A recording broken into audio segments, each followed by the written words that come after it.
The plot of this film is purely fictional. Do not take it seriously. Thanks for the support. Your likes and subscriptions are my motivation to update. Chapter 1: The Thief. Happy Valentine's Day.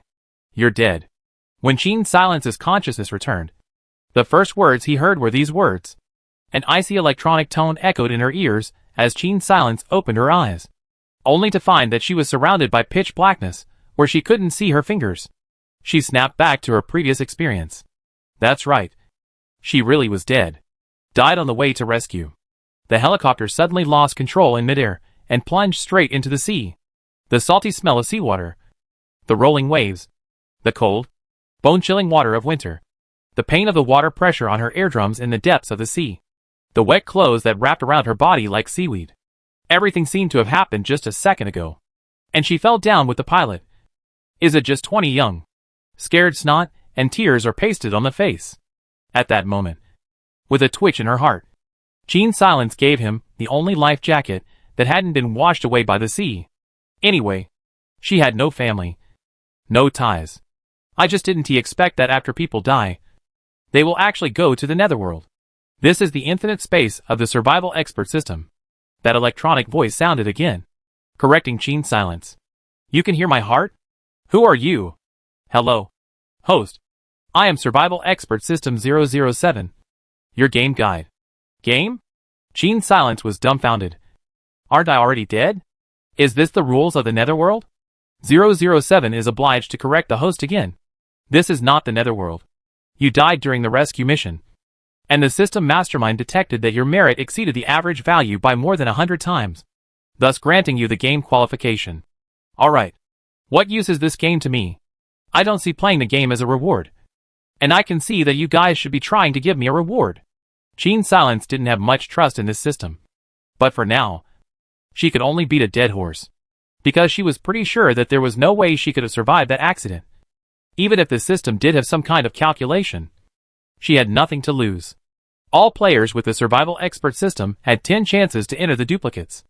And by clearing one duplicate, they would gain 5 years of life expectancy and gain corresponding leveling experience to improve the player's attributes. Each time they pass, players can choose a skill to retain permanently. And they can also receive a triple life expectancy reward for reaching the perfect pass achievement. If the player fails to pass the level, a certain percentage of basic attributes and a talent skill will be deducted. But not if the number of skills is 0. When any of the player's attributes go to 0, the game fails and the player dies on the spot. When the player's reward life expectancy reaches 50 years, or the number of copies reaches 10, the player will be transported back to the real world. Skills that do not exceed the current world's capacity will be retained. I will compete with other players. The host has a certain competitive relationship with other players. But that competitive relationship is not fixed. Gene Silence began to get serious. Can you be more specific? Competition between players includes 3 aspects: occupation, skills, and resources. When different players randomly select the same copy, the competition is established. If there is only one player in that copy, the competition is not established. However, 007 needs to remind the host that for each copy, there is only one winner. I see. Gene Silence furrowed her brows. As she thought about it, she felt that she wasn't going to be able to gain any benefits in this dark space. So instead of shrinking here, it would be better to start the game now. I want to start the first copy now. Randomly picking a copy type. Survival copy being generated. Copy selected: Battlefield Dweller. Copy description: you live in the war-torn city of Rafaga, which is currently occupied by rebels and in a state of anarchy. As an ordinary resident of a war-torn city, you must rely on yourself and tenaciously survive. Requirements to pass the level: choose 1. 1. Buy off the local rebels and escape from the war zone. 2. Survive and wait for the end of the war. Gene Silence. Who knows when this kind of war ends, lol. It seems like basically only the first path is viable. She tapped on her basic data. Player ID, Gene Silence. Each time a copy fails, 20% of the initial value of the attribute is deducted. And if it fails 5 times in a row, the real character dies completely. In other words, the basic attributes were the ones that existed before entering the copy. And they were Gene Silence's own attributes. The copy attributes below, on the other hand, were attributes that were solely related to the current copy. Tapping on it, a transparent scroll screen immediately unfolded in front of her. What met her eyes were the occupations available in the copy. These professions were varied. Basically, all 3 religions and 9 streams were included. And the rarity varied. The rarity of professions was divided into 4 grades: Gold and Legend, Legendary, Rare, and Common, which corresponded to Gold, Purple, Blue, and Green respectively. This time, however, there are only 2 rarities, Blue and Green.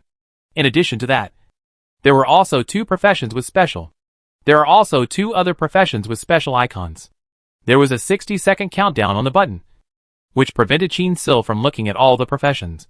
So she had to prioritize the most curious special profession. She had to prioritize the most curious special occupations.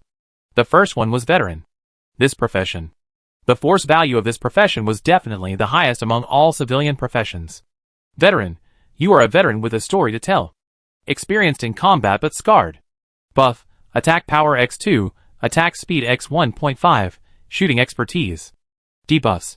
Fear of cold, plus 35% chance of getting sick when the room temperature is lower than 15 degrees. Bargaining success rate -50%. Probability of triggering hostility from NPC plus 50%. Alcoholism. Not drinking for more than 72 hours tends to make you moody, lowering your work efficiency. And in severe cases, it may lead to lightening of life. Skills. Night Watchman, with your guardianship. The camp never loses any items. I have to say that this game is definitely balanced. The veteran's attack bonus is definitely the strongest of all professions. But his debuffs are also absolutely horrible.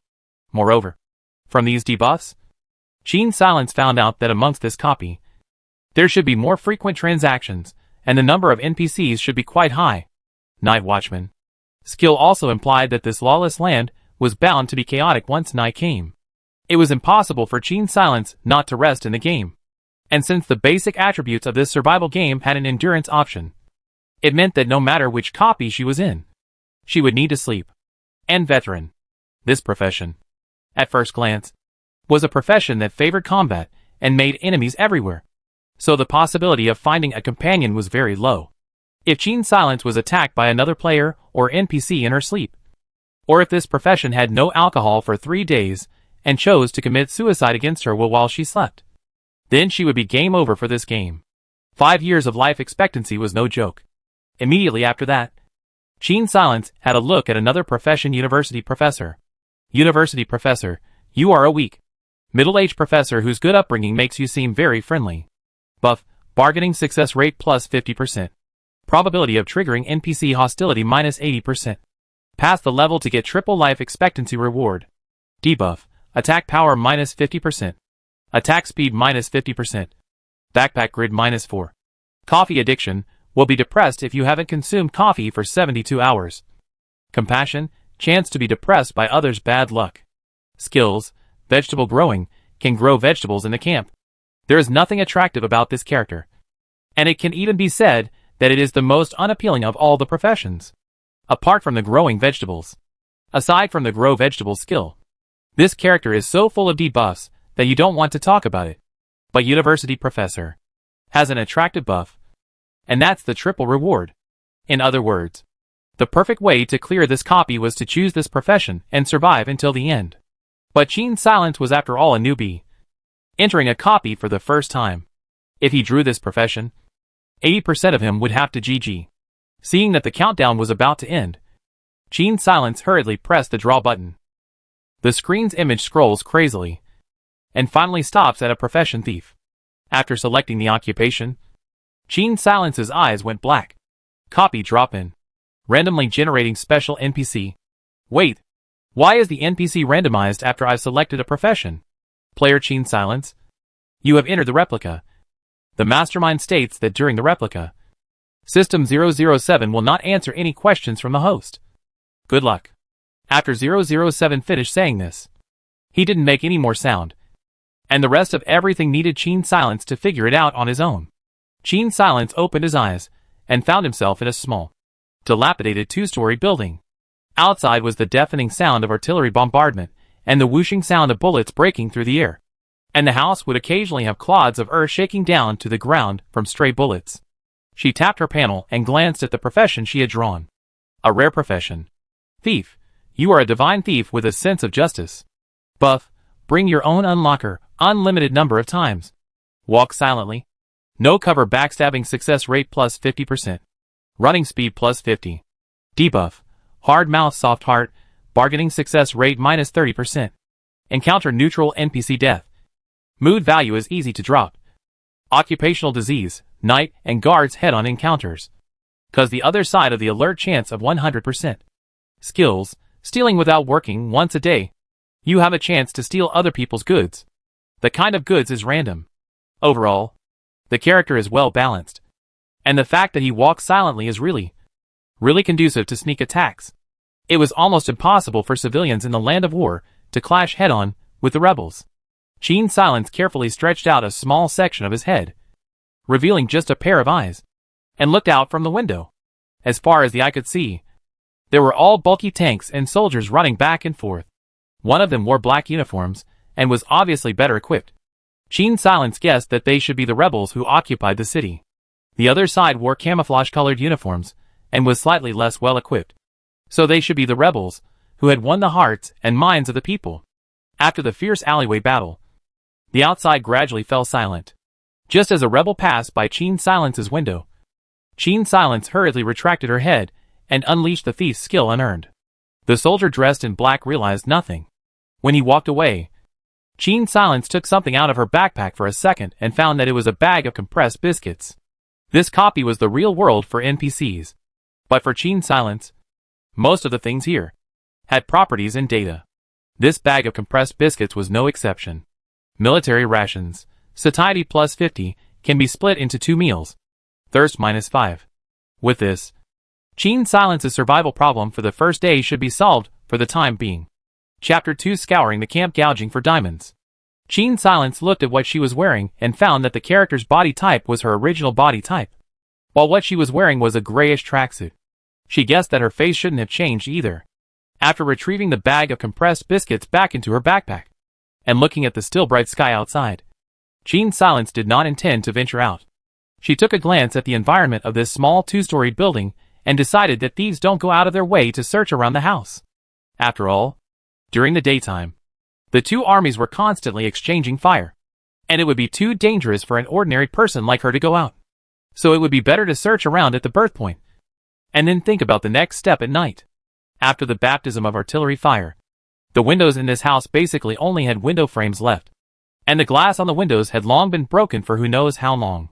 Qin Silence looked at the house across the street and found that the opposite side wasn't much better. The houses all around were like this, and no house looked safer than the one Qin Silence was currently in. But looking at the wooden boards nailed to the windows of the residence opposite, she guessed that there should be residents on the opposite side.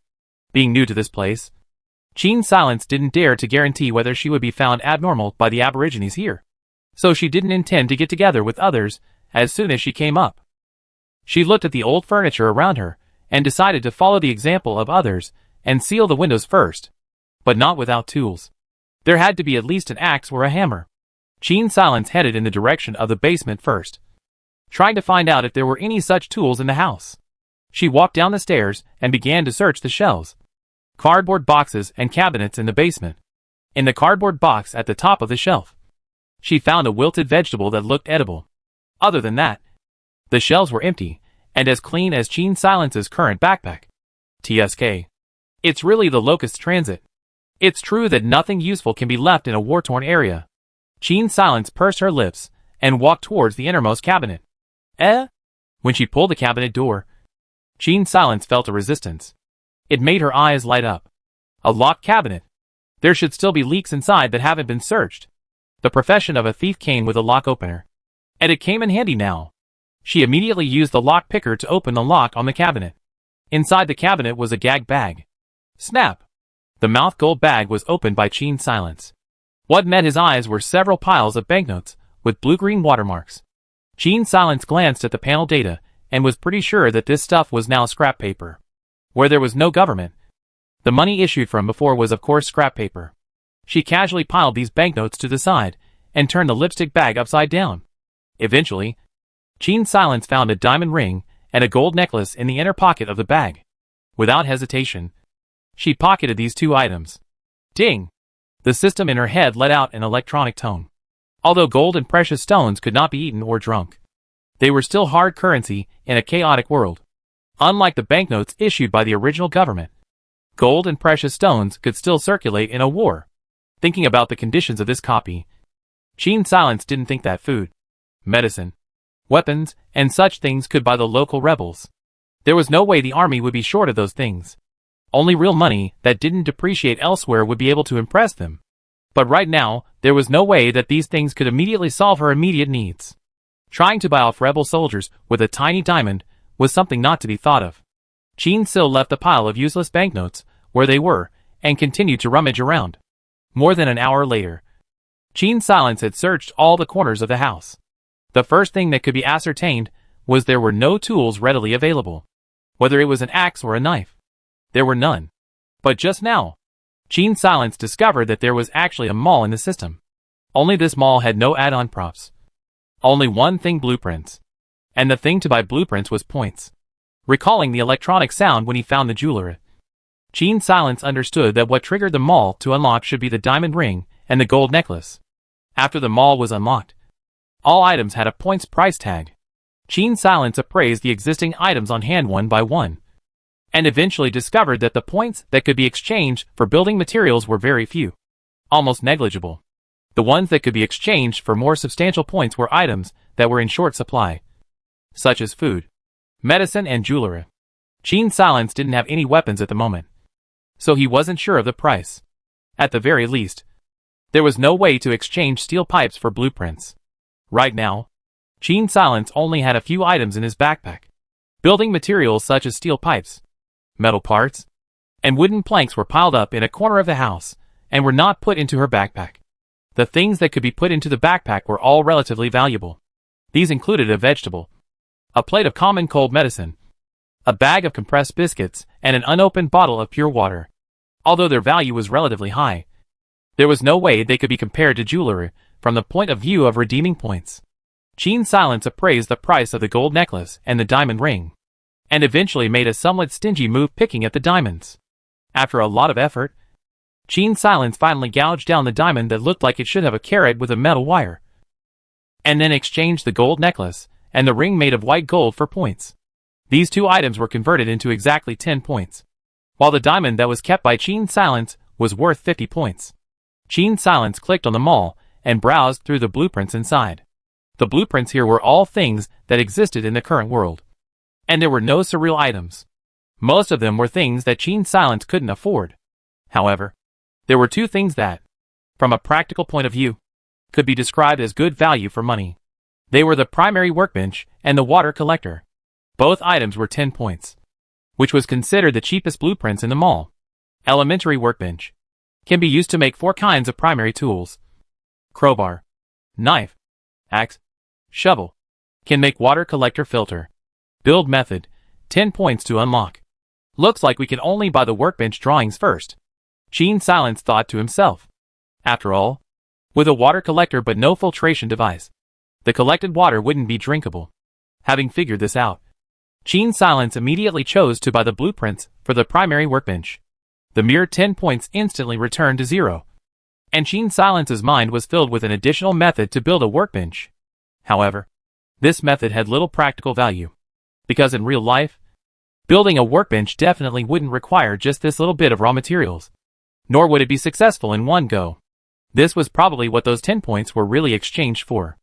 After consuming 6 wooden boards, 20 metal parts, and 4 steel pipes, the primary workbench was perfectly completed.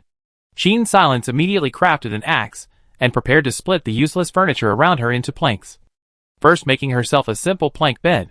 She had to go out tonight to take a look around, and if she didn't make the bed, her stamina might not be enough when she came back in the middle of the night. By then, making another bed might be too late. And secondly, it would continue to aggravate the exhaustion. So it was definitely more trouble than it was worth. So the whole afternoon was spent in rummaging around for nails, splitting furniture, making a wooden bed, and sealing windows. After doing all this, Qin Silence looked at his masterpiece with his waist crossed, and was very satisfied in his heart.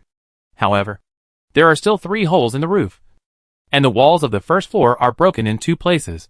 So it's really too much to take care of at the moment, given that the valuable objects of this house are all in her own backpack.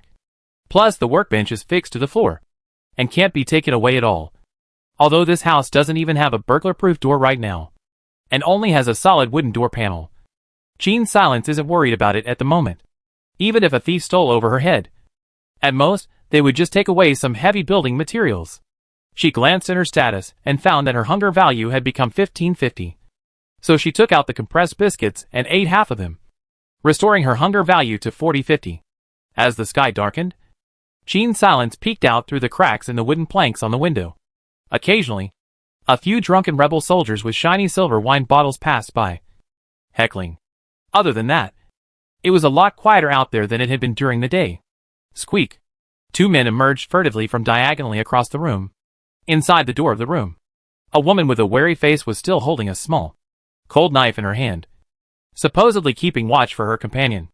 If anyone comes at night, run when you see the one with the gun and don't think about anything else. Of those 2 men, one was the woman's husband. With this advice, the 2 men ran off down the east road. The order has just been messed up for not long now. There should still be quite a few things in the nearby supermarkets. Let's find a small supermarket. Don't be too greedy. When they passed by the window where Jean Silence was, the 2 men mentioned something Jean Silence was interested in. After they left, the woman diagonally across the door immediately closed the door with a bang. Jean Silence waited for a while longer and realized that there were always 1 or 2 people out in the houses with people around. But for a bare-bones person like her, she hadn't found a single one so far. It seemed that surviving alone was indeed very difficult. Jean Silence took the axe out of her backpack and held it in her hand. For purely self-defense, of course a small knife would be lighter, but the house had limited supplies after all. And after making a workbench, there wouldn't be enough metal to make both an axe and a pocket knife at the same time. And as the axe could be used as both a weapon and a tool, it was of course Jean Silence's poor man's first choice at the moment. What's more, Jean Silence herself wasn't exactly strong, and coupled with her gender, at 6'8", she naturally looked extraordinarily unintimidating. At this time, holding an axe in her hand should be that much better than holding a knife in her hand. At least visually more aggressive. After taking a deep breath and zipping her tracksuit up to her chin, Jean Silence carried the axe and walked out the back door. As an outsider, she wouldn't be foolish enough to waltz out through the front door. In case someone was ambushing her as a fat sheep, it would be a bad idea. This afternoon when the windows were sealed, there was a clanking in the house. And as long as the people around were not deaf, it would be impossible for them not to know that there was someone in the house. Jean Silence bowed his body and tried to conceal his figure as much as possible, taking advantage of the thief's silent walk and speed bonus to quickly skim through the nearby neighborhoods, tailing the others along the way to find the relatively richly stocked business district. Of course, this place was currently full of broken walls, and many malls only had the ground floor and basement left. So whether or not they could find supplies was still up to everyone. The cool wind blowing through the night caused Jean Silence's body to stir up a layer of goosebumps. She glanced at the system time and found that the current copy was in late October. Or autumn. The weather here was closer to that of a northern city. Dry, with a large temperature difference between day and night. It was estimated that the weather would get colder and colder before long. Jean Silence remembered his own leaky house, and thought that building materials were not unimportant. At least metal materials and fuel are important. Or else the cold will deal her a fatal blow when winter comes.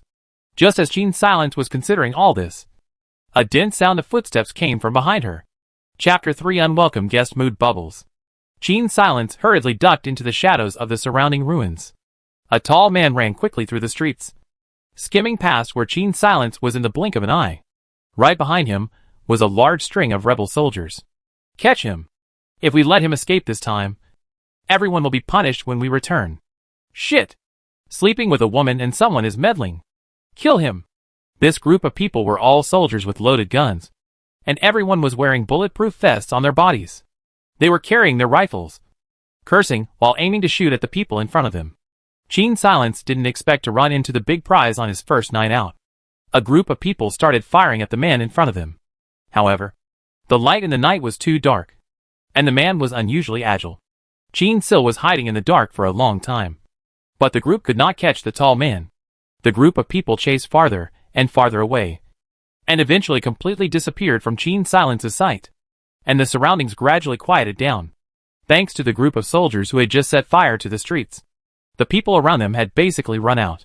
Gene Silence probed and scanned the surroundings, taking the opportunity to touch into a supermarket and start gathering supplies. The goods on the shelves of the supermarket had already been looted by the stragglers trapped in the city. And it was only after half a day of searching that Gene Sil found a few boxes of canned luncheon meat that had been spared on one of the shelves behind the door. It was estimated that after a few more days, it would become even more difficult to find this kind of readily available resources in plain sight. Those several boxes of canned goods were uniformly placed in a compartment of the backpack. When Gene Silence searched his home, he realized that the system's backpacks weren't infinitely stackable. Ignoring space and weight, these backpack compartments had weight, volume, and quantity restrictions. For example, for canned luncheon meat, one compartment of the backpack could stack up to 10 boxes. But if you use one compartment of the pack to hold a 1 foot wide by 3 foot long wooden board, then you can only hold 2. Instead of nails, springs, and other small parts, a backpack can hold up to 50 of them. How many things can be loaded into the backpack is also dependent on Gene Silence's own practice. After putting the canned food and pure water from the supermarket into her backpack, Gene Silence entered an outdoor shop.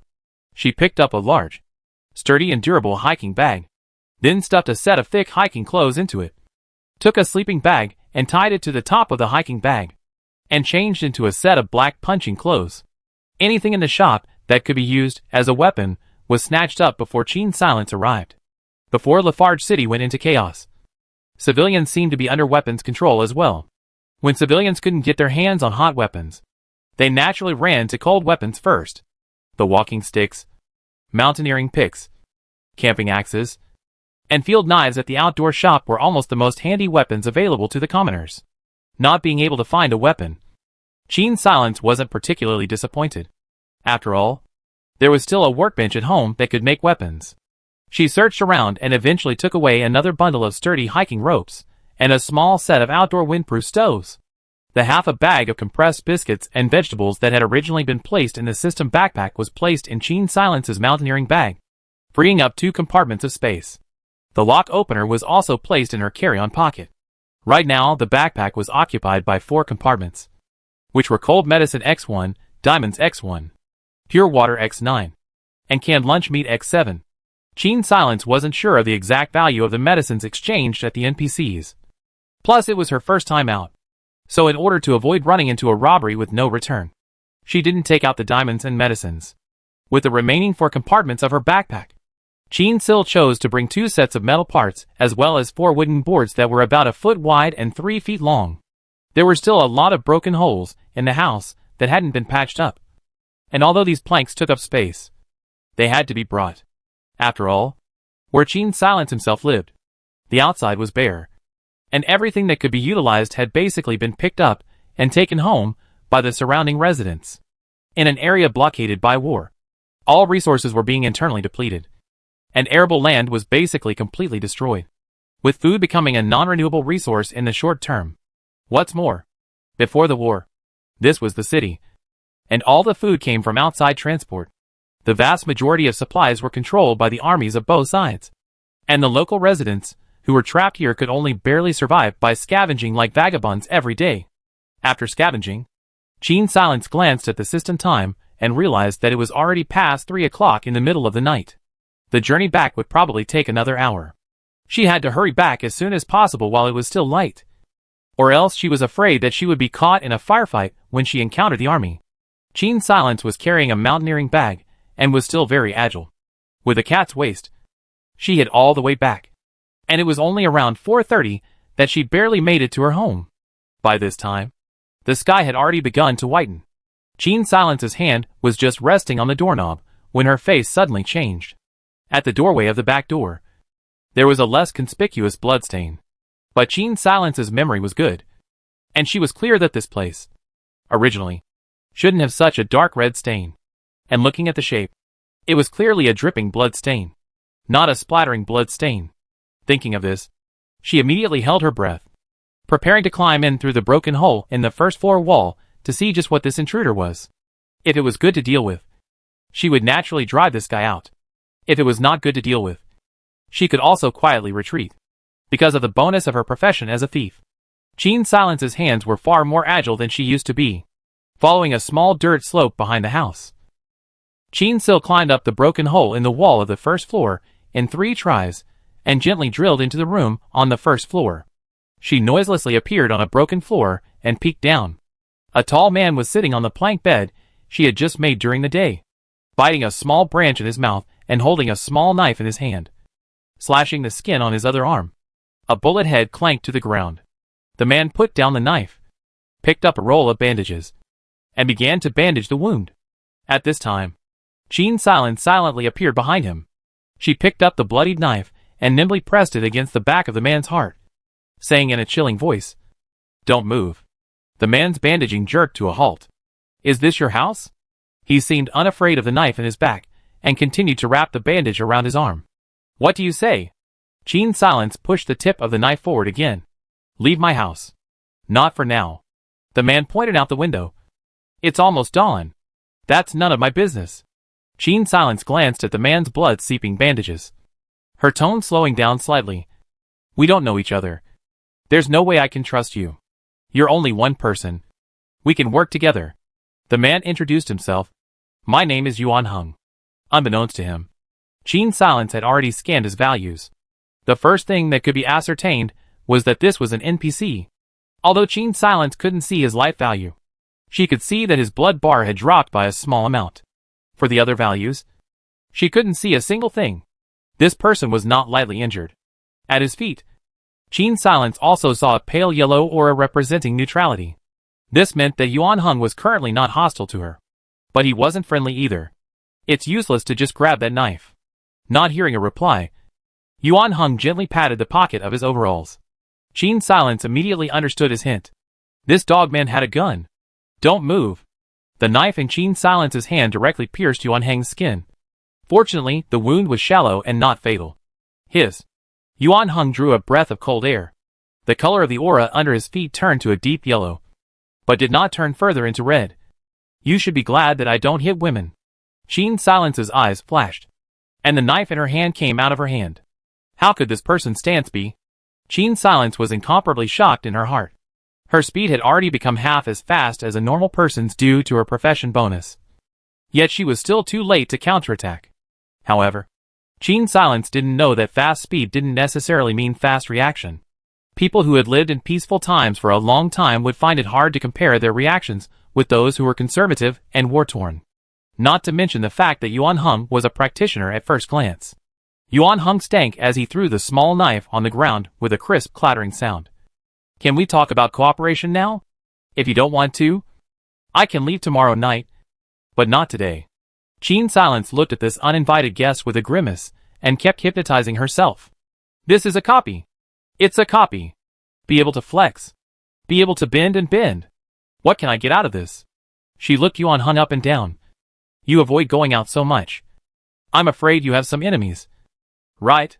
Speaking of which, the alleyway battle this night came to her mind in a flash of lightning. In a place like this, the number of people who took the initiative to shoot in the middle of the night was definitely a very small minority. This kid couldn't be the one that the group of rebels were after. Right? Her eyes gradually became sharp. "You have offended the rebels? Could handing this kid over get you a smuggling slot in exchange?" Qin Silence only considered this for a second before immediately sweeping the idea out of her mind. This world was too real. So real that there was no way she could go against her conscience and actively get someone who wasn't her enemy killed. She wouldn't choose to do that until it was absolutely necessary. "You were on that stretch of road too." Haruhiro used an affirmative sentence. "That's right. It's a bit unseemly for you to rely on me, an unrelated person. When you're being chased by so many people, you'll have to tell me exactly who you've offended first. Otherwise there's no way I'll be able to cooperate with you." Qin Silence began to wonder about this person's background. Alone, he was actually able to get away from a large group of pursuers with loaded guns. Such a person, if he could become a friendly NPC, would definitely be considered a great help. "I killed one of their captains," Yuan Heng said in a cloudy manner. "That person forced a little girl in the supermarket. So he was killed by me. And when his people heard the commotion, they were in hot pursuit of me." At this time, a mood bubble suddenly appeared in front of Qin Silence's eyes. Saved a little girl today, relieved. What a guy! What kind of ironic tenderness is this? Ah, hello. Qin Silence looked at the man, with a calm face in front of her with strange eyes. Not to mention, this guy is not bad looking at a closer look. Yuan Hung belongs to the kind of three-dimensional features. Sharp lines. Full of aggressive looks. Although he did look very handsome, he had a not to be messed with atmosphere. Because of this bubble thing. Qin is not a good person. Because of the bubble incident, Qin Silence had changed her mind about him. However, given that Yuan Hung wasn't familiar with her and had just killed someone, Qin Silence decided that one size does not fit all. A fair deal. And after the incident was over, nothing was owed. I can let you stay here for a few days to recuperate. But I have conditions. What conditions? 1 day's stay. 1 diamond or 1 gold bar. No credit. Yuan Hung examined Qin Silence for a while before saying, "You know quite a lot. There were a few rebels in Rafaga City who specialized in the smuggling business and only accepted gold and gems. There shouldn't be many people in the entire civilian population of Rafaga City who knew this news. Take it. I can't use it anyway." Yuan Hung handed Qin Silence the 3 diamonds he was carrying. He had just killed an officer of the rebels, and he was afraid that he would be wanted throughout the city next, even if the few rebels who were doing the smuggling business loved money no matter how much they loved it. They probably wouldn't dare to take this business from him. Open the door. Search. Just as the two of them were talking, a fierce knocking sounded outside. Chapter 4. Getting on the thief ship's strange disease? Yuan Hung immediately picked up the knife on the ground. He subconsciously looked at Qin Silence. Qin Silence also made a gesture at him, signaling him to keep quiet. The people outside had come through the front door, indicating that they didn't realize that there was a back door here. The front door didn't have much protection. Only a metal bolt that could be smashed open with a few hard slams. Qin Silence silently walked to the door and turned on sneak mode. This copy had hinted to her from the start that sneaking was a very viable method of attack. After all, the 100% bonus to backstab attacks was a setting common to the entire copy, and had nothing to do with occupation. Although Qin Silence didn't have the ability to see through, the sneaking system had a feature that could be utilized. That was that once she entered the sneaking state, the sounds around her would be amplified in her eyes, turning into a circular shockwave centered on the object of the sound, spreading out a few meters in the surrounding area. After Qin Silence completely entered the sneaking state, she found 3 different sound sources that produced 3 red shockwaves with different arcs. The color red represented hostility. In other words, this group of people were hostile to everyone in the house, facing this kind of location where the weapons and equipment were all far stronger than hers. Qin Silence could basically determine that this group of people would not give her the chance to open her mouth and explain. Since this was the case, one way or the other, the system wouldn't deceive her anyway. And this group of rebels who were aiding and abetting the rebellion weren't any good people themselves. The only tricky thing now was that the guns could not be used. Otherwise the sound of gunfire would attract other rebels, and they would be in big trouble. At this moment, Yuan Hung gently touched Qin Silence's arm and handed her the knife, signaling with his eyes for her to give him the axe. This kind of heavy-weighted weapon would affect the speed of swinging the weapon, and was not suitable for a small body like Qin Sil's. Qin Silence was not short, at 6'8", but was a full 20 centimeters shorter than Yuan Hung. She exchanged her axe with Yuan Hung and made a 3 with her other hand, telling him that there were 3 enemies. Yuan Hung stretched out 2 fingers and pointed upstairs, then walked upstairs. Qin Silence, on the other hand, hid in a wardrobe on the ground floor near the back door, ready to take care of the enemies that broke into the house. Shit! Go in and kill them all! The rebels outside felt offended by the lack of response from inside. This group of rebels had long been accustomed to the obedience of others as they reigned over the area, burning and looting. When Qin Silence heard these words, his grip on the hilt of his sword tightened, becoming even more certain that he would let this group of people have no return. Dang! Dang! Knock! The door panel collapsed under the rebels' impact. There are bandages here. The kid is definitely up there. Go up and search. Wait. You stand guard on the ground floor. If the kid escapes down, shoot him immediately. 2 rebels in black uniforms thumped up the stairs. Only 1 rebel remained downstairs, gun raised, cruising back and forth at the stairway. Every few seconds, he had to pass by the wardrobe where Qin Silence was hiding. After the rebel passed the wardrobe for the 5th time, he stopped, leaned on the handrail of the stairway, and lit a cigarette. Jean Silence's heart thumped wildly. Once she stepped out of this wardrobe, there was no proper cover around. In other words, she had no way back but to tackle this person. The other person had a helmet and bulletproof vest, and a gun in his hand, while she only had a small knife in her hand.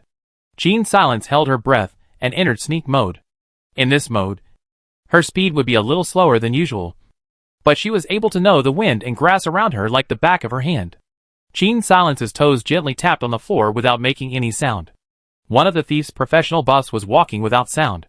Jean Silence had experimented and found that even if she ran wildly, it wasn't as loud as an ordinary person's walk. At this moment, she crept closer to the rebel, who had his back turned to her. When they were only an arm's length apart, a devious ghostly face appeared on the rebel's back, alongside a knife dripping with blood. This symbol, I believe, means backstab. This symbol should be the meaning of backstab. Obviously, when attacking an enemy, you must be within an arm's length of him. This distance must be close to the enemy. The rebels were wearing bulletproof vests, so naturally, Jean Silence couldn't be so stupid as to poke at the vests with her knife. She had to attack the enemy's weak point, the throat. Relying on her professional talent, Jean Silence struck like lightning, wrenching the rebel's chin with her right hand, and quickly slit his throat with her left.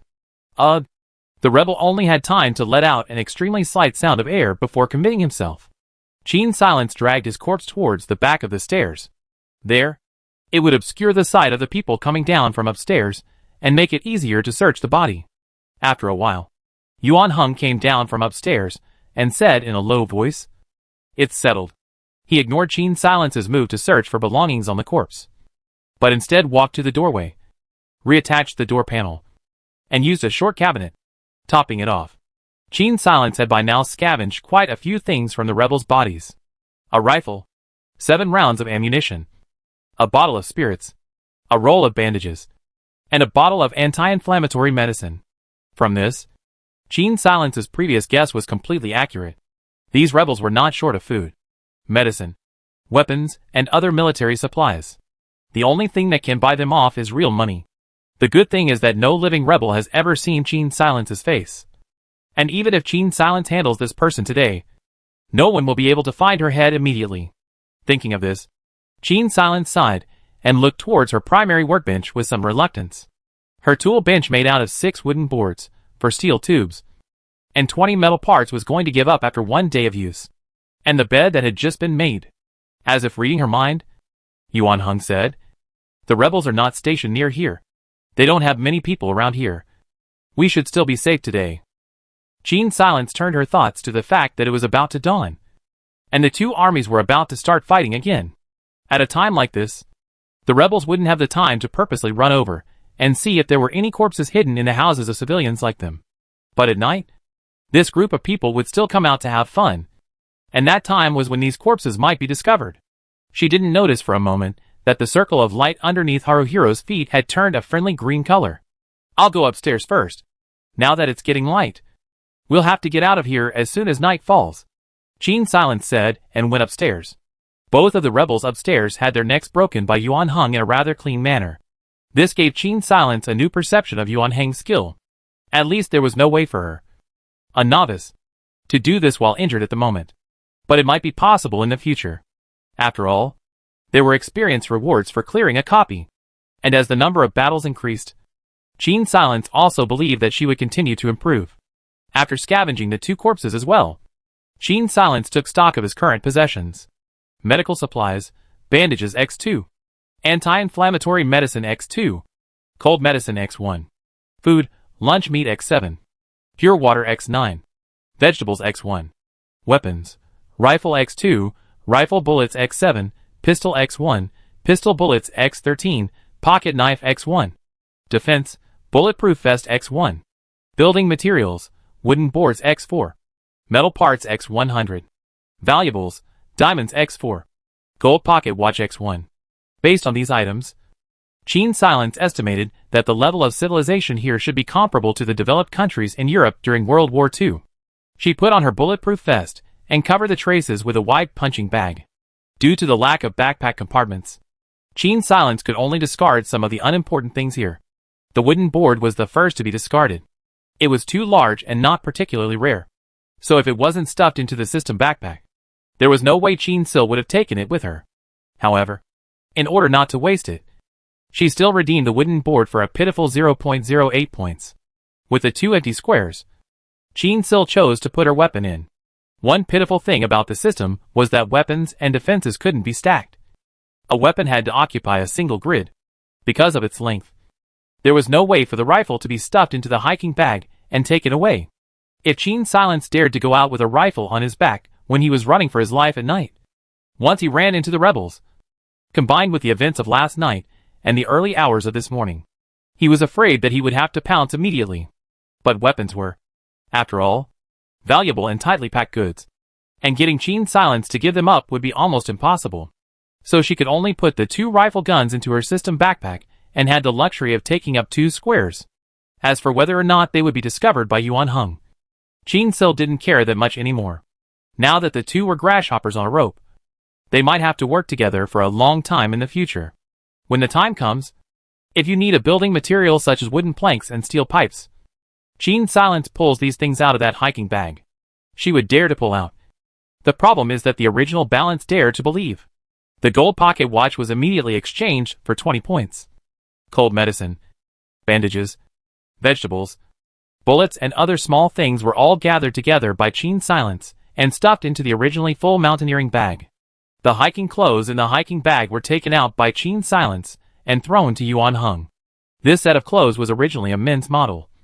Gene Silence took it casually and did not expect Yuan Hung to wear it just right. Yuan Hang's original set of clothes that exposed his identity were mercilessly discarded by him. From the beginning to the end, he did not pursue the whereabouts of the belongings on those rebels. The 2 of them sat on the floor, both having the feeling of having survived a robbery. That one. Can I have it? Yuan Hang's gaze was fixed on the small wine bottle that Gene Silence had put aside. This kind of flask was a small flask that soldiers carried with them, shaped as a flat, palm-sized rectangle, filled with about 200 milliliters of spirits.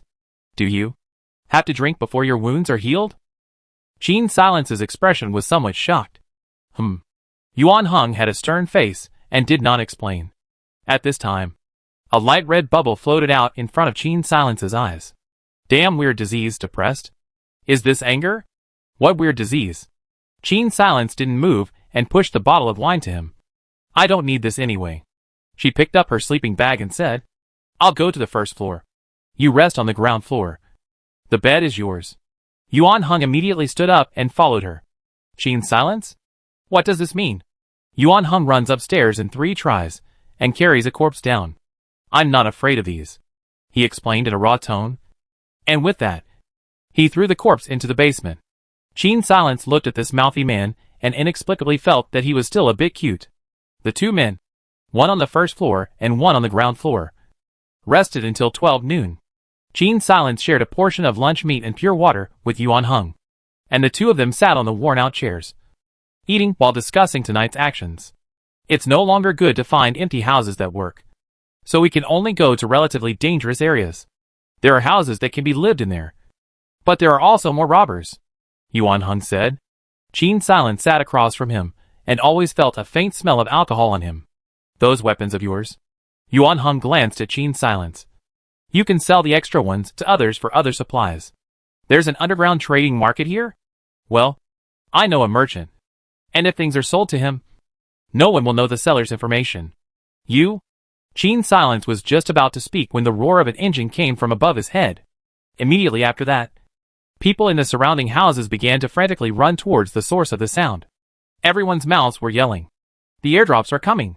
Chapter 5 Hard Mouth. Soft heart. The airdrops weren't that easy to pick up. Gene Silence ran to the window, laid down on the wooden boards, and looked out through the gap between the boards. At the intersection where the main street intersected, several boxes that looked like they should have a cubic meter in volume were being used as parachutes and lowered from the helicopter. On the helicopter, there was the logo of the Resistance. It did seem that the Resistance was more popular. However, in terms of strength, they would not be able to drive the rebels out of the city in the short term, so the help they could give to the civilians was very limited. Moreover, It's hard to airdrop supplies so blatantly without any twists and turns. Qin Silence looked at the crowd of people running out to grab the supplies in broad daylight and shivered without reason. There were a total of 3 drop boxes. But there were hundreds of people coming from all directions at the intersection. With hammers, and spanners in their hands, they began to pound and beat on the sealed wooden crates. The crates were soon torn apart by this violence, and the materials inside were scattered all over the ground. A group of people began to loot the things on the ground, holding arms full of compressed biscuits and anti-inflammatory drugs to run home. Those who didn't grab the stuff later went to surround those who got it, with the exception of a few who were particularly fast. Most people were stopped and argued with those who came later. This is what the resistance dropped on everyone. You'll have to take it and share it equally. Joke. I risked coming out to get the stuff. Why should I share it with you? Hand over the stuff. Get out of the way. Just as they were arguing, a group of rebels suddenly rushed over and started shooting at the group of civilians. Bullets whizzed around, and Qin Silence violently ducked in the direction of the wall, where she had just stood. A bullet pierced through the wooden planks and lodged itself in the floor of the house. The screams outside were unceasing, and it took about 2 or 3 minutes before they stopped. When Qin Silence looked out again, there was no one left outside who could stand up. Only a pile of corpses and scattered supplies. The reason why Qin Silence was able to determine that these people were corpses was because the apertures under their feet had all turned grayish-white. There was only one person whose aperture underneath him was a pale yellow color. Qin Silence looked at his blood bar from afar and found that there was vaguely a large portion left. This person was moving very slowly and was still crawling. Occasional gunshots could still be heard nearby, indicating that the rebels and the resistance were fighting. A woman poked her head out of the residence across the street and tried to run over to help. Stay back. Get back. The man crawling on the ground roared in a hoarse voice. Originally, Qin Silence didn't intend to meddle in such a trivial matter. But when she saw her status, she suddenly realized that her mood column had turned a melancholic blue. Mood, melancholy, you witnessed the tragedy of others and couldn't help but associate it with your own fate. The debuff for the thief profession was triggered. The first debuff of this profession is hard mouth. Soft heart. Hard mouth. Soft heart, minus 30% success rate in bargaining. Mood value tends to drop when encountering a neutral NPC death. Qin Silence recalled her career description, which mentioned that she was a divine thief with a sense of justice. Does this mean that this profession can only attack hostile NPCs in order not to lower their mood, and will try to help neutral NPCs as much as possible? Qin Silence paced back and forth in the house.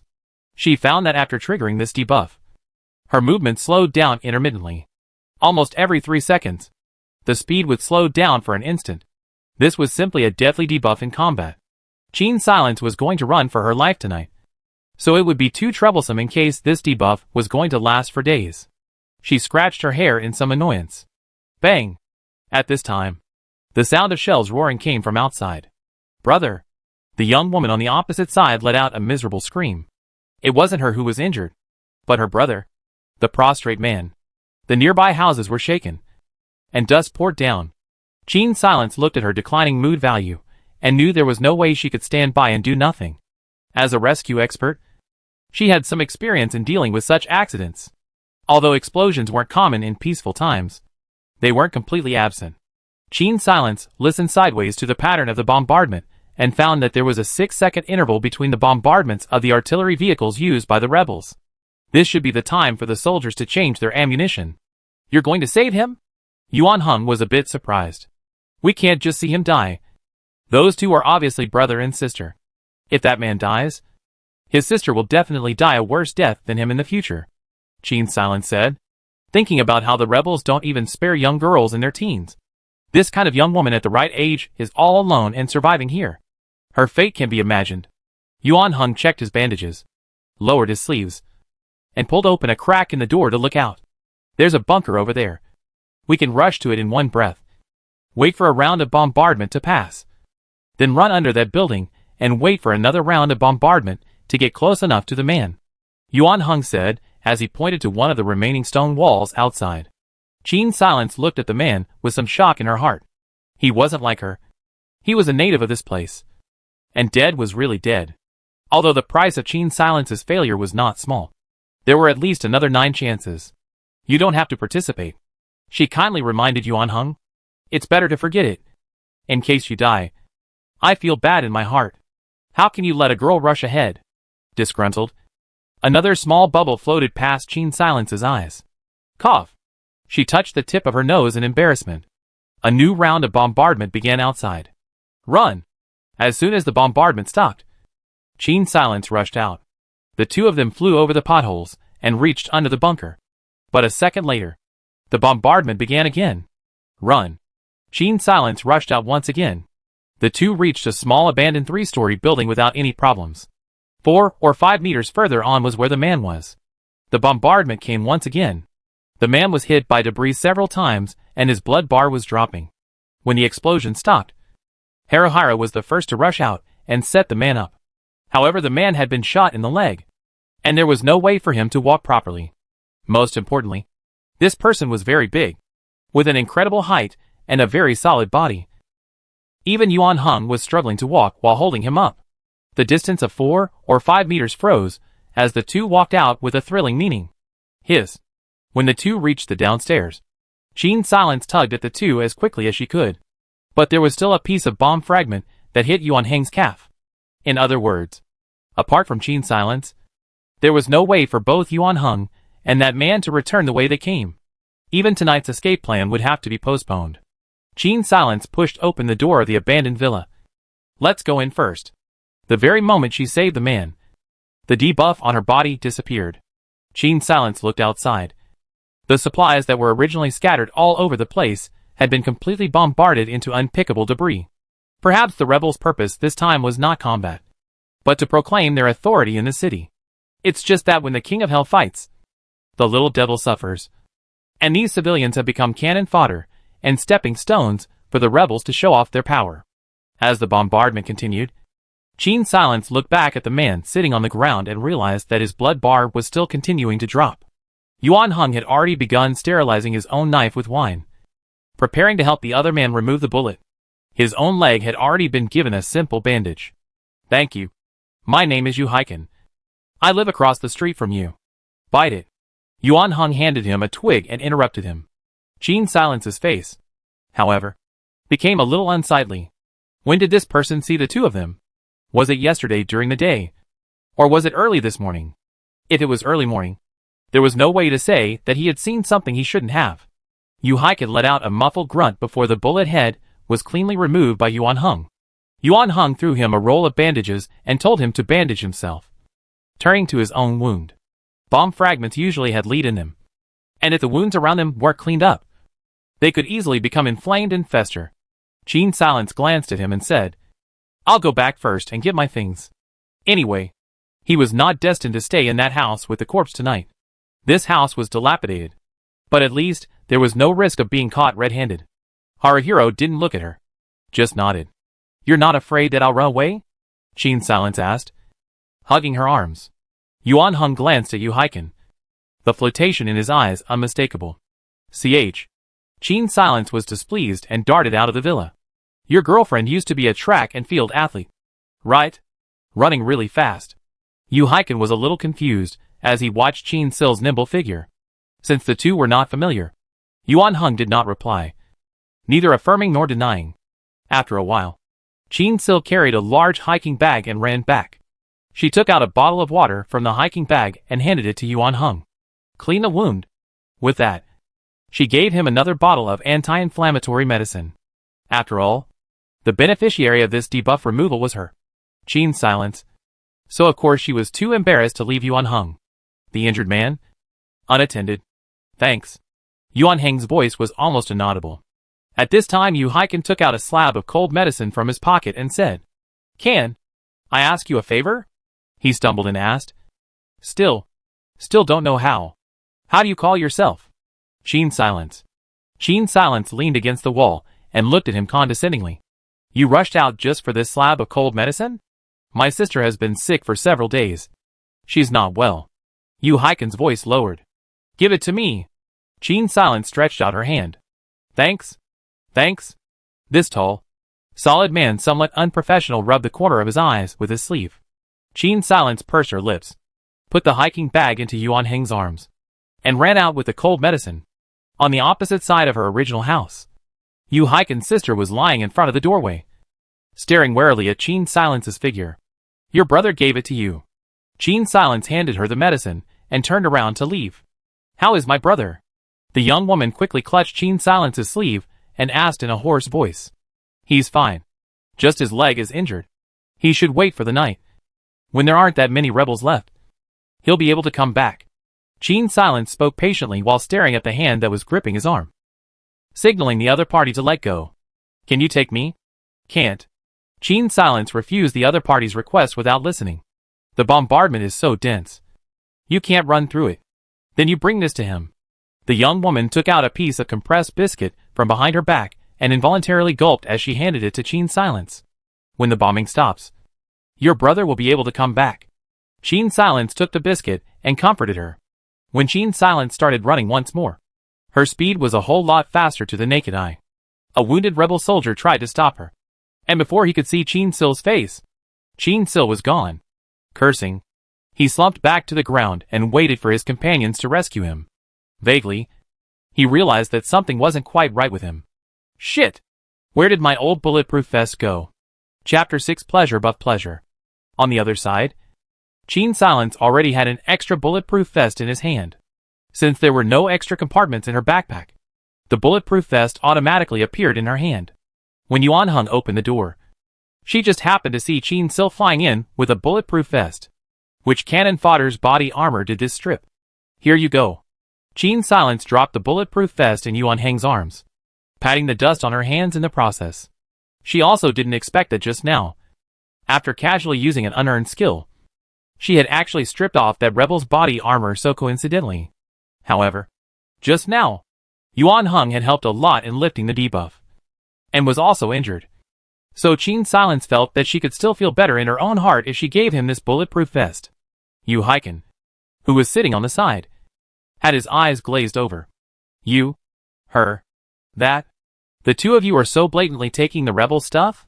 Yu Haiken was shocked as he watched Yuan Heng change into his bulletproof vest in a cloudy manner, unable to fathom what these two people were really like.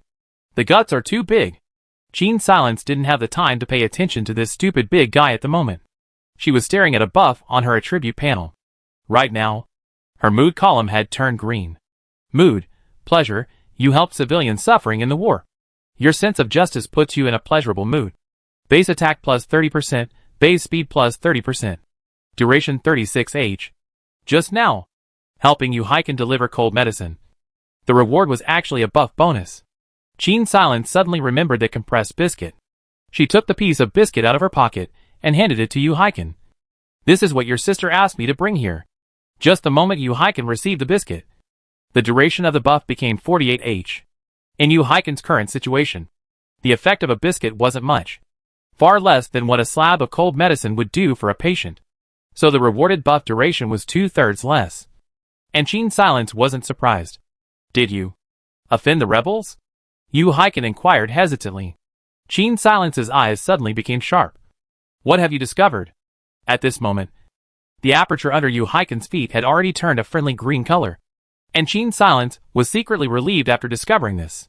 Shanshan and I saw 3 rebels enter your house early this morning. Before Qin Silence could say anything, the knife in Yuan Heng's hand was drawn with a brush. Don't get me wrong. I have a wheelbarrow that can throw those corpses into the distance, so the rebels won't be able to trace them back to this neighborhood. I'm no match for the two of you. And I'm afraid that if you leave, and the corpses are left here, it's not going to be easy for anyone around. Yu Haiken raised his hands to show that he had no bad intentions. Seeing that neither Qin Silence nor Yuan Heng immediately rejected the proposal, Yu Haiken continued, now that people die every day in the city, in order to prevent the plague epidemic, the people around here have to send the corpses to the mass graves on a regular basis for centralized disposal. As long as you change their clothes into the old clothes of the refugees, and push a wheelbarrow out at night to dump the bodies, no one will normally suspect anything. Soldiers on the battlefield have friendly forces to collect their bodies, but civilians don't have that. A lot of people died at the drop site today. So Qin Silence and the others could have mixed in the bodies of those 3 rebels and sent them to the mass grave together. That way, Qin Silence wouldn't have to give up her own house with sealed windows, beds and workstations. She and Yuan Heng fought for a while, and both decided to adopt Yuhaiken's suggestion. That night, Qin began transporting the bodies in a wheelbarrow. She and a few of the occupants of the surrounding houses, each pushing a wheelbarrow, transported the bodies back and forth. These people all had children at home, so they were particularly afraid of contagious diseases. So they all volunteered to transport the bodies. Qin's silence, a girl, was a bit conspicuous when she was mixed in the middle. Maisie, why are you the one in your family doing this? Where's your boyfriend? I think he's quite a tall young man. So why are you letting a woman come out to deliver corpses? An older man in his 40s fought for Qin's silence. What are you talking about? I heard from Xiaoyu that he was injured by a stray bullet when he came out to save others. This group of people all knew each other. And because they were old and young, they didn't usually help each other. So they didn't see each other when they spoke. Qin's silence followed them and smoothly mixed through the rebels' search, throwing the first body into the mass grave. In fact, if it wasn't a coincidence, it was unlikely that the soldiers in the barracks all knew each other. What's more, Qin's silence had already blackened the corpse's face with charcoal ash before he set off. With such a dark patch, it would be a hell of a thing to recognize it. In this way, without the knowledge of the others, the 3 rebel corpses were sent to the mass grave. Even if someone found out that the corpses weren't right afterwards, it would be difficult to trace the root of the problem. After the dumping of the corpses was over, Qin's silence took advantage of the night and went to the location that Yuan Heng had told her about. In a small park in the eastern part of the city, there was a public mailbox. Drop your address in and the black market traders would come to your door tomorrow. However, most of these black merchants had some backgrounds, and if they didn't trade anything useful after coming to their door more than 3 times, these merchants would blacklist their counterparts and never trade. After dropping the note in, Qin's silence looked around for a bit before tiptoeing out of the park, hidden in the night. Next, it was time to sweep up the building materials. With a wheelbarrow, Qin's silence could bring some of the wooden planks and steel pipes that took up space today. Her drinking water could still last for a few more days, so there was no rush in making the water collector for the time being. But in the system mall, Qin still saw another useful blueprint, a security door worth 20 points. This could be said to be something in very short supply for the current Qin silence. A burglar-proof door could deter thieves and robbers on the one hand, and keep the rebels out on the other. She and Yuan Heng were now on the same boat, and Yuan Heng, as a wanted target of the rebels, could be blocked by the rebels at any time to track them down. So having a burglar-proof door to block them for a while would also make it easier for the 2 of them to escape. Considering this, Qin's silence exchanged the blueprints for the security door. However, the materials needed to create a security door were not as easy to find as she had imagined. Creating a security door required 6 wooden planks, 16 steel pipes, 40 metal components, and also 8 gears.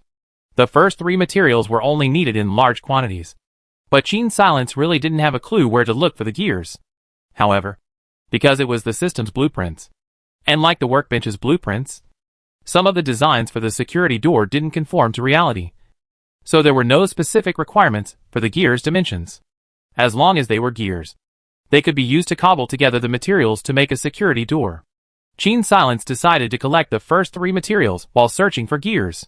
Brothers, there's a chick over there. Go, go, go. Brothers, have fun. Not far behind Qin's silence, several obscene voices rang out. Qin's silence lowered her head, sneered, and disappeared with a whoosh. She was originally curious about how powerful the pleasure buff was so powerful, but she didn't expect someone to send it to her door right away. Where is everyone? Where are the people? I met a ghost in the middle of the night. Shit. Originally wanted to play enough to bring it back for business. Shit. Not far away, in a hidden corner, Qin's silence looked at the red aperture under the feet of those 3 men and frowned. This was the first time she had encountered a hostile civilian NPC. As for what these men said about doing business, Qin's silence guessed what it was after a little thought. They were picking on women who were alone in the city, and after they were done with them, they would bring them back to their lair and use them as a tool for the rebels to make money on the wartime supplies that were in short supply. Thinking of this, Qin's silence couldn't help but turn his neck, determined to make these brutes pay. It's really evil. I clearly saw a woman with a good figure standing here just now, and this wheelbarrow is still here, one of the men with a handgun said in wonder. Caw! The sound of a tree branch being stepped on came from diagonally behind the 3 men. Who? The man with the knife turned around violently and groped for the source of the sound. Clatter! Another noise came from diagonally ahead. Playing God. You keep watch here. I'll see if it's the ghost that's scary or my gun. The man with the gun also followed the source of the noise on the other side. Gene Silence silently appeared behind the man guarding the spot, covered the man's mouth, and the knife in his hand instantly sliced through his neck. The buff's attack bonus caused the man's blood bar to immediately clear. Gene Silence dropped the body, pulled a knife twist with his left hand, and ran in the direction of the man with the gun. In the alley, the knife-wielding man and the gun-wielding man looked away from each other and realized that it was actually a U-shaped alley. U? Halfway through his sentence, the man with the gun suddenly looked towards his left chest. The tip of the knife followed his chest and pierced the skin on his chest. Gene Silence withdrew the knife, and the man flopped to his knees, revealing her hidden behind him. Rubbish. I'm going to have fun today too. Gene Silence stared at the already dazed knife-wielding man and grinned, revealing a mouthful of neat, white teeth. The man had long been scared out of his wits by her godlike kung fu, turning around and running. However, the thief's profession itself was half as fast as an ordinary person, and with the addition of the pleasure buff, it was simply impossible for the man to outrun Gene Silence. In just a few seconds, Gene Silence caught up with him. The knife once again pierced the skin of the others and took his life. The weapons of these three men were casually thrown onto the crate by Gene Silence. And as for possessions, she only searched for a gold ring. It looked like what the group exchanged with the rebels should be something like food, medicine, and not gold and gems. But she also found another thing that interested her: 2 black market entry tickets. Because she didn't know how many other accomplices this group had, Gene Silence didn't dare to stay long. She pushed up the supplies on her trolley and hurried towards home as fast as she could. On the other side, Yuan Hung exchanged a can of lunch meat for a small bag of rice. He used the camping stove left behind by Gene Silence and steamed a small pot of rice. The yellowing greens were chopped up by him and made a dish together with the lunch meat. Just as the aroma of the rice wafted out of the pot, Gene Silence knocked on the door of the room. I'm back. I don't know if it was Gene Silence's illusion, but when Yuan Hung opened the door, his eyes seemed extraordinarily bright. It was as if he had waited for her for a long time on purpose. Gene Silence shook her head, shaking this unrealistic thought out of her mind. Across from her, however, Yuan Hang's face instantly tensed up. You've run into an enemy. He stared at the blood accidentally splattered on Gene Sil's face and asked, Are there any injuries? Gene Sil said as she moved her things inside. That's someone else's blood. Let's talk about this later. Let's take the things inside first so I can return the wheelbarrow to you, Hyken. Yuan Hung, who had his back to her, didn't say anything, but a bubble floated in front of Gene Silence's eyes once again. I have to get better quickly, anxious. Gene Silence. Isn't there a bit too much inner drama in this person? Chapter 7 Black Market Merchant Indisputable Legs. After returning the trolley to the opposite side, it was only after Gene Sil's sense of smell was revived, as if it had suddenly revived. Smelling the aroma of the meal, she looked at the tall Yuan Hung and said in her heart, Didn't expect. You're so thick-browed and big-eyed that you actually know how to cook. Yuan Hung was uncomfortable by her look and rubbed the back of his neck. I learned it in the army. I used to be a field soldier. With a body like yours, will you also be discharged from the army? Gene Silence asked curiously. Generally speaking, shouldn't this kind of exceptionally powerful soldier stay in the army and shine? Yuan Hang's face darkened. That troop later rebelled. The current rebels, finding that he had said the wrong thing. Gene Sil touched the tip of his nose in embarrassment and began to eat with a stuffy head.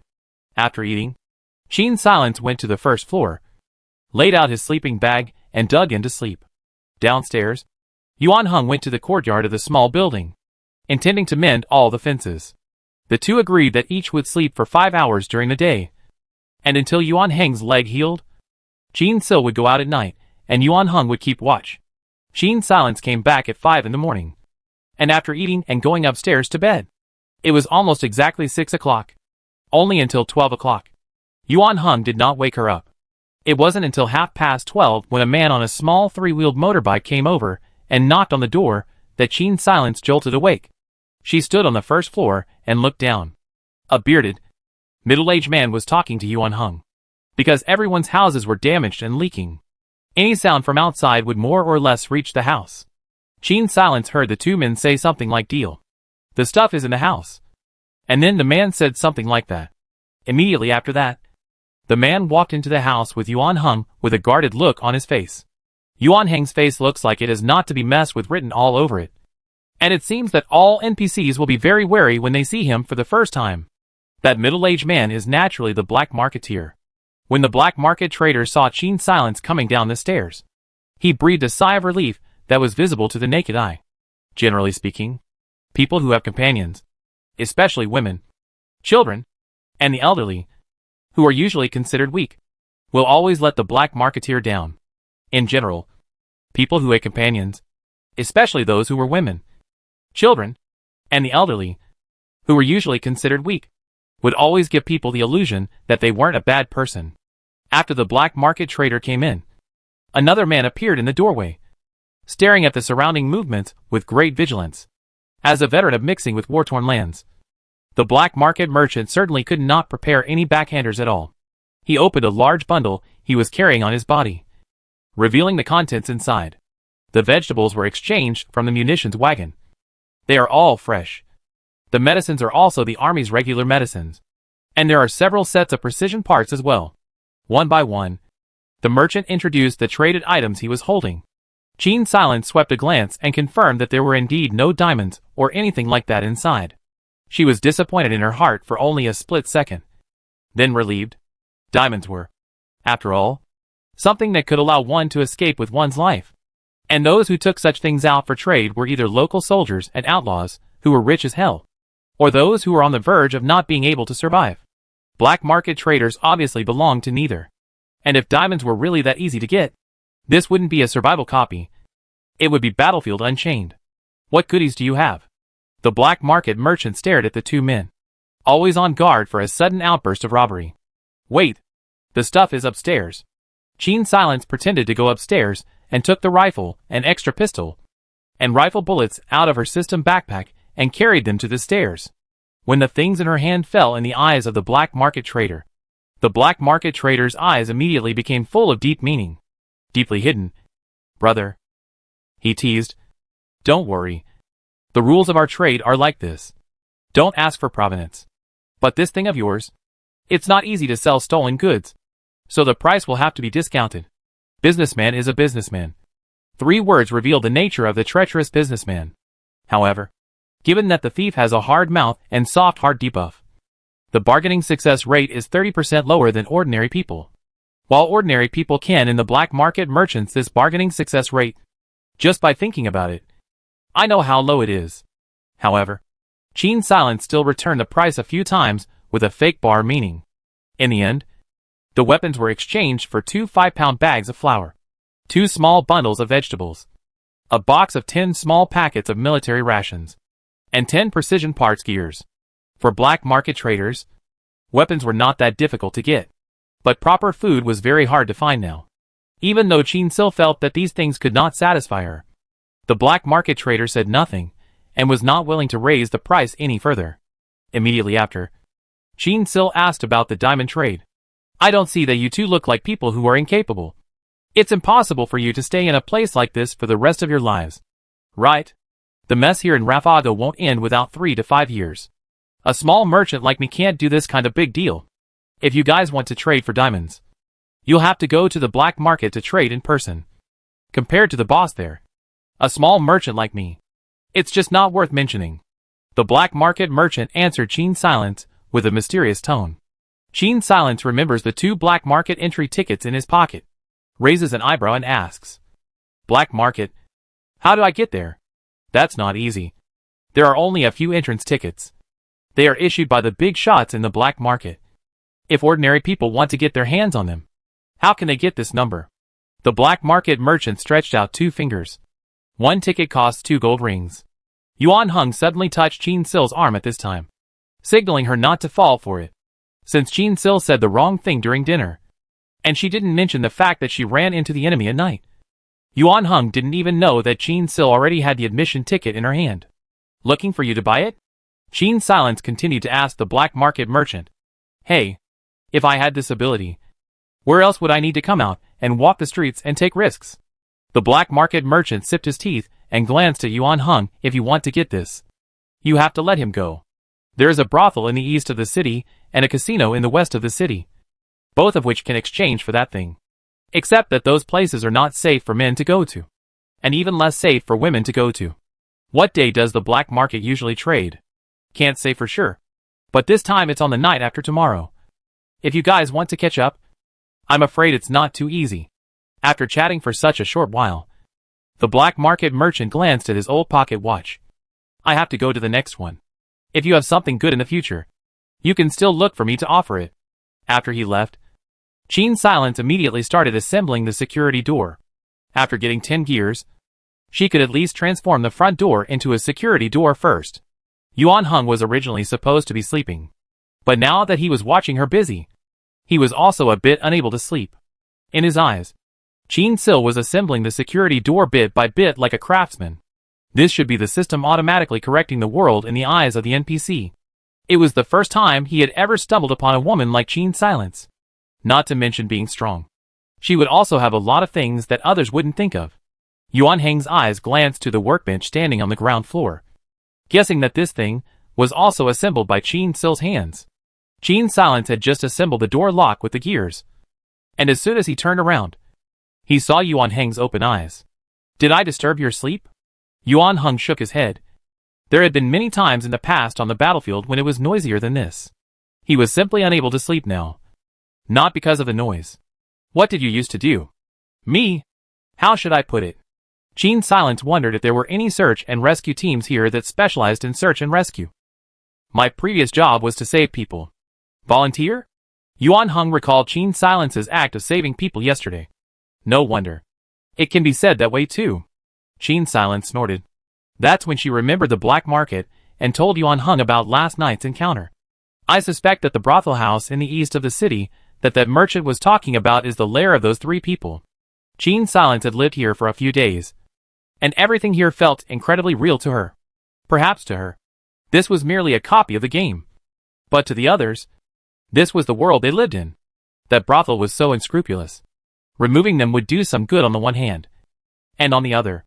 Qin Silence rolled her eyes and felt that these hostile NPCs could definitely provide her with a lot of buff bonuses and gold and silver jewelry. Such a 1-2 punch. It's a waste of time not to do it. But before doing this, she also had to consider the strength of the enemy. If the numbers were too disparate and there was no way to kill them separately, this plan could only be abandoned. This kind of power usually has 24 people anyhow. You should still avoid them if you run into them. Yuan Heng glanced at his leg and said, or you can stay at home for a few days. The food we have now is enough for us to eat for a few days. In a few days when my leg is better, leave the night outings to me. No argument. It won't get better soon. Depressed? Qin Silence couldn't help but stifle a laugh. Yuan Heng looks at her curiously. Ah. It's nothing. The weather is really nice today. Yuan Heng glanced outside. It was gray outside. All foggy. During the night, Qin Silence had already made a security door and was preparing to collect the materials to make the back door. Tonight, the outside was calm and unruffled. Qin Silence collected enough materials and found a few old watches, preparing to go back to dismantle them and find a few gears from the inside. At the moment, she had only thought of this method. Apart from mechanical watches, what other machines had gears inside them? Qin Silence wasn't a mechanical professional and wasn't particularly clear. Just as she was running towards home with a hiking bag of materials on her back, a loud bang suddenly came from the distance, and a red cloud suddenly rose from a piece of land in the north of the city. Immediately after that, a blazing fire started in the distance, and in the dark night, the yellow flames were particularly conspicuous. Uncertain of what kind of chaos was going on over there, Qin Silence still bypassed that dangerous section of the road on her way home, until she arrived home in the early hours of the morning. The fire in the distance still hadn't gone out. It should be some kind of armory that has been artificially detonated. Yuan Heng had been frowning tightly as she spoke. The fire was so big that it naturally couldn't have just burned the barracks. There must have been civilian houses as well. With this explosion, there was no telling how many more people would have to die. In the afternoon, Qin Silence went to the back door to assemble the security door as planned. But the front door was suddenly knocked on. Miss Qin. It's me. Yu Hiken. Qin Silence puts down what she is holding, walks to the front door and opens it. What is it? Yu Haiken scratches his head. I learned some new news from the neighbors, and came over to inform you. What news? About the fire yesterday. Yu Haiken glanced in the direction of the northern part of the city. Yesterday, the rebels and the resistance clashed over there, and blew up an armory, killing quite a few people. Now that stronghold has been occupied by the rebels, they don't care about the civilians scavenging. We plan to go over there together at night to take a look. What was that place over there before? Qin Silence lied. I'm not a local. I was trapped here when the war broke out. Yu Haiken didn't care about these details and said, I heard that it used to be a rich area, and one of the neighbors used to live there. And he said that there was no guarantee that there were jewels hidden by others. However, those people have either died or fled. So I guess it's all gone. And most of them can't escape the rebels' raids. When he heard jewelry, Qin Silence's eyes lit up when he heard jewelry. Chapter 8 Sniper Street. Wait for me. What time do we leave? Qin Silence asked. Then turned to Yu Haiken's injured leg. Can you go out in your current condition? Yu Haiken sighed. There's not much food stored at home. So I can't. Just find something to eat. I'm satisfied. We all agreed. At 9 o'clock this evening, we will all set off together. Qin Silence looked at him, then at Yuan Heng, and the plan came together. Firstly, the two people, Yu Haiken and his sister, Yu Haisan, were not much of a threat at the moment, with one being immobile due to a gunshot wound, and the other being frail and sickly. Last time, in the matter of dumping the corpse, these two people also helped them. Moreover, the system had also ruled that the two were friendly NPCs. So Qin Silence felt that he should be able to trust these two people for the time being. Qin Silence wanted to pass the copy, so the amount of belongings needed must be very large. The fact that so many people in the city were trapped and couldn't escape showed in itself that there were very few people who could successfully smuggle their way through. To collect diamonds, it was unrealistic to rely purely on trading. And Qin Silence didn't have that many things to exchange. Under these circumstances, one of the two combatants, her and Yuan Heng, would always have to stay home, which naturally made it very uneconomical. Although Yu Haiken was an ordinary person with little skill, as long as his injuries healed, keeping watch for a night in a house with a security door and weapons shouldn't be a problem. If that sister of his could still cook, Qin Silence wouldn't mind having one more person in the house to eat. After pondering this for a while, she suddenly asked, Does your sister know how to cook? Yuan Heng, who was originally sleeping, opened his eyes all of a sudden. Don't I cook well? Shocked, Qin Silence turned back and looked at Yuan Heng, who was lying on the bed pretending to be asleep with his back to himself, and momentarily cried and laughed. Will? She will. Yu Haiken instantly understood what she meant and couldn't help but raise the tone of his voice. Yuan Heng violently rolled over in bed, as if she was being woken up in a fit of anger. And Yu Haiken was so frightened that she shut her mouth in an instant. All right then. I'll trust you for the time being. Today you move in with your sister and guard things here. Yuan Heng and I will go out and take a look. Qin Silence hugged her arms and said, I hope you won't let my trust down. She had actually decided that she wouldn't leave the most valuable ones in the house. But leaving things behind was a test in itself. Once she came back and found that something had been privately hidden, this short-lived cooperation would immediately come to an end. Things like food. Qin Silence would leave it at home. The gun was too loud, and using it outside would draw attention to it. But leaving it with Yu Haiken from the start was never very reassuring. So it was placed in the system backpack by Qin Silence. Yuan Heng's gun was naturally still with him.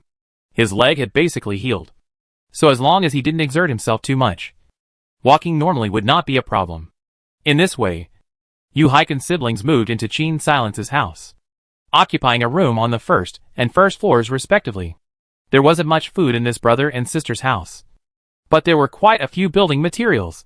Aside from the small hole in the roof that Qin Sil said he was going to leave behind to collect rainwater, all the other breakages in the house were patched up by this industrious sibling pair using wooden boards and nails. Although it was definitely not as good as reinforced concrete, it wasn't so bad that the house continued to leak around. Yu Haiken also very thoughtfully made a shovel with his workbench for Qin Silence to take away. He told Qin Silence that because of yesterday's fire and explosion, there might be quite a few piles of rocks blocking the road on the way to search.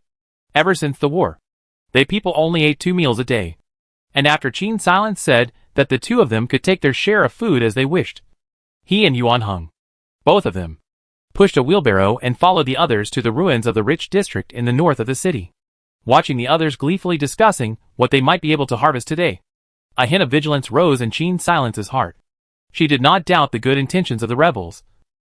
But the question was, if all of them were thinking of going over there to scavenge, then what would the rest of the city think? What would the rebels who were driven away think? The last airdrop was a lesson learnt. It's just that the way these people are so excited, it makes Qin Silence not know how to open his mouth. After all, opening his mouth would be like throwing cold water on someone. The group of people gradually walked to the ruins of the rich district in the north of the city, under the cover of the night. The prosperity that once existed here no longer existed, and what was left was only the broken walls that had been baptized by artillery fire. Many of the houses had been destroyed by yesterday's fire, and most of the ones that were left had collapsed to the point where only the ground floor and basement were left. There are very few intact villas left. The road was lined with the bodies of many people who had died horribly because of yesterday's melee, as well as those who had burned to death in the fires. Rats rustled over these corpses, never giving the dead their last ounce of dignity. The people who came with Qin Silence were somewhat unable to bear to look at them, so they had to speed up and move forward. On the whole, in the area where Qin Silence lived, there were still a lot of good-natured people. The valuable things on these corpses had already been scavenged by the nearby residents, and only in the houses could there be any missing fish. Everyone spread out individually, looking for a house nearby to search for useful items. However, everyone didn't go far away, so as not to leave the crowd and fall alone, and not even have time to call for help. Qin Silence picked a relatively large house. The house had 3 floors, but with a burglar-proof door at the entrance, and the back door and broken area blocked by messy rocks. It shouldn't have been searched cleanly yet. When she took out the lock opener, Yuan Heng's eyes drifted strangely for a split second. Who in their right mind carries this around? Qin Silence didn't pay attention to his small movements and drummed the security door open in 3 or 2 strokes, and didn't damage the lock cylinder inside. She drilled into the house to search, while Yuan Heng stood guard outside to prevent anyone from coming over to sneak in. After the security door was relocked by Qin Silence, Yuan Heng went to the other exit and used a shovel to clear the dirt pile. This was one more escape route, and it was also a bit of extra security. Once the cleanup was done, Yuan Heng took his pocket knife and walked around the house, on one side guarding against the robbers sneaking in, and on the other side being alert for the rebels that might come charging out from a corner at any time. Inside the house, Qin Silence was searching for supplies at the counter on the ground floor. It was only after she walked in that she realized that this place was actually originally an upscale bar. It was a pity that the house had collapsed after yesterday's explosion, so the drinks in the liquor cabinet on the ground floor had long been taken by those rebels without a single bottle left. Qin Silence rummaged through the counter for half a day and found nothing but 2 poor quality cigars and useless banknotes. When that black market trader came last time, he also brought quite a few cigarettes and cigars with him, only that neither she nor Yuan Heng smoked, so naturally they didn't exchange them. Thinking of this, Qin Silence put the 2 cigars into the small pocket of the mountaineering bag's compartment, preparing to save them for trading with others. The hall on the ground floor was in full view, and after searching through it, Qin Silence went upstairs. Upstairs there are several private rooms with some unopened drinks, which will be uniformly classified as wine in the system backpack, occupying a common grid. Qin Silence picked a more upscale looking, collected just a group of 10 bottles, did not take again. In these compartments, Qin Sil found a broken radio. It seems that there are no mobile phones in this era, and wired telephones belong to the advanced equipment, and radios seem to be rare and in demand. Although this radio was broken, Qin Sil felt that he was able to fix it after rummaging through the system mall. With this, they would be able to receive a bit of news from the outside world when they stayed at home in the future. After storing this broken big radio in her system backpack, Qin Silence climbed up to the 3rd floor again. Just as she was about to pull open a room door, gunshots rang out from outside. Ah! Qin Silence walked towards the window and pressed her side against the wall, tilting her head and peeking outside. A man was hit by a bullet and fell to the ground screaming. After another 2 or 3 seconds, another bullet hit his head, causing him to stop struggling completely. Qin Silence ran downstairs, opened the back door, and inquired about the situation. Over there, There's a sniper. Yuan Heng pointed at a tall building in the distance. That's a landmark building that Rafaga decided to build before the war, only for it to become a rotten building because of the sudden outbreak of the war. That side should have been taken over by the rebels, who are retaliating against the civilians and rebels here. The main road back is now guarded by snipers. We can only go back by a detour. Qin Silence took an old yellowed map from his hiking bag and said, "If we go around, the journey will be more than twice as far as when we came. It's 12 o'clock in the middle of the night." Haruhiro frowned. The place where they were staying was on the west side of the city, and the road they came on today was already not short. So if they made a detour to go back, not to mention that they had made a trip for nothing tonight, it was still questionable whether they would be able to make it back before sunrise. Snipers guarded the section of the road is only so a road. The original path in the explosion has become covered with debris. Pitted trenches. Want to follow these shortcuts? If you want to follow these shortcuts to get out, you might as well take a long way round. After all, the sniper's range is limited. The rebel sniper's favorite is Mauser's 98K. Judging from the distance from the abandoned building to here, he should have a 6-power lens. In which case, his maximum effective range should be about 1.5 kilometers. Yuan Heng frowned as he pondered. There was originally an armory near here, so there must be an underground passageway. We just need to find the underground passageway, and we should be able to avoid his sniping. All the people who came together were overjoyed to hear this news. However, after everyone had searched around in a circle, they despaired and realized that the original location of the armory was at the other end of the street that the sniper was aiming at. Isn't this a wasted joy? Why do we need to use the tunnels if we can just walk to that end? Someone hung their head and started complaining. Here's another entrance. Qin Silence burrowed out from behind one of the houses. A group of people crowded over in a rush, scrambling to look towards the entrance Qin Silence had discovered. Unfortunately, this one entrance, a gate shaped like a bunker, could only be opened from the inside. In other words, the position they were in was the exit of the underground passageway, and the one on that side was the real entrance. Watching time pass by, Qin Silence began to listen sideways to the sniper's firing frequency. The bullets were fired once every 2 seconds. Watching Qin Silence become more and more absorbed in listening to the sound of the shots, Yuan Heng understood her intentions. Are you crazy? That's a sniper, not an artilleryman with bad aim. I have to try. I'm not happy that this area has become like this before I've even had a chance to scavenge it. Qin Silence revealed a hint of madness. Part of the reason why she became a rescuer was because in her body, there was a madness factor similar to that of an outlaw. People who rescue people often had to put their own lives at risk. This man's wanton abuse of civilians had already enraged Qin Silence. There were times when she was indeed a maniac who did not care about risk for the sake of her purpose.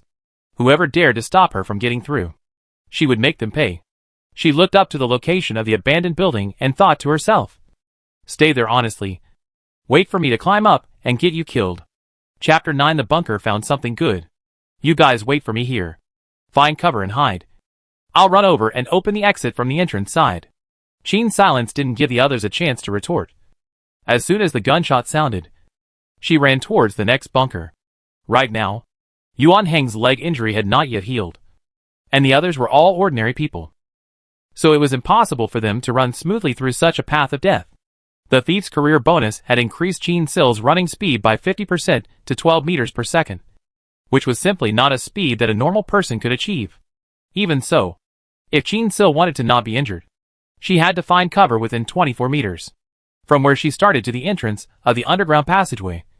It was a full kilometer, and when they reached that end of the passageway, a few tens of meters further on, there was an abandoned underground station for them to escape. The underground station had been decommissioned after the war broke out, and the rebels had guarded it, building bunkers and arsenals. Only now that the land was rebel territory, the underground station was naturally unguarded on purpose. After all, the rebels had no desire to stop civilian activities. The first bunker Qin Silence picked was 20 meters away, and almost as soon as she reached the bunker, a bullet hit the land outside of it. The sniper was already on her. Qin Silence waited for another shot and once again ran towards the next cover.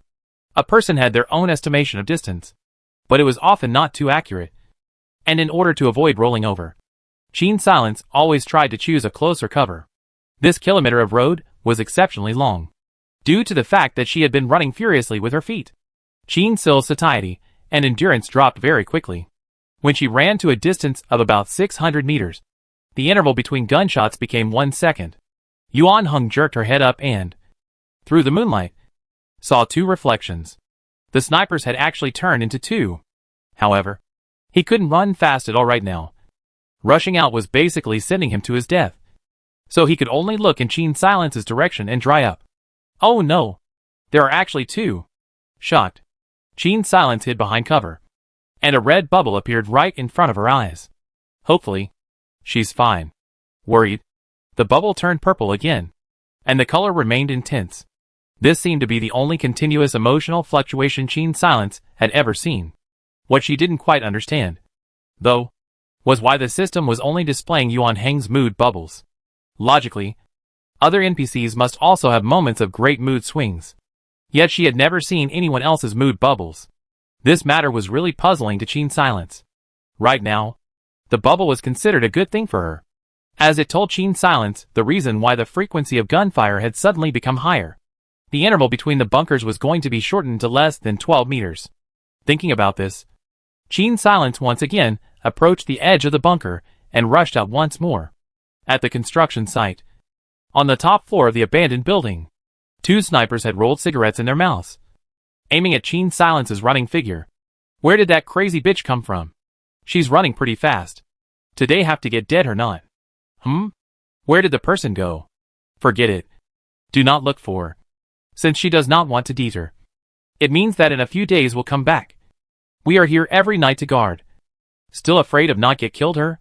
We've been ordered to guard the others. Whoever dares to walk on this road will have his head blown off. Where we can't guard, no one can fucking use it. A portion of the scavengers, watching Chin Silence attract the sniper's attention, had taken the opportunity to escape. Now that the sniper had shifted his attention, they immediately suffered. Behind Chin Silence, the sounds of gunfire and screams were endless. Ordinary people like that can't run fast enough. Especially those who run halfway. Can't reach the entrance of the underground passage in front, and can't return to the back in time, panicking and looking for cover. And as a result, before they can run past, they are killed by the snipers, who are on fire with a single shot. Chin Silence took advantage of this opportunity and ran towards the entrance of the underground passageway at a fast speed. She quickly opened the entrance's security door with her unlocker locker, walked across an empty transition platform, and then descended down the stairs, entering the underground passageway. The passageway was sporadically filled with supplies that the rebels hadn't had time to take with them, and Chin Silence loaded up 20 packets of military rations and another set of anti-inflammatory medication before running in the direction of the exit. The exit gate was opened, and the first thing that was revealed was Yuan Heng's worried face. He stared nervously at Chin Silence for half a day before finally letting out a quiet sigh of relief. Let's go! Chin Silence waved his hand and signaled for everyone to enter the underground passage. A group of people scrambled in. Most of them, not the ones who came with Chin Silence. At this moment, Yuan Heng tugged on Chin Sil's sleeve, signaling her to lag behind by a step. The two of them slowed down without moving. Only after the group of people had coaxed the remaining supplies in the underground passageway and were busy leaving through the entrance did Yuan Heng whisper, "It's impossible for a place like this to not have spare supplies. And in the vicinity of the underground passageway, there should still be a hidden bunker." There were only a few neighbors left in the underground passage waiting for Chin Silence to leave with them, and the rest left without even a word of thanks. How inhuman. Miss Chin took the risk of opening the passageway, and they're still complaining that Miss Chin didn't attract all the firepower just now and got people killed. I told them to wait a long time ago, but they were in a hurry to run away. So who's to blame? A few neighbors fought for Chin Sil. Chin Silence herself didn't think it mattered. After all, those who thought of her as cannon fodder for exploring the path had basically paid the price of their lives. And she wanted to open the passage, partly out of selfishness. As for whether others were grateful or not, she had never considered from the beginning to the end. Although this section of the road is thrilling, but Chin Silence after all is running all the way through. Plus open the underground passage time. Before and after only past 40 minutes. After those few neighbors complained, they came over to ask Chin Silence when he was going back. I still have to look around. You guys can go back first, Chin Silence said. The few people looked at me, and I looked at you. and ultimately decided not to be too adventurous. Carrying the food and medicine that they had managed to find from the underground passage, they left down the entrance. After dawdling for such a while, it was 1 o'clock in the middle of the night. It was nearly a 3-hour journey back, and if the two wanted to find the bunker entrance, they would have to speed up as well. After 5 in the morning, the road would become even more dangerous. After all, Yuan Heng was from the army, and was familiar with the layout of military camps and arsenals. The two of them searched along the ruins of the armory for half an hour, and found the entrance to the bunker that had been blackened. From the outside to open the bunker door requires a lot of strength. The two together, the effort of 9 oxen and 2 tigers, only to open the door of this somewhat deformed bunker. This bunker was very large, and could not be explored in a moment.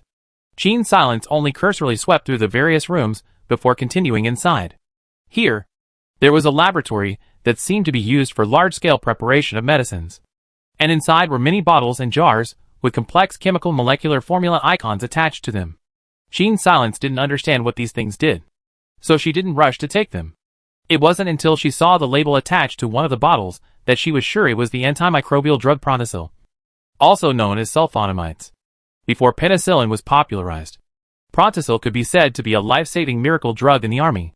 Qin Silence decided to come back over and take a look before leaving, after which he walked forward. There were a lot of single dormitories here, most of which left nothing useful in the way of supplies. There was only one food reserve room, which didn't have a lot of food in it, but most of it was high grade. And in a war zone, there were actually fruits and milk available here. Qin Silence walked towards the deepest part of the room. A room that was obviously the bunker manager's residence caused him to rest. The door used a complex mechanical lock with finger-thick iron bars, through which a safe could be seen inside. The key still inserted in it, not having had time to take it out. The key is still inserted in it, and there is no time to take it out. This kind of complicated mechanical locks cannot be opened by Qin Silence's lock opener at all. As a fake thief, Qin Silence couldn't open all the doors with one lock picker. But there was a safe inside. But there was no way to get to the contents, which was too much for Qin Silence to handle. When in distress, look for the system mall. Qin Silence browsed through the blueprints in the mall's blueprints, hoping to find a solution. At this time, Yuan Heng had already moved everything he was going to bring up there, and placed it in the trolley. Let's go.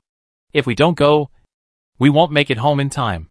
Qin Silence's thoughts were interrupted by his words. The two of them climbed out of the bunker, reset the bunker door, and blocked the entrance with a pile of rubble before they hurried back to the camp in the night. Yu Haiken's siblings who were guarding the house had already been anxious, and only after seeing the two return safely did they let go of their hearts. Luckily, it's fine. I saw that people from several nearby houses had returned. Only you two were nowhere to be seen. I thought that I had encountered some kind of situation. Yu Haiken patted his chest and said, "Breakfast is ready. I made vegetable porridge." Yu Haisen nervously rubbed his hand against the trouser line, and had the feeling of a new employee reporting. Qin Silence implicitly surveyed the things in the camp, and after confirming that this pair of siblings could indeed be trusted, he nodded kindly and smiled. "Eat together. During the day, Yuan Heng and I need to recuperate our energy, and we have to work hard for the two of you in the camp." "No hard work. It's already very good." Yu Haisen whispered and started to distribute the vegetable porridge to everyone. During the meal, Qin Silence talked about the problems he encountered. Yu Haiken thought about it, and after that asked, "Can a person get in if all the bars of that door are cut?" "If it's me, it should be possible." Qin Silence replied without thinking. "If I can get my hands on a small hacksaw, I should be able to give it a try. But this thing doesn't have a long lifespan, so I'd have to collect 4 or 5 of them anyway before I could cut all the iron fences." Yu Haiken subconsciously glanced towards the workbench. This workbench can do some rough tools. It won't work for a small hacksaw. His words reminded Qin Silence. It was time to upgrade the workbench. Qin Silence flipped through the system mall and found the workbench upgrade blueprint. Workbench upgrade blueprint, intermediate. After upgrading, it can craft small rigid saws, animal traps, helmets, alarms, and repair radios. Upgrade method, 50 points to unlock. Simply a sitting duck. Qin Silence couldn't help but slap the table. Yu Hazen's hand, which was about to serve kanji, immediately retracted in fear. Yuan Heng looked at Qin Silence uncertainly. "It's fine. It's fine. Don't mind me. I just suddenly remembered something. Gene Silence said glumly. 50 points was a diamond. A gold ring scavenged from those 3 men earlier was only exchanged for 5 points. Gene Silence only had 4 diamonds on her person, and it was heartbreaking to make her sacrifice one. However, sacrificing a child to catch a wolf, for the sake of that safe, Gene Silence gritted her teeth. The workbench was going to be upgraded sooner or later anyway. There was nothing to be heartbroken about. Gene Silence hypnotized herself like this. Woo! Heart still hurts. Gene Silence muttered in her heart to the system sitting ducks, while still exchanging the blueprints for the intermediate workbench. After eating, drinking, and sleeping, Gene Silence began to rub his fists and prepare to upgrade his workbench. This time, the materials for upgrading her workbench once again created a problem for her. One of the most important components needed to upgrade an intermediate workbench a level. Chapter 10 Underground Black Market, the source of the diamonds. What's wrong? Seeing Gene Sil looks dazed, Yuan Hung comes over and pats her shoulder. Gene Silence. It's true that life is a game. And whenever you think you're going to pass the level, you'll realize that there are other preconditions for passing the level. She was pretty sure that things like leveling gauges. She hadn't seen a single one of them since she entered the copy. And the 3-dimensional diagram of the leveling gauge shown in the system was definitely not that kind of simple amateur item. There was a great deal of uncertainty in finding such a thing on her own. Will there be leveling instruments in the black market? Gene Silence seemed to be talking to herself and asking Yuan Hung. It's impossible to say about any of this. The more precise instruments will occasionally trickle out of the military, but the quantities are usually not very large.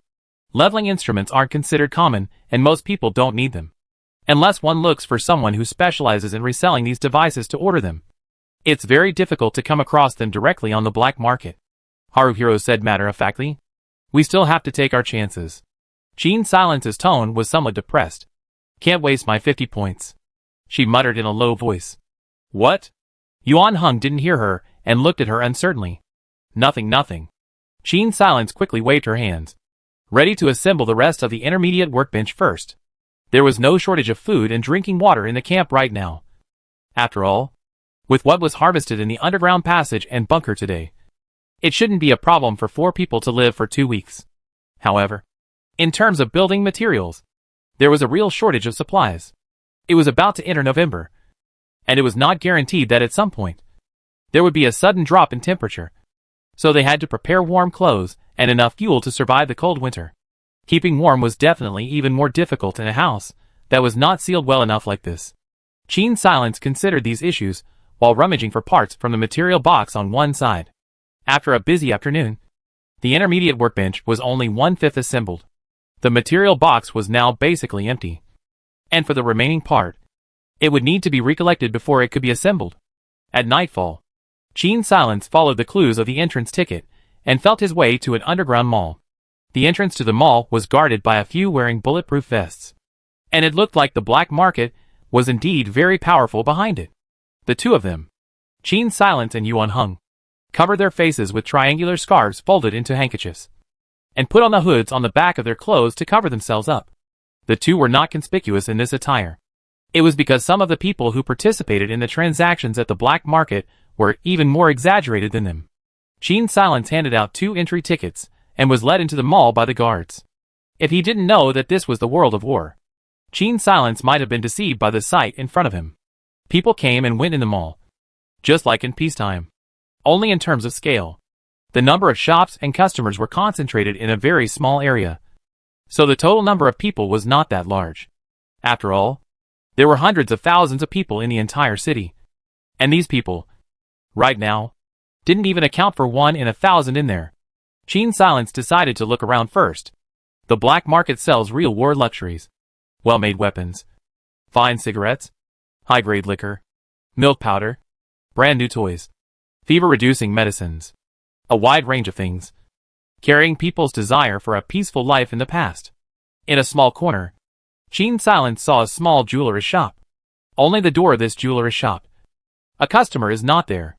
A small, unassuming-looking old man, with his neck scrunched up and his hands in his sleeves, sat behind the counter and dozed off.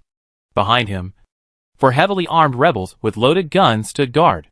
According to this situation, It would be a hell of a thing if someone dared to come over. But Qin Silence still walked over. This? How do I sell it? She pointed at a diamond ring in the glass counter and asked. The little old man brushed his eyes open, glanced contemptuously in the direction of the other shops, and said in a cocky tone, Those rags can't be exchanged for my stuff. What can be exchanged?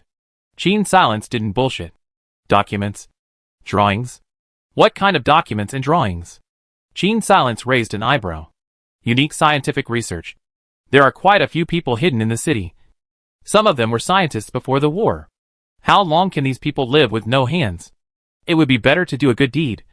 One to fulfill your desire to get out of here, and the other to make things easier for an old man like me. Don't you think? Right? The little old man's wrinkled face revealed a devious expression. I see. How many diamonds can be exchanged for one document? Qin Silence asked again.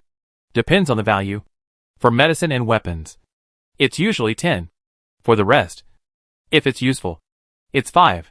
You must know how many things it takes to smuggle. Right? Qin Silence looked at the little old man. I think this is a left-hand to right-hand business.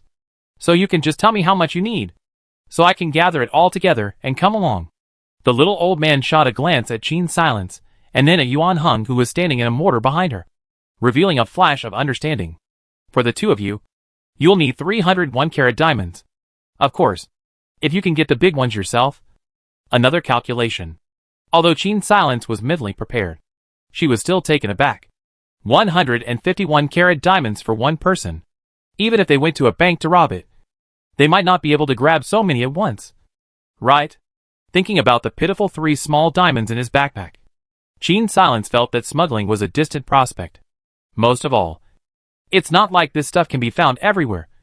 So even if you have the intention to collect it, I'm afraid you'll have to take your chances. As for the little old man's comment about exchanging scientific research results for diamonds, that was even more of a matter of chance. Otherwise, why wasn't there anyone in front of his shop? Qin Silence left the jeweler's shop with Yuan Heng. They'd been going around arresting intellectuals in the city before. There are many scientists who don't want to be with the rebels and have to hide every day. Yuan Heng's face was blocked by a mask, making it impossible to see his expression. However, Qin Silence could still see a hint of disdain in his eyes. His words reminded Qin Silence of the second special character he saw before entering the replica, the university professor. It seemed that the rebels' pursuit was the biggest stumbling block on the university professor's path to survival. If she really drew this profession at that time, with the university professor's attributes of not having any physical and attack bonuses, and even a debuff that reduced her attack power and attack speed by 50%, she would probably have pounced and started her second copy by now. If the system's professions were all drawn by face, the randomness would be too great. Qin Silence felt that she couldn't have good luck every time and always draw a better profession like thief. However, this was not a part of her own control, and Qin Silence only flashed such a thought before shaking the matter out of her mind. The person who sells precision parts is over there, Yuan Heng said, pointing to a shop. A man wearing black framed glasses and looking like an engineer stood expressionlessly in front of a workbench, processing something. When Qin Silence walked over, the other person didn't even raise his head, only asking in a low voice, What do you want? A leveler. The shopkeeper raised his head and glanced at Qin Silence in surprise, thinking that neither she nor Yuan Heng behind her looked like mechanical engineers of any kind. But that was the rule of the black market. When trading, one only talked about need and price, without asking about provenance or reason. That one has to wait. And there's a deposit. How long do I have to wait? How much is the deposit? A week. There will be a merchant on a motorbike to deliver the goods. The deposit I only want sulfonamide. 3 sticks. The final payment is 7 sticks. No bargaining. Qin Silence used the cover of his hiking bag, but actually took out 3 sticks of sulfanilamide from his system backpack. The finished product she got in the bunker yesterday was enough to pay for the leveler, but she doubted that she would have to trade with this person for a long time. With so many blueprints in the system, it was a good bet that any one of them would need the odd one. It stood to reason that someone who could set up shop in the black market should have no shortage of supplies. There had to be some other reason for this person to sell something as long as sulfa. What credentials will you provide me with? Qin Silence's hand pressed 3 small brown ampoules that were only the thickness of his fingers.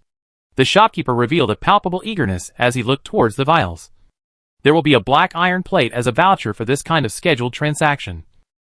So if I fail to deliver on time, you can hand it over to the black merchant, and I will naturally be punished. The black market will also return the deposit to you in order to uphold its own rules. I'll probably buy more in the future. Gene Silence hinted. You still have. The shopkeeper's voice drew up a degree. He looked around and pulled open the door of the shop that originally kept people out, releasing the two into the interior of the shop. You have a stable source of sulfa? He asked in an eager whisper. There are raw materials, but I'm not a doctor and can't synthesize the stuff. Gene Silence was honest. The raw material is fine. But it has to be doubled. The shopkeeper seemed to be afraid that Gene Silence would be unhappy, and hurriedly explained. Pharmacists charge a lot. 5 raw materials for me to get 2 medicines. And these 2 medicines are only a day's worth. In other words, by doing so, he was still giving Gene Silence a discount. Gene still observed his expression for a while, thinking that with this nervous look, he should be in need of medicine to save his life, and not look like he's lying. So she pushed the 3 ampoules of sulfanilamide over. Deposit for you. Delivered to this address. The shopkeeper gave her a small round black iron plate with a number embossed by a machine. This is my black market shop number. My name is Wei Snap. Gene Silence took the iron plate, held it in her hand and examined it for a moment, nodded, and went to the other stalls with Yuan Hung. The two exchanged packets of military rations for information at the place where they exchanged information and learn of a place with building materials. The black market dumps were usually points of supplies that hadn't been raided yet, compared to the others who always took their chances. They had quite a few intelligence officers who snooped around. Of course, usually the most in-demand supplies had already been taken by these people, and what the intelligence buyers could find were the less valuable things, and the few that had slipped through the net. This time, the black market was considered a worthwhile trip. After Gene Silence exchanged what she needed, she left the black market with Yuan Hung. Most of the people in the black market were like this. After they finished their business, they would leave in the middle of the day, and very few people stayed until the black market closed in the early hours of the morning. Gene Silence and Yuan Hung felt someone trailing after they left the back door of the black market. One of the two is a retired soldier with first-class anti-detection ability, and the other is so fast that ordinary people can't catch up with them.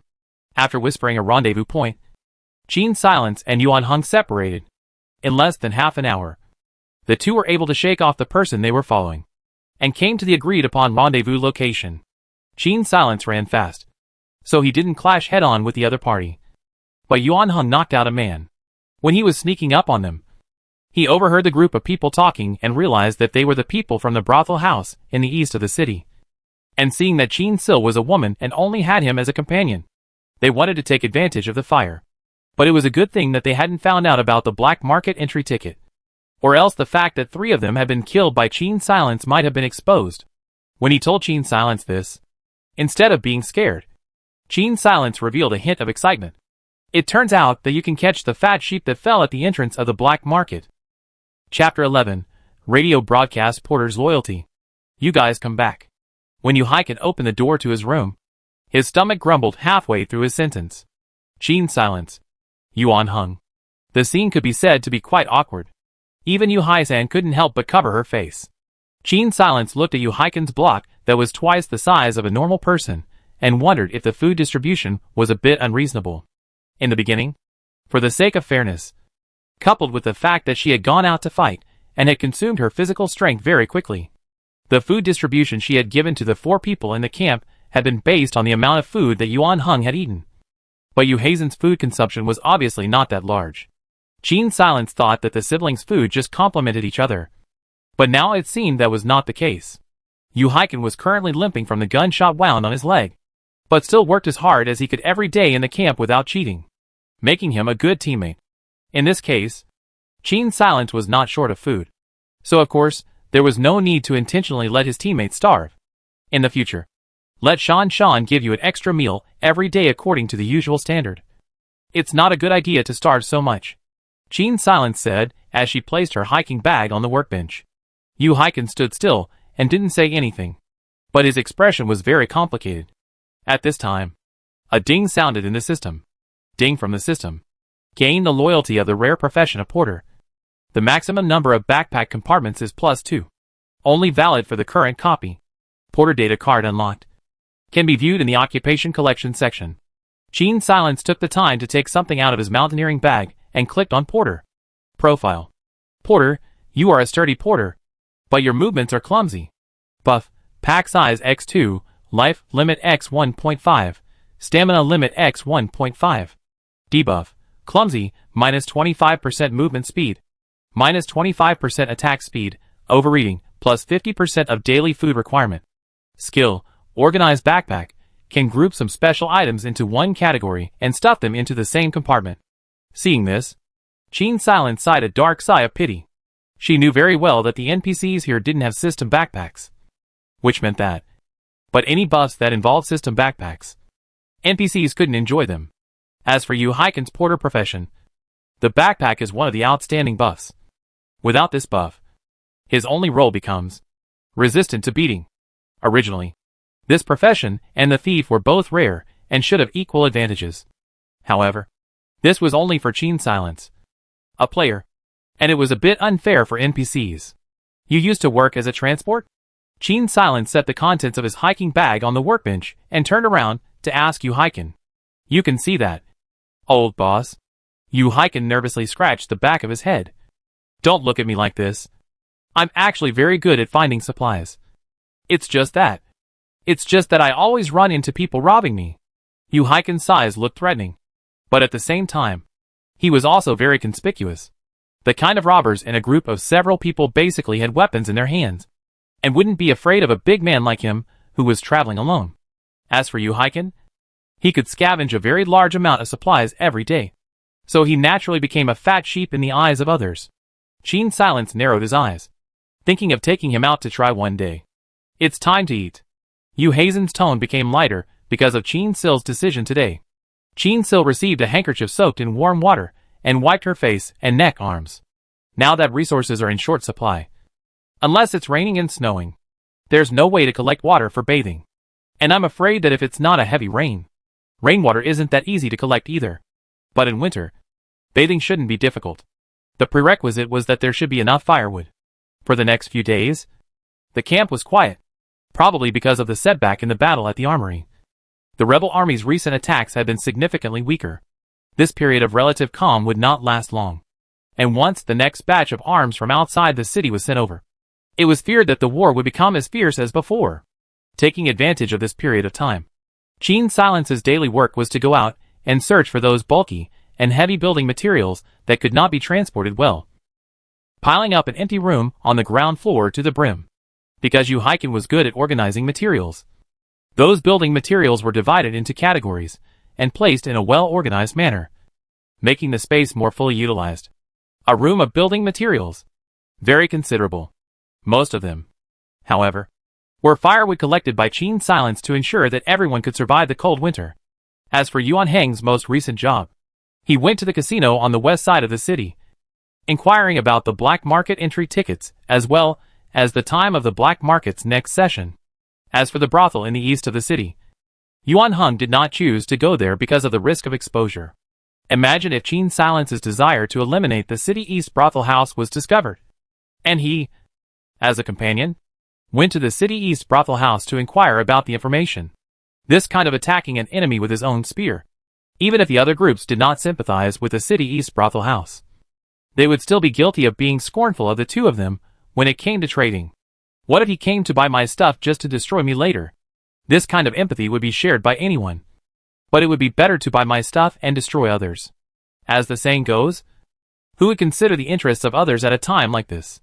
In the end, Yuan Heng inquired about useful information and bought an admission ticket.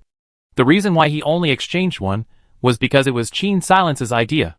There were a few rebels inside the black market, and it was always a bit unsafe for Yuan Heng to go there. Instead, it was better to just ambush them outside. Gene Silence, a woman alone, left through the back door of the black market, more effective in attracting those fat sheep from the east of the city. At that time, the two of them will work together to kill those people by surprise. And there should be a lot of surprises. The next black market will be in a week's time. During wartime, supplies are hard to find, and it's hard for people to always go to the black market to trade. So the black market usually only opens once every 2 weeks. In winter, Sometimes it only opens once a month even. Yuan Hung told the news he had inquired about. After the few people in the camp had breakfast, Yu Haiken and Yu Haisan continued to be busy, while Qin Silence and Yuan Hung went to their respective rooms to rest. By noon, Qin Sil had just woken up from his nap when he heard a knock on the door downstairs. Yu Haisan looked through the doorway and realized that it was the black market merchant. So she opened them. The black market trader froze for a moment when he saw her face. Is this a new girlfriend? That's not right. Is it? Wasn't the stuff ordered by the woman from before? I'm here to deliver something. He looked at Yu Haisan half-heartedly, and then at a large man working inside, almost thinking he had entered the wrong door. Yu Haisan heard him, and knew that it was something Qin Silence had ordered. So she said, "Wait a moment. I'll go call our boss." Okay. The black-hearted merchant thought she was going to call Yuan Hung. However, it was Qin Silence who came downstairs. "You're the boss?" The black-hearted merchant flirted. "What? I don't look like it." Qin Silence tilted her head, half-truthfully, making it a little unclear what she meant. The black-hearted merchant shrugged his shoulders indifferently. "I'm delivering something for the boss in the black market. 14 sulfonamide raw materials. One hand pays. One hand delivers." Now that the logistics were basically in Yu Haisan's hands, after Qin Silence nodded her head, she went to the medical box where the medicines were stored and brought over the sulfonamide raw materials. The black market trader looked at the small pile of sulfonamide raw materials and smacked his lips a little, secretly saying that the woman in front of him had a few skills. He swept around the room and saw the broken radio. So he said in passing, "I still have a few dry batteries here. That radio of yours should work." Qin Silence looked at him good-naturedly and nodded. "Take a look." The merchant opened the bag he had carried all the way here and first handed Qin Silence the level wrapped in a soft cloth, after which he placed the dry batteries in a prominent position. "By the way, Boss Wei asked me to tell you that when the black market isn't open, you can contact me directly if you want to buy his stuff." Before leaving, the black market merchant said. When he left, Qin Silence held the level and went to the workbench. The assembly of the other parts was already basically complete, and all that was missing was this leveling instrument. In less than half an hour, Qin Silence had completely assembled the intermediate workbench. With this workbench, she was able to make a small saw and repair the radio. Qin Silence placed the radio on the workbench, and in a short while, she used the workbench to check for faults, took some materials from the warehouse, and repaired it. Although it is not very beautiful, but the battery can be used. Qin Silence put the radio on the empty space and went about her own business. Yu Haisan squatted in front of the radio with some anticipation.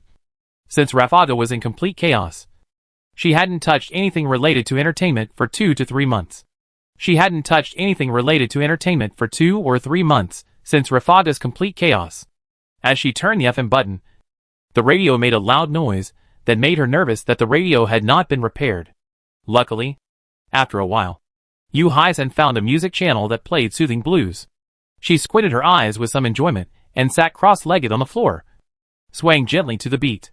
It wasn't until the end of the song that Yu Haisan opened her eyes and peeked at Qin Silence with a red face, finding that the other party wasn't paying attention to this place, but was instead drumming away at the intermediate workbench, wanting to make a small hacksaw first. Yu Haisan turned the FM knob again. This time, it was current news. Winter is approaching. Some families who grow their own vegetables at home, the cost of growing vegetables has increased, and vegetables may increase in price significantly recently. Yu Haisan took this to heart and continued to adjust the channel. Recently, the war in Rafaga has subsided slightly. The resistance gained a great advantage in the battle north of the city, but the overall gap between the two sides is vast, and I'm afraid that the situation in the future will not be optimistic. This time it's a wartime broadcast. Cold air will be coming in the near future. Daytime temperatures are expected to drop to 5 degrees Celsius this week, and there may be light snow at night. This time it was the weather forecast. Although Qin Silence had been busy, he had listened to an earful. It looked like the delayed water collector would not be necessary for the time being, and it would be easier to collect snow water than rainwater for some time to come.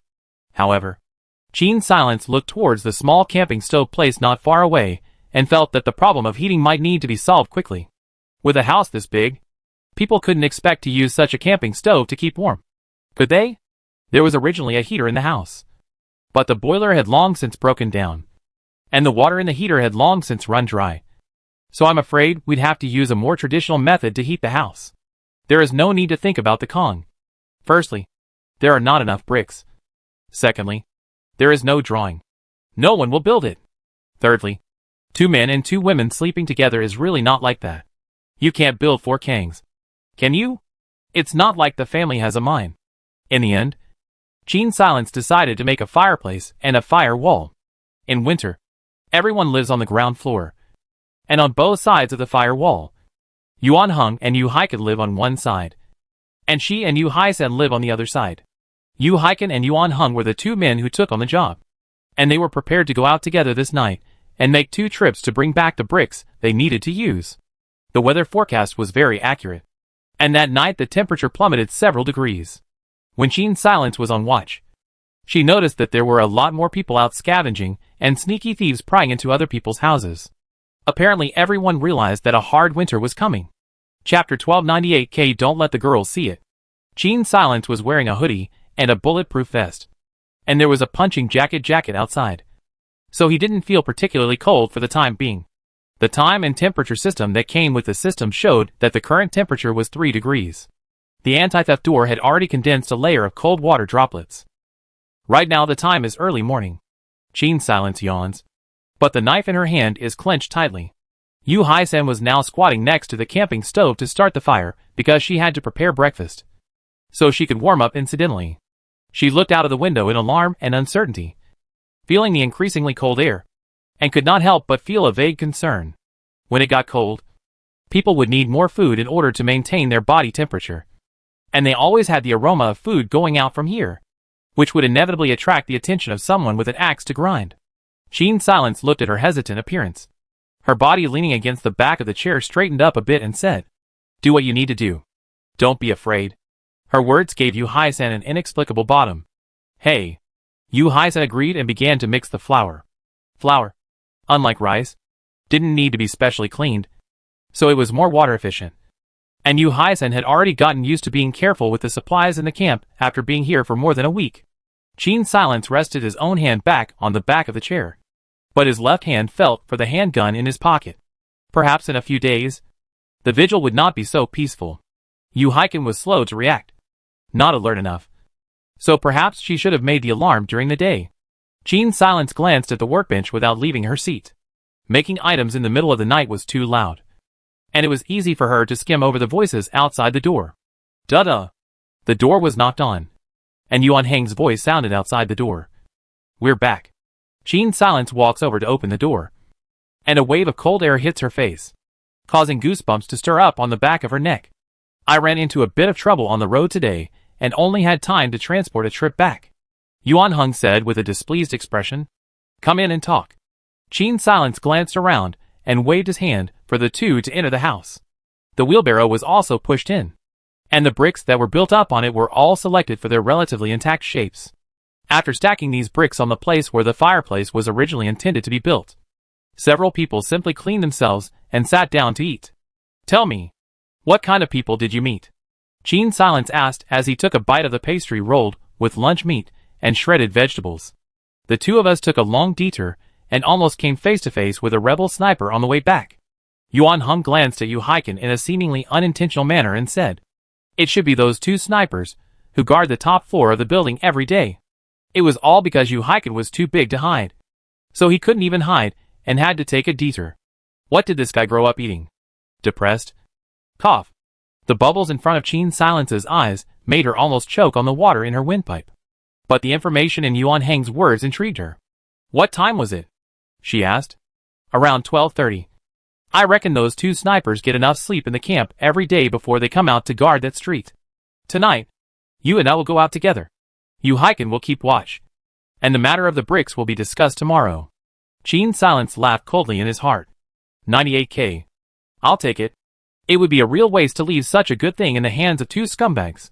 During the day, all 3 of them had to catch up on sleep. Gene Silence went back to the first floor. Yuan Hung and Yu Haiken slept downstairs. Even if someone came, it shouldn't be so bad that no one would notice. Although Yu Haiken didn't have much fighting ability, it wasn't so bad that he wouldn't even be able to call for help until the afternoon.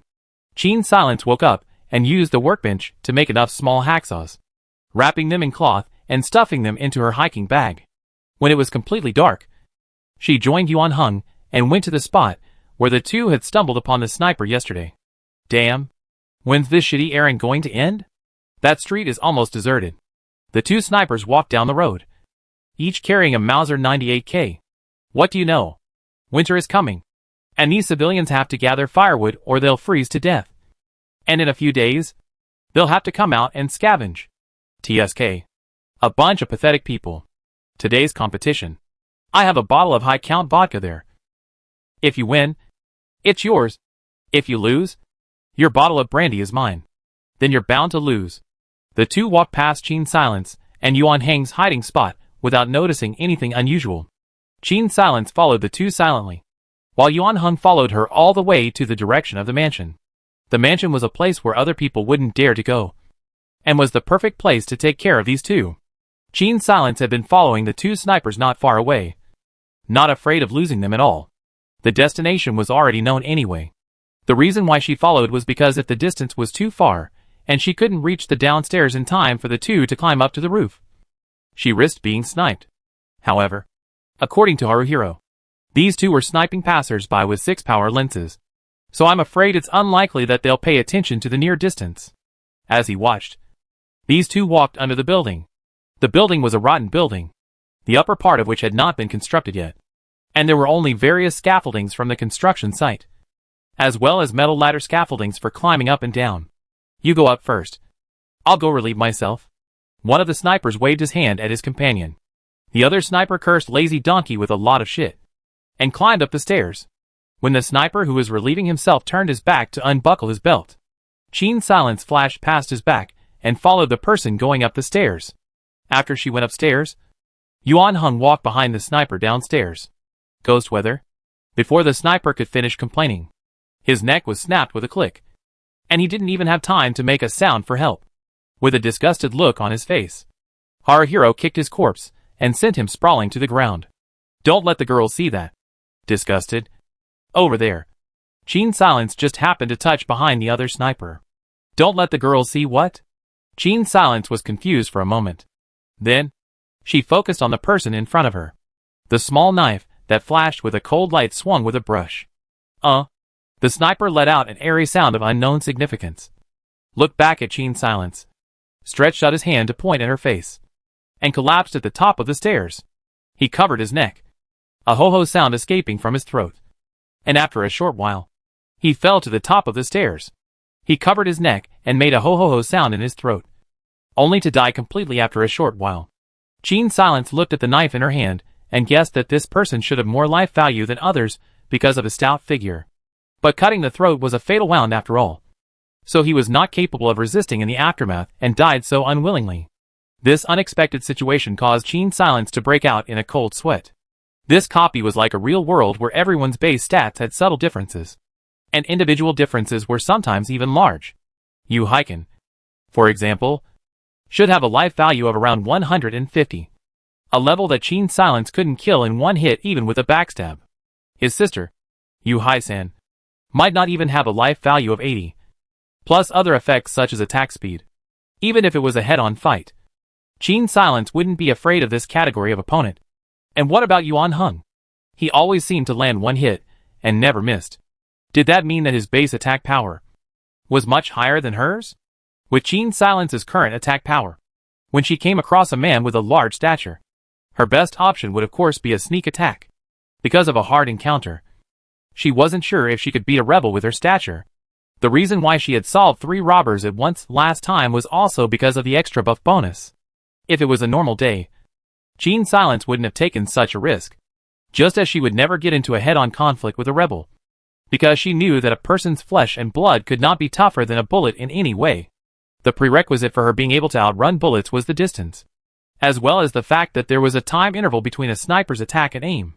If the enemy was 100 or 200 meters away, with a repeating pistol gun, she was looking for death if she dared to clash head-on. While scavenging the items on the sniper's body, Gene Silence was even more convinced that her Voldemort strategy was absolutely correct. Strategy was absolutely correct. For a Voldemort player, Crouching in the bushes and shading people from behind was a tried and tested method of combat. On the other side, Yuan Hung had already finished searching the sniper's belongings downstairs, and even took his bulletproof vest.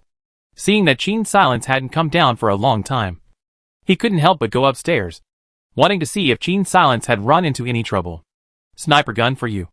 It's not safe to leave this outside. Yuan Hung handed the sniper gun to Qin Silence, and without asking a single question, he turned around and went downstairs. It was as if he wasn't interested at all in why and how Qin Silence was able to hide things. Qin Silence raised his eyebrows and began to observe the sniper guns in his hands. The two snipers were using M98KS, which were about 1.1 meters in length and weighed nearly 8 pounds. It was said that the predecessor of the M98K was the Mauser M1898, whose full length was 15 centimeters more than the current M98K. But imagine how conspicuous these two M98KS would be when placed outside. If the two of them dared to go out with these on their backs, they would be beaten to a sieve by the rebels chasing after them within a street. Qin Silence put them away, lavishly occupying 2 compartments before he began to count his belongings. These 2 snipers were quite a bit richer than ordinary rebels, with silver bottles and a gold pocket watch in their pockets. Qin Silence exchanged all such internally engraved things that might reveal their identities for points. As for what these 2 people said about the race, brandy, vodka, just let the 2 of them continue to race in hell. Qin Silence left the body where it was, and the 2 of them, Yuan Hung, went to the bunker under the cover of night. There was still a large portion of the raw materials for making sulfanilamide that hadn't been taken away, so Qin Silence couldn't care less about that for the time being, and headed straight for the room with the safe. With a desire for jewelry, Qin Silence took out the small bundle of small hacksaws from his mountaineering bag and started destroying the bars on the door. Some sounds resounded in the bunker, because they didn't know that the sniper was dead. No one else appeared around here at all. The sound of the saw was countered with a deafening racket in the silent night. Finally, the last railing fell to the ground with a clang. Qin Silence grasped the hole and crawled in on his hands and knees. The safe was close at hand. A light of excitement flashed in Qin Silence's eyes. Around the safe, a few tiny diamonds were spilled, bright and shiny under the torch. After picking them up one by one, Qin Silence was even more certain that this should have been left behind by some rich officer fleeing for his life. The melee some time ago had made this rich guy, who only had time to take some of the jewelry, and couldn't even pick up the diamonds that had spilled on the ground before he panicked and ran out. The original safe required a combination and a key to be used together, but the emergency key could also replace the combination and quickly open the combination lock, probably because he was too panicked when he ran away. The previous owner of the safe used 2 keys, the key and the emergency key. It just happened to be cheap for Qin Silence. Kata. Qin Silence turned the key of the safe. With anticipation, she pulls open the door of the safe. Chapter 13 Heating Lamp Private Deal. Qin Silence almost lost her breath when she saw the contents of the safe. I worked so hard to upgrade my workbench, and went to great lengths to open that door. And in the end you give me this? Qin Silence suppressed the urge to explode, and with great difficulty, calmly took out the pile of paper in the safe. He took it out. This is what she got in exchange for 50 points. So it's not worth looking at. However, after taking a closer look, she realized that something was wrong. No wonder these things were kept in the safe. It was scientific research documents. Qin Silence carefully placed the documents into her hiking bag. No matter what, one had to bring these things back first. The only lab in this bunker was a lab that made sulfanilamide. Not exactly cutting-edge science. This meant that the documents in the safe were not from the people who originally lived in the bunker. It was most likely the scientific research of a local scientist that some officer had hidden away through private means in order to take it outside the city after the war was over for a good future. Assuming, of course, that the rebels could win the war. Only that day, the explosion of the armory was too sudden, and the surprise attack of the rebel army caught the rebels by surprise. So these documents that took up space were discarded by that officer in favor of jewelry with a good take. Qin Silence didn't think about whether or not to take these documents to the black market to exchange them for diamonds, because it was something against moral justice. This copy seems to have its own theory about moral righteousness. Just as the values of the war era and the peace era are different. Some things in the war era shouldn't be done in the peace era. And there are some things that might be feasible in the peace era, but definitely not feasible here. For example, when Qin's silence ignores a poor person's plea for help, the system makes her mood value drop. While if she chooses to help others, she gets a buff bonus instead. On the flip side, killing rebels hostile to civilians wouldn't drop her mood in the slightest. Even, Qin's silence glanced at her panel data and found that another buff had been silently added. Blade of Justice, you kill the snipers who are grassing on the people, ridding the people of evil. And a sense of justice fills you with power, plus 50 attack power. Duration 24H. After waving the dagger in her hand a few times, Qin's silence could determine that her attacks had become even more powerful. This made her feel more and more that if she really gave those documents to the jeweler, who was in league with the rebels, I'm afraid that the next second, the system mechanism would bring her mood down to its lowest point. And at that time, a debuff all over her body wouldn't be so easy to lift. Most importantly, there were definitely not 15 copies of those documents. And it was also impossible for each of them to be cutting-edge technologies worth 10 diamonds, not allowing Qin Sil to exchange enough diamonds in one breath. Not to mention that the process of following the rebels and smuggling them across the border might have many dangers as well. And if she didn't strengthen her defenses and ended up dying, it would really be a lost cause. Qin's silence checked around the room with some depression and picked up a few more small, bright diamonds. She finally counted and found that she had picked up 7 diamonds. Overall, she had still made a lot of money. Only it didn't meet her expectations. You can't be too greedy as a human being. Qin's silence consoled herself. After putting away the useful things here, Qin's silence drilled her way back through the broken hole in the door. After the two of them, she and Yuan Heng had brought back as much of the raw materials for the sulfonamide as they could. They decided that they wouldn't be coming back in the near future, compared to searching for new places to explore. Always thinking about completely emptying the old locations was perhaps the most time-wasting option. After returning to the camp, Qin's silence took stock of all the camp's possessions. Medical supplies include bandages X13, anti-inflammatory medicine X22, sulfa X35, sulfa raw materials X638, food, lunch meat X5, pure water X19, vegetables X4, military rations X42, flour X3, rice X1, weapons, pistol X2, pistol ammo X13, knife X4, sniper rifle X2, sniper rifle ammo X24, defense, bulletproof vest X3, valuables, diamonds X10. Building materials are too many. Qin's silence did not have specific statistics. Cigarettes, alcohol and fruits are luxuries for the time being. So Qin's silence didn't count them either, and just took them as something to spice up everyone's life and use them consciously. In other words, in terms of survival resources, the camp supplies are quite sufficient, and there is even a surplus of medical supplies. But if one wanted to sneak in, the value of these things was far from enough. If we think about it differently, when the war ended, I'm afraid it would be even longer. Whether it was Qin's silence, the player, or these aborigines, I believe that no one would want to live in such a war-torn zone for even one more day. Qin's silence certainly didn't want to stay here for long either. For one thing, within this copy, the concept of upgrading didn't exist. After living here for so many days, Qin's silence's basic attributes and copy attributes hadn't changed in any way. And his melee weapons didn't have any attack power bonuses either, apart from the occasional buffs she could get from doing good deeds. Her strength hadn't progressed in any way, and the civilians in the city were limited. They were constantly eliminated by the war, and the ones left behind were the ones who could survive.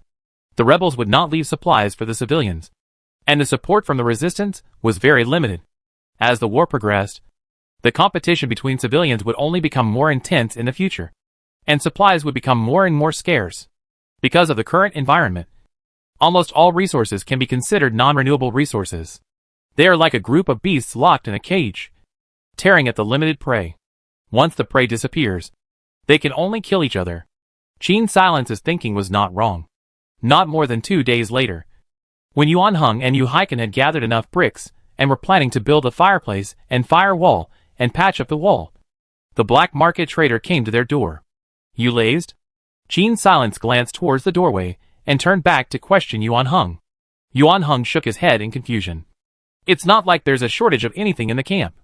It seems like there is something else going on. Qin's silence did not open the door easily, but instead asked the door in feigned confusion. Who is it? It's me. Boss Wei wants to talk business with you. The black market merchant said somewhat anxiously. Yuan Heng's side was already quietly on guard. So Qin Silence opened the door to the room. Boss Wei wants to invite you to his residence the day after tomorrow to talk. As soon as he entered, the black market merchant said. Qin Silence hugged her arms and half leaned on her workbench. That seems out of order, doesn't it? As far as I know, black market merchants aren't allowed to skip the middleman and trade privately. The black market will open tonight. Yet he asked you to come to me to trade alone. This makes it hard for me not to suspect your purpose. That being said, it's just that you think that this is something that people will really abide by. The black market merchant waved his hand carelessly. It's all just a matter of turning a blind eye. What kind of deal? Tell me about it. Qin Silence fiddled with the parts on his workbench in his hands. The black market trader pursed his dry, cracked lips and said, You should have guessed. Right? Boss Wei needs medicine. Then, what can he provide me with? Qin Silence asked rhetorically. The black market merchant opened his bag. This time, there was only one thing in his bundle, a huge electric heat lamp. Qin Silence raised an eyebrow. What do I need this for? Without a generator. This thing is just a decoration. Even if there's a generator, this thing is too resource intensive. You don't think it will always be like this in the future, do you? The black market trader laughed out loud. It's not that I'm pessimistic. These days are getting worse. It's hard to get vegetables from the rebels these days, even at high prices. And the same goes for everything else. For the rebels, the civilians here were not submissive, so they wanted to make the civilians suffer more. And it was best to have some of them die to make an example of them. And naturally, the black market traders, who did business with the civilians, wouldn't be able to get the resources the civilians needed in the first place. Most of my motorbike is filled with some firewood for heating. I have some medicines and parts, and quite a lot of cigarettes and alcohol. But there is just no food. And now the black market doesn't allow small merchants like me who walk the streets to sell food anymore. The black market merchant sighed. In the end, he was just one of the many civilians. Yu Haiken curiously stopped his hand with the brick. Firewood? Can this be sold as well? I'd say you guys are having a good time these days. You're really not paying attention. Are you? The black market merchant cried and laughed. The furniture in those empty houses out there have basically all been split into firewood and taken away. It's just hard to go out and look for something to keep warm. There is some petrol, that stuff, but unfortunately it's hard to use it for heating. The black market merchant spoke for half a day and then circled back. That's why you need a generator. With a generator and this heat lamp, you can build yourself a vegetable shed on the first floor, grow some vegetables for self-sufficiency, and still be able to use petrol to keep warm when there's no firewood. The black market won't allow Boss Wei to sell this kind of thing that cuts off their wealth. Instead, the petrol is something that no one will steal from you at the moment, because without the generator, it's just a puddle of wastewater. You see what I mean? How to change. Qin Silence patted the huge heat lamp. But I ugly words in front. If I go out tonight to inquire about the news, and find that what you say is not true, then that way boss behind you, even if he is very sick, don't want to trade with me again. How dare I joke about human lives? And you think that generator is easy to make? That was all assembled by Boss Wei himself. There's simply no second person in Rafaga who can sell something like that to you. The black market merchant swore with assurance. After the two of them had negotiated the price, Qin Sil handed the black market merchant the sulfa raw materials. I just don't quite understand how a patient would need so much sulfa. Her words caused the black market merchant to reveal a wary expression. It's the family that's too sick, he said somewhat here and there. Qin Silence didn't ask too many questions, so she sent him out. She glanced at her panel data and found an additional buff with a modest addition. Opportunity, although not intended. You still helped many people dash 30% chance of triggering NPC hostility. Duration 60H. This buff was of little use to Qin Silence, but the information it revealed was very concerning, helping a lot of people. Qin Silence's only unusual move today was exchanging the sulfonamide ingredients with the black market trader for a heat lamp. In other words, the sulfonilamide is for many people, not just for a person who is too sick, not just for one person who is too sick. However, since the system decided that saving these people was a good thing, this should prove that Boss Wei wasn't a bad person. Of course, this matter might not be absolute. Today is the day the black market opens. So Qin Silence leaves this matter behind for the time being, and the two of them leave the camp with Yuan Heng. When they were almost at the entrance of the black market, the two separated, while Yuan Heng ambushed nearby. Qin Sil went into the black market alone with her entrance ticket. She didn't plan on buying much this time around, instead planning to directly catch a few big fish. Qin Silence squinted her eyes, thinking in a happy mood. Fat sheep. Here I come. Chapter 14 Mini Actions. Who is the prey? In the black market, Qin Silent carried her hiking bag and headed towards the jeweler's location. She was doing an experiment. She found that the system would determine her intentions based on her thoughts, thus giving a corresponding slight buff or debuff before she acted. So, if she was self-deceiving and kept telling herself that she was going to sell the documents to the jeweler, how would the system determine that? She gave herself mental hints while walking in the direction of the jeweler. As she got closer and closer to the jeweler's location, she found that her mood gradually changed from a healthy green to a light yellow. Qin Sil, who had judged the will of the system, turned the corner to go to the shop across the street when she was still a few meters away from the jeweler, causing the wilting little old man to look at her in surprise. Once Qin Sil stopped her mental suggestion and moved away from the jeweler's shop again, her mood slowly picked up. In other words, for this copy, the system required her to be on the side of justice, and thus opposed her doing anything that would benefit the rebels' development. Qin Silence was casually picking and choosing in Boss Wei's shop, her face thoughtful. However, Boss Wei, the shop's owner, had been shocked by her sudden appearance. Qin Sil thought that since today was the opening of the black market, she would definitely come by herself. But Boss Wei didn't know that she had bought an entry ticket. Thus her appearing so suddenly caused Boss Wei to think that something had gone wrong with his business during the day. I need a few electronic components this time, and I want to install an alarm at home, Qin Silence said absent-mindedly. Boss Wei carefully handed her the components and said tentatively, "A raw material?" Qin Sil received the item, handed over a copy of the ingredients and left, not even realizing Boss Wei's abnormality. The system had actually invariably made things more difficult for Qin Sil.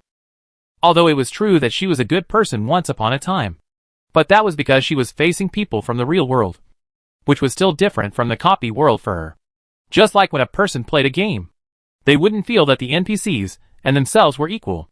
It would be more abnormal if a person thought that they were equal to all the NPCs in the game world as soon as they entered the game. Originally, in order to pass the level, Qin Silence wouldn't be completely repulsed from doing something bad. Now, however, she had lost the power to do bad things. She thought with some urgency, this is probably the life of a naturally good person. Qin Sil went to the food stall and picked out some food that could collect seeds or seedlings, such as tomatoes and potatoes. Afterwards, she bought some miscellaneous ready-made seeds. She glanced at the growth cycle described on the seed packets and realized that the food here seemed to grow a lot faster than the real world she lived in. In that case, part of the reason why people here were still able to stubbornly survive so long after the war broke out was because of the shorter growth cycle of the food. The fastest of them all, watercress, only needed a week before it could be harvested. But it's not much of a calorie, and everyone knows it. After that comes lettuce and spinach, which takes about 15 days. White radishes and tomatoes, on the other hand, were a month, and potatoes were 40 days. To put it bluntly, even if the food grew as fast as it did, the person planting it had to have at least a reserve of food that could survive its growth cycle in order to do so. Qin Silence packed everything into his hiking bag and left alone through the back door. Within a few minutes, a few people followed. Among them, there were also people who stared at Qin Silence's back with that disgusting gaze. When Yuan Heng, who was hiding in the shadows, saw this, his gaze couldn't help but sink. Nasty brutes. Disgusted. When the air bubbles popped up, Qin Silence guessed what had probably happened. She slightly accelerated her speed and lured the men to a hidden place. As people who had cooperation with the black market, the people from the City East brothel house wouldn't blatantly rob in front of the black market. After they left the black market's confines and robbed others, the black market was naturally happy to pretend that they were invisible. So this group of people followed behind Qin Silence unhurriedly, not even needing to be specially guided to the hideout. There were 3 of them in total. Qin Silence's speed accelerated violently, turning into an alley, and then suddenly disappeared. Wait, Be careful of deception. This woman is walking alone outside and actually isn't scared at all. It's 80% that she's a trustee, specializing in luring people in. Go, go, go! These 3 people had been robbing all year round, and were not quite the same as the 3 improvised people from before. However, by this time, Yuan Heng had already rushed over and almost collided head-on with the first person to turn back. Damn! Just one person. How dare he hit the 3 of us? Get him! The 3 men fist-pumped and rushed forward. Qin's silence flashed out from behind the several people. The small knife in her hand turned half a circle on her palm before it was tightly gripped in Qin's silence's hand. She picked the skinniest of the 3 and directly stabbed him in the back of the heart. Ah! The man screamed miserably and flopped to the ground. This guy was the least prone to accidents. A stab in the back would 100% kill him. That's why Qin's silence chose to take him first, quickly reducing the number of enemies. The tallest one was now right in front of Yuan Heng, and there was another one standing between Qin's silence and Yuan Heng. In shock. In the end, he chose the weaker-looking Qin's silence. This was the first time Qin's silence had ever been in a head-on conflict with someone else. She licked her dry lips slightly nervously, and the knife in her hand deflected at a slight angle. As a rescuer, Qin's silence might be able to climb and survive in the wilderness. But fighting with others, normally, this kind of mission would not be assigned to her, but to the special police or other armed forces. The ones she rescues are usually civilian expeditions trapped in, for example, snowy mountains, collapsed caves, and therefore have little to no combat training. Yuan Heng didn't know this and only thought that Qin's silence could easily deal with a grown man, because for the Aborigines here, there is no such thing as a backstabbing attack power x2 rule. And even if there is, they often can't intuitively feel it. Yuan Heng had always thought that Qin's silence's hands were very good. It was also true that Qin's silence was agile, but he had little fighting experience. Seeing that the man was charging right at her, Qin Sil used her profession to her advantage and dodged aside with a whoosh, giving her opponent a backhanded slash. Due to her dodging, it was naturally impossible for this knife to be aimed squarely at the enemy's vitals, and it merely cut the opponent's arm. The opponent's ferocity was aroused by her, and his attacks became more and more intense. Yuan Heng's side had already quickly resolved his opponent, and with a single steady and accurate palm strike, he broke the opponent's throat bone and propelled it into his neck, causing him to lose consciousness instantly. He looked at Qin's silence's woefully dodging figure, and could not help but be somewhat stunned. In fact, once the enemy was startled, it would become very difficult to backstab him. It wasn't that Qin's silence hadn't thought of a sneak attack, but once she disappeared, the other party would become abnormally vigilant, making her several sneak attacks unsuccessful. In this situation, Qin's silence could only give up sneak attacks and focus on frontal attacks. She had already realized her shortcomings. In a survival copy, it was impossible to solve all battles with sneak attacks. Although sneak attacks saved effort, they would also cause one to become dependent and lose the ability to fight head-on. She knew that she couldn't keep relying on the system's backstabbing rule, or sooner or later, she would fall on it. Looking at Yuan Heng about to come over to help, Qin's silence hastily made a gesture, signaling him not to come over yet. With such a distraction, the other party's knife cut through her elbow. Dodge to the left, raise your leg to attack the lower disc, and swing the knife. Yuan Heng guided her in combat from the sidelines. After a few minutes, the last guy who was resisting was finally put down by Qin Sil, and his bloodstain was completely zeroed out. Qin's silence covered her injured arm, a hint of joy at winning flashing through her black and white eyes. Although she was injured, this at least proved that she possessed the ability to go head-to-head with adult men. As she searched the 3 men's belongings, she considered whether or not to spend some time every day training her fighting skills. You don't know how to fight? Haruhiro asked probingly. Indeed I don't. Only sneak attacks. Qin's silence did not hide his flaws. Anyway, with Yuan Heng's strength that could effortlessly deal with a strong man head-on, if she really had evil intentions, even if she hid this, it wouldn't help. Haruhiro's expression became odd. How can you pick a lock and steal an attack? This doesn't seem like the skills of a rescue expert. However, if it was said that Qin Sil had stolen something from a civilian, it was true that this had never happened. On several occasions, he and Qin Sil passed by a villa without bothering to go in. The place looked well stocked, except that it was remote and few rebels passed by. Qin Silence had snuck a glance through the lock hole, and knew that a thin widow and a child of only 2 or 3 years old lived there. People like that couldn't keep what they had. And if someone stole, they would probably starve to death. But luckily, no one had found it there so far except for Yuan Heng and Qin Silence. Qin Silence knew full well that there was a room there. And by unlocking the door, he could sneak in and steal the supplies. She didn't even need to steal it. She could just go straight to rob it. And that mother and son wouldn't be able to resist. But there was a scale in her heart. And she had her own measure of what she could and could not touch. Yuan Heng knew that this was actually a person with a sense of justice inside. Such a person, even if once upon a time was not a rescuer of any kind, Yuan Heng was also willing to turn a blind eye. Qin Silence didn't know that just a single anti-killing operation had made Yuan Heng think so much. In a sense, Yuan Heng's guess was not wrong. Qin Silence's occupation in this copy was that of a thief with a sense of justice. It was only that Qin Silence himself didn't take this profession as his true profession, but merely took it as a buff that added up well. Go back. After Qin Silence searched all of the 3 people's belongings, he looked up and said to Yuan Heng, "These people did have some interesting items on them. But right now, this place wasn't too far from the black market. So in order to avoid attracting the attention of people who were interested, Qin Silence chose to leave this place first and go back to take a closer look at those items." The 2 of them quickly left the place under the cover of the night. After some time, a few people appeared at the spot where they had fought earlier. 3 more brothers have died. There's something fishy about this, a man said sorrowfully after probing the nostrils of several corpses with a gloomy face. This isn't the same set of people as last time.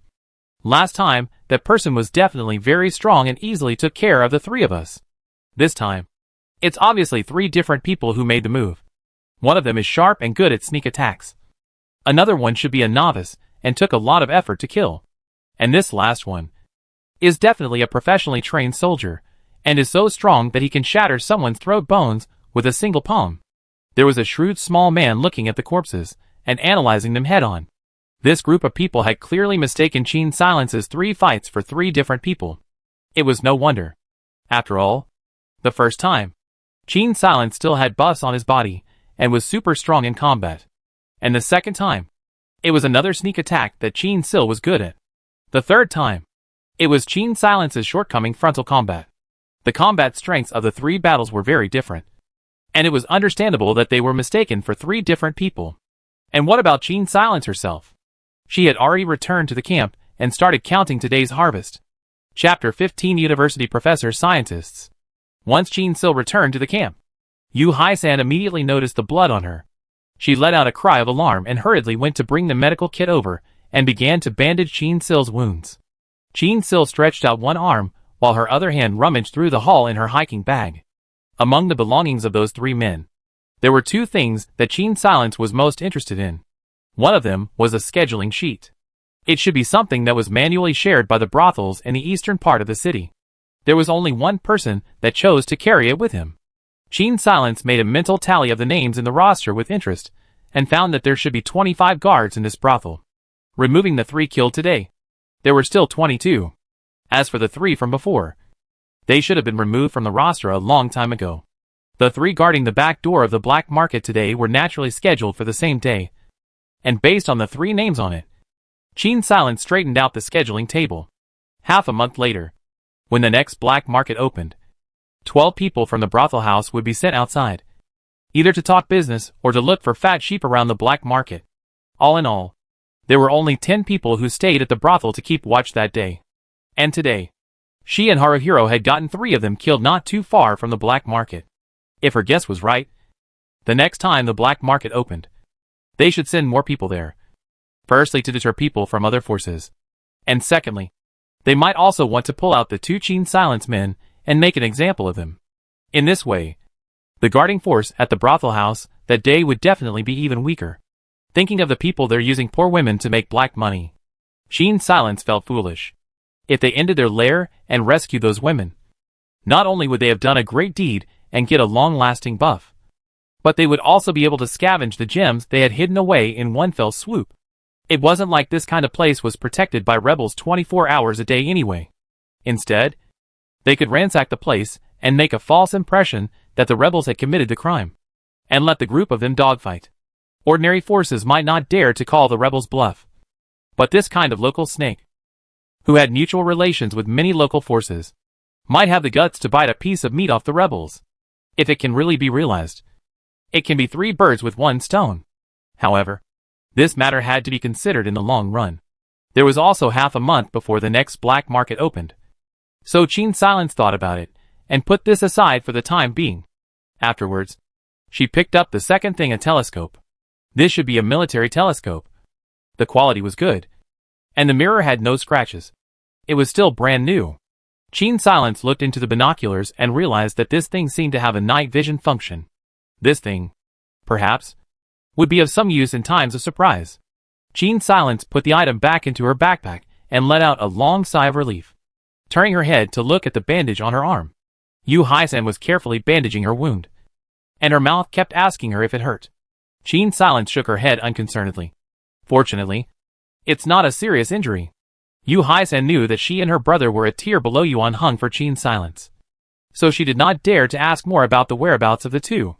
After the 4 of them finished eating, Qin Sil went to the other end of the fire wall to rest. Yuan Hung quietly waved his hand at Yu Haiken, signaling him to go to the corner and talk to him. "You're coming with me tonight to talk about business." Yu Haiken subconsciously glanced in the direction of the fire wall, and Sir said, "Can the 2 of us make the call on such a big business? Her arm is injured.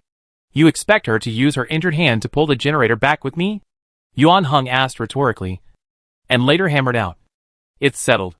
Yu Haiken nuzzled his mouth, but in the end, he didn't say anything. "I'm afraid that the boss won't agree," he secretly thought. After all, a heat lamp would require a dozen or so sulfonamide raw materials, and a whole generator. It was bound to be a big business. He wasn't sure if Qin Silence would have this trust in him. A few hours later, Qin Silence woke up. The wound on her arm had stopped bleeding, but it was still vaguely painful. She frowned as she looked at the bandage that was already translucent red, and was a little annoyed in her heart. Although this wound wasn't fatal, it was true that she had no way to continue fighting recently. In this situation, going out would naturally have to be left to Yuan Hung and Yu Haiken. Qin Silence announced this decision with a smelly face. "Why is the boss angry?" Yu Haiken muttered in a low voice. "She's actually quite good at this." Yuan Hung recalled the scene where Qin Sil insisted on solving the last person by herself last night, and let out a soft laugh. Qin Silence sat on the chair to change the bandage, and couldn't help but say, "Hey, you two. I can hear you." Yuan Hung looked at the sky speechlessly, rubbed the tip of his nose, and went to work. He and Yu Haiken, 2 people, with plastic film and steel pipes, wooden boards, in the first floor to create a few planting boxes, and went to the yard to dig up some half-frozen soil, before building a not too large area of the greenhouse, because there is a fireplace downstairs. The first floor is not warm, but it is not too cold, and with a layer of plastic film fastened on the outside of the planting boxes, there should be no fear of the vegetables freezing, unless it's the coldest time of the winter. In the short term, they shouldn't have to do anything extra. Just providing a heat lamp is enough, because there was still no 100% guarantee that they could get the generator today. Yuan Hung didn't use the seeds that Qin Sil bought. By nightfall, he and Yu Haiken then took a portion of the sulfonamide raw materials with them one by one and left the campsite, heading to the location agreed upon by Boss Wei. Seeing that Qin Silence hadn't come, a flash of surprise flashed across Boss Wei's eyes. "Boss sent us over to pull something."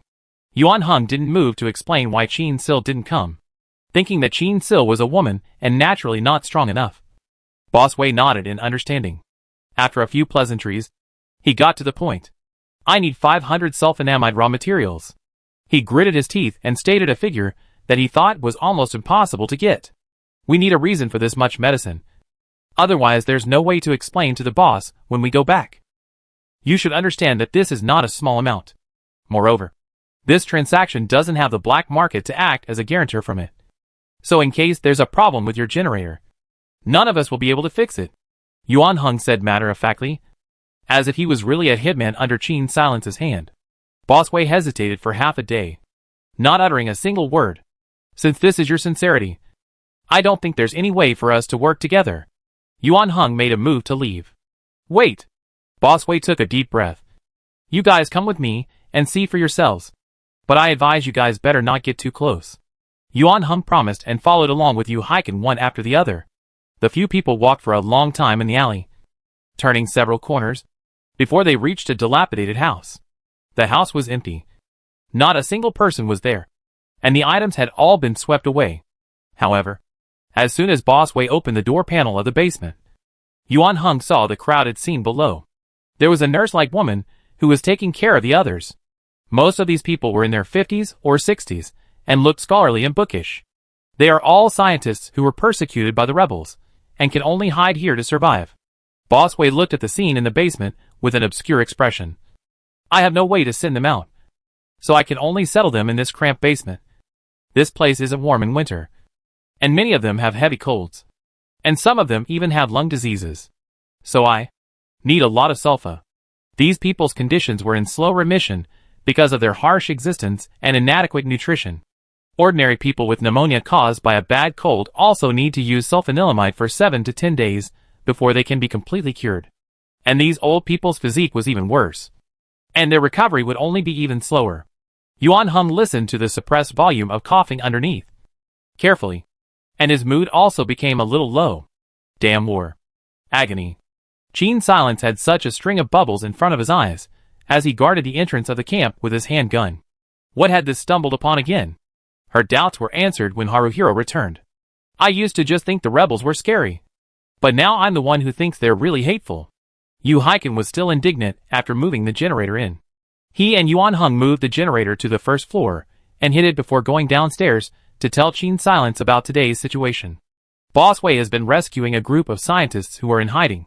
Those scientists are not willing to give an account of their scientific research to the rebels, so they are wanted all over the city. One of them is Boss Wei's father. Yuan Hung sighed. However, Boss Wei became an engineer as soon as he graduated because he majored in mechanics. So he didn't have any fame in the scientific community, and the rebels' people didn't know that he and that professor were father and son. Yu Haiken borrowed his words and said, because of his skill in making machinery, Boss Wei was seen by the black market, and that's why he had the opportunity to exchange for supplies to aid those scientists. One of those people has tuberculosis and needs to use sulfa for a long period of time, while the others have a lot of heavy colds because of the recent cold weather. In order for them to survive this winter, that's why Boss Wei sold the generators to us. Qin Silence had been listening quietly without making any comments, because right now, she was checking her buffs without moving. Helping the weak, your good deeds have helped many people through difficult times. Base life value plus 20.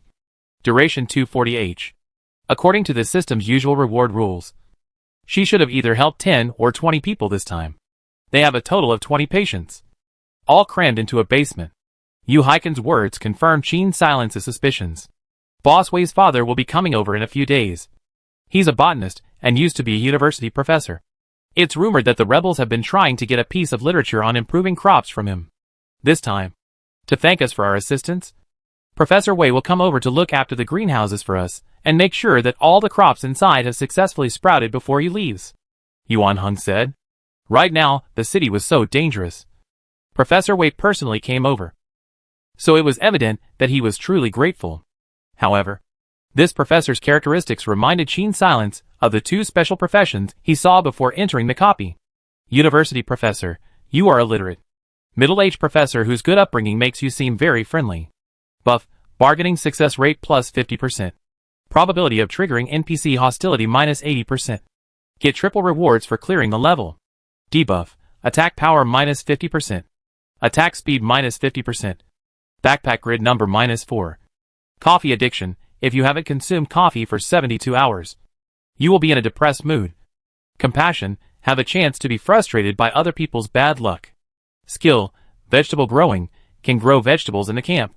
Since growing vegetables is a special skill, it's obvious that not everyone knows how to do it. And the one who knows how to grow vegetables happens to be a college professor. I'm afraid there is only one such person in the entire copy. What about the veteran? Just as Qin Silence was thinking about this, Yuan Hung suddenly sneezed. Chapter 16 Hidden Play Mysterious Warehouse. You caught a cold? Qin Silence looked at Yuan Hung in disbelief. Everyone in the camp hadn't caught a cold, and this person who seemed the least likely to get sick actually caught a cold? She suddenly realized that this person was actually unusually in line with the setting of veteran. She realized with a start that this man fit the description of a veteran exceptionally well. Veteran, you are a veteran with a story to tell.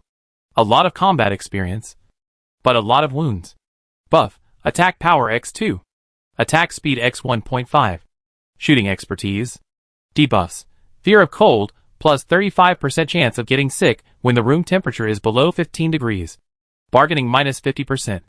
Plus 50% chance of triggering hostility from NPCs. Alcoholism, not drinking for more than 72 hours can cause depression and lower productivity. And in severe cases, can lead to suicide. Skill, Night Watch, with you as your guardian. The camp never loses any items. Haruhira's attack power is much higher than hers. And with her specialized training, it's a given that she can shoot. And the other NPCs here do fear him mostly. Most importantly, on the first day they met, Gene Silence had seen one of his mood bubbles. Damn weird disease. Depressed. At that time, he had just asked her for a small bottle of wine that he had retrieved from the rebels' bodies. In other words, wine is a cure for the strange disease. The substance. Alcoholism. For him, the debuff of alcoholism was a strange disease that was hard to resist. Something that the system had imposed on him. Today is the same night out. Yu Heiken did not have any problems. But Yuan Hung has signs of a cold. This does not mean he is afraid of cold? In a flash of lightning, Gene Silence understood everything. Yuan Hung is a special NPC, a veteran. It should be fine. Yuan Hung listened to Gene Silence's inquiry and said with a bit of a stiff upper lip. As a result, during the day, he started sneezing off and on, and even spoke with a nasal tone. To be honest, Gene Silence was quite interested in Yuan Hang's career as a veteran. But judging from their first encounter, it wasn't exactly true to say that this career was easy to pass. After all, Yuan Hung was different from her. Yuan Hung was a tall man with a sturdier than average figure and an unfriendly face. The moment such a person appeared on the street, it was easy to attract the attention and vigilance of others. Furthermore, if Yuan Hung wanted to sneak across the border, he would have to go through the rebels. If that rebel was easy to bribe, this problem was not so bad. Once the rebels had a grudge against him for killing a captain, then not only would Yuan Hang's smuggling not be successful, he would be rounded up by the rebels in turn. Even though Gene Silence was unwilling to admit it, it was an indisputable fact that she and Yuan Hung were friends without a fight, and that their relationship was far deeper than the rest of their teammates. Gene Sil understood that she had long since stopped treating Yuan Hung as a mere NPC. For her to finally abandon Yuan Hung and leave Rafaga by herself, while it wasn't a decision she would rather die than make, it definitely wasn't something she was willing to do on her own accord either. That night, after taking cold medicine, Yuan Hung insisted on going outside with Yu Heiken. The two were planning to go to an abandoned petrol station and use a homemade hand pressure pump to extract petrol from an underground oil depot. Most people would merely get rid of the petrol that the petrol station possessed on the surface after a power outage. Most of the gasoline at the gas station, however, resides in the underground reservoir below the pump. The pumps don't have electricity to draw this gasoline automatically, but people can figure out how to pump the oil out of there themselves. Generally speaking, an average-sized petrol station has enough petrol stock in the underground reservoir to keep an average car on the road for 1.5 million kilometers. It was believed that the rebels shouldn't have the leisure to come over and purposely go through the trouble of pumping out what the two armies didn't use much in their war, and most civilians wouldn't take away. When the two arrived at the petrol station, it was empty. Not even a single figure. The original resting room in the petrol station had already been emptied by scavengers, and all that was left inside were a few empty oil drums, covered in black petrol deposits. Yu Heiken was squatting next to the petrol pump, installing a simple hand pressure pump. Yuan Hung took his weapon and forced himself to be on guard around the area until it was almost 3 o'clock when the two of them pushed the trolley and left the petrol station with 6 barrels of petrol. Boss Wei had already told them yesterday that this generator had a full load power of 3 kilowatts, which was perfectly adequate as a household generator. And now that there wasn't any electric light in the villa, usually when people worked at night, they only used candles or torches. Some even simply worked in the dark. In this case, using only heat-generating lamps and alarms. The power consumption in the villa might only be a little more than 1 kilowatt. Yuan Hung had left the generator on for an hour, and eventually found that the consumption for an hour was almost half a liter of petrol. Combined with the fact that both the alarm and the heat lamp were only on for about half a day, A day's consumption of petrol would be, at most, 6 liters. The two of them would go a few more times. And it was estimated that for a few months after that, there would be no need to go back and forth. Only the plan did not change as fast as it should have. After Yuan Hung tossed this night, his cold worsened, and before noon, he started a high fever. It seems that veterans are a profession of high attack and low defense. It is too easy to get sick. Qin Silence searched through the anti-inflammatory medicines for half a day and eventually found a bottle of aspirin. She fed Yuan Hung a tablet and put a cold towel on his head. "I'll go out alone at night. There's nothing dangerous about that petrol station," Yu Haiken said, before he met Qin Silence and Yuan Hung. He also went out alone every day, so he didn't feel any fear. What's more, since he and Yu Haisen joined the camp, they had yet to take any risks. Being a big man, he was not above hiding behind everything. Qin Silence had given him a handgun to defend himself in times of danger. But there was a high probability that it wouldn't be used at all unless Yu Haiken didn't encounter many people and wasn't a part of the rebels.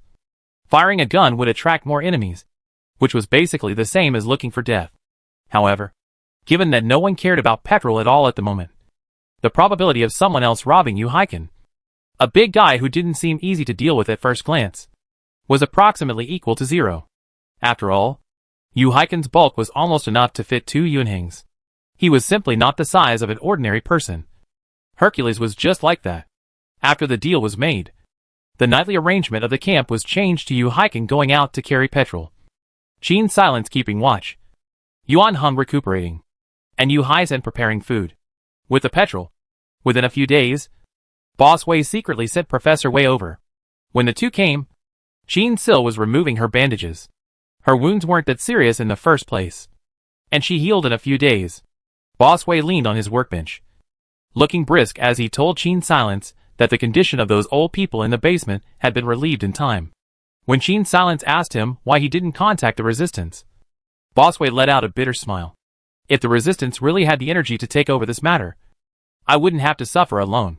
Those scientists aren't in good health, and they don't react fast enough when they encounter the rebels. So it's 1,000 times harder for me to send them out of the rebel hinterland. If I send them out one by one, once the rebels find out that I'm liaising with the resistance, everyone left will die. Aren't you afraid that I'll tell the truth about this?" Qin Silence asked rhetorically. "If you wanted to say it, you would have said it already." Boss Wei sighed. "To be honest, a few days ago, if I didn't have any more medicines, many people would have died in the basement. Even if I'm doing business in the black market, it's still a stretch for me to support so many people by myself. So it's fortunate that you guys are willing to help. It's just a normal transaction." Qin Silence did not take credit for himself. At this time, Boss Wei's father, Professor Wei, who hadn't said anything from the side, spoke up. "Have you guys prepared the vegetable seeds? I want to go to the vegetable shed first." Qin Silence couldn't leave the ground floor for a long time on watch, so she gave Yu Haisen a wink and told her to take Professor Wei upstairs. Only after Professor Wei went upstairs did Boss Wei say, "My dad brought something for you. He's been in a bad mood lately because of those old colleagues' illnesses, and he's happy in his heart that you were able to provide so many medicines. But he's not much of a person to wipe his face and thank others." Qin Silence didn't see where the little old man was happy just now, but since Boss Wei said so, she didn't refute it. Although that area is secluded, the number of scavengers is bound to increase in winter. She didn't ask Boss Wei what she was going to do next, nor did she overplay the cruelty of winter. As an outsider, Qin Silence didn't want to meddle in the affairs of other people's homes, and what she could do was merely a kind reminder. Boss Wei certainly understood what she meant. Winter was already here. The temperature had plummeted in the past few days, and it would soon snow. When that time comes, civilians all over the city will be in for an even harder time. Food, medicine, and fuel are all in short supply. And when it's cold, people need heat, and their bodies are susceptible to disease. So a shortage of any of these three things could be very fatal. Never test human nature. When it becomes difficult for people to survive, it is only natural that some of them will choose to throw away their original sense of morality and join the camp of evil. The strong, the armed may form gangs to rob, steal, or even kill. Such roving gangs, as well as those hungry civilians, might search the urban areas like locusts.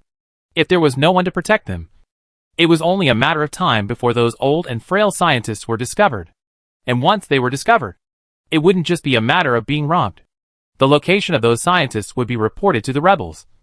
And all of them would be dead. Although the civilians had a grudge against the rebels, there would always be people with a weak will in the face of profit. I understand what you mean. But I have another thing to trouble you with this time I'm here. Bossway glanced at Sheen Silence's reaction and continued. There's a casino over on the west side of the city. And basically everyone there knows me. So there's no way for me to get through there and reach the rebel army's base camp. What about Sniper Street? Sheen Silence asked rhetorically. There's a rebel camp there as well. There are rebel men watching there. I can't make a decision until you make this clear. Sheen Silence leaned backward on the back of his chair, hugging his arms as he said. Yuan Heng's originally heavy breathing became calmer, and Sheen Silence knew that he had woken up. The shadow behind the curtain rolled over and didn't attract Bossway's attention. Bossway raised his head, stopping tears from flowing out of his eyes. We all know that we might not survive this winter. This is our last hope. This engineering man, who usually had a dull expression, for the first time showed his vivid emotions in front of other people's eyes. The vast majority of people couldn't face death openly, let alone the fact that they had all predicted their own deaths. In our hands, we have pre-war scientific research documents that we want to hand over to the resistance in exchange for them sending someone over to rescue them. Even if they reject the exchange, those documents, my father still hopes that they can be handed over to the resistance. In any case, it was better for them to fall into the hands of the resistance than to be burnt or fall into the hands of the rebels. The boss had a burning hope in his eyes. Can I ask you to deliver those documents to the resistance's base camp? He pushed out a small bag of different styles of jewelry. This is the most valuable thing on everyone's body. It can be used as the payment for asking for your help. In those jewelries, there were solid gold plain rings with some minor scratches on them, which looked like someone's wedding ring, as well as antique-style gold pocket watches, and pearl necklaces and so on. These things, 80% were worn by those scientists. The relics left by their families. Seeing that Sheen Silence didn't immediately refuse, Bossway hurriedly pushed the packet a little closer. I know that you are capable people, different from people like me. I only beg you to help us one last time for the sake of those scientists. Where are the documents? Sheen Silence asked with a smelly face. What a nuisance. If I don't help, I won't be able to get over that hurdle in my heart. Sheen Silence thought glumly, thinking that survival games couldn't be this kind of copy every time. Compared to this, she was more receptive to a place like No Man's Land. At least she wouldn't have to deal with other people, and wouldn't always be bothered by these things, especially since the others weren't forcing her to do it, but rather her own conscience was forcing her to do it. I'll send it over when I come to pick up my dad in the next 2 days. Bossway subconsciously glanced upstairs. He should be safe in your place. Sheen Silence nodded her head as a promise. Bossway took 3 steps back and walked away. You don't really need to go this far. A person's ability is limited after all. Why put the blame on? When Yuan Heng lifted the curtain and came out, he saw Sheen Silence sitting on a chair and fuming, and his talking stopped abruptly. Sheen Silence couldn't be bothered to hide her shock at the moment, because just as she nodded, the system suddenly popped up a notification. Congratulations to the host for exploring the hidden pass, assist the resistance, defeat the rebels, and end the war. Pass reward, lifespan +5, skill +1, experience value +150, normal pass, experience value +50. Normal occupation draw probability -10%. Unlike perfect pass, the rewards of the hidden pass method didn't have an extra longevity bonus, but had extra experience value and OC. Sheen Silence himself referred to the reduction in the probability of the ordinary occupation being drawn as OC directly. This is actually one of the major influencing factors on whether or not you can pass the level. After all, in case you have a black face and win some crap occupation, the difficulty of passing the level can be multiplied. Sheen Silence guessed that the trigger condition of this hidden plot was that the 2 special professions in the copy were present at the same time. After freezing for a short while, Sheen Silence came back to her senses. I was thinking that those documents we found, maybe we can send them over together. What documents did you guys find? Professor Wei appeared at the stairway and asked with an anxious look on his face. Sheen Silence looked at him and replied nonchalantly. Scientific research documents. Specifically, I didn't look at them carefully, Professor Wei noticed that his tone was bad and turned his head in embarrassment. And only after a long time did he turn red in the face and inquired Qin Silence. Can I look at those documents? Qin Silence from a dry cardboard box out of the dozen of documents. So simple, locker. See Professor Wei a burst of meat pain. He rubbed his hand on his trousers before extending it, and took the documents with great care, eager to read them. Qin Silence raised an eyebrow and ignored him, going to the fireplace and adding some firewood. Since Yuan Heng's debuff had a fear of cold, she naturally had to keep the temperature in the house high, at least not below 15 degrees. Otherwise, if Yuan Heng got sick, there would be one less combatant in the camp while consuming medicines. Instead, it would be less cost-effective than adding firewood. However, out of reverence for the system debuff, Qin Silence still decided that it would be better to arrange for Yuan Heng to keep watch at night when the weather was at its coldest.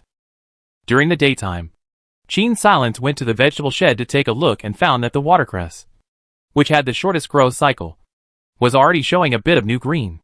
However, the other seeds had yet to show any signs of germination. Throughout the first floor of the villa, there were 12 1-meter square planting boxes, all of which were planted with various crops.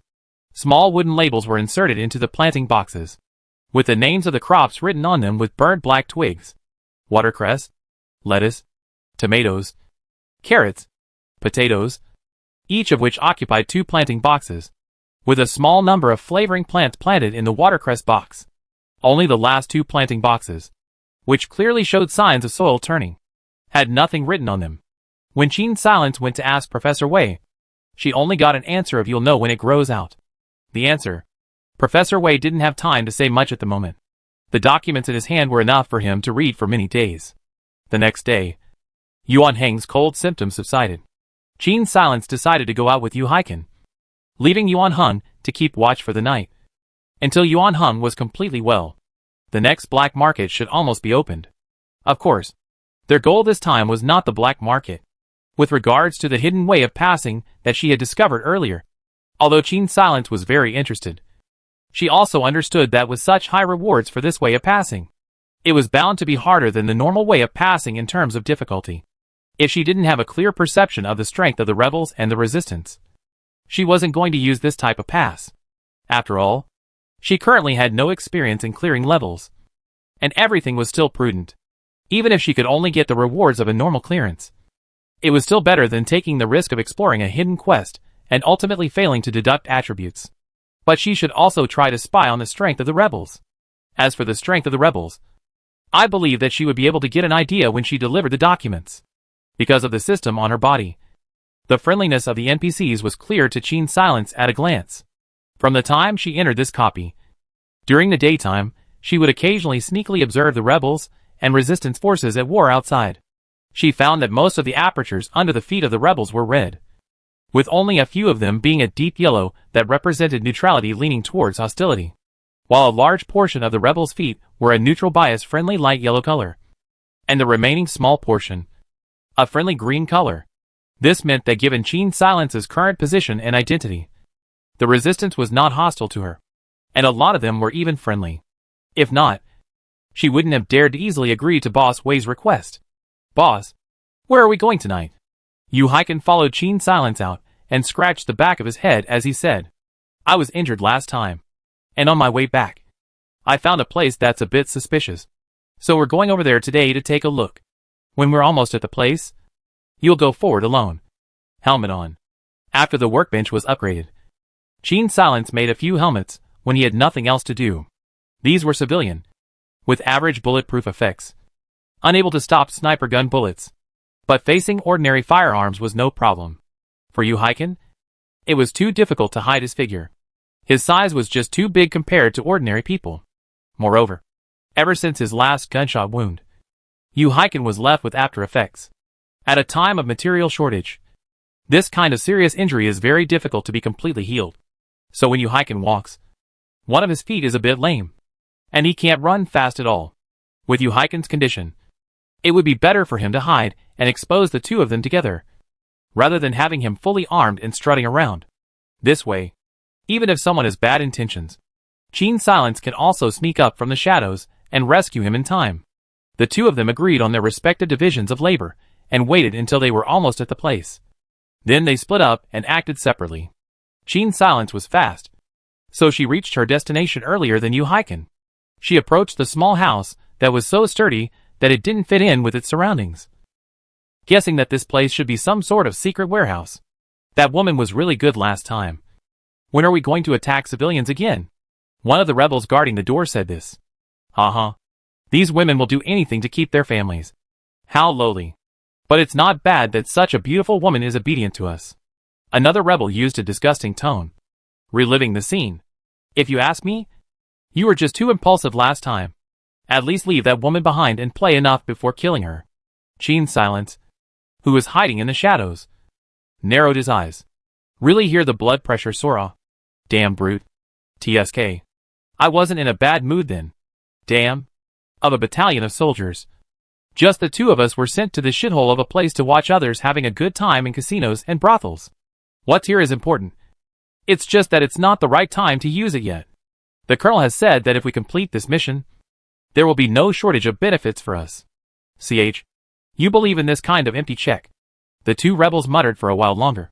One of them waved the cigarette case in his hand. The things inside can't see fire.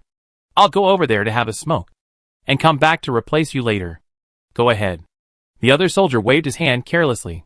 It was very quiet here, and neither of the two rebels were considered very alert. Qin's silence followed the one who wanted a cigarette, and touched the floor of an abandoned residence. False compassion. The last time we played, we didn't see him objecting. We were so excited to play. But now he's pretending to be a good guy with me. What did he do long ago? To the distance, the rebels cursed, took out a paraffin lighter, stabbed a fire, lit a cigarette. Not to relieve the anger, as if a fierce smoke. And who's nobler than who? Those who stay on top of the dog thing. Each than my little minion vicious much. I do bad things to kill the whole family. Those people engaged in a room of biochemical poison gas. When I do not know it, these civilians have to die. Die in the hands of who has what difference? Might as well let the old man live fast. His words creeped Qin's silence out. Chapter 17 Extinction. The greater good is the greater good. Qin's silence was originally planning a sneak attack. But when he heard this, he had to stop. Biochemical poison gas. There was no way she could transport all of this kind of stuff. Once she kills these two scums, she will alert the rebels to the location of the warehouse. There was no telling how many people would die if this kind of thing was released. Even if Qin's silence didn't intend to follow the hidden way through. She definitely didn't want the rebels to gain the upper hand.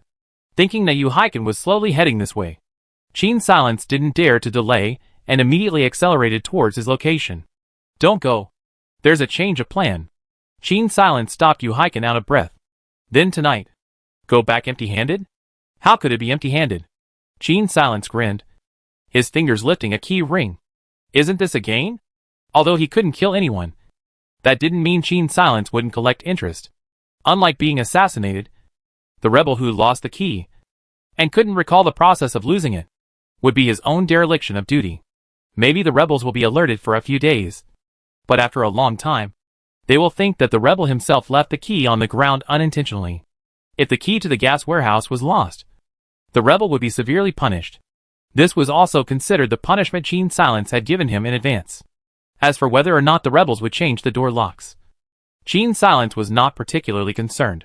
After all, she wouldn't be the one who would eventually take over and solve this warehouse. But the rebels. A door lock shouldn't be too difficult for them. Yuhaiken didn't understand what Qin Sil meant by holding the key.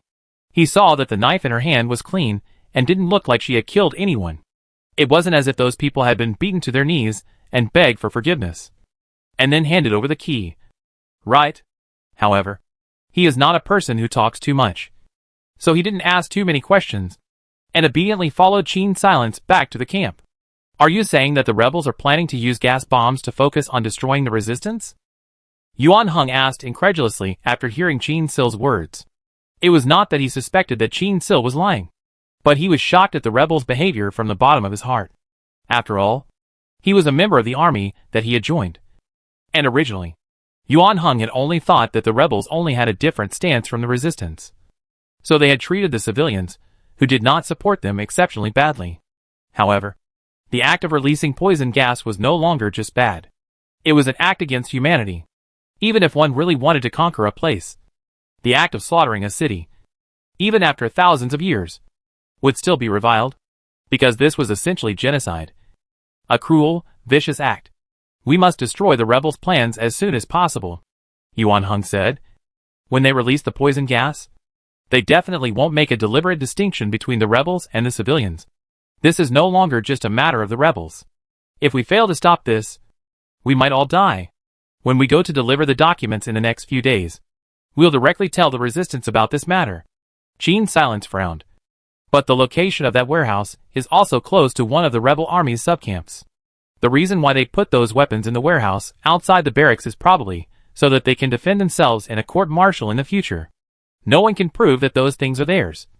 And even if everyone knows it by heart, they can't convict them. The Resistance's main base was on the west side of the city. And other than that, they had a few small strongholds elsewhere. Only that they could be of little use. The stronghold near the metro station in the north of the city was medium-sized, but with the rebels keeping an eye on it at all times. It was also constrained in every way. However, for this operation, it would be best to completely block the rebels' plans at once before it was too late.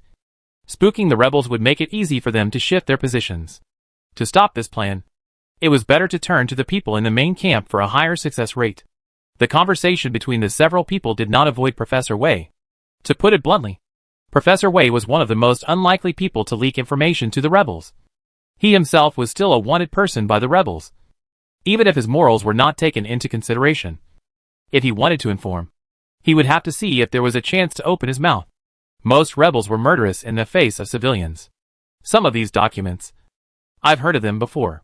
Professor Wei waited for Qin Silence and the others to finish talking before speaking.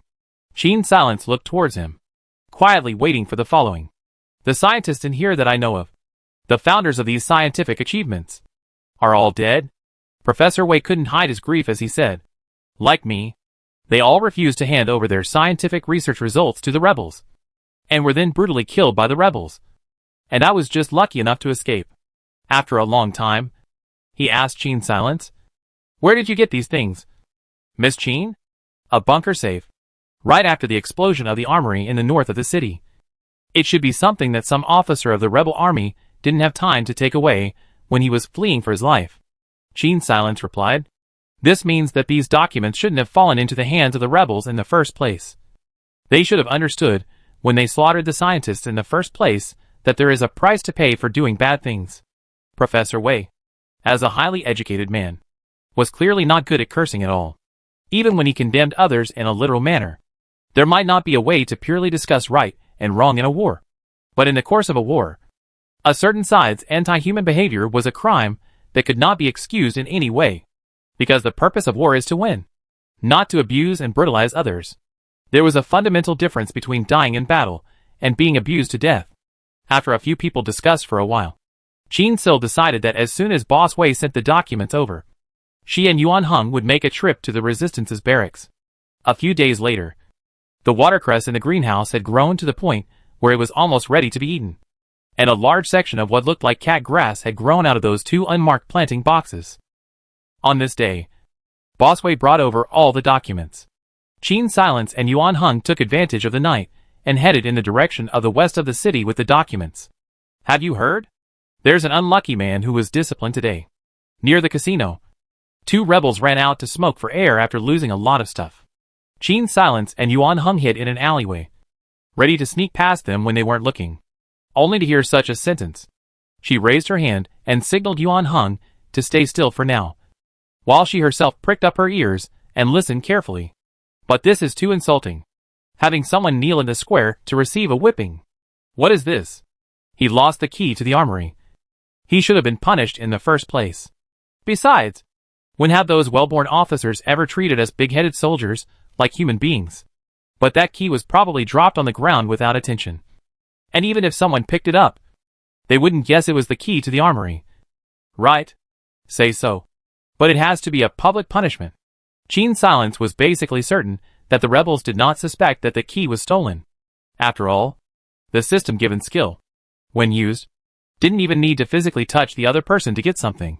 She was only trying to get rid of her anger and wanted to smooth something over. but she didn't expect to steal the key in one go. But I'm afraid that the biggest function of this key was to make that scum suffer. Because in a normal person's way of thinking, with such an important armory, the key was lost. And no matter what the reason was, out of caution, the lock should have been changed just in case. In the gap between those two people continuing to gulp down clouds, Qin Silence and Yuan Hung quietly slipped away without alerting anyone. The two of them concealed their figures and sprinted forwards with cat-like waists until they were far away from the confines of the casino before they began to run with large strides. Who? At the entrance of the Resistance Army's barracks, a soldier alertly aimed at a corner in the darkness and loudly questioned. Qin Silence, who had stowed his weapon in his system backpack but had his bulletproof vest and helmet on, held up his hands in a gesture of surrender and stepped out from the darkness. To prevent a sudden attack from the other party, Yuan Hung hid in the shadows and aimed at the soldier. Don't shoot. I'm here to deliver something, Qin Silence said with a scared look on her face, as if she was really an unarmed civilian. The soldier still didn't let his guard down. Walk over here with your hands up. Qin Sil walked over with slow movements, each movement clear for the other party to see, to show that she was not hostile. Her actions caused the other party's face to ease a little, and the deep yellow circle of light under her feet became a little lighter due to her sudden appearance. Say, what is it you're handing us? Scientific literature. Qin Silence turned around and gestured for him to look at his hiking bag. Inside are the scientific results of more than 30 scientists. The soldier stared at her half-heartedly. Are you serious? I traveled through half of the city before I managed to get here. Qin Silence used practical actions to show that she wasn't joking. You watch her for a while. I'll go in and report. The soldier instructed another soldier standing guard, then glanced at Qin Silence warily before turning around and running towards the interior of the barracks.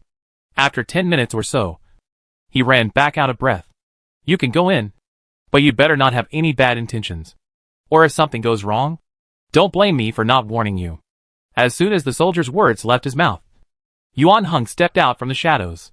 His aggressive looks, coupled with the sniper gun in his hand, managed to make the two soldiers become alert. He doesn't mean any harm. And we're just taking precautions in case you're like those rebels who go around killing people. Before Qin Silence could finish, the soldier retorted unhappily. We're not like those animals. Guns can't be brought in. This latter remark was addressed to Yuan Hung. Qin Silence nodded, and Yuan Hung handed over the gun. On the way, the soldier squirmed and held back for a long time before finally opening his mouth and inquiring, where did you guys get that gun from? The level of weapons of the Resistance Army was, as usual, one level worse than that of the rebel army. And this kind of latest weapon was usually very difficult for them to see. The two snipers in the north of the city sent me, Qin Silence said with a smile. Can they be that kind and send? The soldier was halfway through his sentence when he suddenly reacted. You killed those two snipers? Qin Silence nodded. No wonder. We asked everyone in the barracks. No one admitted this. I thought it was some guy being modest. The young soldier rubbed the back of his head and said, I didn't realize that there were experts like you amongst the civilians. If it wasn't for the fact that there were no female soldiers in Ravaga, I might have suspected that you were from over there. Hearing his words, Yuan Hung remembered Qin Silence's previous fighting skills, rubbed the tip of his nose, and didn't say anything. He was indeed an expert when it came to sneak attacks, comical. Seeing the air bubble, Qin Silence immediately turned her head to look at Yuan Hung, successfully making the other party sheepishly avoid her gaze. Just better at sneak attacks, Qin Sil said with bad intentions, while glancing at Yuan Hang's suddenly stiffened figure. The soldier next to the two of them was so stupid that he didn't even realize that the two people he had brought with him were actually quite threatening. But given that the barracks was filled with their men, it was understandable that the soldiers weren't worried about someone else committing an assassination in the main camp.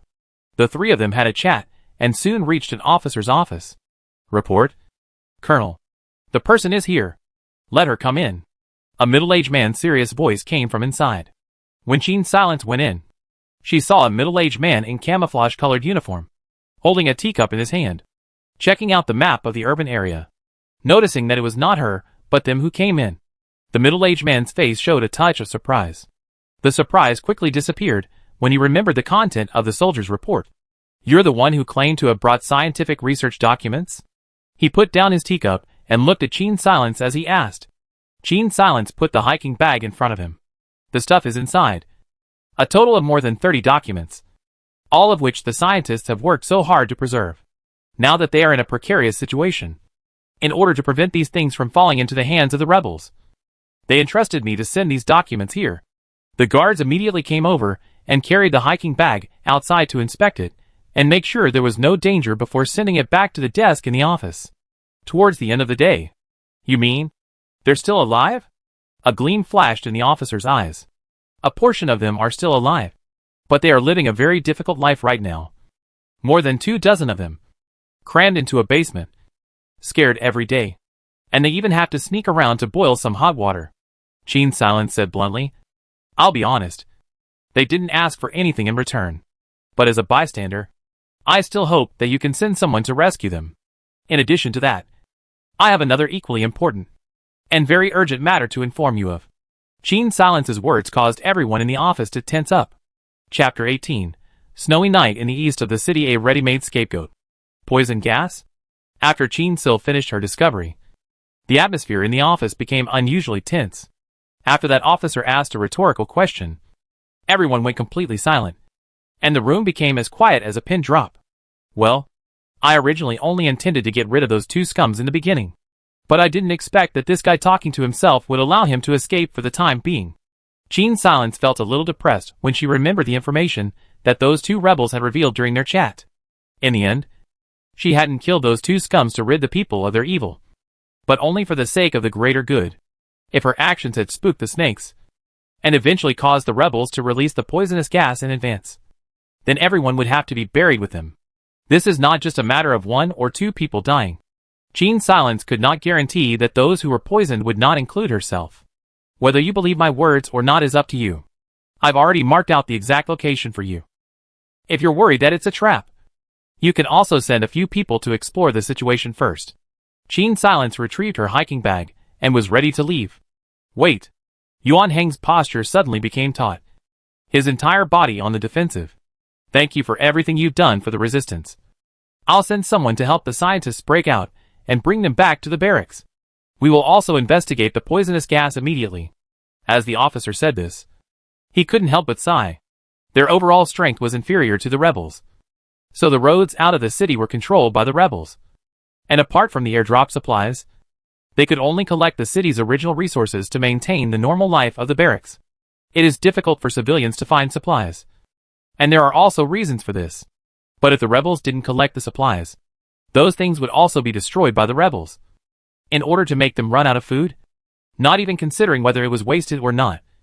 Not to mention the death of the civilians, because of the sneak attack on the other side's armory last time. The resistance army had quite enough ammunition recently, and with the airdrop supplies, they wouldn't be stretched to the limit when fighting the rebels. But obviously, there was no way for them to help Gene Silence sneak through. Gene Silence was a civilian, and the rebel officer would not fail to understand how much civilians wanted to leave this hellhole. It was just a pity that the army's goal was not to serve individuals. If the resistance could eventually gain the upper hand, it would naturally seize the passes to and from Rafaga. And at that time, reinforcements could be stationed in Rafaga, and Gene Sil could naturally leave this war-torn city. In that case, if Gene Silence wants to leave Rafaga through the rebels, he will have to assist them to gain the advantage. And naturally, he will have to pass the copy through the hidden way. Since she had already assisted the rebels in gaining an advantage anyway, why would she give up the extra rewards and take the smuggling route? Only as a precaution. She still had to do a double take. After all, the rebels were currently at a disadvantage, and Gene Silence's appearance could only affect the battlefield, rather than turning the situation around 100%. Figuring this out, Gene Silence waved her hand at the officer, indicating that she was aware of his good intentions. Before taking Yuan Heng and leaving the barracks, Gene Silence looked at the extra buffs on his body and felt that he had been properly rewarded. Consideration for the greater good, for the sake of the entire people of Rafaga.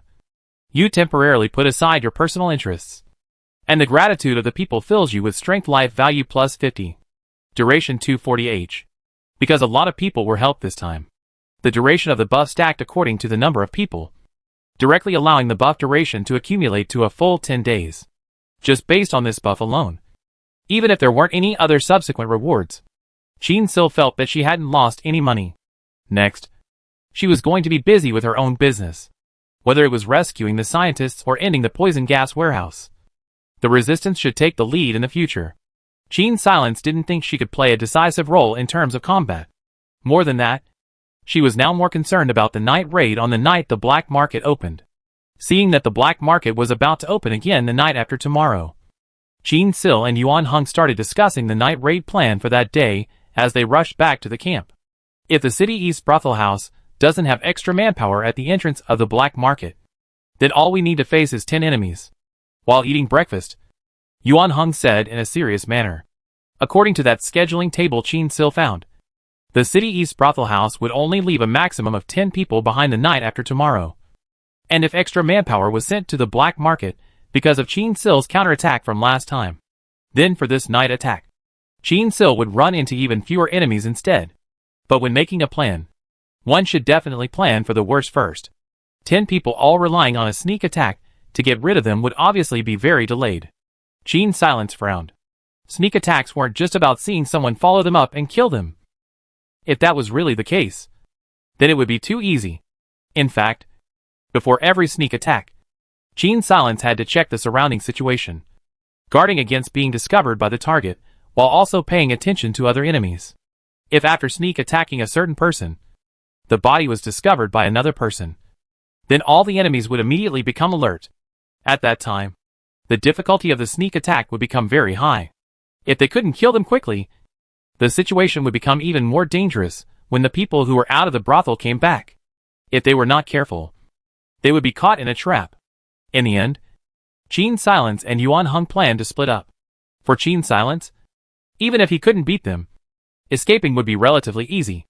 As for Yuan Hung, although he had quick reflexes in fighting, his escape speed was completely incomparable to Jean Silence. So Jean Silence planned to sneak in by himself and let Yuan Hung receive him outside. Time passed quickly, and in the blink of an eye, it was time for the black market to open. That night, the sky was drizzling with light snow, and Jean Silence and Yuan Hung headed in the direction of the eastern part of the city, braving the wind and snow. I'll stay here. Yuan Hung looked up at the abandoned high-rise and said. This was originally a modern residential building with a height of 12 floors, and the layout of the brothel could be seen from the top floor. With Yuan Hang's shooting expertise, he could still snipe a few people from this distance with certainty. Jean Silence took out the M98K from the system backpack and gave it to Yuan Hung. Both of them gave each other an encouraging look, and then separated. For this outing, Jean Sil did not even carry a mountaineering bag for ease of movement. After she and Yuan Hung separated, she went in the direction of the brothel alone. Lightly. It was already late at night, and everything was quiet. Jean Silence hid in the shadows of the building and watched as a soldier contentedly handed the gatekeeper 2 bottles of spirits and walked out. Those girls who were forcibly captured to be prostitutes were just 2 bottles of spirits in the eyes of these scum. The small knife in Jean Silence's hand moved in small increments, signaling her stupid desire to kill. Unfortunately, today's target was a brothel. Jean Silence couldn't tackle this rebel, or else she would create a problem. Only when this rebel had gone far away did Jean Silence wordlessly approach the gatekeeper at the back door.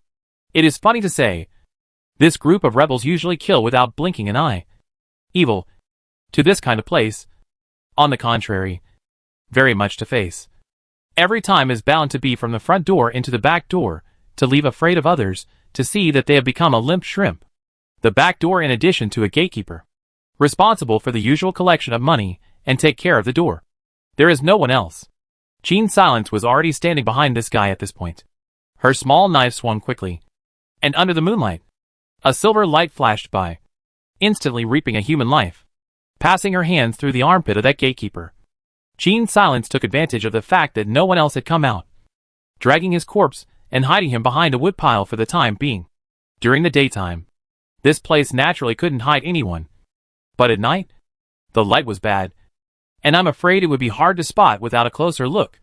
This place wasn't like a civilian's residence, where the window glass was shattered and only wooden boards could be used to seal the windows. The windows here were all dimly lit, and the glass on them was cleanly polished. However, such a clean and bright place has been used for such a vicious hook. What a pity. Jean Silence secretly peeked out from underneath one of the windows, revealing 2 eyes and peering inside. In the corridor on the ground floor, there stood two tall men, wearing bulletproof vests, with gun pouches on their waists, while in their hands they walked back and forth in the corridor with batons. Gene Silence secretly observed for half a day and found that the corridor had a corner. Almost every minute or so, one of the guards would meet up with the other at the corner, and then each of them would walk in two different directions down the corridor. When the two men reached the end of the corridor, they would turn back the same way. And it was then that the guards turned their backs to Gene Silence. Gene Silence did not make any rash moves, but instead stuck to the walls of the house and carefully observed a circle. The corridor of this building only had rooms on one side, and on the ground floor there were a total of 12 rooms, except that there were 4 rooms that had no people in them at all, neither men nor women, and it looked like they should be the bedrooms of these guards. Of the remaining 8 rooms, 6 were occupied by men. What they had come to do was self-evident. If Gene Silence assassinated one of the guards in the corridor, then the other guard would inevitably find the body when he turned back, because the two guards were either facing each other or back to back. When one of the guards turned his back to Gene Silence, the other was also bound to have turned around, and as soon as he turned the corner, he would be heading in Gene Silence's direction. It was simply impossible for her to sneak up on 2 people at the same time without alerting others. But with the structure of this house, which was large at the bottom and small at the top, there should be even fewer people on the upper 2 floors. Gene Silence's eyes rolled around and decided to take a look at the first floor from the direction of those few empty rooms, avoiding the sight of others as she climbed upwards. There were 2 people at the brothel's front door, one guarding the front door of the house. The one at the back door was taken care of by Gene Silence, and there were 2 in the corridor, adding up to a total of 6 people. In other words, the 2 floors above, together, should have a maximum of 4 people. Gene Silence climbed up on her hands and knees to an open balcony on the first floor, through the balcony on the ground floor, and the old water pipes on the exterior. She didn't flip up hastily, but instead, she grasped the handrail of the balcony railing with both hands, stepped on the edge of the balcony with her feet, and hung on the balcony railing, peeking in the direction of the balcony. There was no one on the balcony, but there was a wooden door as well as a window, and the light from inside hit the floor of the balcony, allowing one to see the shadows of someone walking around inside. Every 30 seconds, a silhouette would pass by. But Gene Silence observed the shadows on the floor and realized that it wasn't the same person, but 2 men. Once again, after the shadows passed by the window, Gene Silence took advantage of the empty space when no one was there and quickly tumbled into the balcony, half crouching with small, broken steps, quickly hiding underneath the root of the window, sticking to the cold wall under the window. Gene Silence listened sideways to the voices inside. 5 people went over to the black market today, saying that they wanted to catch the people from that day. With the camp suddenly losing 6 people recently, the boss definitely won't let this go easily. I don't know where the hell those people came from. I've never heard of anyone daring to kill our people before. The words spoken by these 2 people had already announced their deaths. There were only these 2 guards upstairs, and no one else. This news surprised Gene Silence in her heart. She roughly observed the layout of the first floor and determined that there were only 5 rooms on the first floor. As for the 3rd floor, Gene Silence guessed that it might be the room of the boss that these people were talking about. S room. As for whether or not this person went to talk about business tonight, Gene Silence had no way of knowing since there was no such person on the roster. Only one of the rooms on the first floor had a light on, and the rest of the rooms were either empty, or the poor women were locked up. Gene Silence waited for a short while for the 2 people in the corridor, and suddenly one of them offered to go out for a cigarette. She looked flabbergasted and hurriedly hid by the door. As soon as the man opened the door panel blocked Gene Silence behind it. Gene Silence gently pushed the door panel, which slowly closed back on itself due to inertia. The man in front was lowering his head, blocking the wind with the palm of his hand, and lighting a cigarette with his lighter. Suddenly, he felt a coldness in his neck. Pain followed, and the guard looked at the cigarette in his hand in confusion and collapsed unwillingly. Not far away, Yuan Hung was observing Gene Silence's movements with a 6 magnification lens. Seeing that Gene Silence had hidden the body behind the door, he let out a soft sigh of relief and rotated his neck twice to relieve the stiffness from the long period of immobility due to his aim. Immediately after that, he saw Gene Silence through the 6 magnification lens, groping his way into the corridor through the door of the 2nd floor balcony. looking at the house. No one had noticed this abnormality. Inside the house, Gene Silence had once again managed to sneak up on the other guard in the corridor and hide him in an empty room. After glancing indifferently at the only lit room, Gene Silence decided to go to the third floor first. Anyway, the guests here. It's unlikely that the guards would think that someone had broken in just because they weren't there. So it's more important to make sure that there's no one on the third floor first. Gene Silence went up the stairs to the third floor and found that the third floor was a well-decorated suite, which was supposed to be used exclusively by the brothel's proprietor. A whore girl who has contracted syphilis? Why would you? Gene Silence heard such a sentence as she pressed herself against the door. Remember your identity. Don't ask what you shouldn't. The other man's tone was very brutal. But this Raffaga is full of big shots. A small businessman like me can't afford such a responsibility. The one who spoke should be the owner of the brothel. You should be able to guess my plan. So don't let me say it straight. After it's done, are you still afraid that you won't have a backstage in La Farga? The City West Casino has been pressuring you. So don't tell me you don't want to trample them into the mud. It was quiet inside for a while. And finally, as if he had made up his mind, the brothel owner said, There's a pretty woman on the ground floor. And you understand that being pretty isn't a good thing in a place like this. And she's got what you need. It's just that I didn't know about this today. Hearing his hints, the man immediately said, I had a temporary idea today. I took a liking to that woman and had to bring her back.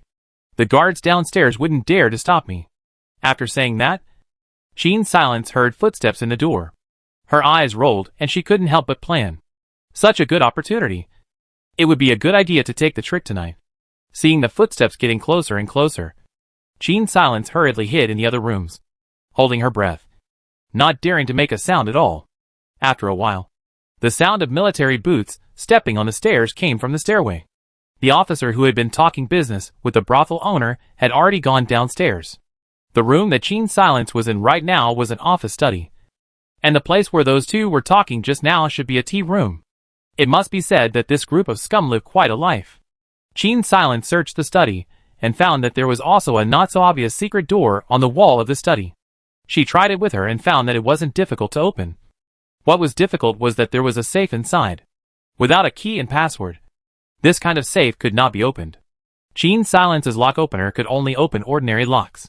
However, if there was an emergency key, then it was possible to open the safe without a password, using only 2 keys.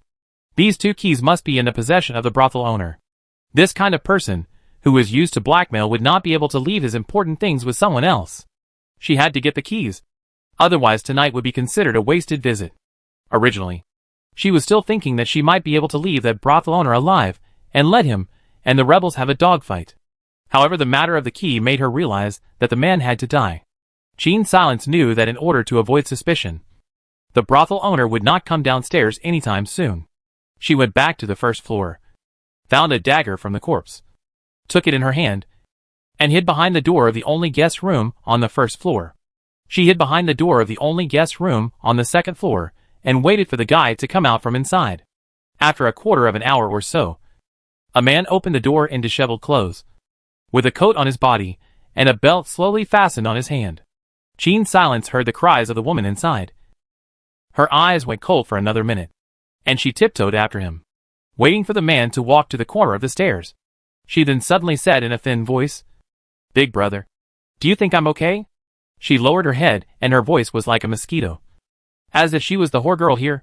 "If I can't pick up any more business, Big Brother Guard will beat me up." A sickening laugh appeared above Gene Silence's head. "Fine. As long as you." The rebel's voice ended abruptly. A dagger was plunged right over his heart. Gene Silence covered his mouth with all her strength and said wordlessly, "You deserve it too?" The rebel collapsed unwillingly, allowing Gene Silence to drag his body to the center of the corridor. The body that was originally hidden in the empty room was also quickly dragged out, and Gene Silence placed the 2 bodies together, making the illusion that the 2 had died together.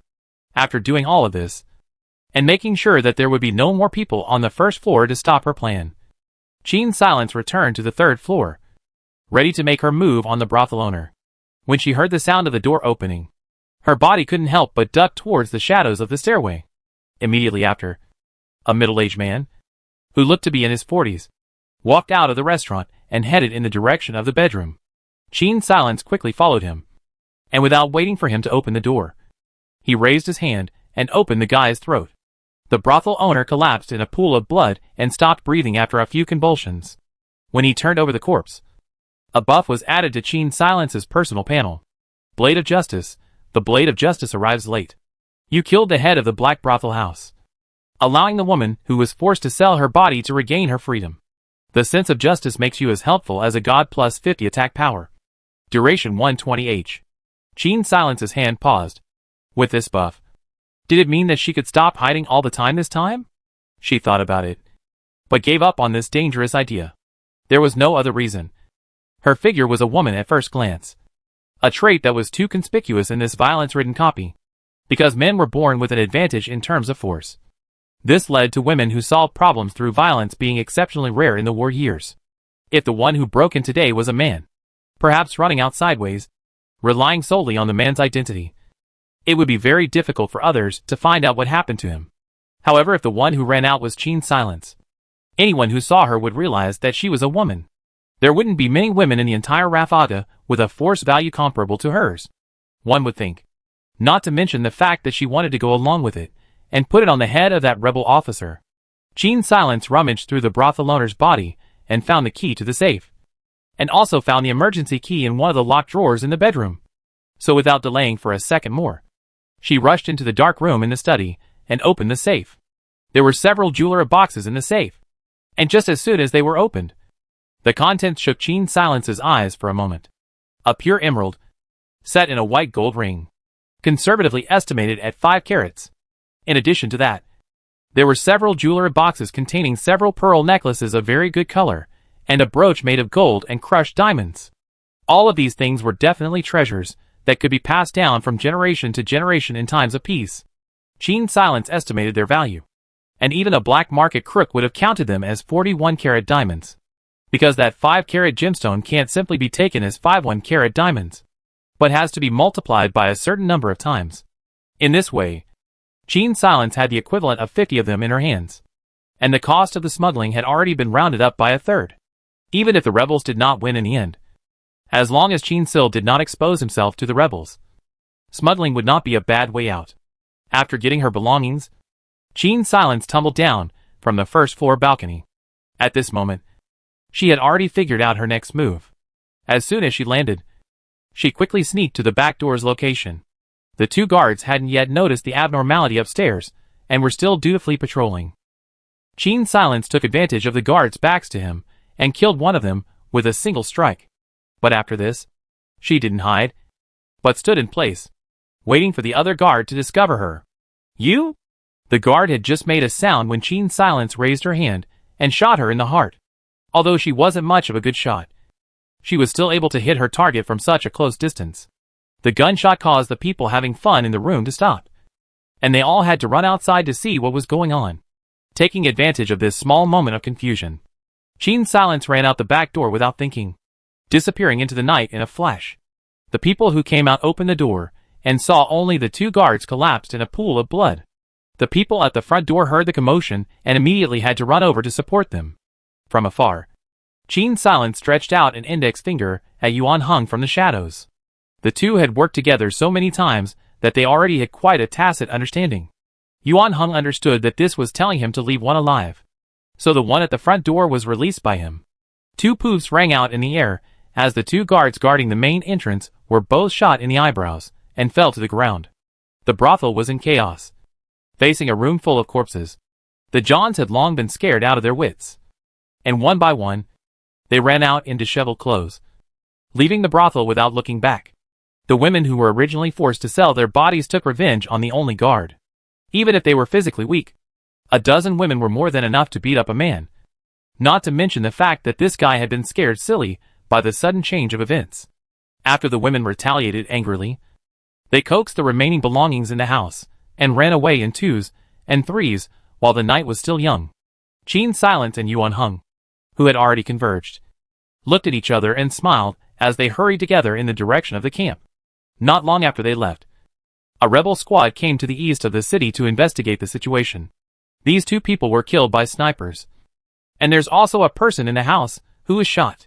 If they weren't from the army, I'm afraid they wouldn't dare to shoot so blatantly.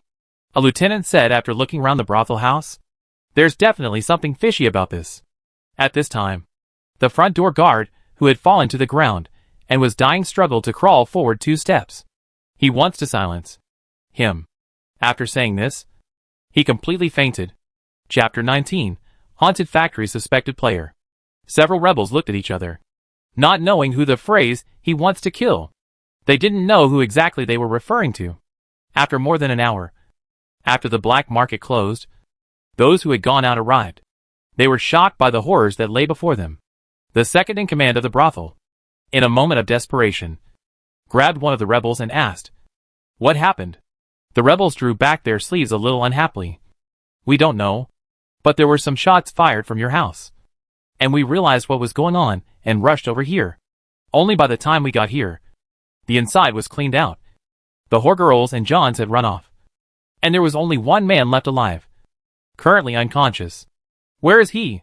the second owner asked eagerly. "Just in the empty room on the ground floor. But whether he can survive is still unknown."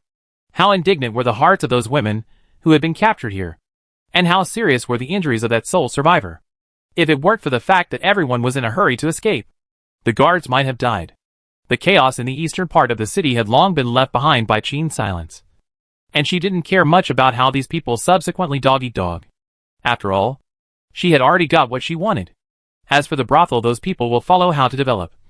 Chin silenced that. This group of people lost half of the manpower. In the short term is not able to turn what waves. During the day, Yu Haisen suddenly came to Chin's silence anxiously. "Boss, the vegetables in some of the planting boxes are starting to yellow." None of the 4 people in the camp had ever grown their own vegetables before the war broke out. Everyone stood wide-eyed in the shed on the first floor, and no one knew the exact reason why these vegetables were yellowing. "Is there a pest or disease?" Hara Hyung guessed. "But I don't see any bugs on the vegetable leaves." Yu Haisen, who was usually precious about these planting boxes, could not help but be anxious all over the place at this moment. This was an important source of food for them this winter. "What should we do now?" "If it's watercress, then it's okay. It's not too late to plant another crop. But it's the potatoes and carrots that are sick." What Yu Haisen didn't say was that the plants in the 2 planting boxes planted by Professor Wei had also begun to yellow and look a little wilted. "It's a lack of fertilizer, isn't it? I've heard that some people in the countryside use manure." "We can try it," Yu Haisen suggested. Chin's silence glanced at him indifferently. "You think manure fertilizer is something you can use right away? That stuff has to be fermented for a long time. Otherwise it will only backfire. It's winter now. Fermentation needs temperature. If you ferment the manure in the house, will you still be able to live your life? Furthermore, the vegetables are already yellowing now, and it's too late to think of preparing the manure at this moment. Forget it. It's better to go ask Boss Wei at night. He and Professor Wei should know the reason." At night, Chin's silence went to Boss Wei's place. "Looks like my dad was right." Boss Wei has a knowing look. "He said that you guys don't know how to take care of vegetables, and those soils aren't exactly fertile. So there might be a lack of fertilizer in the vegetable sheds." Chin's silence. "Then you didn't say so earlier?" Looking at Chin's silence's speechless expression, Boss Wei hurriedly explains. "It's not like this is 100% certain anymore. Besides, my dad was full of literature at the time. And when you sent all the papers away, he just slapped his head and thought about it." Saying that, he handed Chin's silence a piece of paper. "There's an abandoned factory at this address that used to specialize in the production of fertilizer. You can go and have a look. There should be quite a few people in the city who grow their own vegetables as well." "Right?" Chin's silence reveals a hint of doubt as she receives the note. "I thought that things like fertilizer would have long since been snapped up. After all, there's no farmland in Rafaga either, so there wouldn't be too many fertilizer reserves. Would there? The address is on the outskirts. There used to be quite a few people over there who had orchards and vegetable gardens in their homes, all of which were small in size. And this factory is also small in size, with a relatively hidden location. Not everyone knows about it. And do you think people grow vegetables on a large scale now? Most people who grow vegetables only have 1 or 2 planting boxes at home, like the kind you have at home. Not many people can afford to supply them. First of all, the generators they can't get. And naturally they don't need that much fertilizer." Boss Wei's last sentence also gave himself a bonus in passing. But he turned his words around. I heard that place is a bit evil. What's the matter? That place can still be haunted? Qin Silence asked rhetorically with a smile. Boss Wei didn't retort. Instead, he had a mysterious expression. I can't say for sure. All I know is that several people went there, and something happened to them. If you really want to go, I'd advise you to bring a good weapon. As the son of a scientist, of course, he couldn't possibly believe in any haunted talk. But it was highly likely that someone was messing with the ghosts. Boss Wei himself had to take care of a bunch of old people. So of course, he couldn't possibly take the risk. He glanced at Qin Silence and thought that she should be the type of person who took risks often. After all, that much sulfonamide raw material, plus the last time she delivered the documents, would prove that she was very capable of coming and going in dangerous locations. How did they go wrong? Qin Silence asked. I can't say. I only heard that they left the house that day and never came back after that. What exactly they went through, I don't know. Boss Wei hesitated again and again. In fact, those vegetables without fertilizer are just a bad crop. You don't have to take the risk. Qin Silence didn't say yes or no. He just waved his hand at Boss Wei and left his place. That factory was the only fertilizer factory in the modern city of Rafaga. As city dwellers who didn't do any farming before the war, of course no one here would have grown some kind of crop on a large scale. At most, they would have been self-sufficient. Right now, everyone was stuck here. And this was the only option Qin Silence had if he wanted to find fertilizer. There's really a shortage of fertilizer. Yu Haiken's face turned not so good when he heard Qin Sil's statement. It's just that the harvest is bad. So maybe there's no need for it at all. What do you know? Qin Silence looked at him with interest. Yu Haiken was silent for a while and said, there used to be a person in this area as well, who usually grew vegetables at home by himself. At that time, Rafaga hadn't completely turned into what it is now. And even though you couldn't go out of the city, everyone had food stored up. And people scavenging and looting all over the place was still something that had only started in the past few months. His face grew obscure, as if he remembered something heavy. Back then, all of us neighbors helped each other and sometimes exchanged supplies. The family that grew the vegetables was named Chen, a married couple, and they would occasionally send some vegetables to their even poorer neighbors in addition to exchanging them. But after all, the soil in Rafaga was not the kind of fertile soil found in the countryside. And over time, his family's vegetable production became less and less. One day, he came to me to borrow a map of the city. Yu Haiken's voice became lower and lower. The result was predictable. That neighbor, surnamed Chun, decided to visit the factory that night. Because the fertilizer he was looking for wasn't something precious. Or rather, it wasn't something that would be useful to most people. No one worried too much when he went out on his own. After that, however, he never came back. His wife went to look for him near the factory, in spite of the others, and in the end did not return. A few bold neighbors wanted to go near the factory to see what was going on. But as a result, 4 people went there and only 1 came back. That man was so upset that he became mentally unstable, shouting things like, I won't dare to do it again, and so on. Not long after, the last man hanged himself. Similar cases happened several times in Rafaga, and the rumor that the factory was haunted spread in some small circles. In times of war, people were already struggling to survive, and with so many bloody examples in front of them, naturally no one would run there again to ask for trouble. Qin Silence of course couldn't possibly believe this kind of rumor, but she was still a bit undecided as to whether or not she should take this kind of risk for the sake of those vegetables. Generally speaking, this kind of place was bound to harbor a huge conspiracy.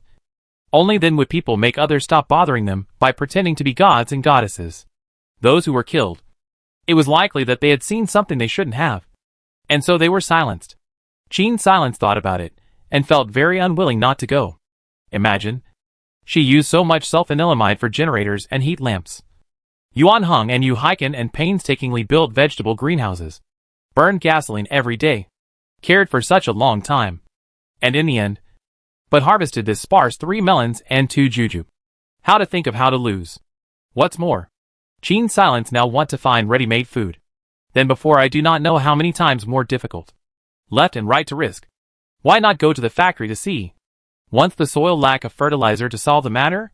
Now she has been here for more than a month. The war is still far from the end of the meaning of this vegetable shed is not likely to be used for a year and a half. It is also possible to say things. Seeing her look, Yu Hiken knew that he could not be persuaded. So he could only sigh long and stop talking. In contrast to his pessimism, Yu Haisen was more optimistic instead. Boss is so capable. That brothel in the east of the city. She can easily solve it. You shouldn't worry too much. Brother. That's different. No one has ever been able to come out alive there. Just that one even went crazy. Didn't he die in the end? Who knows where the murderer is hiding? This kind of insidious person is much more scary than those robbers. Said this. Yu Hiken violently beat. Forget it. Cannot read about the dead. Not to mention that this used to be his house. Qin Silence had originally finished her breakfast and was planning to go to bed. But she couldn't help but stop when she heard this. Whose house? That man surnamed Chen? Yu Hiken shook his head. That man who went crazy. He glanced at Qin Silence thoughtfully. Speaking of which, he appeared in this house out of nowhere just like the two of you. Qin Silence's expression twitched. Suddenly? That is to say, he wasn't a resident here before?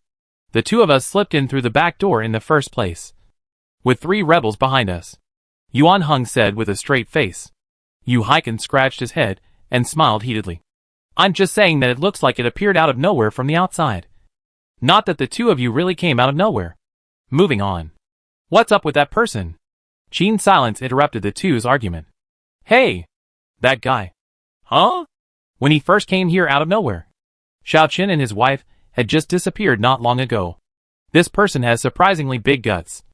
Originally it was none of his business. But he organized everyone to go to that factory to get things investigated. And as a result, everyone who went there died. And he himself didn't survive. Yu Hiken still felt strange when he thought of that person now. It was reasonable to say that in times of war, there were already very few people who were so old-fashioned. Even if they were kind-hearted, few were so radical. That person's sudden appearance was simply out of place with everything here. However, the level of civilization in this copy had not yet reached the level of the 21st century. So Yu Hiken naturally could not have thought of anything like traveling through systems and so on. But the level of civilization in this copy is not yet at the level of the 21st century. Just because he couldn't think of it doesn't mean that Qin Silence couldn't think of it. In her opinion, the person Yu Hiken was talking about looked like a player who had suffered an emotional breakdown. The reason for his emotional breakdown was because he had done something that violated the rules of the system. Chapter 20. Darkness of the Moon and High Wind suitable for eliminating violence. This thought made Qin Silence's heart thump. Were there any other players in the replica right now or not? There were hundreds of thousands of people in the huge city. Would there be other players mixed in? The reason why Qin Silence had defaulted to all of them being NPCs was because she subconsciously assumed that these people didn't have system backpacks. Other than that, neither the aperture underneath their feet, nor the bloodstains after they were injured. There was no way to indicate that this person was an NPC. In addition to Yu Hiken, the system has never taken the initiative to declare she met someone in the end as an NPC or player. Cold sweat broke out from the corners of Qin Sil's forehead. She thought for half a day in disbelief, and finally breathed a long sigh of relief, sighing that she was too suspicious. Firstly, Yu Hiken was an NPC, which was a fact determined by the system. Yu Hai-san, as his relative, of course couldn't have appeared out of nowhere, unless there were supernatural professions in this copy. This was almost impossible in Qin Silence's opinion. Moreover, Yu Hazen's physique in combat. If any player really won this occupation, it would be too unlucky. As for Yuan Heng, if he really was a player, and the system exposed his mood in front of Qin Sil, wouldn't it be helping Qin Sil cheat? Qin Sil did not have the confidence that she was the chosen one, and even the system would favor her. Thinking clearly about this, Qin Sil can basically conclude that there are no other players in her teammates. They should all be the indigenous NPCs here. However, this incident did give her a wake-up call. That is, to be careful of other players pretending to be NPCs, but also try to disguise themselves. Do not show too much difference with other NPCs. That night, Qin Silence chose to go to the factory. After she and Yuan Heng left, Yu Hiken's siblings couldn't help but feel anxious. Brother, don't turn round. The boss has only left for an hour. The suburbs are so far away. They might not be back until almost dawn. Yu Haisen watched Yu Hiken's huge body spinning around. And she, who was already worried, felt even more upset at this moment. Alas, Yu Hiken blamed himself. It's all my fault for eating too much. If you want to blame it on this world. Yu Hiken glanced at the darkened streets. On the other side, Qin Silence and Yuan Hung quickly swept through a street and rushed towards the location of the suburbs. Both of them had much better physical qualities than ordinary people, and their speed was much faster when rushing. Half a kilometer closer to the factory. We'll stop and find a high point to take a good look. Qin Silence's mouth was hidden behind his pulled-up collar, his voice a little muffled. Since the destination this time was a bit sinister, Qin Silence also had to be more on guard. Around 12 o'clock, the two saw the location of the factory from afar. They found an abandoned residential building nearby, gently drilled in, and followed the stairs to the roof. Qin Silence took out his binoculars and observed in the direction of the factory. The area around the factory was very quiet, so it was clear that there were no more residents in the neighborhood. Coupled with a rumor that this place is haunted. Rumors. People who were afraid of their lives wouldn't come over. Qin Silence watched from the roof of the building for half a day, but did not see a single shadow of a person. At this moment, Yuan Hung suddenly said, "Crouch down." His words caused Qin Silence to crouch down as a reflex, hiding his entire body behind the balcony. "What's the situation?" Qin Silence inquired in a low voice. "There's a small building on the other side of the factory, 2 or 3 floors shorter than us here." Yuan Hung observed the others through the 6 magnification lens. Unlike Qin Silence, Yuan Hang's dynamic vision was very good. Moreover, just now, Qin Silence had been so focused on the factory that he hadn't even carefully observed the factory's surroundings. For a sniper, both Qin Silence's position and theirs, as well as the position that Yuan Hung had spotted just now, were both good vantage points. It was only that the other party's location was closer to the factory, while Qin Silence and Yuan Hang's location was a bit further away. Qin Silence crouched down, only poking out half of his head, peeping at the opposite side with his binoculars. The small building opposite was a silo with an external corridor. 2 men were walking around in the corridor and looking at the silhouettes. They had guns in their hands. On top of that, Qin Silence could also see 2 small glowing points of light in the darkness, which should be the 2 men with cigarettes in their mouths. In the middle of the night, it was so cold outside, but these 2 people had been refusing to let their guard down, walking back and forth. Qin Silence had no way to tell if they were friend or foe. Plus the area around the factory was very empty. There was no suitable cover, so breaking in like last time on Sniper Street would almost never work. Just as Qin Silence was about to give up, several other people appeared in the binoculars. She saw 2 men furtively pushing a wheelbarrow with a person lying on it, due to the distance being too far away, coupled with the fact that the night vision binoculars themselves weren't particularly clear. Qin Silence wasn't able to see whether the person in the cart was alive or dead.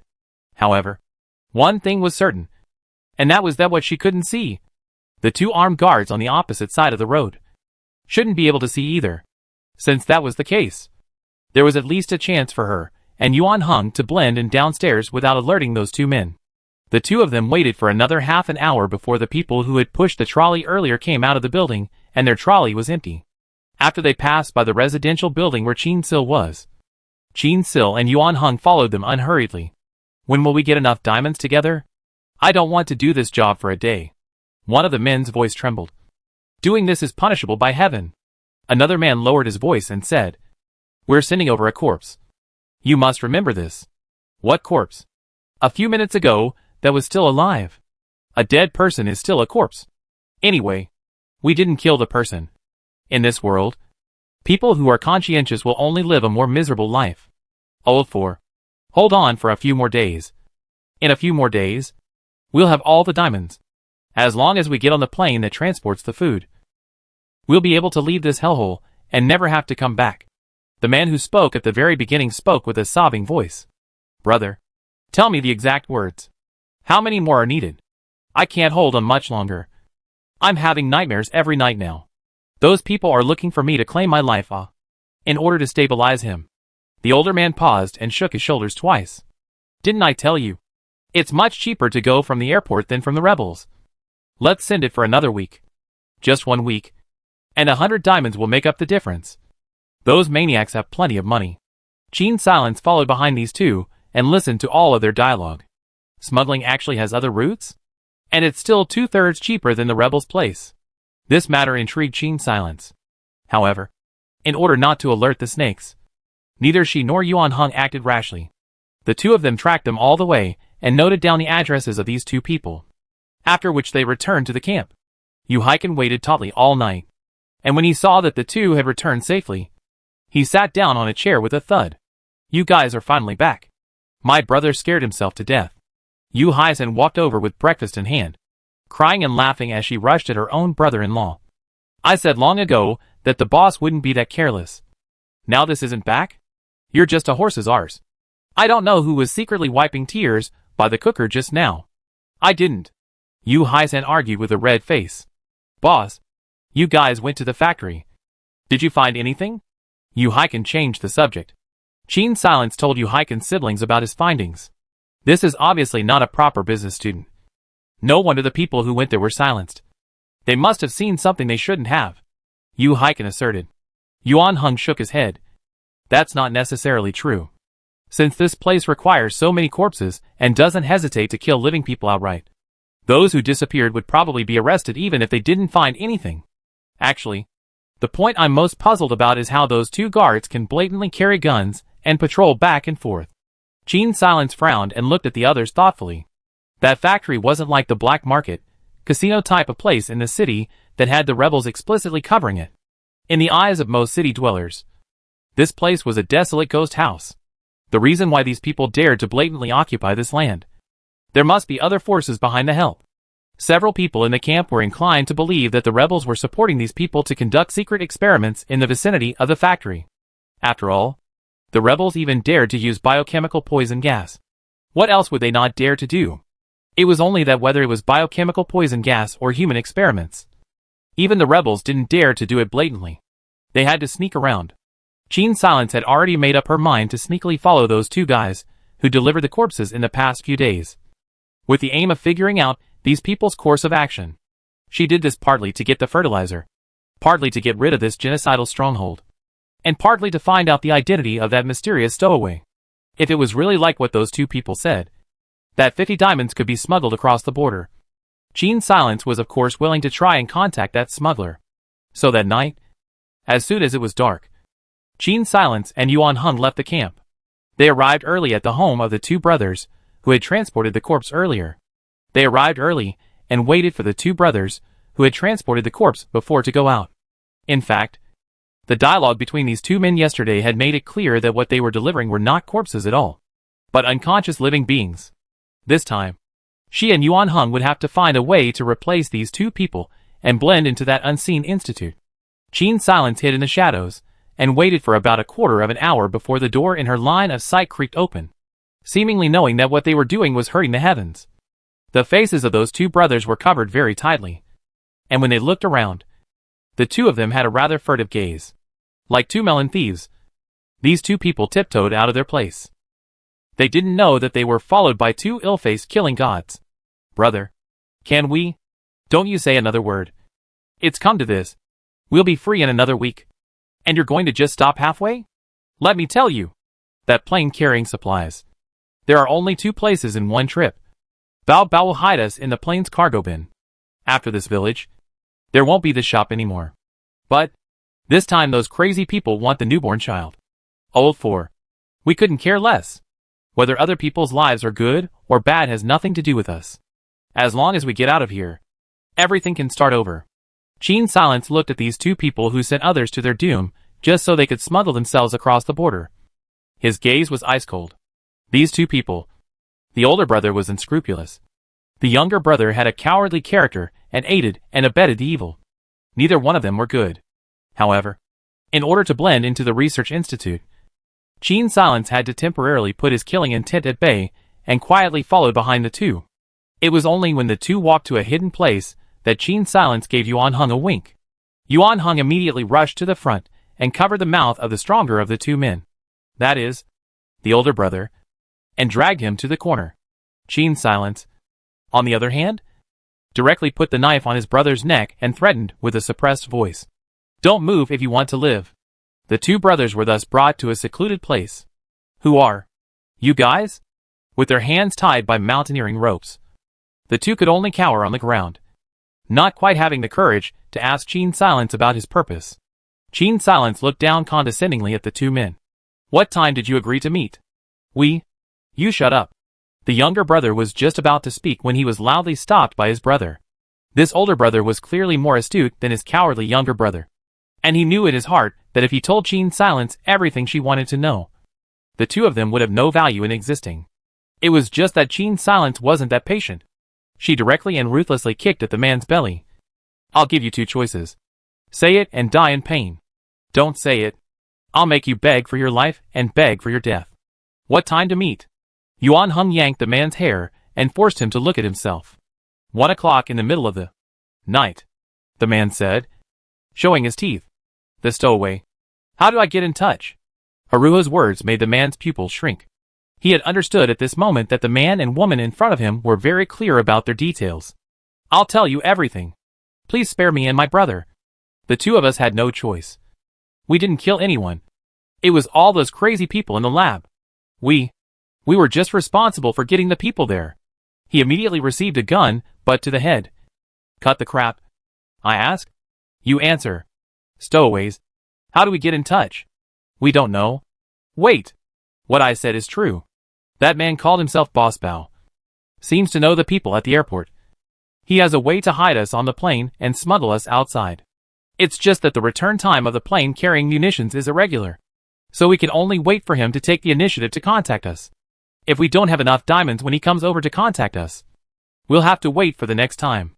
Afraid of being silenced, the man hastily explains. Boss Pao is very well informed.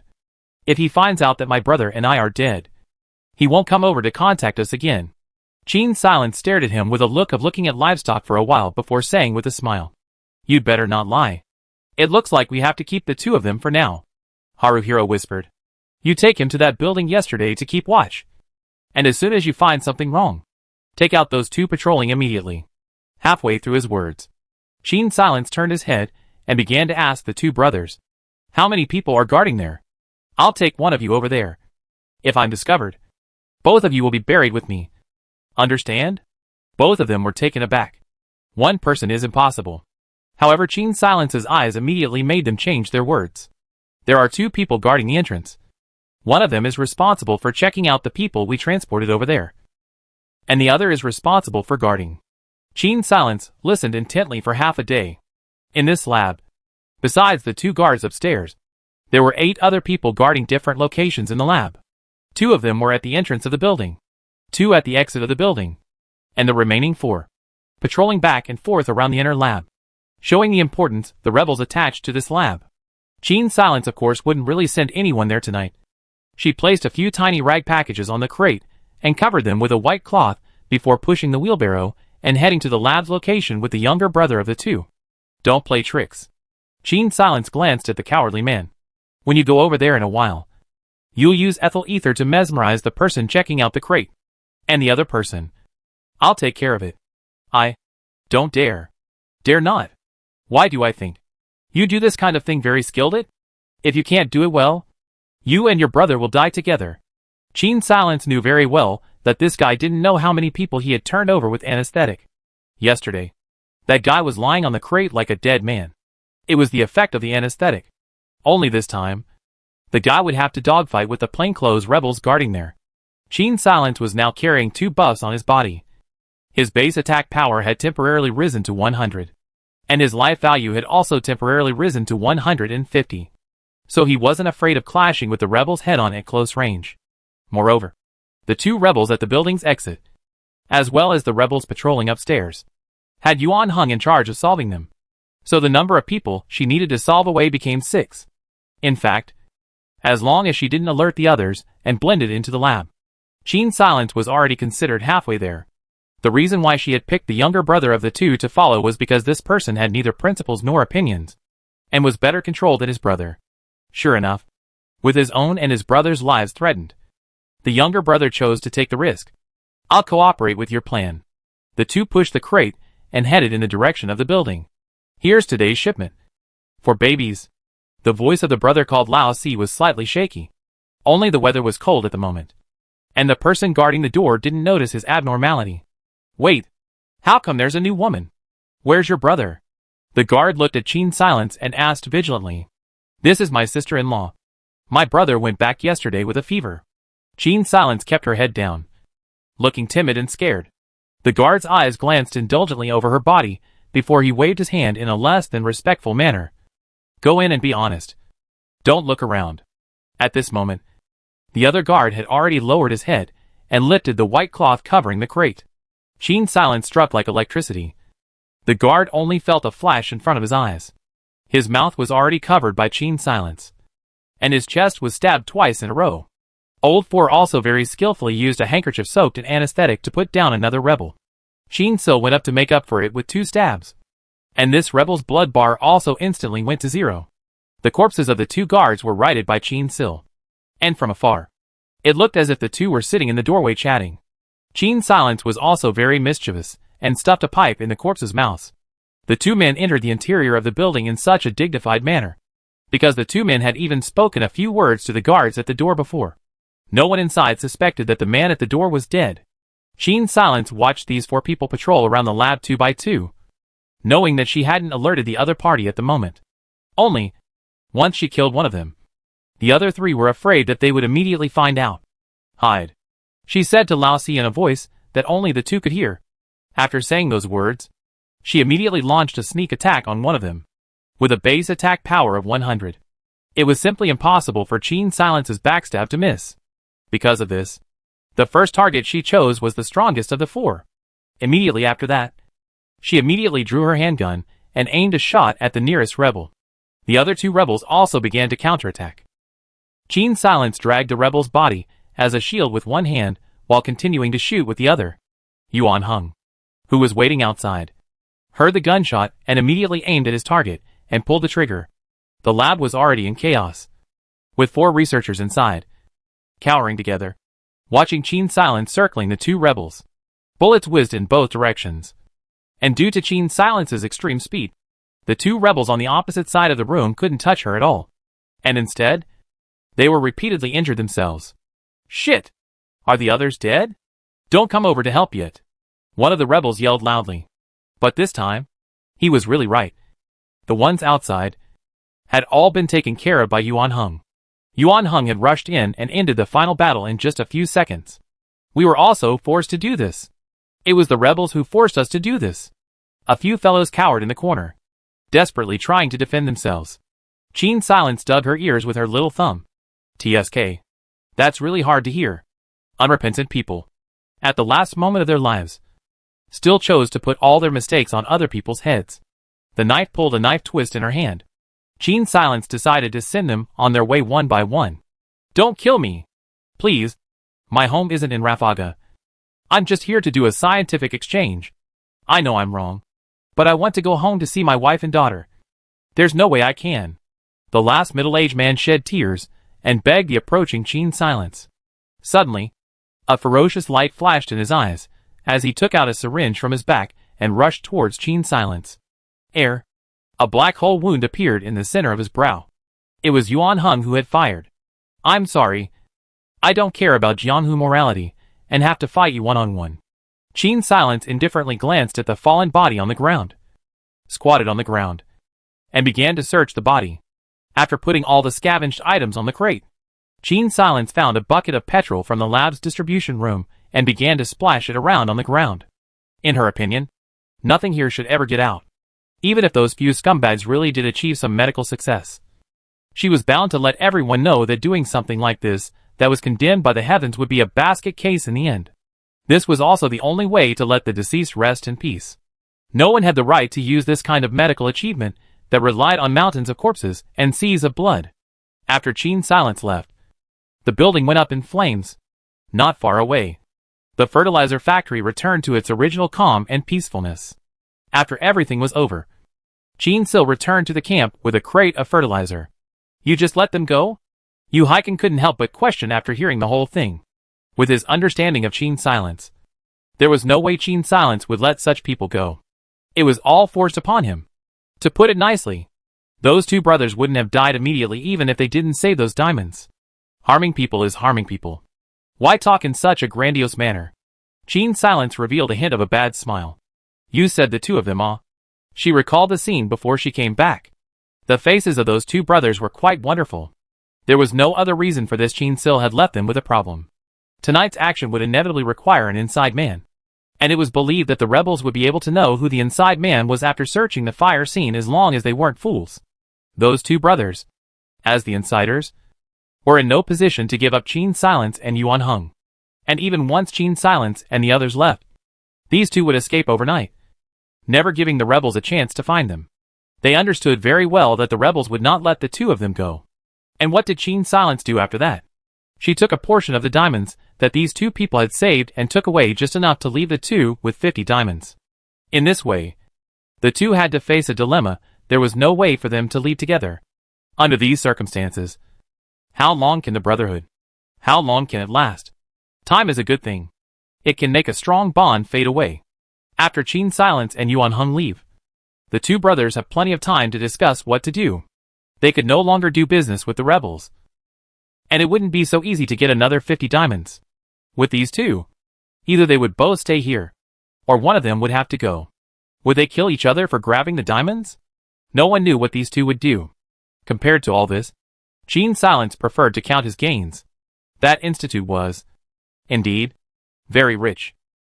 Chapter 21 Rescuing the Scientist Midway Change 267, 268. Qin's silence counted for half a day, and realized that the small bag of diamonds he got from the institute had nearly 300 diamonds. Currently, he had enough diamonds to smuggle them across the border. However, Qin's silence herself was not sure which smuggling method was safer. The Secret Research Institute had just been looted last night, and if she turned around and went to the black market to smuggle them in, she was afraid that she would immediately be suspected by the rebels. In a short period of time, the matter of going to the rebels to smuggle is not feasible. How to avoid this period of time the wind? As for the two brothers' idea of taking an airplane to smuggle people across the border, Qin's silence thought it over and thought that it was not reliable. At this time, Yu Haisen came over. Boss, why don't we go to that boss bao? He's obviously cheaper. Have you ever thought of a question? Qin's silence asked rhetorically. Are you saying that the cheaper route isn't safe enough? Yu Haisen stole a glance at Yuan Heng. But that boss bao doesn't sound like he's a rebel. And no one will do business with him if he charges the same as the rebels. Qin's silence shook her head. That's not what I'm talking about. She pointed to the ceiling. I'm saying that it's not safe to fly. The rebels control the routes in and out of Rafaga, but they have no way to control the realm of the air. Otherwise, the rebels would have cut off their supplies long ago. Under such circumstances, could the rebel planes really fly out of Rafaga unharmed every time? Qin's silence didn't think so. The rebels and the resistance fought one after another every day, and there was no regularity in the scale. But in general, they both wanted to get rid of each other as soon as possible. If the rebels see a rebel plane and don't try to destroy it, that's not normal. For the rebels, it's the same thing. After all, airplanes are extremely expensive transport and combat tools here, and both sides would be very willing to inflict such heavy losses on the other side. Qin's silence was indeed prepared to go to the airport to take a look, but she did not hold much hope for the matter of leaving by plane. In her opinion, in times of war, traveling by plane was a very dangerous act. After saying this, Qin's silence yawned, put down her bowl of porridge, and went around to the other side of the fire wall to catch up on her sleep. It was almost noon when the door to the camp's room was knocked on. Yu Haisen glanced through the cat's eye of the security door and realized it was a stranger. Before she could ask anything, the person suddenly disappeared. After a few seconds, Yu Haisen saw that the person had gone to the next house. She lowered her head and saw the handwritten flyer that had been slipped through the doorway. The flyer read St. Anne's Charity Hospital, with a pen drawing on it, conveying the idea that the nurses in the hospital were working very hard, and the patients were suffering, or something like that. In the center of the drawing was a cute child shouting, "We need medicine."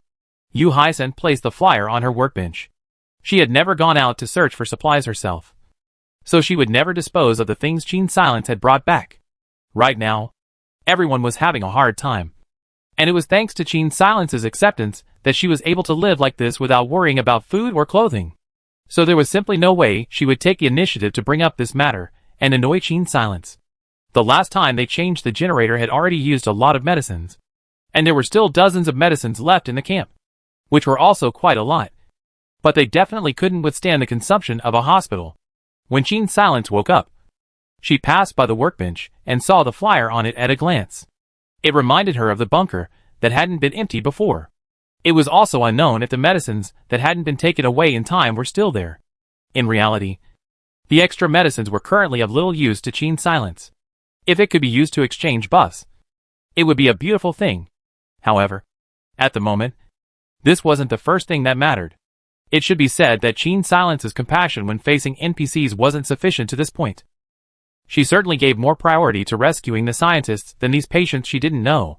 Because just as she picked up that flyer, the black market trader knocked on the door of the camp's room. Bossway entrusted me to deliver a message to you. The black market merchant furtively observed the environment outside the house before he entered. What news? Jean Silence asked as he leaned on his workbench. For some reason, the black market trader always felt that her current tone was a bit dangerous. Jean Silence did now have some sort of implicitly dangerous suspicion. It was one thing for her to be willing to help others. It was another thing for others to always ask for help. To be able to pull wool over someone's eyes because they had the ability to do so was not very comfortable to listen to. If Bossway only thought of her when he always needed help, Jean Sil's perception of him was always going to be a bit worse. Can we talk inside?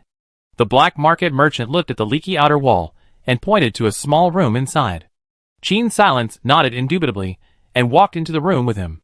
The two of them stood in the center of the room before the black market merchant spoke again. Bossway asked me to inform you that tomorrow night, there will be a rescue mission to the vicinity of the basement. And at that time, the scientists will be received at the barracks. And Bossway himself intends to be at the barracks to help make weapons. Manufacturing weapons? Jean Silence raised an eyebrow. I didn't expect Bossway to have such a skill. The black market merchant laughed. You thought wrong. It's assembling weapons from ready-made parts. The battlefield often recovers a lot of broken guns. Bossway can fix them.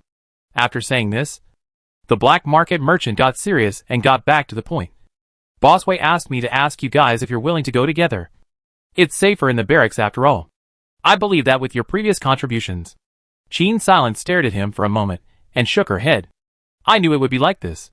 The black market merchant revealed an expression that was true. What about you? Why didn't you go with him? Jean Silence asked back. The black market merchant revealed a difficult expression.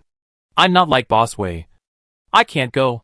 Do you know why an ordinary person like me with little expertise could be chosen by the black market and allowed to walk the streets with so many supplies? I don't think it's because you're personally trustworthy. Jean Silence wasn't being sarcastic. But in the eyes of the people behind the black market, trust should be worthless in itself. To them, a handle was the thing that could put their minds at ease.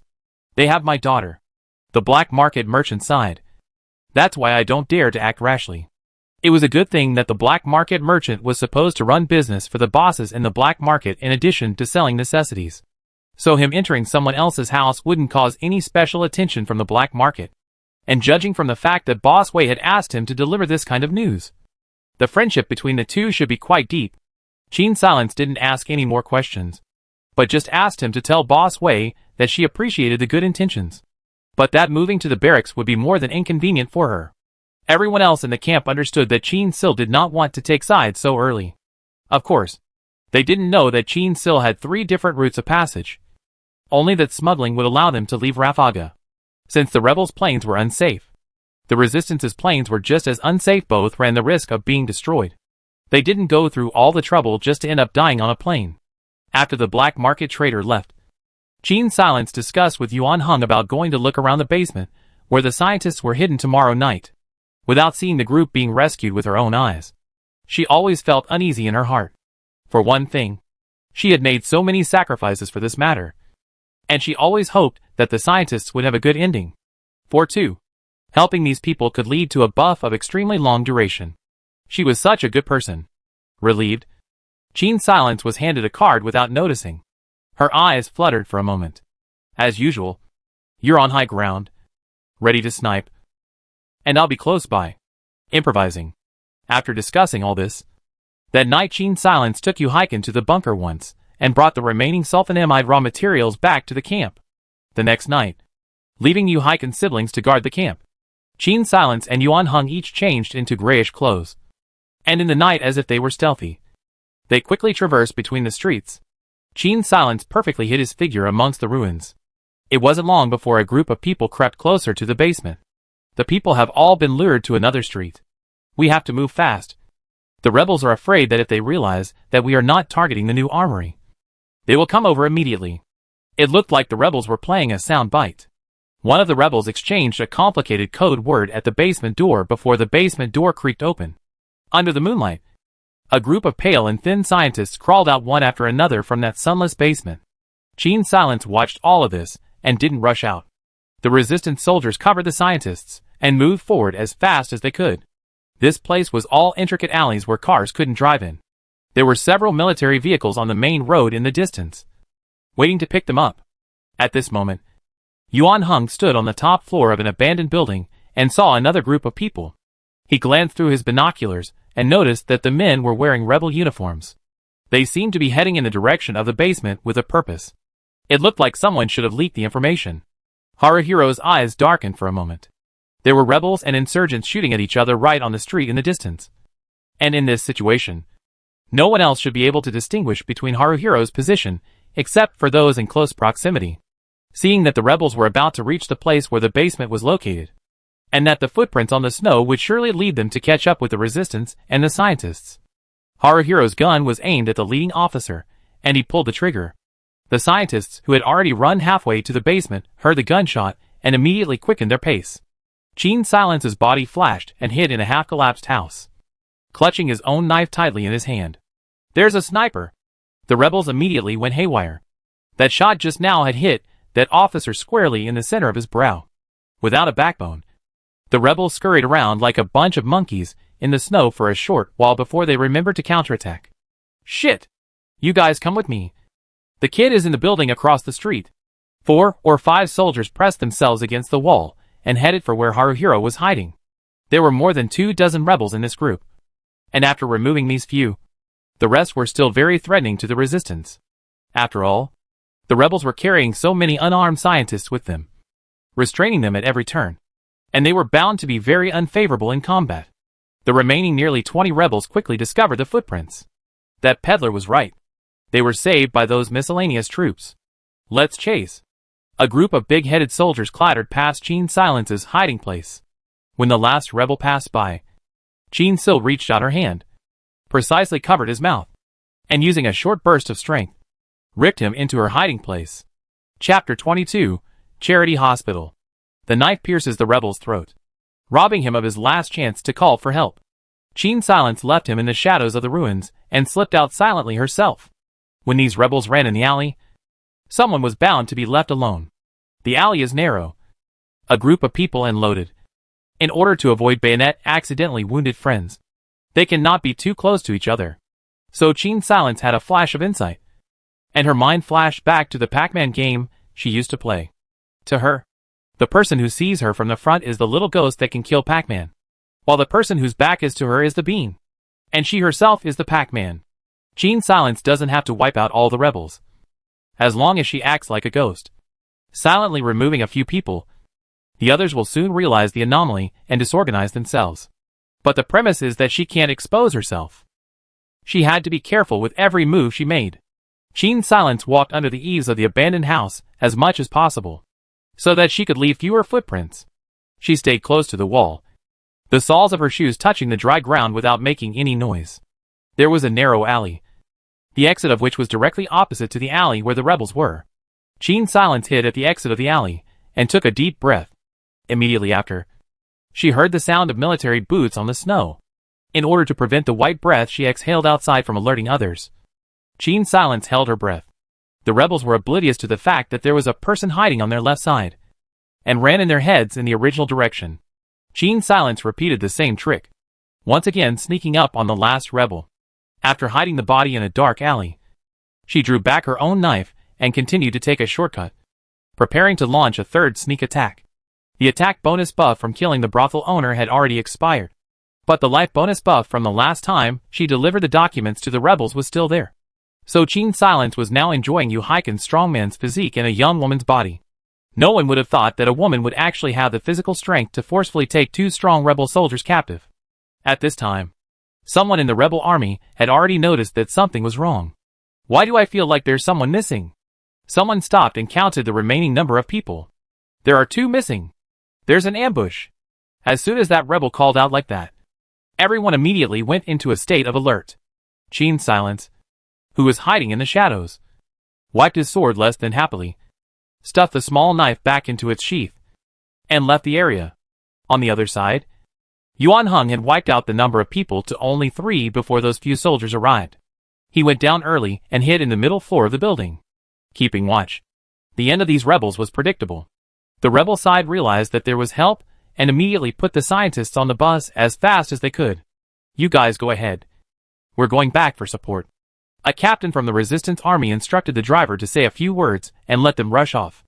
Although we don't know who is helping us in the shadows, we have to do something to hold the rebels back and buy them time to escape. Soon, a fierce battle erupted in the alley. However, the rebels were currently in disarray, and with the location being in a place like an alley where they couldn't exert themselves, the advantage of weapons was no longer so obvious. Moreover, the rebels had some numerical advantage, and as time passed, the balance of the skirmish tilted unconsciously in favor of the rebels. By the time Hazan turned on the radio the next day, she heard a new broadcast of the battle. Yesterday, a fierce street battle erupted in Ravaga. It is reported that the resistance gained a considerable advantage in this battle and managed to rescue 32 scientists. Yu Haisan turned down the sound of the radio a bit and turned his head to ask Qin Silence. Boss, why didn't you identify yourself last night after helping so much and getting nothing in return? It's too much of a loss. The situation was inappropriate at the time. Qin Silence just vaguely explained without saying more. In reality, when 2 armies fought, it was very difficult to completely annihilate the other.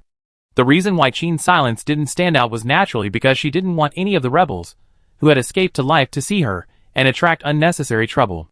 She glanced at her attribute panel and hooked up the corner of her mouth. How could one say that there was no reward? The rewards were clearly quite generous. High style, you silently helped others, and after the matter is over, you hide your body and name deeply. And your noble qualities make you spirited base attack power plus 25. Base life value plus 50. Permanently effective within the copy. 1 action. Directly let Qin Silence 1.0 into Qin Silence 1.5. Can be said to be a version upgrade. In comparison, Yuan Heng could be said to have made a trip for nothing. Qin Silence glanced at Yuan Heng and realized that the other party didn't show any signs of unhappiness, but instead was quite happy. In fact, if one thought about it carefully, it wasn't impossible to understand. Yuan Heng, as a member of the unit that the rebels were originally in, although he stopped the rebels' evil deeds out of moral righteousness, but with his military position, this kind of behavior is not suitable for publicity. Unlike the happy atmosphere in Qin Silence's camp, in the rebel army's base camp, several officers were discussing yesterday's battle in the conference room with stinky faces. The scale of yesterday's battle wasn't that big. The squad that rescued the scientists only had more than 30 people, while those who lured away the rebels had less than 100 people. And even if they added the rebels' own people, the total number of people who fought was just more than 300. Just one thing that upset these few officers of the rebel army was that the rebel army's recent repeated victories had demoralized their own army, starting from the Battle of the Armory, and the small battles after that. The rebels always won more than they lost, as if they had help from someone in the shadows. Several senior officers deliberated for a while, and finally, the topmost one, the Major General, said, "The warehouse where the poison gas is stored must be watched closely. The last fire in the lab hasn't been investigated yet. It's just that it's most likely the miscellaneous armies that did this.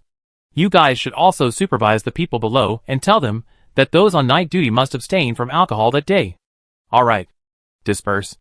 The Major General waved his hand, and several officers stood up one after another, saluting and heading out. Only one very shrewd-looking officer lagged a step behind and waited for everyone to leave before he slightly ingratiatingly said towards the Major General, "Major General, you're also tired for half a day today. Why don't you go to my place and have a drink or two?" The Major General, who had just ordered his soldiers to ban alcohol, immediately revealed an expression that said, "The children are teachable," and arrogantly nodded his head. He arrogantly nodded his head. If Gene Silence was here, he would have realized that the officer's voice was very familiar. His surname was Han. And he was a colonel. Unlike his top boss, Major General Pan. He came from a poor background and was good at flattering people. Hence his quick promotion. But even if he was promoted quickly, he couldn't compete with a good background. Pan was a lieutenant colonel when he first joined the army and became a major general in just 2 years. And since he climbed to the colonel, 5 years, has not moved place. Seeing a lower than his own seniority, but also arrogant and incompetent strawman riding on his neck every day to piss. Colonel Han's hard-how resentment can be imagined. Good thing it will soon be. Colonel Han looked at the surname Pan strutting in front of himself. A hint of gloom flashed in his eyes. By the time we take Lafarga, you'll be able to go even further. So I'll drink to you and wish you a high promotion. On the leather sofa, Colonel Han swept up a beautiful woman with the appearance of being charmed. However, if someone who understood psychology came over to take a look, I'm afraid they would be able to spot his ruse. He had his hand on the woman's shoulder, but his legs were at least a foot away from her. It was a true reflection of what was going on inside a person's mind when they rejected another person. It was a pity that the straw man across from him didn't understand this. Major General Pan looked at the woman across from him with a hint of greed in his eyes. Is this the new woman you found recently? He drank the wine in his cup in one gulp, his tone rather indulgent. It's just a woman. If you like it, I'll give you another. Major General Pan raised his hand. TSK. How troublesome to find another one. She'll do. Colonel Gao mistakenly put down his wineglass. You're joking? How can I let you and such a woman? She used to be a whore woman. I know. I've heard that this woman is the headliner. You killed half of the people in that brothel back then just to grab this woman. And at a glance today, the posture is indeed not bad. Speaking of this, Major General Pan's face sank. Or is it that the price paid to get this woman is too great for you to give up? How can this be? Colonel Han revealed a humiliated expression. Since that's the case, I'll take the person back. As if he had won the game. Major General Pan walked away with that beautiful woman in a springy manner. Shit! You'll be in for a treat after a while. Son of a bitch! After a long time, Colonel Han gritted his teeth and cursed, sullenly sprinkling some sulfa powder on his body. I wonder if that bitch has any germs on her. It turned out that after Gene Silence's killing spree at the brothel last time, the brothel's second boss immediately took over his brother's business in order to preserve his power, and quickly threw in the towel to Colonel Han. The second owner claimed that he had a grudge against Colonel Han, and spread the word that he had killed half of the brothel's men for a woman. To say that the woman who had just been taken away was so beautiful that she could make a man lose his mind would not be true. But a man's vanity drove Major General Pan to get his hands on this beauty that everyone was fighting over. The reason why the woman he took didn't resist, and didn't tell him about Colonel Han's plan was certainly not because she was submissive in her heart. It is because of the rebels that Lafarga has become what she is now. And she has fallen from a happy life to hell, being able to kill the rebels' top commander in the local area. Of course she was happy to do so. That was why. Just now, she had been cooperating with Colonel Han when it came to making a scene. She knew that she would definitely die in the end. But it wasn't a loss to be able to kill such a big shot. Although these men, every single one of them made her feel sick. The woman obediently sat in Major General Pan's arms. But her eyes were cold. The two quickly arrived at Major General Pan's residence. And what happened after that was naturally unnecessary to mention. A few days later, the rebel army's barracks suddenly began martial law. At night, a woman's corpse was carried by 2 rebels, thrown to the mass grave. Coincidentally, on that night, Gene brought some of the sulfanilamide raw materials he had collected, and prepared to go to the charitable hospital mentioned in the flyer the other day.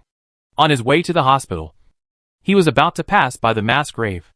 If it was anyone else, they might have really missed it that way. However, for Gene Silence, unless she was blind, it would be impossible for her not to notice a strip of orange-red blood floating in the midair of the mass grave.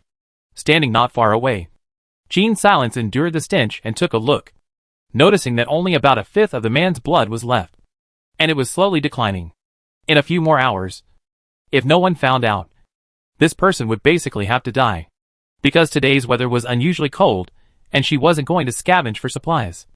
Gene Silence didn't bring anyone with her, and went out alone. Right now, she was carrying a backpack of sulfonamide raw materials.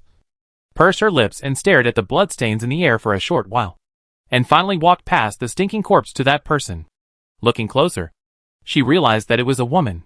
Jean Silence picked up the woman very easily because her physique had been drastically improved in the copy. Under the night, she carried the woman, who was about the same size as her, at a not-so-low speed and ran forward. At the entrance of the hospital, there were two men with guns, patrolling back and forth. When they saw Jean Silence, they looked at her in surprise for a moment and asked in a low voice, "Who are you? What are you doing here?" "I'm here to deliver medicines, and I ran into this person halfway. She's still alive, but she's very badly injured." At this time, a nurse-like middle-aged woman walked out. "Come in with me first. Her injuries need immediate treatment." Jean Silence followed the nurse into the hospital and placed the woman on an empty bed. The hospital was filled with patients. Some were civilians who had been hit by shells and had broken their arms and legs. Some were children with high fever and were talking in a daze. There were also old people who couldn't stop coughing, as well as mothers who had puerperal fever and were lying in beds dying. However, there were only 2 nurses in the hospital, and even though they were sweating profusely, they couldn't take care of everyone. Not to mention the fact that the hospital didn't have enough disinfectant supplies or adequate medication. All told, there wasn't even a single doctor here, and it was all up to the 2 nurses to hold up the entire hospital. When dealing with the wounds, the nurses told Jean Silence that the 2 people at the door were the ones who came here spontaneously to be the guards. They also had a few people that would go out at night to look for supplies, so they could barely support the patients. Although not everyone could be cured, and not everyone would return to the hospital after they were cured. For now, this place had become a big family, and those who stayed would support each other in times of trouble. Originally, the conversation was fairly light. However, when another young nurse examined the woman's body, her face became grave. "She seems to have syphilis." Jean Silence was stunned for a moment. "Syphilis?" She glanced at the woman's face, and although it was a bloodstained mess, looking at the outline, she could tell that the features were good-looking. Thinking of the words she had overheard in the brothel in the east of the city, Jean Silence subconsciously connected those words to the woman in front of her. Can this disease be cured? Sulfanilamide has some effect, but it's not necessarily a cure. And the nurse was a bit embarrassed. She should need to take medication for a long period of time, and the hospital doesn't have so many medicines. Jean Silence put her backpack down. "I have sulfa raw materials here. I can give them to you." The nurse opens the backpack and lets out a short scream. "So much?" She smiled at Jean Silence with some embarrassment and asked hesitantly, "Are you really giving it to us? These medicines can be exchanged for many things." Jean Silence pushed the hiking bag over. "Take out the medicine first. I have to carry the backpack back." Only then did the nurse carefully take out all the sulfonamide ingredients and return the backpack to Jean Silence. This time, Jean Silence didn't get the buff, but instead heard a ding sound. She hooked her finger and subtly opened the system panel. Congratulations to the host for unlocking the quest system in the copy. Helping others to achieve their demands more than a certain number of times will unlock the quest system. There is a special NPC in the current location. Do you want to open the quest navigation? Yes/no. Of course. Jean-Ji chose yes.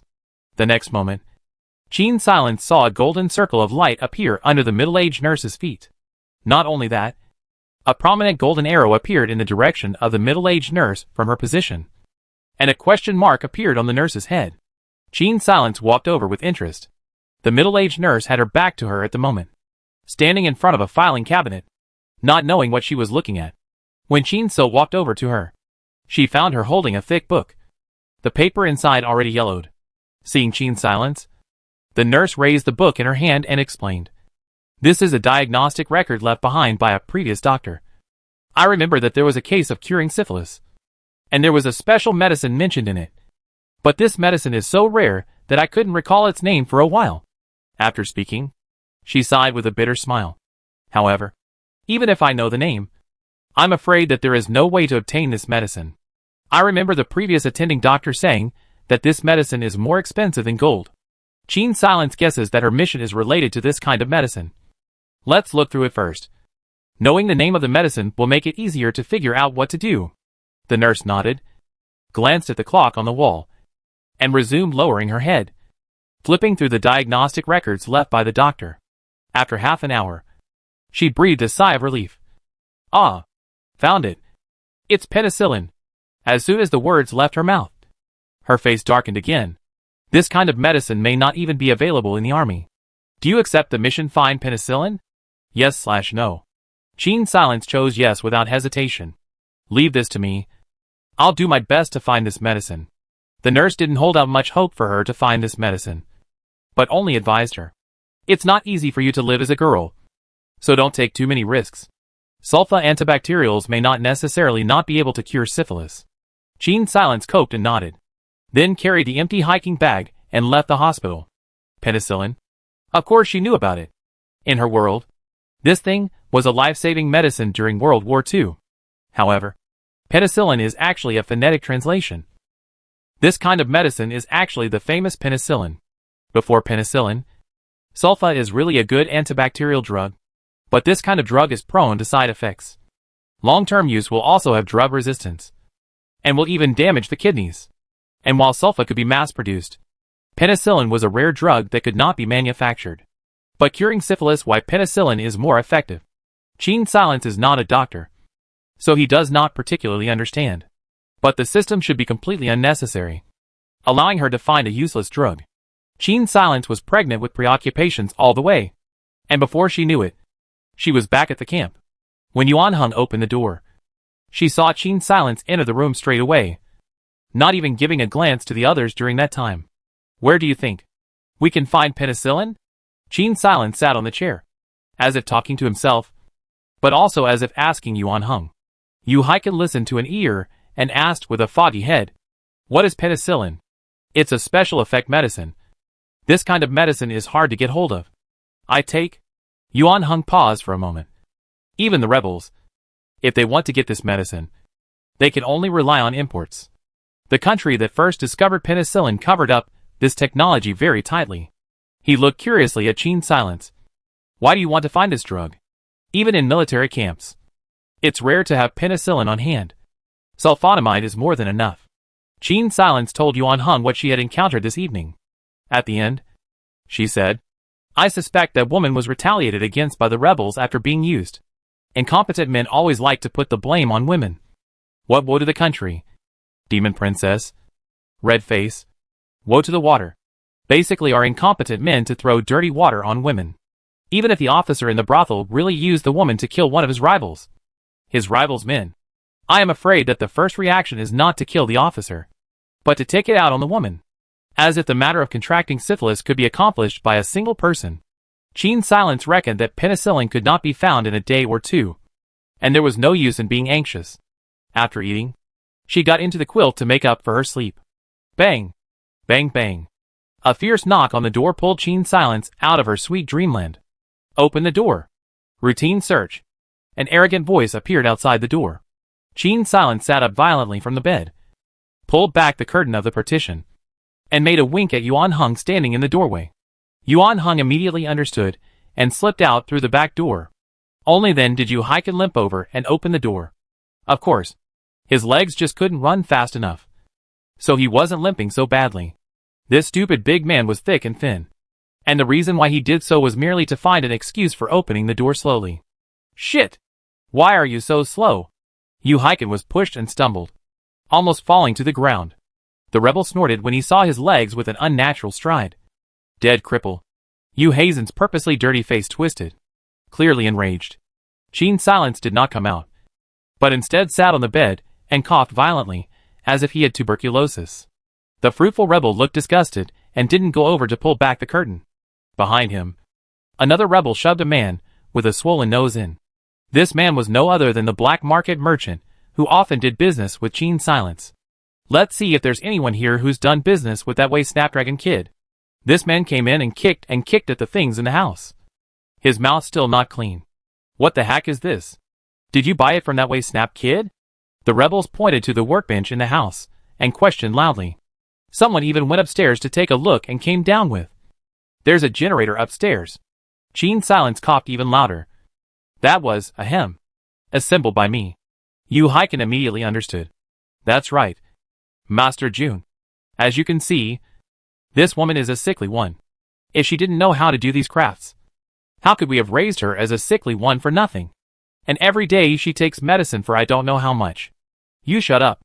You haven't even given my sister any medicine a few times. Otherwise she would have recovered from her illness long ago. Yu Haisan didn't look like a family member with Yu Haiken because of her petite size. So she smoothly posed as Qin Silence's sister. The rebel didn't expect such an unfolding, and impatiently waved his hand to interrupt Yu Haisan's words. What's all the noise? Am I the one asking the questions or you? Get lost and stay to the side. Yu Haisan shrank to the side, not speaking. The rebel at the beginning reluctantly walked over to where Qin Silence was and violently lifted the curtain. Qin Silence looked up, revealing a red spot on her face. The rebel pulled the curtain back again with one hand. Ugly bastard. Scared me. What's wrong with that face of yours?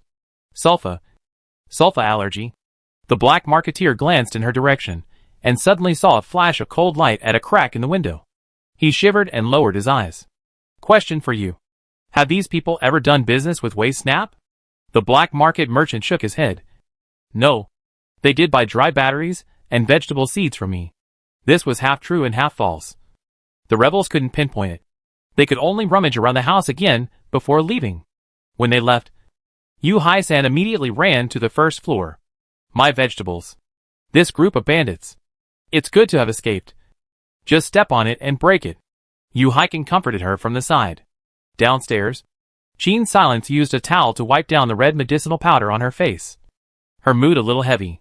The black market trader knew quite a bit about her. And although she had escaped for a while now, there was no guarantee that she wouldn't be exposed in the future. She pulled back the curtain and got off the bed. But her gaze suddenly froze on the floor. For no other reason. On the floor, there was a small rolled-up note. Chapter 23, Special Effects Medicine Mission. Qin Silence picked up the note from the floor, which had been rubbed to a hairy surface, and unfolded it bit by bit. The words on the note were written with metal wire. The scratches were deep, but the color was light. It looked like aluminium wire was used. My daughter is being guarded by several rebels. The location is on the simple map below. I implore you to get her out. The rebel supreme commander has recently contracted a serious illness, and they will be using a plane to deliver a shipment of potent medicines. I hope this information will be of help to you. Further down, there was a simple map with landmarks marked on it. Qin Silence narrowed her eyes, wondering if this information was accurate. I didn't expect him to be discovered by the rebels. And now it seems that if we don't get him out, we'll be in danger as well. Yuan Hung did not see the note when he came in. No. He only wants his daughter to live. Qin Silence hands the note to Yuan Hung. If he hadn't teamed up with the rebels to lie to us, he would have died after we rescued his daughter. He doesn't have to. If he wanted to capture us, he could have just explained to the rebels. Haruhiro looked at the note and frowned. Relying on the two of us, it's almost impossible to rescue the black market trader. The scientists have just been rescued in the past few days. The rebels must be watching him very closely as their only lead. The two of us can't possibly be a match for a single barracks. Qin Silence pondered for a while, and said, this matter still has to be left to the resistance. The two of them agreed to go to the resistance's base camp tonight. Although the guards had changed this time, they quickly guessed her identity because of the important message Qin Sil had sent.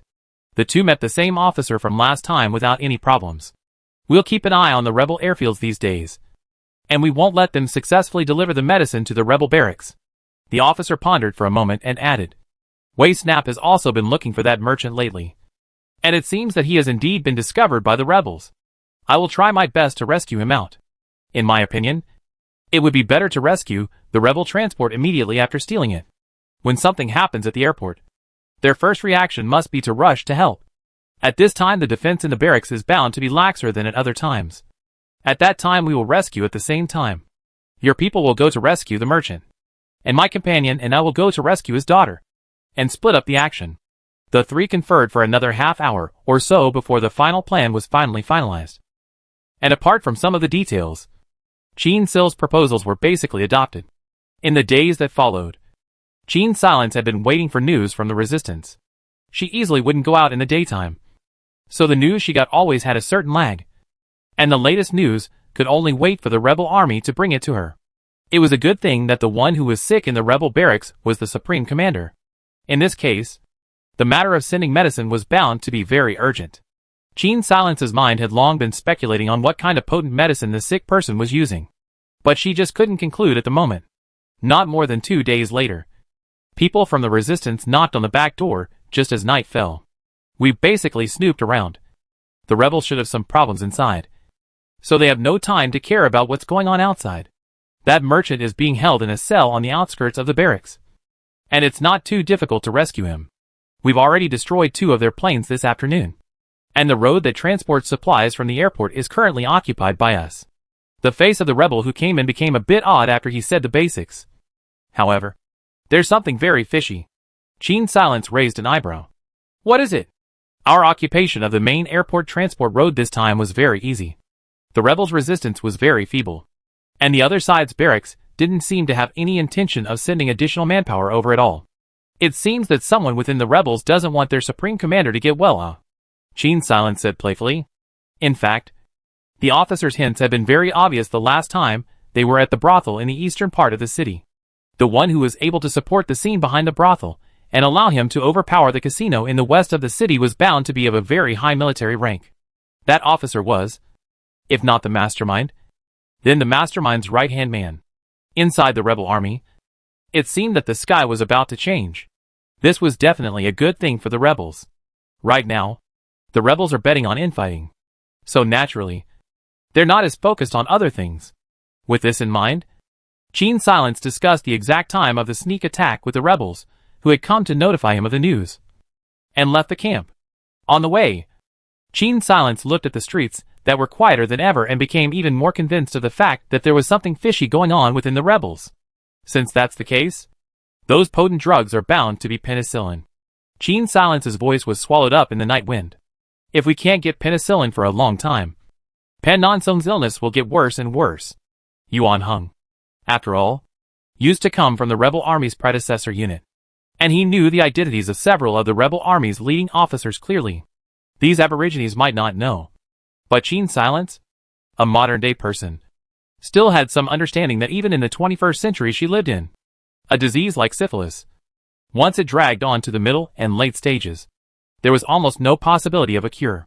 An invalid, naturally, there is no way to continue to serve as the rebel army's top commander in Rafага. In the end, in terms of viciousness, it was the rebels themselves who were more vicious. Qin Silence arrived at the place where the little girl was being held, and found that it was nothing more than a residential house. She guessed that this should be the black market trader's original residence. While hiding behind a broken wall, Qin Silence heard the 2 rebels at the door heckling a yellowish accent. This one is too young. If she's over 10, I can't say anything to let her go. Screw you. I don't like that young. How can I say 15 again? Qin Silence momentarily didn't know whether to be angry or grateful. After all, the current situation sounded like the black market merchant's daughter shouldn't have been harmed. Disgusting brute. Disgusted. Another mood bubble floated by in front of his eyes, and Qin Silence's mood inexplicably improved. Never mind. These 2 scum will be going to their death soon anyway. Qin Silence gestured, and Yuan Hung circled around to the other direction of the house. The sound of Yuan Hang's boots crunching on the snow immediately alerted one of the rebels. Who's there? Come out. He stared at the side of the house, and saw a trail of footprints on the snow in the moonlight. For a moment, his heart was in his throat. I'll go over and check it out. You stay here and guard. The rebel's hand drew back, but only touched air. A creeping sensation crawled up his spine and over his head. I'll keep a good watch over this place for you. Qin Silence's voice appeared behind him. No different from a ghost. Air. The rebel's scream was escaped prematurely by the blade into the blood spurting from his throat. The men at the back door have been taken care of. Hara Hyung rushed over. I'll keep watch. You go in and take a look. Seemingly knowing that he was not very popular with the little children, Yuan Hung consciously stood at the doorway, allowing Qin Silence to go and fetch the little girl out. When Qin Silence went in, the little girl was holding a dirty teddy bear, cowering in a corner of the house, her eyes filled with tears, looking pitifully at the door.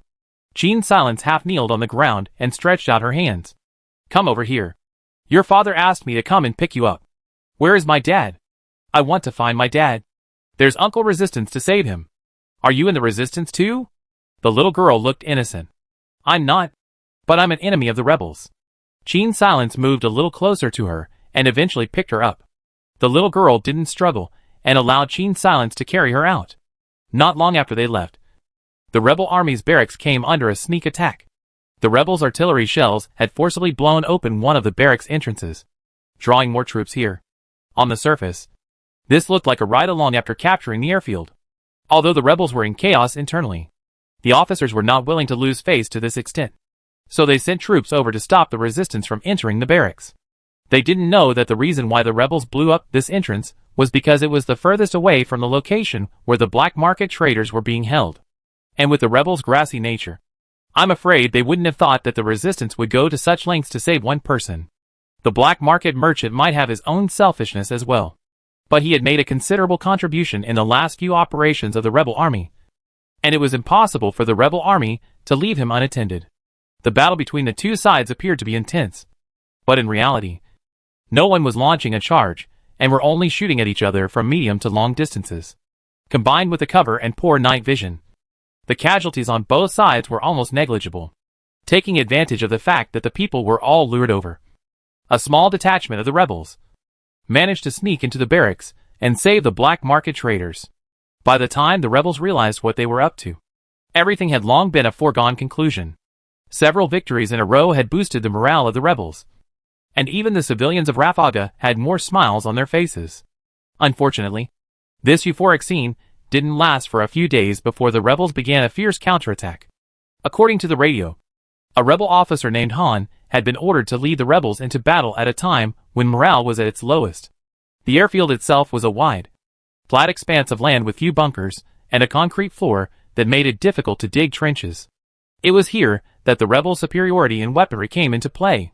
Yet the rebels had, after all, occupied the airfield and the high ground around it. The two sides were at a standstill for several days, and neither side used tanks or artillery, seemingly because they were concerned about medicines.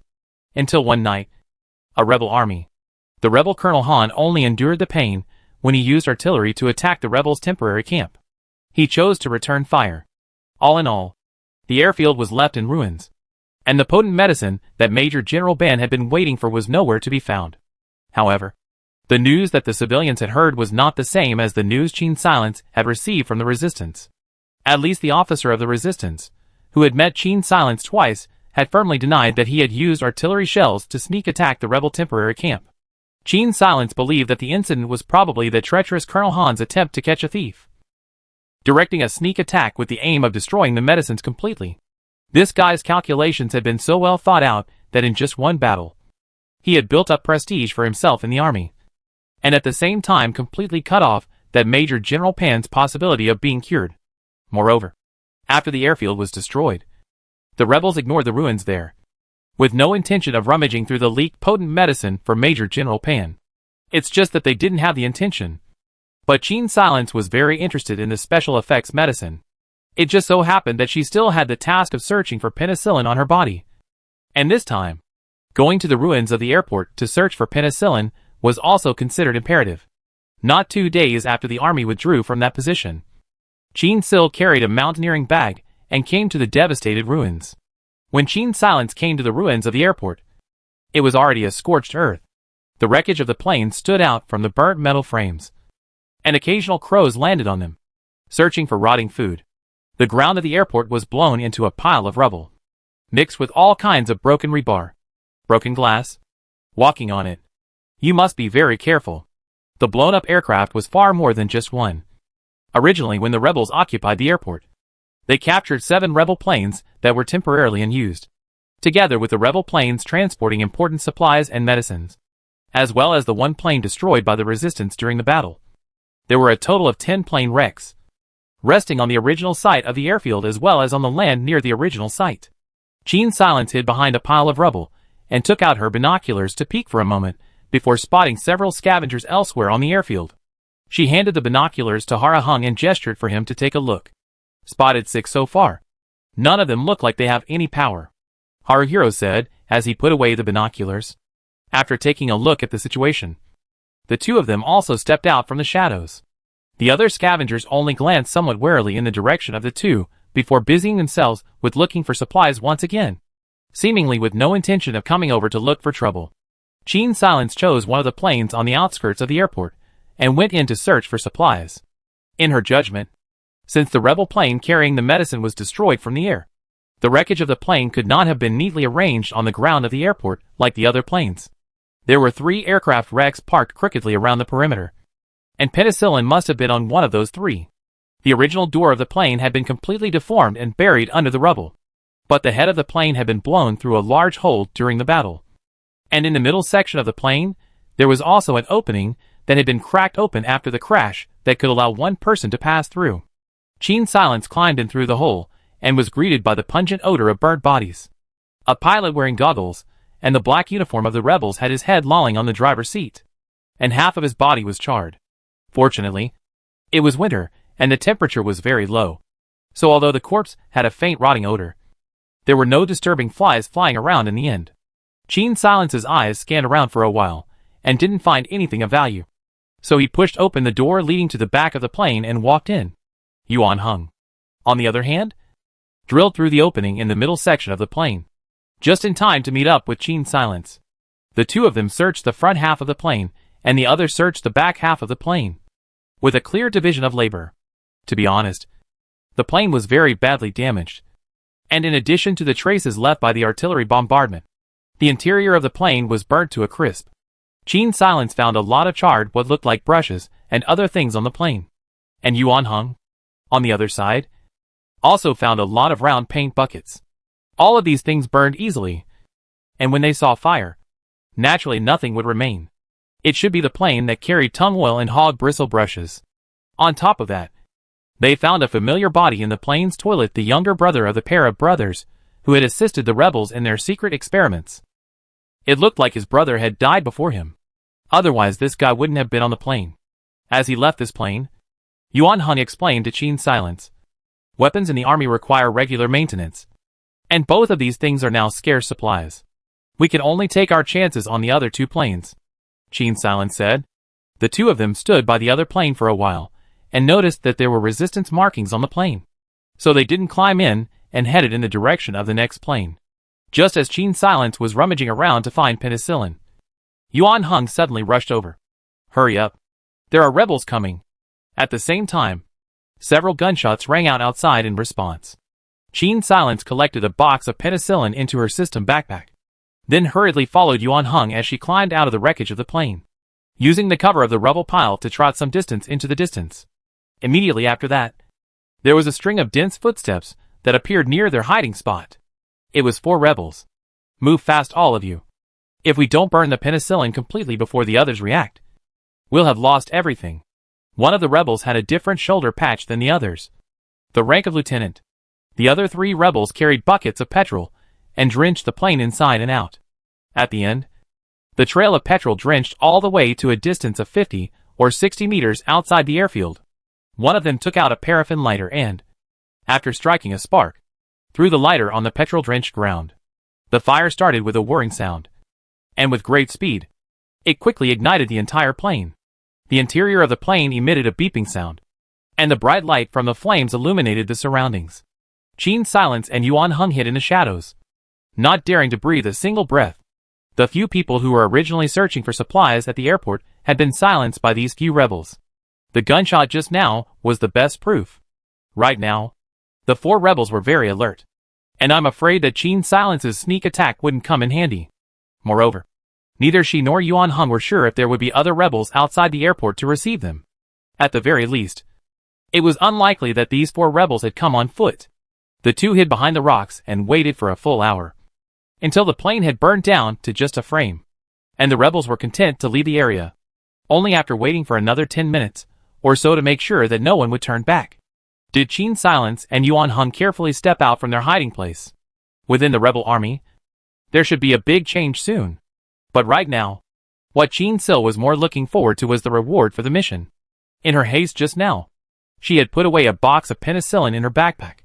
Now that she counted carefully, Qin Sil found that the spare compartments of her backpack were filled up, and she had collected a total of 40 ampoules of small vials.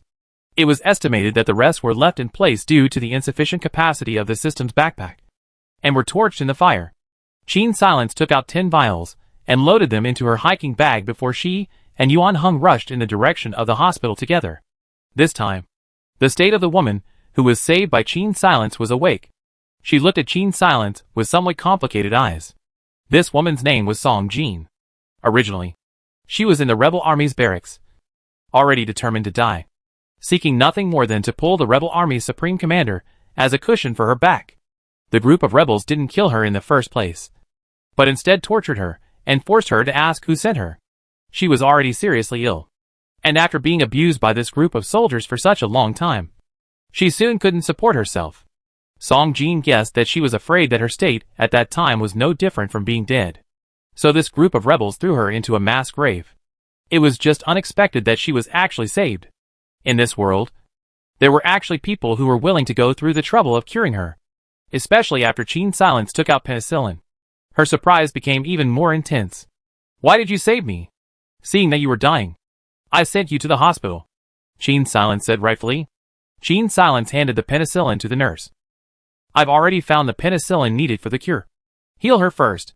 Qin Sil, who was in a hurry to get his quest reward, had no time to chat with Song Jin at the moment. Ding! The system's electronic voice sounded. "Congratulations to the player for successfully finding penicillin and rescuing the main plot special NPC. Mission reward, important clues X1. Rebel City North Subcamp Layout X1. Qin Silence's eyebrows raised. The layout map, she knew what it was. And what were the important clues? Her fingers moved. The system backpack did have an additional map, but the so-called important clues did not seem to be physical. With penicillin, your illness will definitely get better. The middle-aged nurse's words interrupted Qin Silence's thoughts. She was seen taking out a syringe and stabbing it into a small ampoule of medicine. Yuan Hung glanced at his surroundings and noticed that the nurse had no intention of infusing the medicine. So he made a gesture towards Qin Silence and went to wait outside. Inexplicably, Qin Silence felt that this person was, in fact, quite a gentleman. It was just that he had a fierce face. After the injection, Song Jin sat on the hospital bed and said to Qin Silence, "You might get into big trouble for saving me." She seemed to be waiting for Qin Silence to be surprised. "I was left in a mass grave by the rebels." Qin Silence looked at her with interest, because above Song Jin's head, there was a small golden question mark that only she could see. It seemed the clue was in her. "You're not surprised at all?" Song Jin asked somewhat unwillingly. Qin Silence hugged her arms. "I have my own news channels, and I more or less guess something about your identity. In that case, you should also know why the rebels want to kill me. Aren't you afraid that I'll get you involved? The rebels don't have the time to run to Charity Hospital. They're afraid of catching an infectious disease." Qin Silence nodded her chin. "If you have something to say, just say it. This matter is very important. I can only tell you one person." The middle-aged nurse waved her hand at this point. "Her trauma is almost healed. She can walk around. There are empty rooms upstairs. You can talk there." Qin Silence had to help Song Jin to go upstairs. "Now you can talk." After closing the door to the room, Qin Silence said, "The rebels have a poison gas warehouse, but I don't know the exact location." Song Jin lowered his voice and said mysteriously, "Qin Silence. Coincidence it's not. I know all." Seeing Qin Silence's face, Song Jin immediately reacted. "You know this too? Then do you know when they're going to make their move?" "I really don't know." Qin Silence spread his hands. Only then did Song Jin finally breathe a sigh of relief. Otherwise, she was going to think that this guy could count. "I heard it at the home of the one surnamed Han. They all knew at the time that I couldn't possibly or leave the barracks, and had already treated me as a dead man. So they didn't turn their backs on me too much when they spoke." Half an hour later, Qin Silence left the hospital, because it's not good to talk about things that are too confidential outside. When he got back to the camp, Qin Silence told Yuan Hung everything.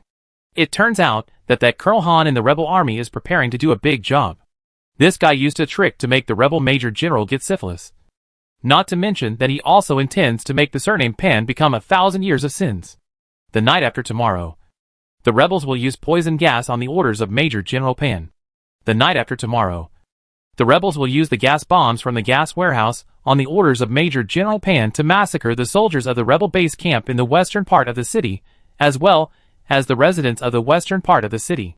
When they're all dead, he'll lead the rebels and take over the west side of the city.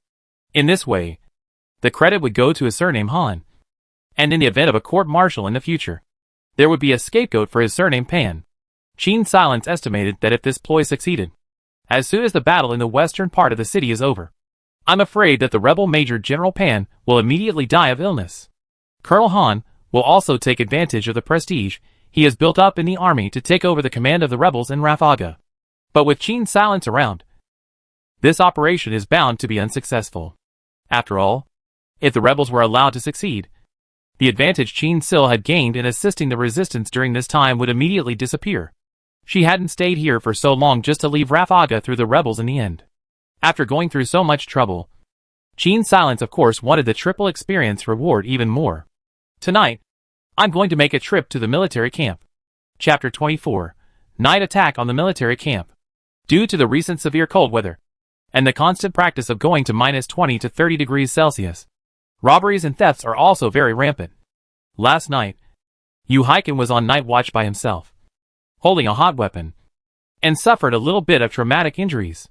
However, the other side of the people were also hit by Yu Haiken's several shots, although not fatal for a moment, and ultimately had to retreat out. Qin Silence thought about it, and decided to go to the rebel base camp by herself today, letting Yuan Hung keep watch for the night. The matter is urgent. The day just dark. Qin Silence left the camp, arrived at the main camp of the resistance. The time is only more than 8 o'clock in the evening. When the soldiers who were originally guarding the entrance saw Qin Silence, they immediately understood that something important had happened, and hurriedly brought her to the commander's office. Speaking of which, this is also a coincidence. That was Qin Sil's opening sentence. Immediately after, she told the other party about the rebels' plan, as well as the entire process of how she had learned about this matter. The commander's face was as heavy as water, and while thanking her, he urgently summoned the other officers. Thank you for everything you've done for Rafaga. It's just that the situation is urgent now, and I have to make arrangements immediately. Since Qin Silence knew so much, there was naturally no need to hide this operation to stop the rebels' slaughter plan from her. In terms of numbers and weaponry, the resistance army was at a great disadvantage compared to the rebels. Moreover, this is a special operation. They are going to destroy a poison gas warehouse. Instead of destroying it, it's more like transporting the gas bombs secretly and sending them to no man's land to be destroyed by airplanes. In other words, once the gas bombs are detonated in the course of the operation, except for those wearing gas masks and protective suits, this weapon will attack everyone indiscriminately. In this case, it is naturally best not to have a head-on conflict. In fact, if not for the internal problems of the rebels, this gas warehouse would not have been used so soon, and the rebels would have had a longer time to think about it. However, in the vicinity of the gas warehouse, close to the direction of the north of the city, there was a sub-camp of the rebels that was only about a kilometer away from the warehouse. In this situation, once the rebels realized their intentions, that sub-battalion was afraid that they would immediately come over to support them, and would also tip off the rebel base camp. At that time, once the battle started, there would be too many variables. The rebels had never thought about the dirty tactic of releasing poison gas, so naturally they couldn't have prepared too many protective suits and gas masks. And aircraft transport resources are limited, and transport once expensive. The resistance cannot let these protective tools occupy too large a proportion. For this operation, there were bound to be people who couldn't get enough protection. Moreover, once the warehouse was detonated, the surrounding residents would definitely suffer as well. However, by notifying the nearby residents in advance, this incident would cause panic, and at the same time, it would also be detected by the rebels, who would act early, making the situation even more chaotic. For a while, a room full of officers could be said to be in a dilemma. Worried, Qin Silence's eyebrows twitched, suddenly remembering the layout map of the military camp she had obtained. Only, it was impossible for her to take it out and give it to the resistance, no matter how much of a friendly army it was. This kind of thing, once she took it out, Qin Silence wouldn't be able to explain it. How could she, an ordinary person, possibly take such a high-level secret as the layout map of the rebel army camp? Only, although she couldn't directly take out the layout map, Qin Silence thought of other ways. The people who can see the movements of the warehouse should be sentries. Right? She inquired. One of the officers walked out and called in a scout. The binoculars on the rebel side are quite a bit better than ours, and they should have sentries regularly observing the movements of the warehouse. Moving the gas bombs has to be done carefully. We can't just send a few men over there this time. Being detected is a given. The scout answered Gene Silence's question matter-of-factly. How many sentries would there normally be? I'm not sure exactly what the number is on the rebel side, but on our own side, for a barracks of the same size, there should be 12 sentries. The scout drew a sketch and said, "Look, there are a total of 4 gates on all 4 sides of the barracks, and in front of each gate, there is a 3-story high watchtower, on which there will usually be 2 men, guarding the left and right sides of the gate, and 1 man on the ground, observing the situation in the immediate vicinity." He reminded Gene Silence. In the guard room behind the door, there will also be a person, ready to change the guard at any time. The guard room is usually equipped with a telephone. If the sentry discovers the situation, it will only take a few minutes to notify the base camp. Hearing his words, Gene Silence probably had some idea in her heart. If I can take care of these sentries. Gene Silence looked at the commander. About how long can I stall you guys? At least an hour. If there aren't any other twists and turns, emptying the gas warehouse of gas bombs will be enough. The commander's face was grave as he considered for half a day, before he finally shook his head.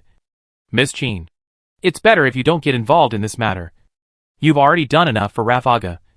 There's no need to take such a big risk. So, are you sure about this operation? Or rather, can your people kill those sentries without a sound? Gene Silence asked rhetorically. Looking at the obscure faces of the others, Gene Silence leaned back. If you can't guarantee it, leave this matter to me. But once you're discovered, you'll be in danger. If an alleyway battle breaks out midway and detonates the warehouse, I'm afraid I'll be in even more danger. Gene Silence scared. Anyway, even if I fail, it's not too different from you guys acting directly. So why not try? The several officers looked at me, and I looked at you. None of them had a better idea. So they finally had to nod their heads and agree to Gene Silence's plan. In this way, the 2 sides made an appointment to act 2 hours before the rebels planned to do so, at which time Gene Silence would settle the sentries, while the rebels would split into 2 groups, with one group of men emptying the warehouse, and the other group of men blocking the rebels' main camp on the road leading to the warehouse. The reason why he picked this time is because the time for the rebels to strike is set at 9 o'clock. If the time is further advanced, Gene Silence will have to risk going out during the day, increasing the possibility of exposure. After returning to the camp, Gene Silence called Yuan Hung to one side to discuss about tomorrow's night attack on the military camp. To be honest, there was no need for Gene Sil to explain how dangerous it was to attack the barracks at night, and it was impossible for Yuan Hung not to understand. Therefore, Gene Silence did not dare to guarantee that Yuan Hung would definitely assist him. However, Yuan Hung still agreed without hesitation. Ever since they had resolved the 3 rebels together, Yuan Hung had always responded to Gene Silence's requests, and had been so nice that Gene Silence was a little embarrassed. Are you really serious about this? In case we're discovered, we'll both be accountable there. Gene Sil confirms again and again. Although they had the map in their hands, this operation was still very dangerous, because not only did they have to solve at least 12 sentries, but they also had to sneak into the barracks and solve the people changing guards in the guard room to prevent them from discovering the corpses outside and tipping off the inside of the barracks. In other words, the 2 of them had to noiselessly solve 16 people in order to ensure that the warehouse's actions were completely undetected. The sentries on the ground might never be able to discover the abnormality on the warehouse side. But in order to solve the sentries looking around on the watchtower, the people on the ground had to be solved at the same time. Gene Silence took out that map and gave Yuan Hung a glance with a smile. Don't ask me where I got it. Yuan Hung remembered her ability to collect supplies out of thin air, and wisely did not ask again. When will she voluntarily tell me? Curious. Unprecedentedly, Yuan Hang's mood bubble failed to amuse Gene Silence. Sorry. I'm afraid I'll never be able to tell you. Gene Silence lowered her curtains to hide the look in her eyes. This place has a more suitable cover. Without changing her face, she discussed with Yuan Hung the plan for tonight's night attack. The sun set very early in winter, and by 6 o'clock, it was already completely dark. Gene Silence and Yuan Hung changed into earthy gray clothes, and in the night, just like 2 invisible people, they swept towards the direction of the rebel army's northern subcamp at a fast speed. near the north gate of the barracks. There was a natural bunker, and striking from here was the optimal choice. Only in order to resolve the 2 sentries above. The first priority was to resolve the one on the ground first, and when doing so, no noise should be made, so that the 2 sentries with binoculars above would not hear the noise and start paying attention to the near area. That way, the sentry standing high above would be able to spot Qin Silence's 2 positions at a glance. Since Qin Silence currently did not possess the ability to take care of 2 people at the same time, the people on the ground were taken care of by her, and the 2 people on the watchtower were taken care of by Yuan Heng. The 2 sentries on the watchtower would lower their binoculars and talk for a few minutes after every 5 or 6 minutes. That time was when they were most likely to pay attention to the ground. In other words, the 2 of them, Qin Silence and Yuan Heng, only had 5 minutes to make their move. Seeing that the sentry had picked up his binoculars again, Qin Silence immediately tiptoed out from behind his cover, sticking to the barracks fence and approaching the sentry on the ground from the side and rear.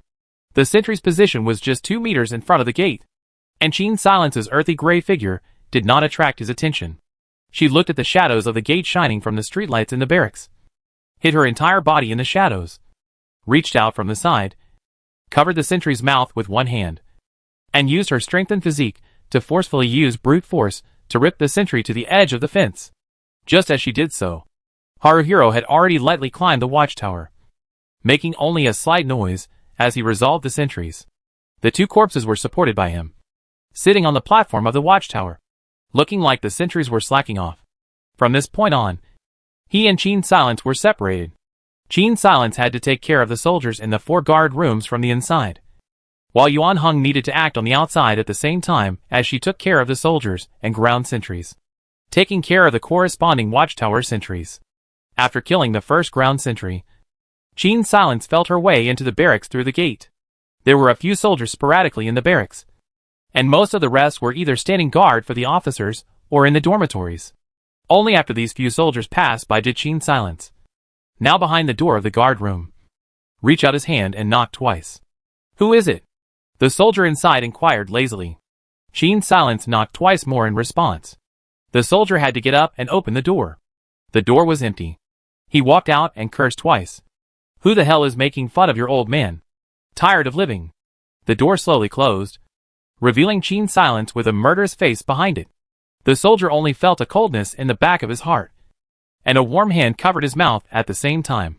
Well, he only had time to let out a muffled grunt before he convulsed and left this world. Qin Silence dragged his corpse and placed him back in his original seat. The corpse's head hung low, and from the window outside it looked like he was napping. Qin Silence glanced at the window before leaving the area and heading in the direction of the next guard room. It would be much easier to tackle the sentries by first getting rid of the people who could report the news. Qin Silence's side of the operation went very smoothly, and in less than 2 hours, all 16 people were taken care of. On the other side, the rebels realized that the sentries on the tower were all sitting down. After realizing that the sentries on the tower were all sitting down, they immediately started to act. With the advantage of numbers, they took care of the few rebel soldiers guarding the warehouse without much effort. The gas bombs were carefully loaded onto the trucks, and several trucks were piled up before the warehouse was barely emptied. The sound of gunfire and artillery had already sounded in the distance, and the rebels, who had acted according to plan, had begun their encounter with the resistance. "What's going on here? Colonel Han's plan is an internal top secret. How did the resistance know about it?" The officer leading the operation, wearing a protective suit, furiously grabbed a scout by the collar, as if he was the one who had leaked the secret. This group of arrogant men wouldn't have thought that the key person who sabotaged this operation would actually be Song Jin, who was already a dead man in their eyes. No one was able to answer that question for him. The sudden appearance of the resistance caught them off guard. By the time someone had turned back halfway and returned to the base camp to ask for help, the gas bombs had already been sent onto the planes, and Colonel Han had completely blown up the airfield in order to destroy penicillin a while ago, resulting in the fact that they didn't have any other planes available in the short term, not to mention air interdiction of the resistance. It was truly a case of lifting a stone and hitting their own feet. In this way, a vicious slaughter plan. In the resistance and Qin Silence's efforts, the fetus is dead. However, compared to the joyous mood of the resistance, the rebels did not feel good internally. That night, news was sent back to the base camp, and Major General Pan immediately understood that he had been set up by the surname Han. The airport was blown up, and he could not get penicillin at all in the short term. It was at this time that he realized that the military doctor in the barracks was not doing his best when he treated him. The prostitute was not robbed by him. The prostitute was not snatched by him, but was deliberately given to him by Han. Han was waiting for him to die. Even though he was a coward, Major General Pan, when faced with a life-threatening situation, used his wits a little bit. He took advantage of the fact that before surname Han came back, he made a scene in the ward, causing the nurse to call his close friends over to calm him down. At this time, Major General Pan told his crony something. In the safe in my room, there is a document that is an account of the connections that surname Han has made over the years. You need to hurry up and remove this document before he comes back. Remember, once the war is over, win or lose, you have to submit this document to the military court. Stage 2 syphilis made Major General Pan's body twitch every now and then. And after shivering and handing over the key and the code to his crony, he wearily waved his hand and told him to get out of the area. Major General Pan knew in his heart that with Han's ability to endure humiliation for so many years, it was impossible for him to leave the barracks alive. It can even be said that he simply cannot survive tonight. The fact is also true. That night, Colonel Han, who had brought his troops to the rescue, returned. Although the operation to release the poisonous gas didn't succeed, his heart to replace Major General Pan could no longer be pressed nor covered up. However, without the prerequisite of occupying the western part of the city, it would take a lot of effort to get the command. Major General Pan died of illness. After Major General Pan's illness and death, the senior officers were divided into several camps. They were at loggerheads with each other, and all of them coveted the right to command in Rafaga. The atmosphere in the barracks is tense. Several senior officers shirked their responsibilities and tried to take credit for themselves. However, Colonel Han, after all, had been coveting the position for a long time and had planned it more thoroughly. Several times, the rebels lost to Colonel Han because of their inferiority in numbers. Moreover, Colonel Han is usually a very good person and has a very good network in the middle and lower-ranked officers. A civil unrest didn't last more than a few days before the situation was completely controlled by Colonel Han. When Qin Silence was listening to the radio at home, she learned about the fact that the rebels had completely shuffled their internal cards. Because the broadcast went like this.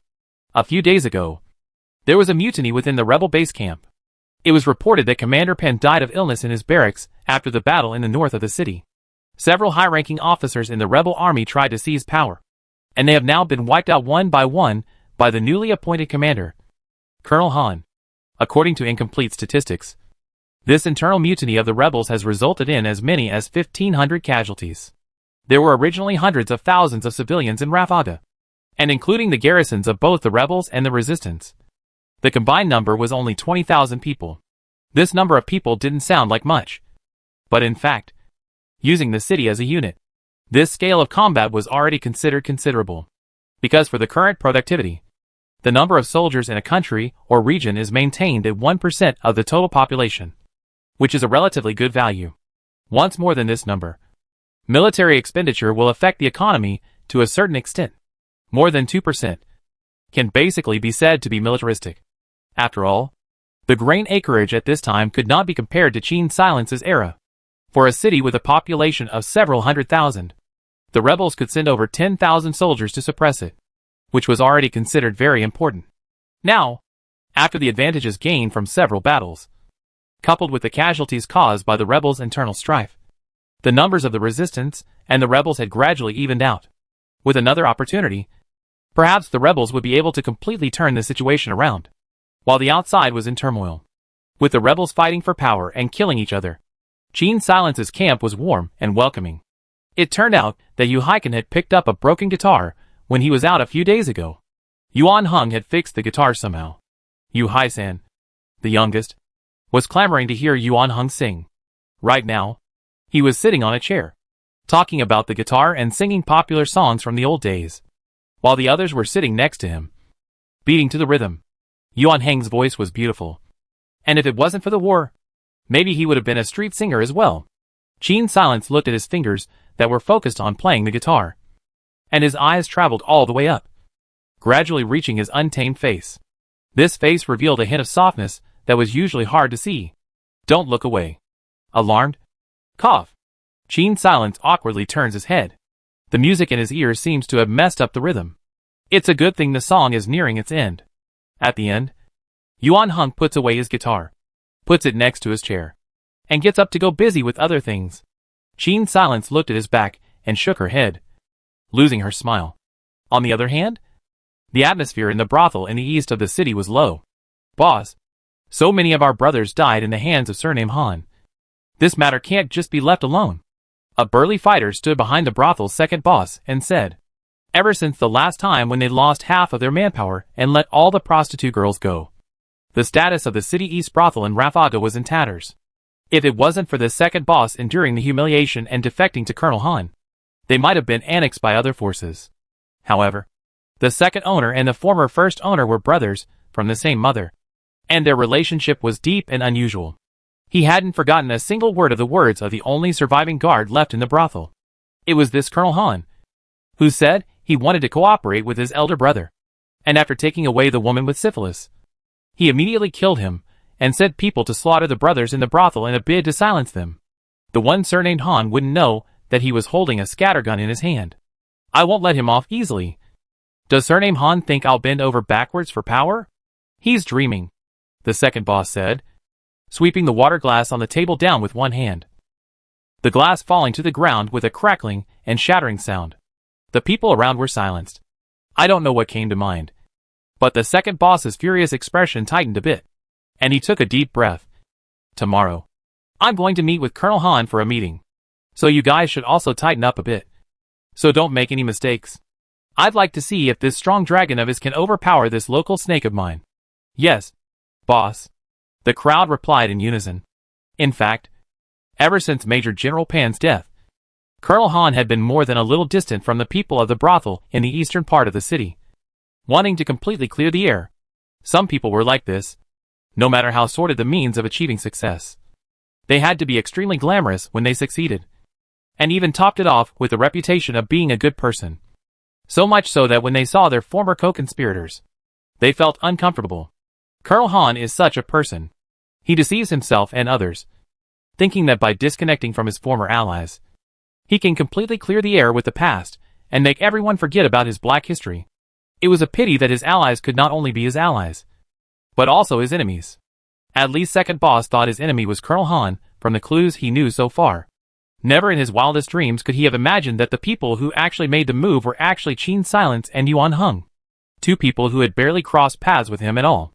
After the second boss told the others to disperse, he went upstairs to the room where his elder brother used to be. He walked into the room with a sullen face, went behind a screen, and took out a box.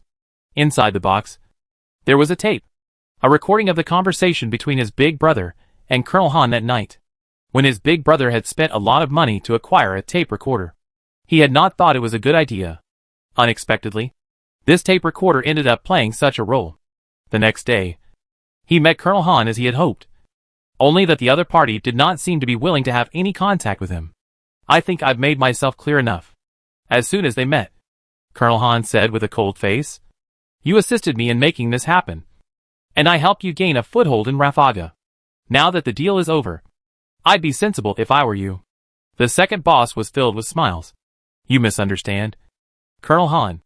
I came to you this time because I hope to serve you again in the future, and I dare not ask for anything in return. Colonel Han looked at him skeptically.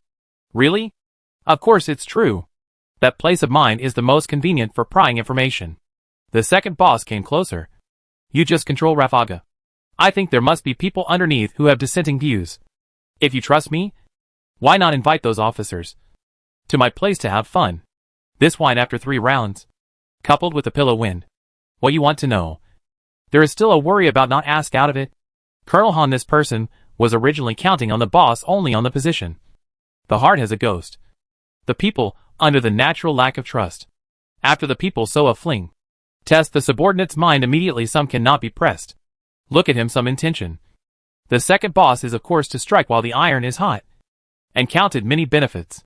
The two discussed for several hours before the second boss left the barracks satisfied.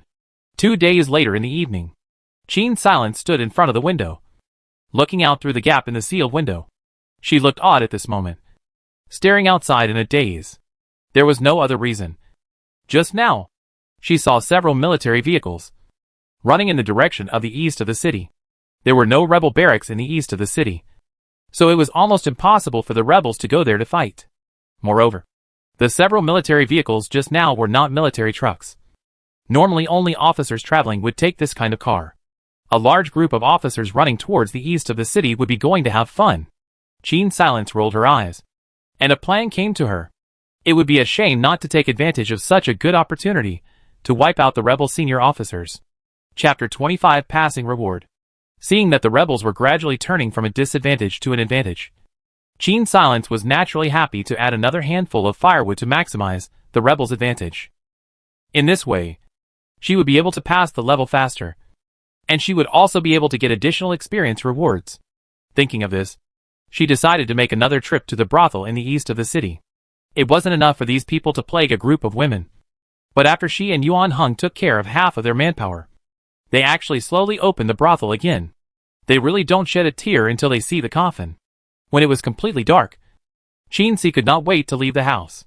She and Yuan Heng continued to use the same tactics as last time, with Yuan Heng sniping at those who escaped the net from the upper floors, while she infiltrated the interior and killed the enemies one by one. This time, Qin Si is familiar with the layout of the brothel in the eastern part of the city, and after feeling her way into the courtyard, she smoothly dodged the guards on patrol and flipped over to the balcony on the first floor in one swift movement. This time, there were 3 patrols on the first floor. Obviously, the last incident had made the brothel's operators a little more wary. No matter how skilled Qin Silence was, it was obviously impossible for him to kill 3 people at the same time without alerting the others. There was no way she could do it from the first floor, so she hid on the balcony for a while, and then took advantage of the fact that the 3 men were staggering around, and climbed up to the 3rd floor through the old water pipes on the outside wall. She was ready to probe the situation first. After all, the last incident, obviously no one suspected her and Yuan Heng had. Moreover, she had specially asked Yuan Heng to leave a live witness to create a misunderstanding. But the second owner of this place has quickly cooperated with Colonel Han. And this matter, no matter how one thinks about it, makes people feel strange, whether or not it's about brotherhood.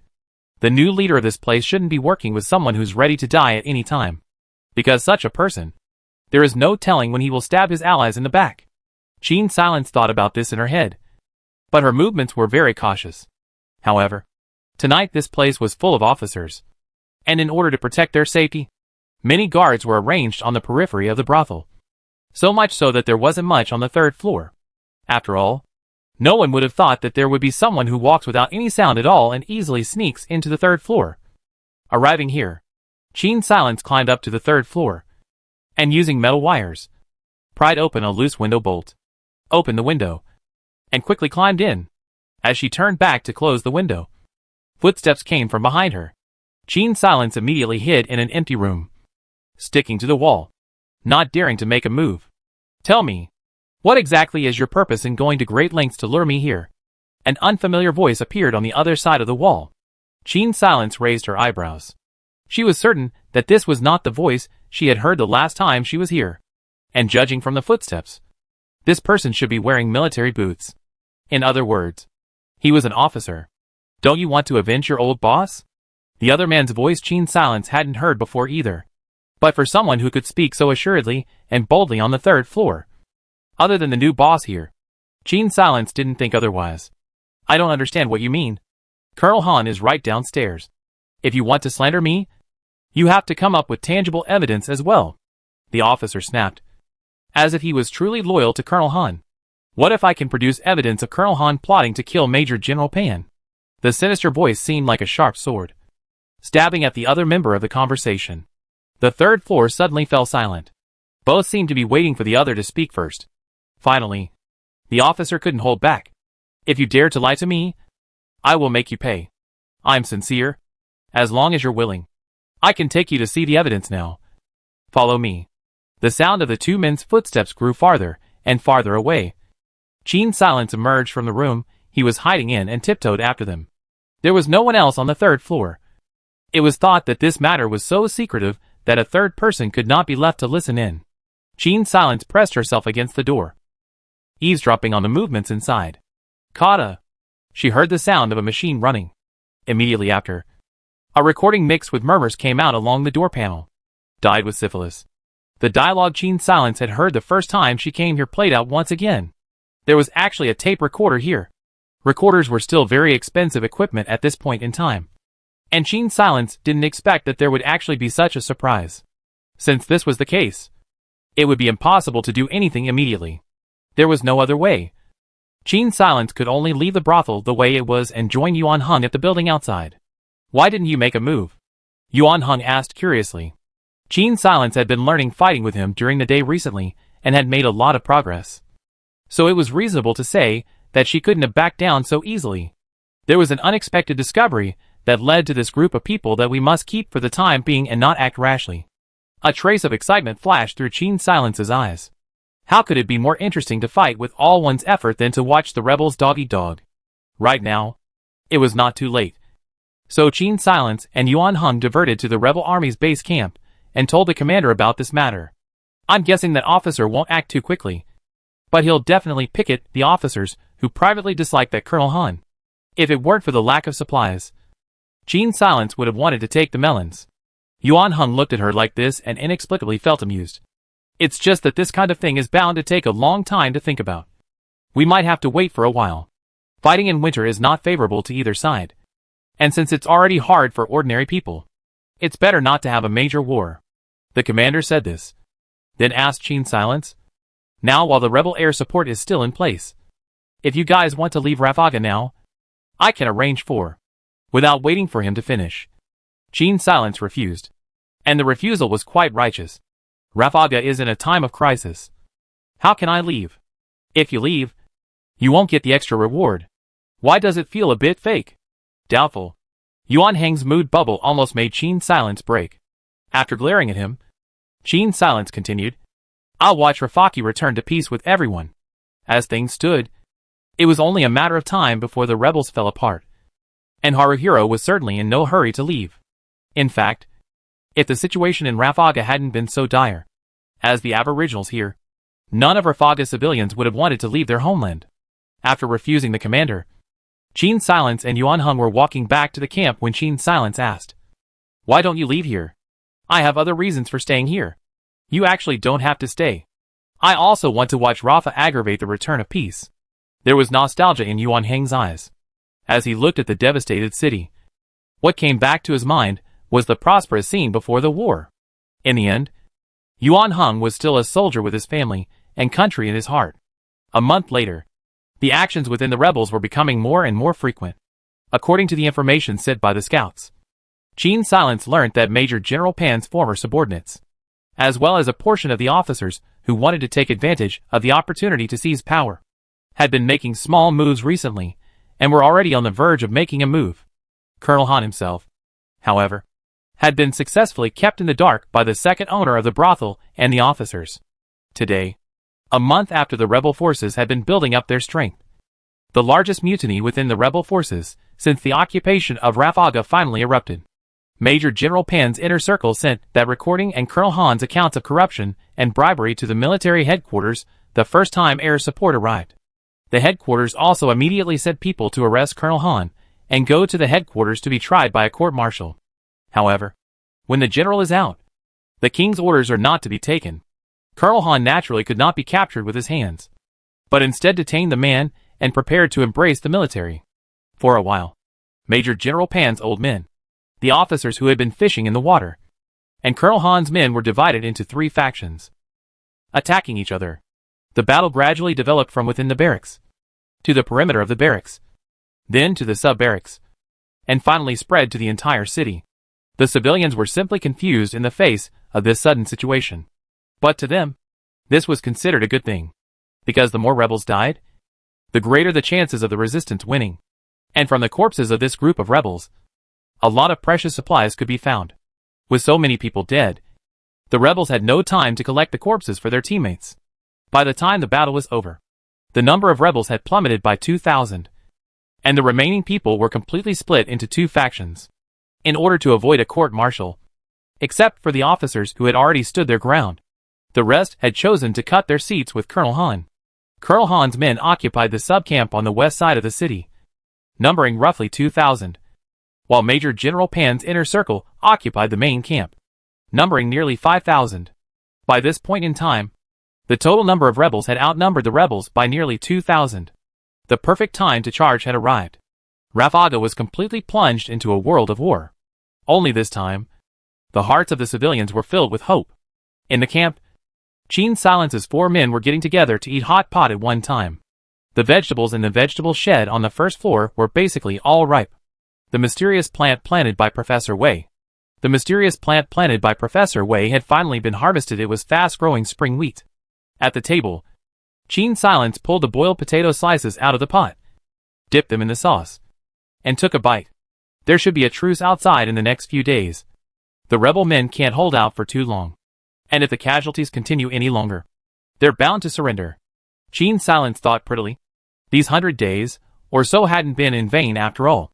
By the time the rebels completely occupied Raffaga, this copy should also be over. And the extra experience she got by then should be able to allow her to move up a level. After the war ends, where do you guys plan to go? Yu Haiken suddenly asked. I should return to the army. Only this time, it's to join the unit where the resistance is. Yuan Hung thought for a moment and glanced vaguely towards Qin Silence. What about you?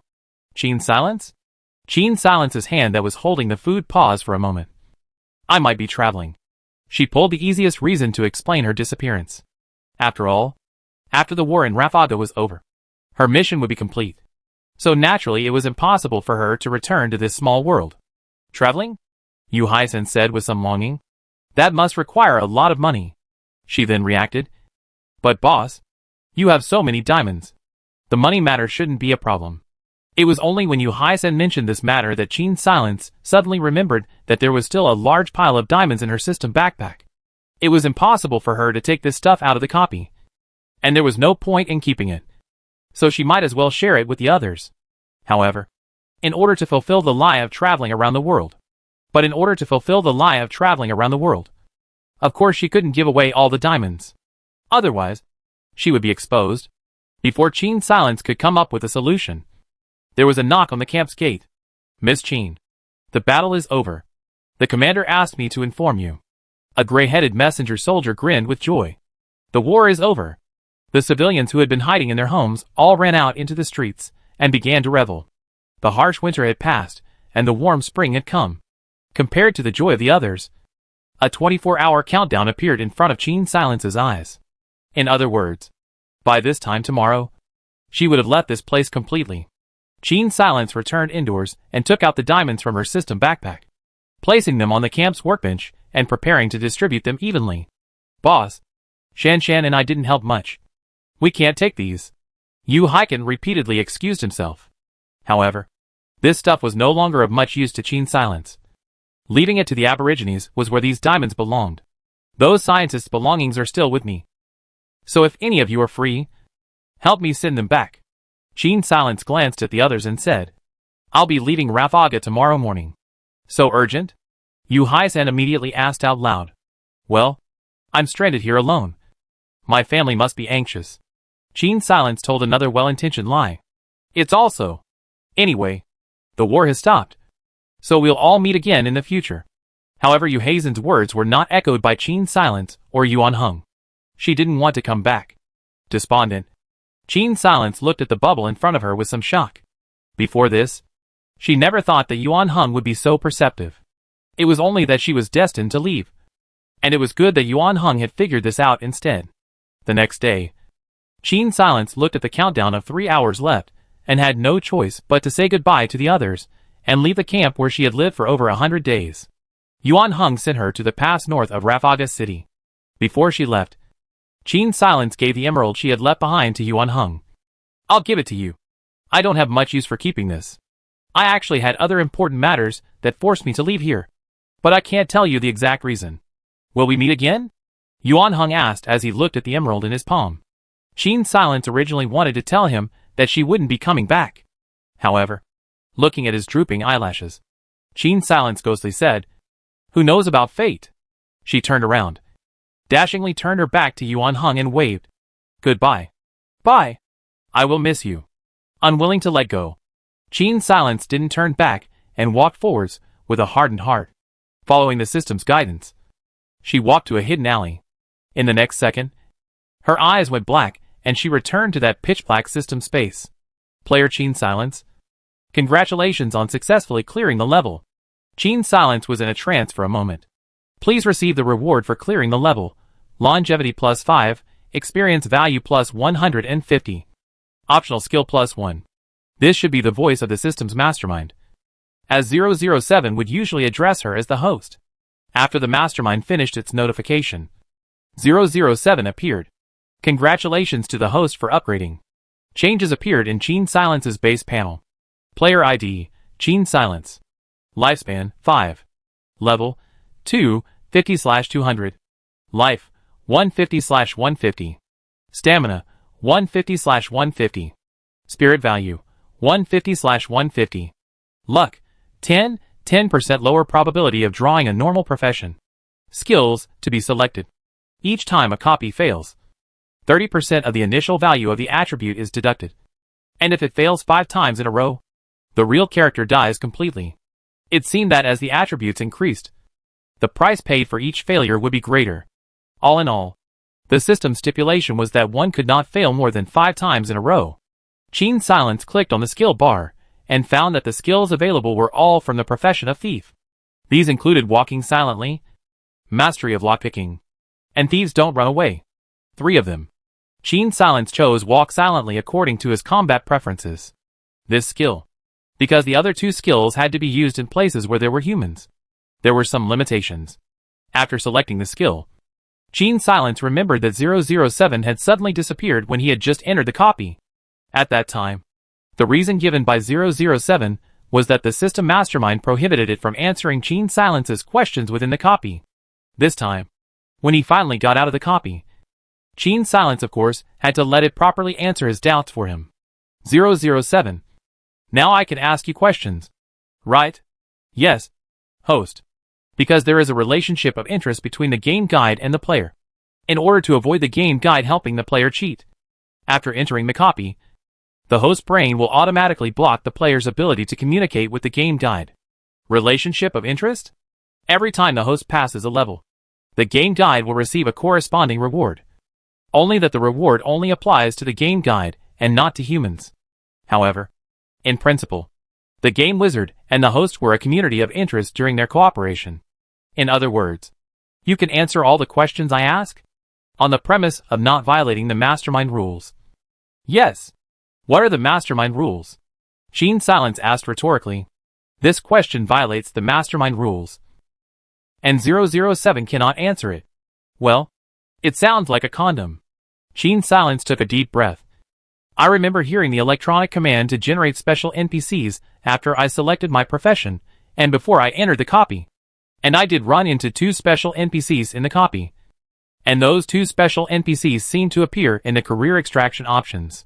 Why did these special NPCs have to be generated after I selected my profession? Do they have anything in common? 007 didn't answer at first, and seemed to be searching for an answer. Special NPCs were NPCs that possessed the ability to influence the direction of the duplicate. Whether it was the number of special NPCs, or the place and time they appeared, they all had the potential to influence the direction of the duplicate world. When a player draws a special profession, the number of special NPC in the copy world will be reduced by 1. So the generation of special NPC needs to be after the host draws a profession. The special NPC will affect the way you pass, and the chance of passing the level from the following aspects. 1. Some special NPC can trigger special clearance methods. 2. Some special NPC can trigger the perfect way to pass the level. Some special NPC can randomly awaken a certain non-combat attribute ability, which affects the main plot of the copy. Qin Silence vaguely felt that he had forgotten something, but couldn't think of it for a moment. So he continued to ask, this time, I only saw rare and special professions in this copy. Is this caused by the restrictions of the copy world? Yes, host. Since supernatural abilities do not exist in this copy, the system mastermind will not grant players the opportunity to obtain supernatural abilities. Every time a new copy is randomized, The mastermind will limit the upper limit of professions based on the actual situation of the copy world. Qin's silence grasped the point of its words. Is it just a limited upper limit? That is to say, the lower limit will always be common occupations? According to what 007 had just said, above rare, it would inevitably be occupations with supernatural abilities. Yet the mastermind wouldn't pull up the lower limit of optional occupations in a copy that possessed supernatural phenomena. This meant that in that kind of extremely dangerous copy, there were still unlucky players who might draw ordinary occupations as well. If that was the case, then the luck value she had obtained would become a very important value. Qin's silence didn't want to draw an ordinary occupation when she randomized herself to some cultivation world. 007's reply affirmed Qin's silence's suspicions. The system mastermind would not define the lower limit of professions. When 4 rarity professions appeared at the same time, the probability of drawing a golden legendary profession would be 1%. Legendary professions would have a 9% probability of drawing. Rare professions would have a 30% probability of drawing. And ordinary professions would have a 60% probability of drawing. Then how is the lucky value calculated? The higher the luck value, the lower the probability of drawing a common profession. And the probability of drawing a rare profession will increase proportionally. The host's current luck value. The probability of drawing a golden legendary profession is 1.25%. Legendary profession probability is 11.25%. Rare profession probability is 37.5%. And common profession probability is 50%. Qin's silence rolled her eyes. According to the system's algorithm, the maximum limit of lucky values a player could obtain should be 60. And for every 10 lucky values obtained, the probability of other rare professions being drawn would increase by a quarter compared to the initial value. In other words, the probability of drawing a golden legendary profession in the luckiest case was only 2.5%. Qin's silence, on the other hand, was unlikely to be able to pass the level in a special way every time. In other words, unless one was extremely lucky, the golden legendary profession was not even in her consideration. In comparison, drawing legendary and rare professions was the more likely thing. Of course, at the moment, Qin still had a much higher probability of drawing a common profession. And once she did, it was almost a 100% tragic end. At this point, Qin's silence suddenly thought of another problem. 007. I didn't encounter any other players in my first copy. Is the probability of encountering other players the same in different worlds? For the sake of the game's balance, the mastermind stipulated that the more difficult the survival copy, the higher the chance of encountering other players. 007's answer caused Qin's silence to freeze for a moment. On second thought, she roughly guessed the intention of doing so. Generally speaking, a player's ability to survive was superior to most passerby NPCs. For example, in this copy, although Qin's silence didn't dare to clash head-on with the rebels in the beginning, her ability to kill with a single blow from her backstab wouldn't be available to ordinary civilian NPCs. If placed in a copy where the difficulty of survival was extremely high, in order to ensure that the copy could produce a winner, then it was necessary to ensure that someone in the copy could survive. Although in the end it still has to go through a brutal competition. In the early stages of the game, players have to work together and cooperate with each other in the copy world first, in order to ensure that they can get through the toughest early stages, and not be wiped out altogether. As for how everyone kills each other after that, that's what happens in the middle and late stages of this game. It was simply like raising a parasite. But Qin's silence could also understand. After all, resurrection is a good thing that many people can't even beg for. And if the competition for this good thing isn't fierce, then wouldn't everyone be able to be resurrected? Qin's silence sat cross-legged in the darkened system space, digesting the news he had received. I don't know how much time passed. In short, after Qin Sil's brain got a rest, she once again stood up and prepared to start her next copy. 007. I'm ready to enter the next copy. Randomly picking a copy type. Survival copy being generated. Copy selected primitive survival. Copy description. You live at a primitive continent where there are endless fights. A world where people drink blood and eat the weak and the strong. As a member of the Pangyong tribe, you must stand firm in the primitive world. Copy of the conditions to pass, choose one. 1. Survive for 365 days in the currently selected tribe. Normal. 2. Lead the tribe into the Iron Age. Perfect. Qin's silence let out a sigh of relief. In terms of wilderness survival ability, who could compare to her as a. Wait. Qin Silence looked towards the purple icon in the extraction profession column and narrowed her eyes. This copy world actually had people with supernatural abilities. Chapter 26, High Priestess. However, the time given by the system to Qin Sil was too little. Qin Sil only had time to look at the name of the special occupation before the 10-second countdown had already begun. Since she had already chosen her copy, there was no point in thinking about it more. Qin Sil immediately clicked on Extract. The names of the various professions flew by in front of her eyes, finally stopping at a purple legendary profession. Qin Silence gave a small cheer in the bottom of her heart. Profession selected High Priestess. Copy drop in progress. Randomly generated special NPC. Player Qin Silence. You have entered your copy. Good luck. The electronic tone in her ear stopped completely. Qin Silence opened her eyes and realized that the place she was in now was a dry animal skin tint. She moved her arms and discovered the difference. Her body was now wearing a very rough animal skin skirt. The whole skirt was a straight one, with no sewing traces, only a long animal skin rope, tied in a knot at the waist. Other than that, she had no extra clothes to wear, and even her feet were directly on the ground. This tent didn't look like it had been inhabited. Qin Silence was now standing on a stone platform, surrounded by a circle full of all kinds of things that looked like offerings. The head of a bison, what seemed to be mammoth teeth, wild fruits, shells, flowers, animal blood. These things looked like items that primitive people used to worship their gods or totems. Qin Silence clicked on his attribute panel and took a look at the attributes of the replica. Copy attributes. Attack power, 80, initial value 100. Debuff reduction 20%. Attack speed, 0.8, initial value 1. Debuff reduction 20%. Running speed, 6, initial value 8. Debuff reduction 25%. Hunger, 100/100. Thirst, 100 out of 100. Technology points, 0. Technology points are used to unlock special technologies. Prestige, 10, when prestige is reduced to 0. The tribe is disbanded, and the challenge of the side book fails. Qin Silence was a bit enraged after reading the attributes. Wanda Sheng sends out to get beaten up. The legendary profession actually had so many attribute reductions. She moodily tapped on the occupation column. High Priestess, you are the new High Priestess of the Panyang tribe. You understand the will of the gods, and your powerful divine force has made your spirit incredibly strong. But at the same time, it has also made your body very weak. Buff. Miracles, +1 prestige and +1 tech point for each item invented that benefits the tribe.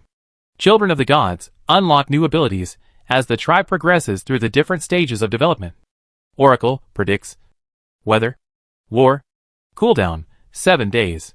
Debuff. Weakness, -20% of base life. -20% of attack power.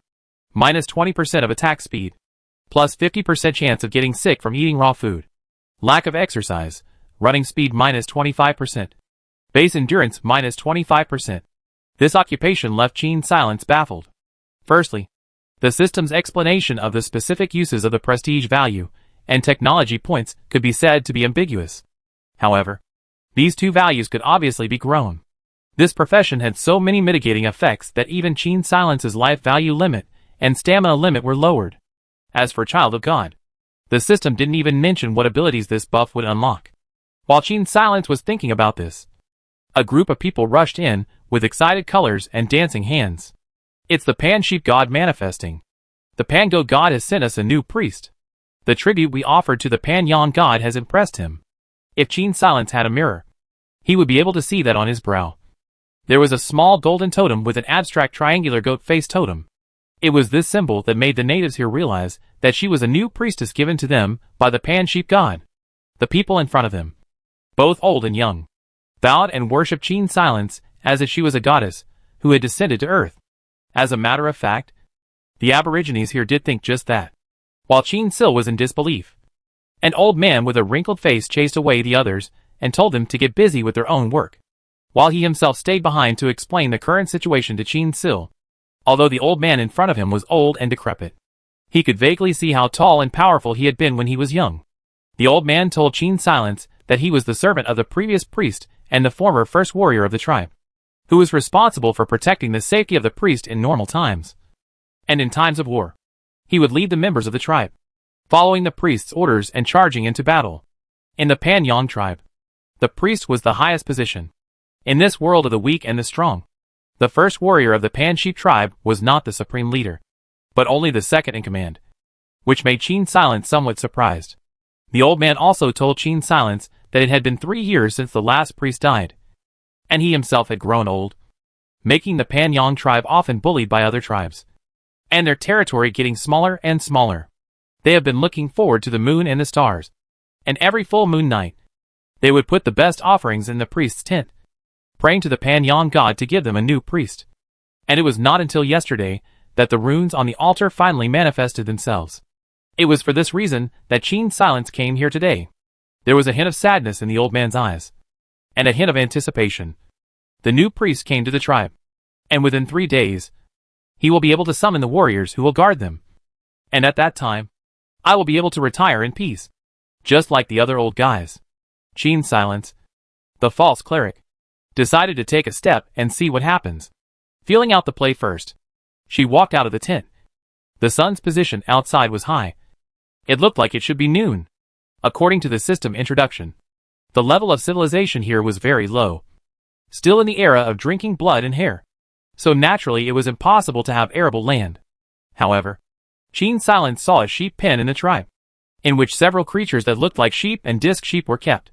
The servant of the previous priest, the old man from earlier, walked beside Qin Silence and said respectfully, "This is the ability that the Pan Sheep god bestowed on the Pan Sheep tribe. We can domesticate the Pan Sheep so that they can produce wool that will help us get through the cold winters." Qin Silence's mouth moved but did not speak. The people here obviously did not have textile technology, and usually wore hard, only after a simple nitro-made animal skin dresses, and even sewing things with bone needles, only to use animal skin rope to bind and fix the clothes. Thinking of this, Qin Silence is uncomfortable. This kind of clothing was just too insecure. However, since they couldn't spin and weave, how did this group of people use wool? She looked around and didn't find any wool products anywhere. The old man led her to a tent. There was a storehouse with piles of wool blankets.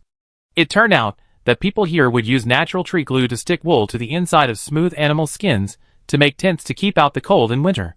The utilization rate is really quite low. Sheep have to shed tears when they hear about it. Qin Silence twitched the corners of his mouth and continued to make his rounds through the tribe. After thoroughly walking around and asking questions, Qin Silence understood the role of the prestige value.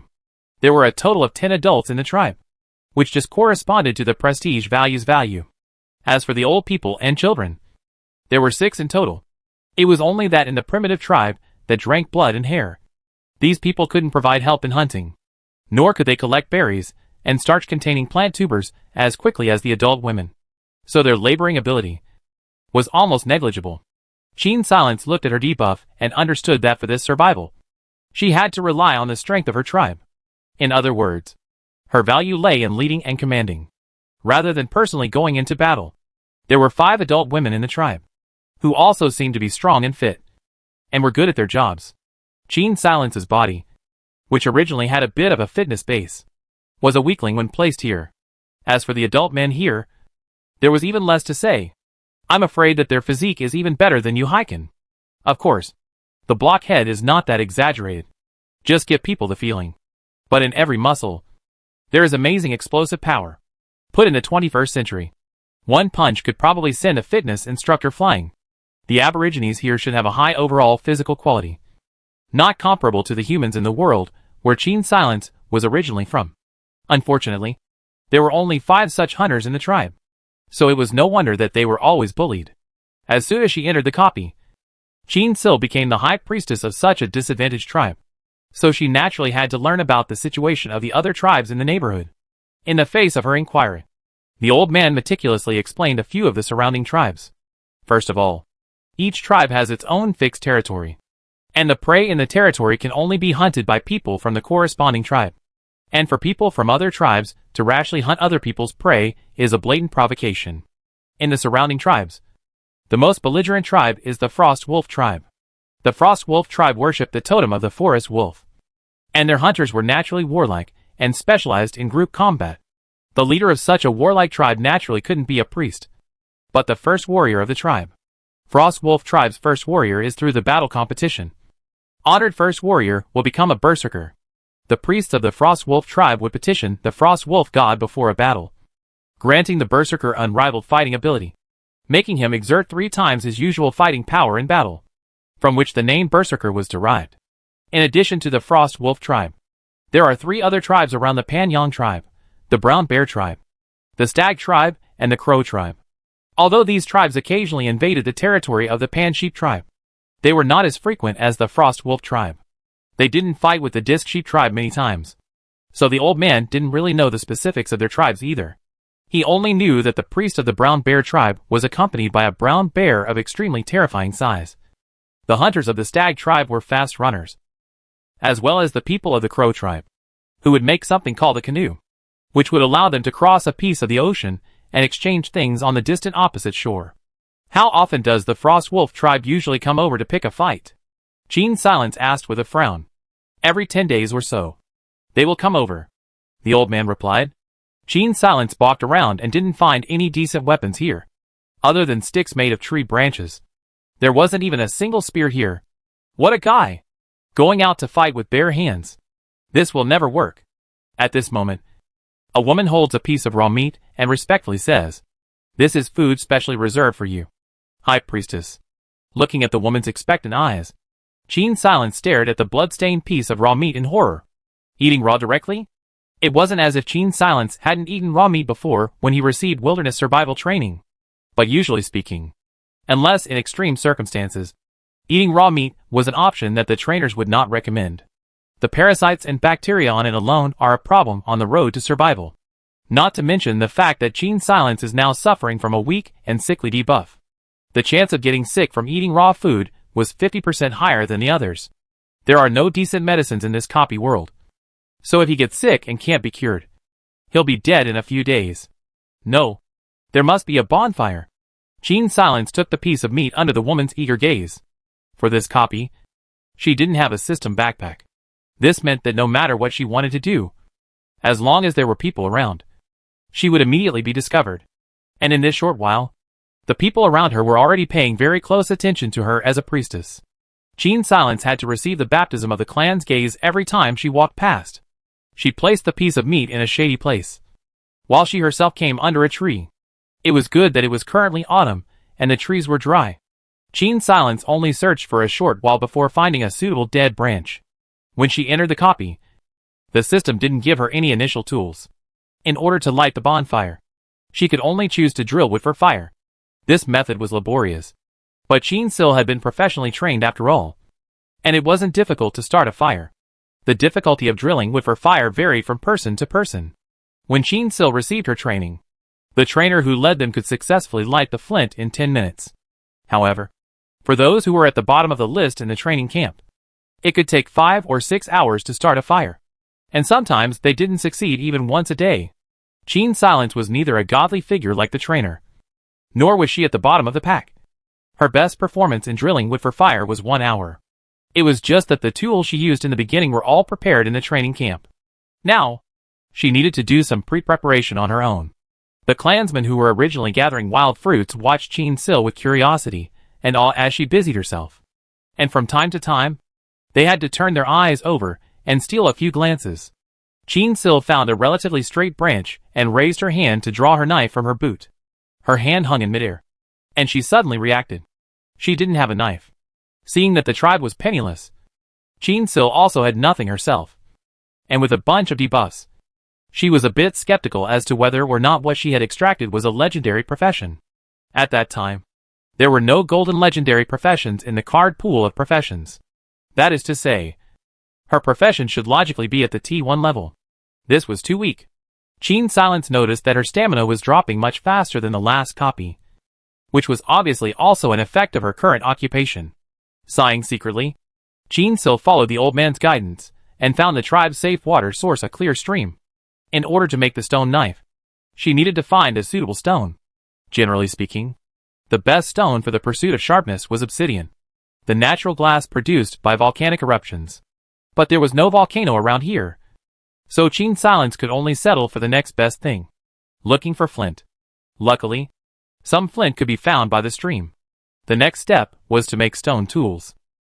In the human civilization that Qin Silence knew, stone tools appeared in the Paleolithic age, and the most famous one was the Ashley hand axe.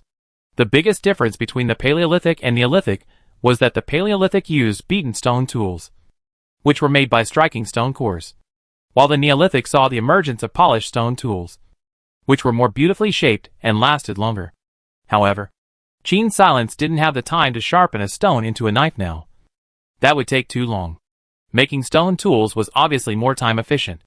Qin Silence picked a rounded pebble to use as a tool for striking flint. Generally speaking, a person who wanted to make the desired beaten stone tool would need more than 200 hours of training. But right now, Qin Sil only needed a small stone knife, and she herself had learnt the tricks of stone tool beating in the training camp. So making a stone knife shouldn't be a problem. Qin Sil was sitting alone by the stream, hammering away, not even noticing that on the opposite bank of the stream, a pair of golden brown eyes hidden in the depths of the jungle were staring intently at the back of her neck. Soft and pretty woman to take home. The owner of the eyes thought so. Qin Silence was oblivious to all this, still tapping the flint to himself.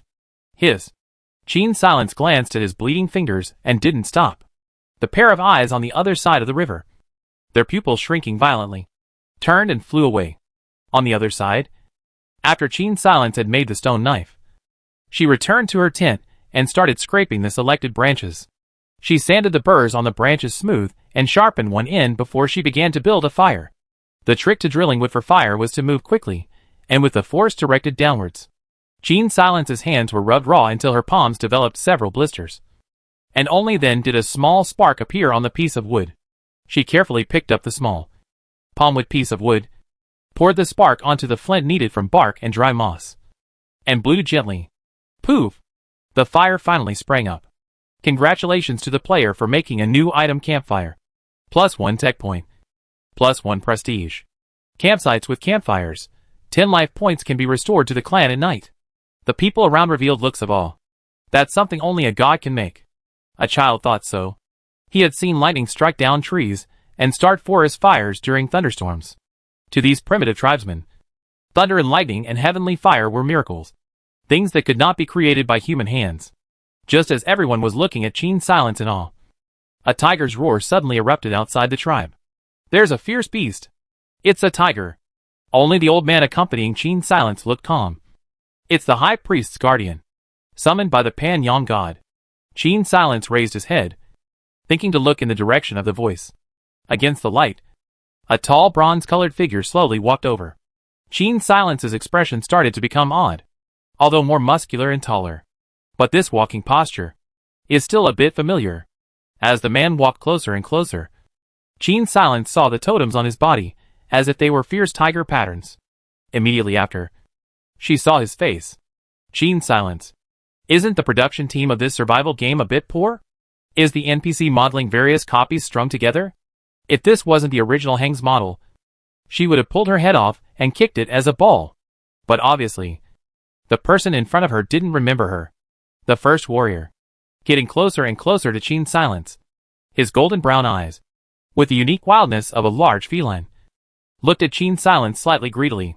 He knelt on one knee and said, "Willing to charge for you, Master." The villain in Qin Silence's heart had already begun to cover his face. Master or something. Or saying it against Yuan Heng's face. The shame level really exploded. At this moment, the old man took out a bowl of beast blood and broke the awkward situation. "Please leave your mark for him, High Priestess." 3 icons appeared before Qin Silence's eyes. Following the system's guidelines, she dipped her fingers into the animal blood and applied it to the first warrior's brow and under his eyes. Brow and under his eyes. Congratulations to the player who has obtained the exclusive guardian of the replica.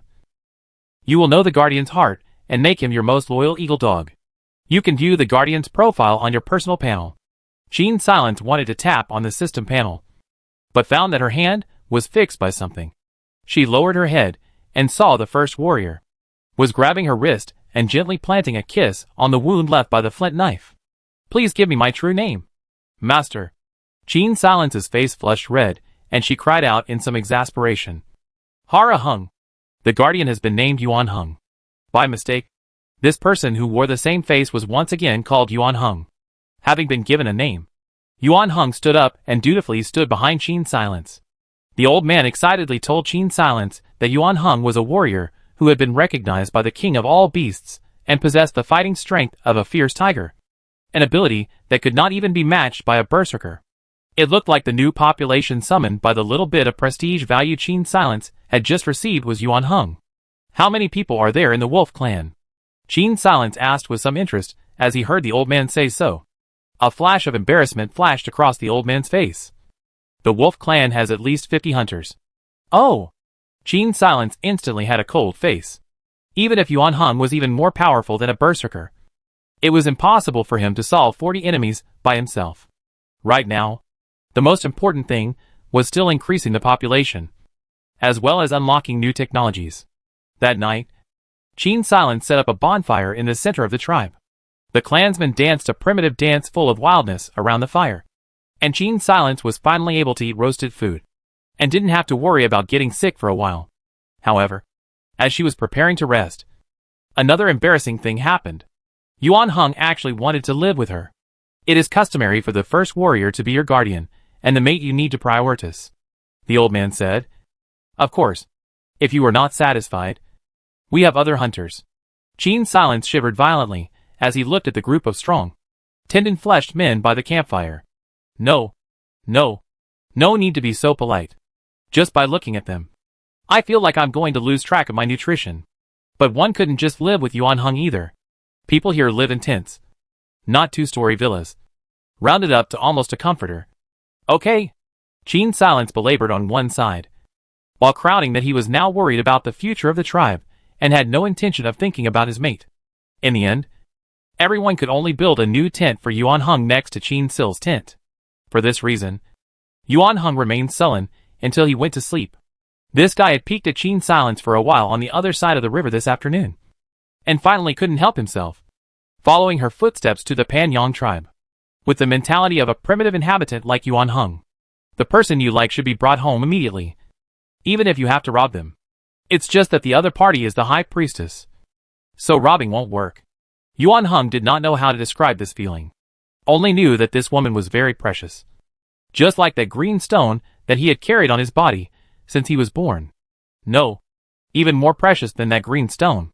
His golden brown eyes flashed with a green light, like a big cat quietly waiting for its prey in the dark night.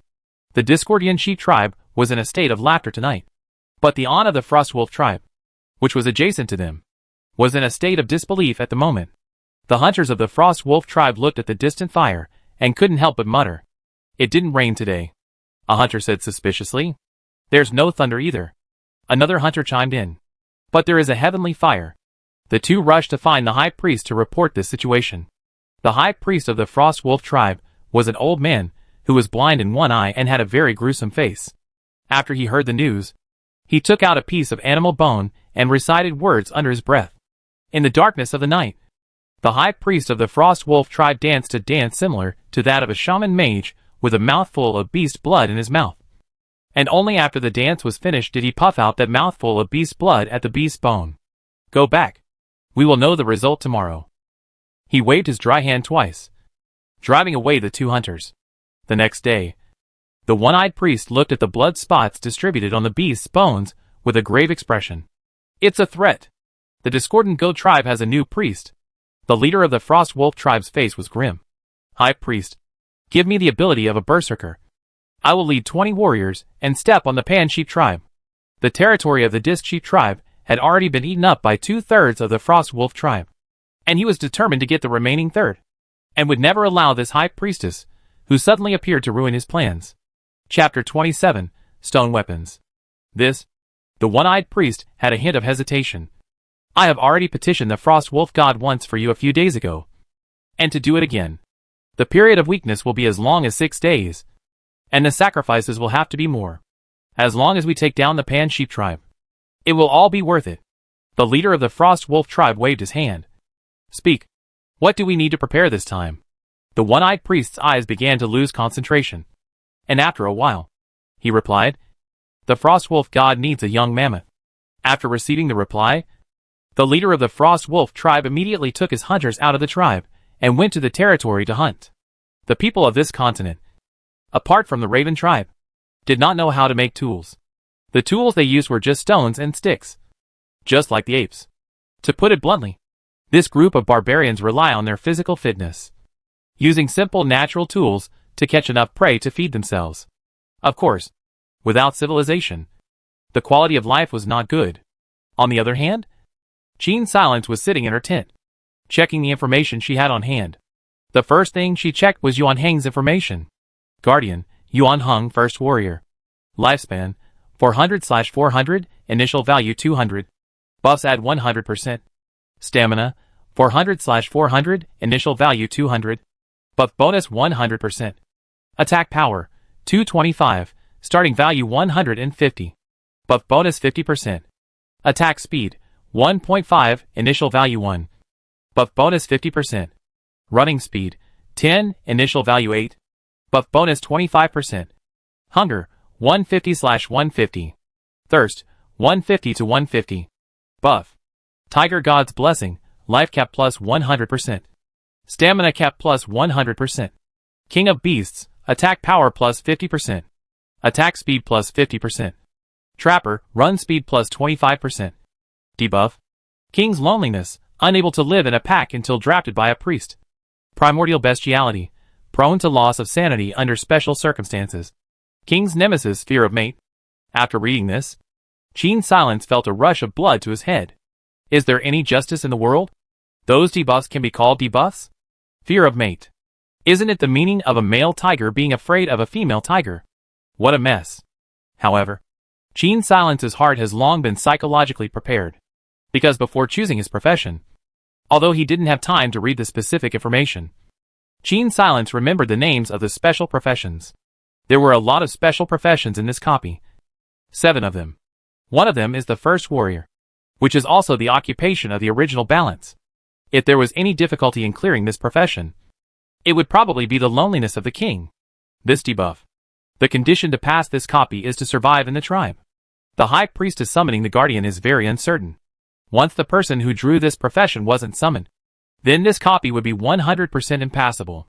As for the other several professions, Qin Sil did not know about them, because she did not get the specific information. She only knew that the names of the other 6 special professions were Desperate Poisoner, Chief, Bard, and Mariner, and Son of the Dragon, from the names alone. Except for Desperate Poisoner. From the names alone. Except for Desperate Poisoner. Qin Silence couldn't guess what abilities these professions had. Moreover, it seemed that this dangerous land was much more dangerous than the last copy, because there is no developed civilization here. It's a total survival of the fittest. And wars between tribes don't need a reason to be waged at any time. The increase in the number of special professions also, on the other hand, hinted to Qin Silence that in this copy, there would be other players. It was even possible that one of them, or a special occupation player.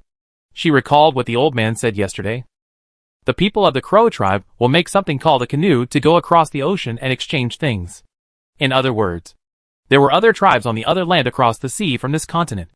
There were far more than 5 tribes in this copy.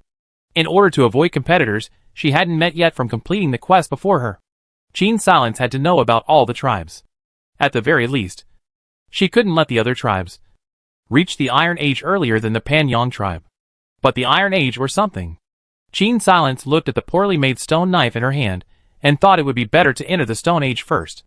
This stone knife made yesterday was very rough. Even the blade hadn't been carefully beaten. It was just barely usable. Therefore Qin Silence didn't get any prestige value or technology points when he crafted such a thing out of it.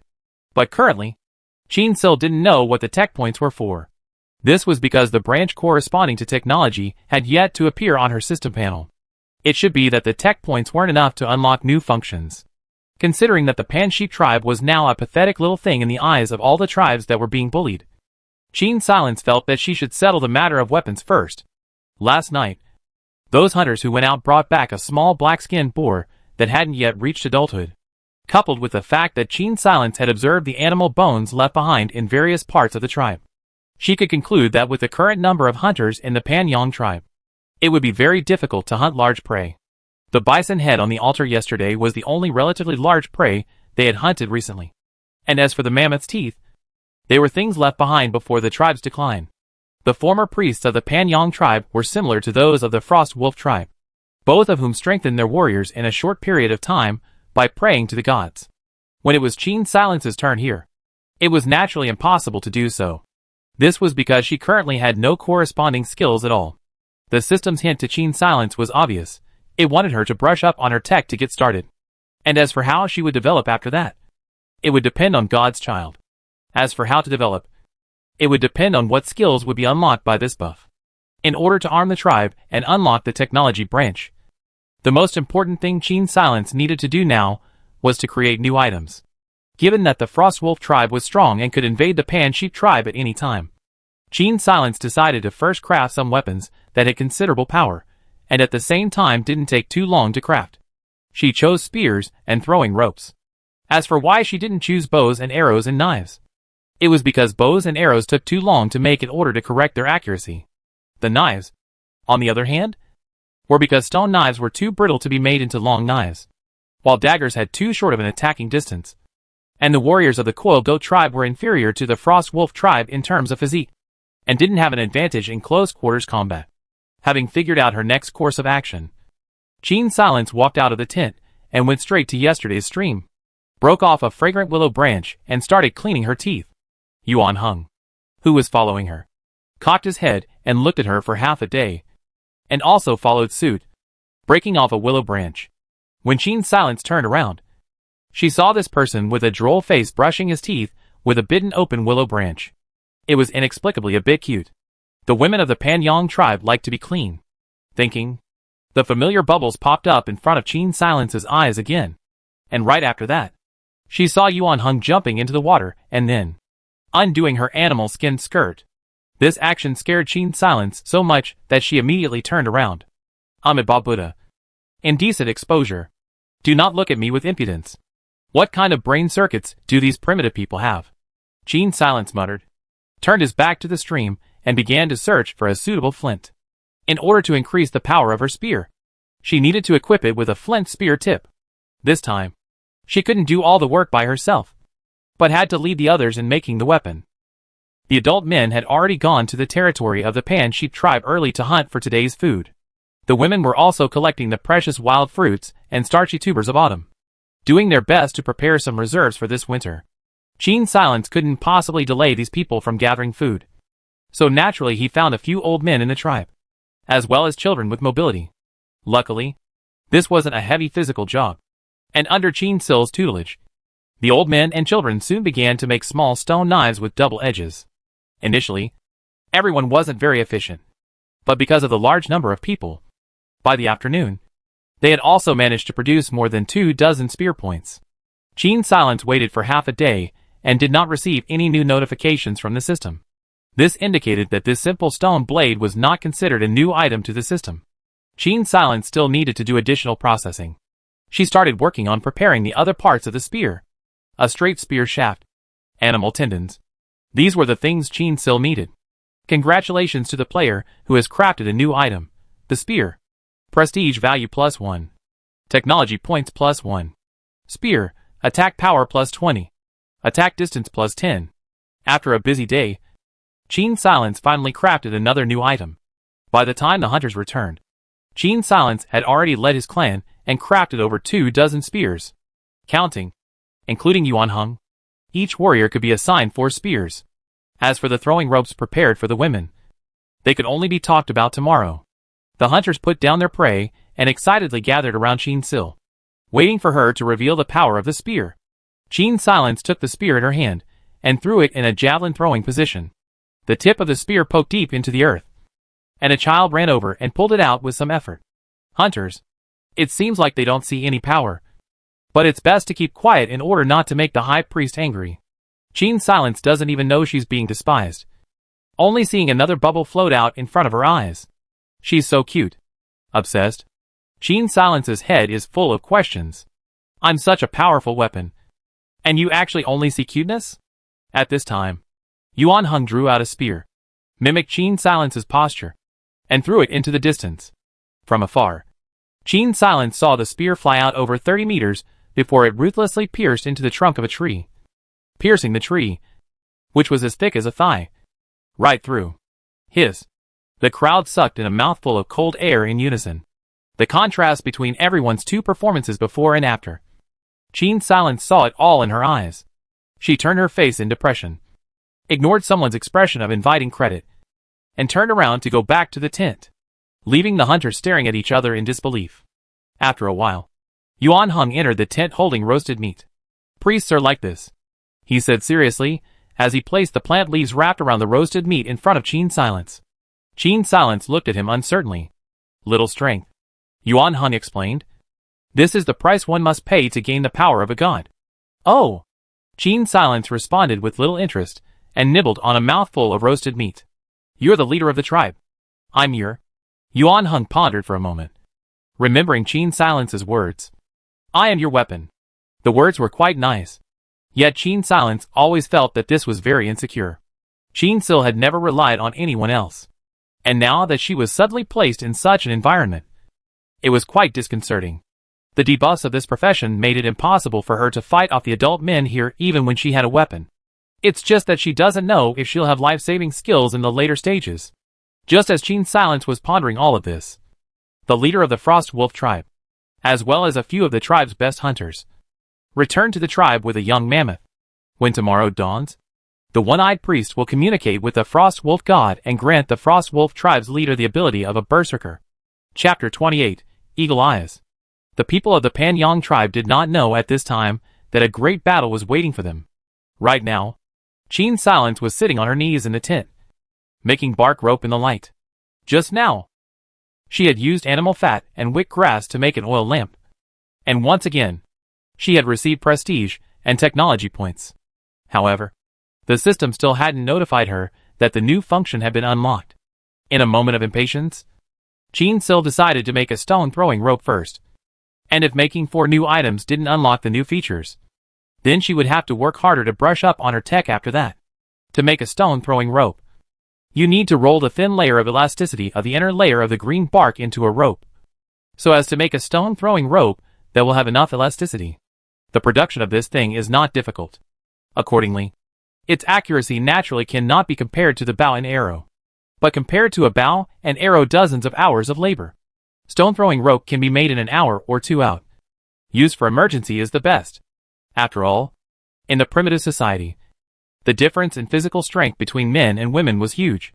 And Qin Silence did not want to lose population. So it was inevitable that women in the tribe would be responsible for long-range attacks. With the current productivity, I'm afraid it's impossible to equip women with bows and arrows in a short period of time. Thinking about this, Qin Silence unconsciously made a stone-throwing rope. Ding! The expected system electronic tone finally came. Congratulations to the player who has successfully crafted 4 new items conducive to the tribe's development, unlocking the first stage of the natural ability, Eagle Eyes. Qin Silence clicked on his attribute panel and found an additional branch of the skill tree. At the start of the skill tree, a divine Eagle Eye icon was lit up. Eagle Eye, you are a child favored by the beast god, who has granted you the ability to communicate with eagles. Skill description: by singing the heavenly words of the beast god, you can summon an eagle. By using this skill, you can share vision with the eagle and mark your enemies. Your guardian will see the enemy you have marked and will attack it first. Marked enemies are plus 30% more likely to receive blast damage. The eagle can launch a dive at an enemy during battle. If the eagle dies during battle, summon the eagle again, with a 240H cooldown. A strange tune appeared in Qin Silence's mind as she placed the tiger's mouths of her hands opposite each other, palms folded, and brought them to her lips. A strange whistling sound came out from the tent. Fancy! An eagle swooped down from high above and flew into the tent. Yuan Heng immediately ran out of the tent, weapon still in hand. After he nervously rushed into Qin Silence's tent, he saw that Qin Silence was affectionately stroking the eagle's feathers. His eyes filled with love. Stinky bird. Jealous. Qin Silence didn't hold back and snorted a laugh. In the last copy, the original Heng's behavior was still more mature. In this copy, the person wearing the same face is so childish. But primitive people should have been more naive originally. Qin Silence raised his eyebrows and thought somewhat proddingly. It can't live in a tent. It will. Yuan Heng glanced at the ground. For some reason, the eagle seemed to see what he meant, and it turned around on Qin Silence's arm. leaving him with a back view. I'm such a handsome eagle. I wouldn't defecate anywhere. That night, Qin Silence's tent had a new door god. Early the next morning, Yuan Heng brought 2 men and a woman to Qin Silence. They are the stray clansmen of the Panyang tribe. A hint of understanding flashed in Qin Silence's eyes. She happened to have gained 3 points of prestige yesterday. And now, apart from herself, 14 points of prestige just corresponded to 14 adult clansmen, including Yuan Heng. There were currently 8 adult men and 6 women in the tribe. After eating, Qin Silence planned to hurry up and make the rest of the weapons, so that there wouldn't be anyone left in the tribe with bare hands. However, the heavens were not to his liking. It wasn't even noon yet, when a half-grown child, who usually looked out for the tribe, darted back. The leader of the Frost Wolf tribe is here with 20 warriors. 20! The people in the tribe immediately panicked. Counting the women, there were only 14 people in their prime at full strength in the Pan Sheep tribe.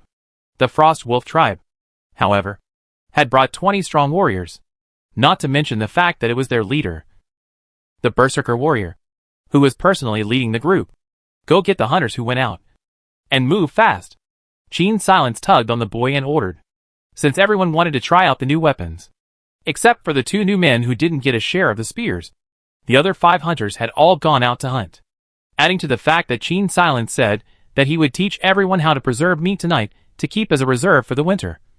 Yuan Heng also went out with the hunters with the purpose of catching a large prey for Qin Silence to practice on. Now, in addition to the 2 adult men in the tribe, there were only Qin Sil and 6 adult women equipped with throwing ropes. And the rest were all old people and children. There were only 4 newly made spears, which could not be recovered immediately after being thrown. So 2 spears per person would not be of much use at all. Warriors, charge with me. Tread down the Panyang tribe. Kill all their warriors and plunder their women. The Frost Wolf tribe leader, with bloodshot eyes, had already reached the outskirts of the tribe. Qin Silence stood in front of the tent and touched the top of the eagle's head. This time, it's up to us to see if we can survive until the warriors return. She turned around as if determined and said to an old man, blow the bison horn and answer the battle. But none of our warriors are here. The old man cringed a little in fear. I am the leader of the Pan Sheep tribe. You should trust me. Qin Silence's firm eyes gave him courage. A long horn sounded. In the distance, Yuan Heng was flying towards the tribe's camp with his hunters. I'm going to make a bone cup out of the head of the Frost Wolf tribe's leader. Rage. Take the throwing ropes and follow me. Qin Silence led the 6 adult women towards the cliff outside the tent area. There was a suitable vantage point for attacking the enemy, and occupying it would allow them to stall for time. The elderly and children hide in the caves.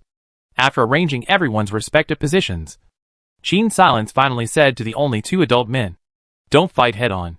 Interfere with them, and stall for time. After saying that, she went back to her own tent and sat peacefully on the animal skin cushion. Now, it was up to the people of the Frost Wolf tribe whether they were more interested in killing her, the High Priestess, or climbing up the cliff to kill those women. Qin Silence blew the whistle that summoned the eagle, which hovered in the sky, ready to swoop down and attack the enemies on the ground. Heavy shouts rang out from outside. Qin Silence's eyes began to empty. Before her eyes, an overhead view of the entire tribe appeared. It was the eagle's vision, because she shared the vision with the eagle. Everything on the ground was visible in Qin Silence's eyes. She watched as an extraordinarily strong man, bulging with terrifying muscles, stomped towards the area where the tents were located. The others split into 2 groups, one chasing after the 2 men from the tribe, the other searching around for people from the tribe.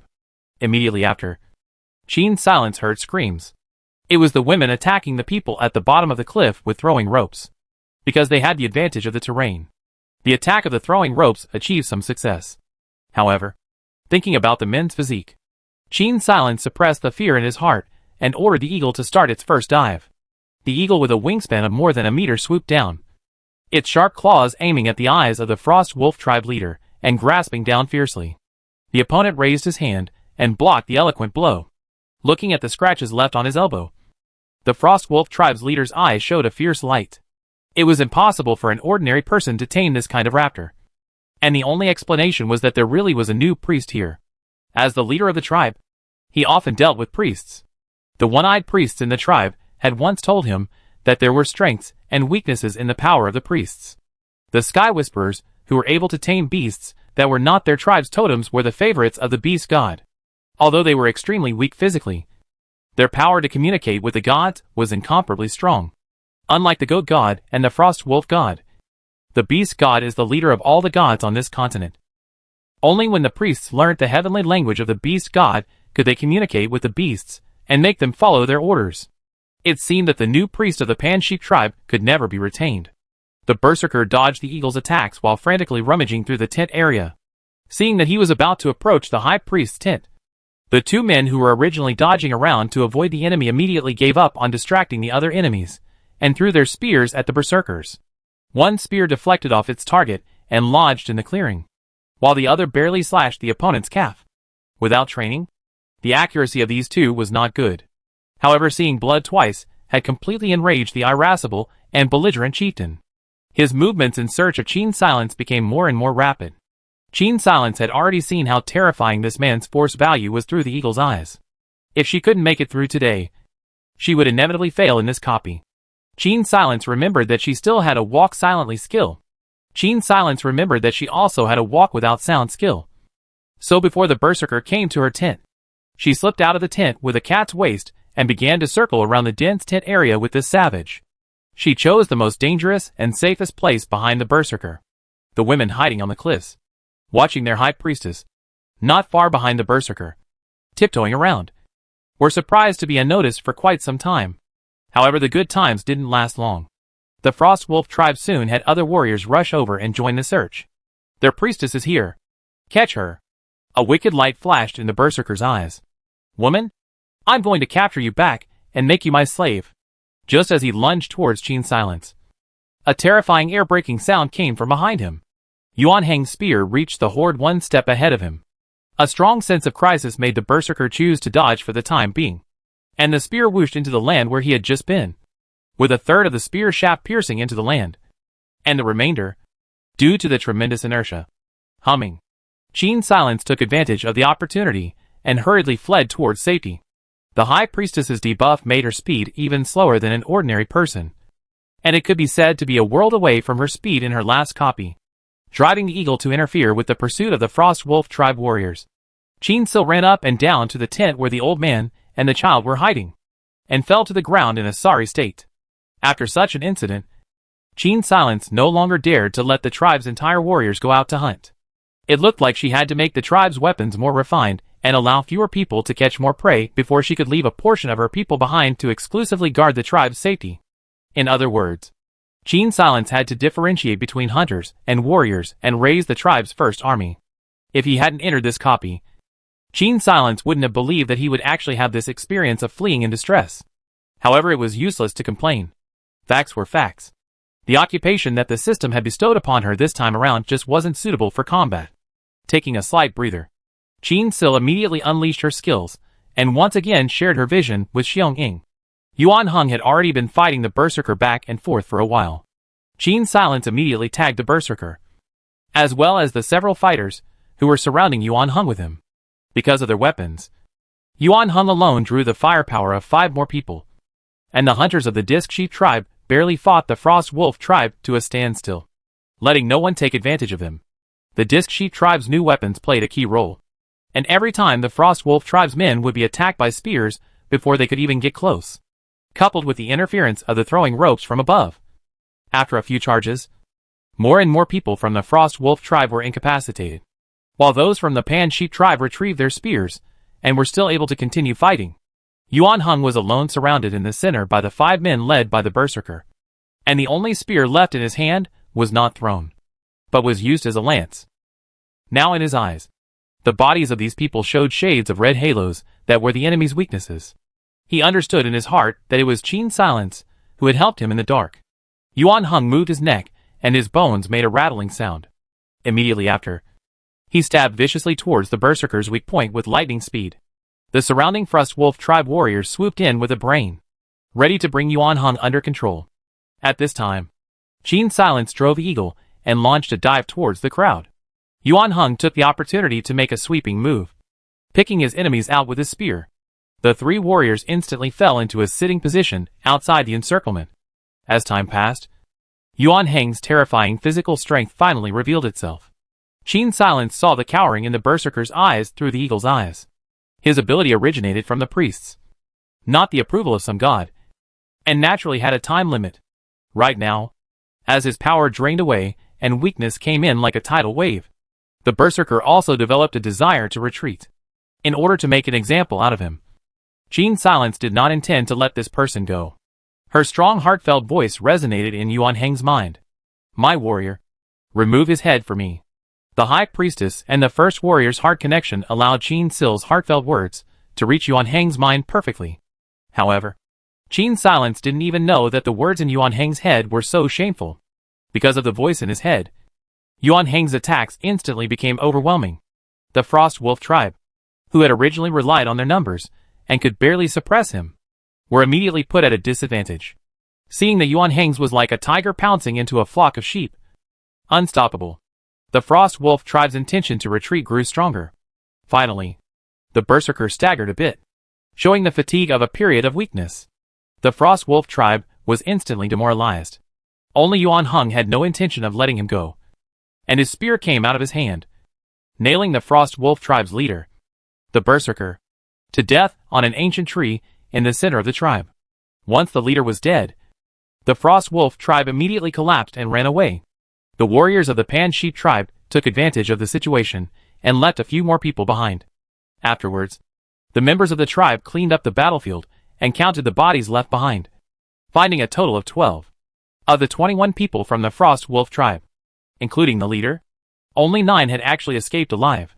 On the contrary, on Qin Silence's side, although everyone had more or less hung up their colors, because the other side had no weapons, as long as they weren't surrounded for a long period of time, they wouldn't be fatally injured. Thus only 2 or 3 people were more seriously injured. The women also played a big role in this battle. In the past, they were always the weaker side in combat, but Qin Silence's appearance let them know that they also had the ability to fight. Considering that the locations where the women collected wild fruits and plant tubers were close to the tribe, and that the hunters should not be able to get rid of their daily hunting duties in the near future, Qin Silence planned to train a group of long-distance soldiers first, with women being the main ones. In this way, when it came to combat, all the adults in the tribe were warriors, and the number of combatants could be doubled in terms of numbers. Just as Qin Silence was thinking about the subsequent development of the tribe, while rewarding the eagle with chopped boar meat, the clansmen outside suddenly cheered. Qin Silence raised her head, only to see Yuan Heng holding the bloody head of the leader of the Frost Wolf tribe in his hands, as he walked towards the cave where she was hiding. The people here had a primitive wildness, and surprisingly, no one was afraid when they saw this scene. I have removed his head for you, High Priestess. Yuan Heng knelt down on one knee, his gaze burning into Qin Silence's face. Those who do not honor you will surely die by my hands. His rolling gaze made Qin Silence a little uncomfortable. I have seen your bravery, Yuan Heng. Take his head. Before Qin Silence could finish, the tribesman shouted, hang the intruder's head on the bone tree, as an offering to the Pan Goat God. The bones of primitive people carried as if they were animals. Natural cruelty, the bestiality of humans, even in civilized societies, hadn't completely disappeared, let alone this primitive continent where Qin Silence was now. In this way, the invader's body was hung on the bone tree made of bison bones. Enduring the wind and rain, as well as the crows and vultures pecking, Qin Silence had originally been a bit intolerant. However, looking at the way the Disc Sheep tribe's people gnashed their teeth, she immediately understood one thing, and that was that these people had inevitably killed more of the Disc Sheep tribe's clansmen. It was a good thing that the bone trees were on the periphery of the tribe, far away from Qin Silence's residence.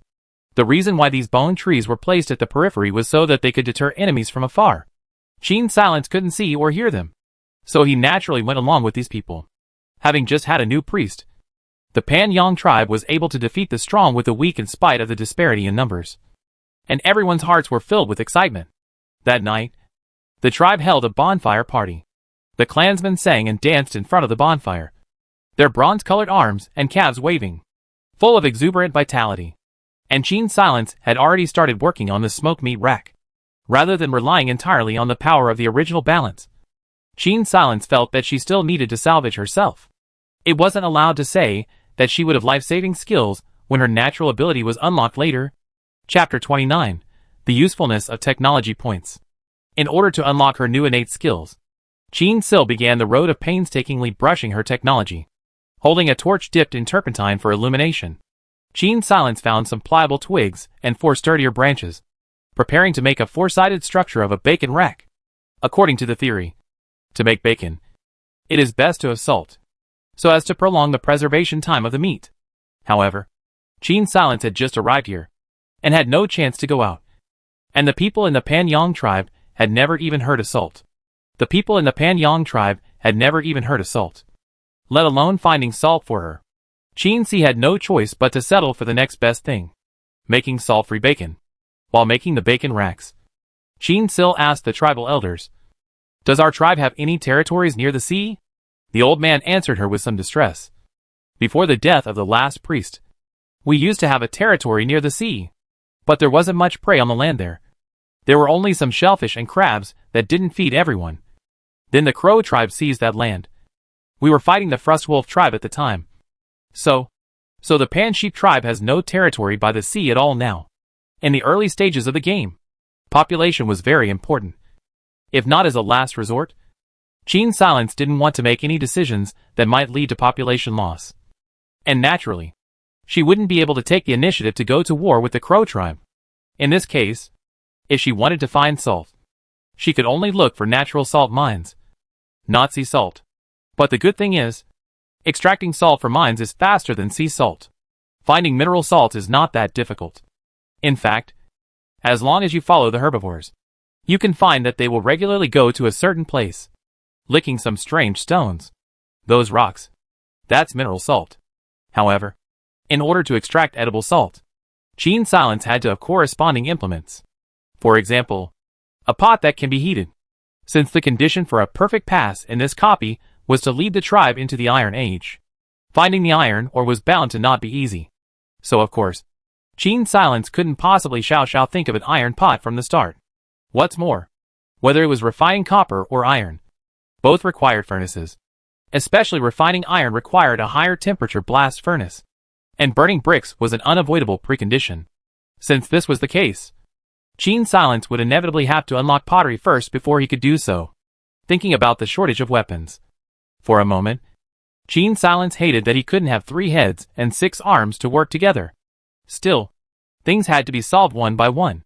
Chin-Sil made the bacon rack, arranged the cut bison meat one by one on the crossrail, and densely filled the entire bacon rack. Before using the bark rope, hanging the bacon rack above the fire, she covered the fire with a number of plant leaves that had moisture, and the fire immediately smoked. When the hot, thick smoke came into contact with the fresh meat, it would form a dry, protective layer while smoking the food, making it less likely to rot. If properly preserved, such meat will not spoil even if left for a whole winter. With salt, the effect would be even better.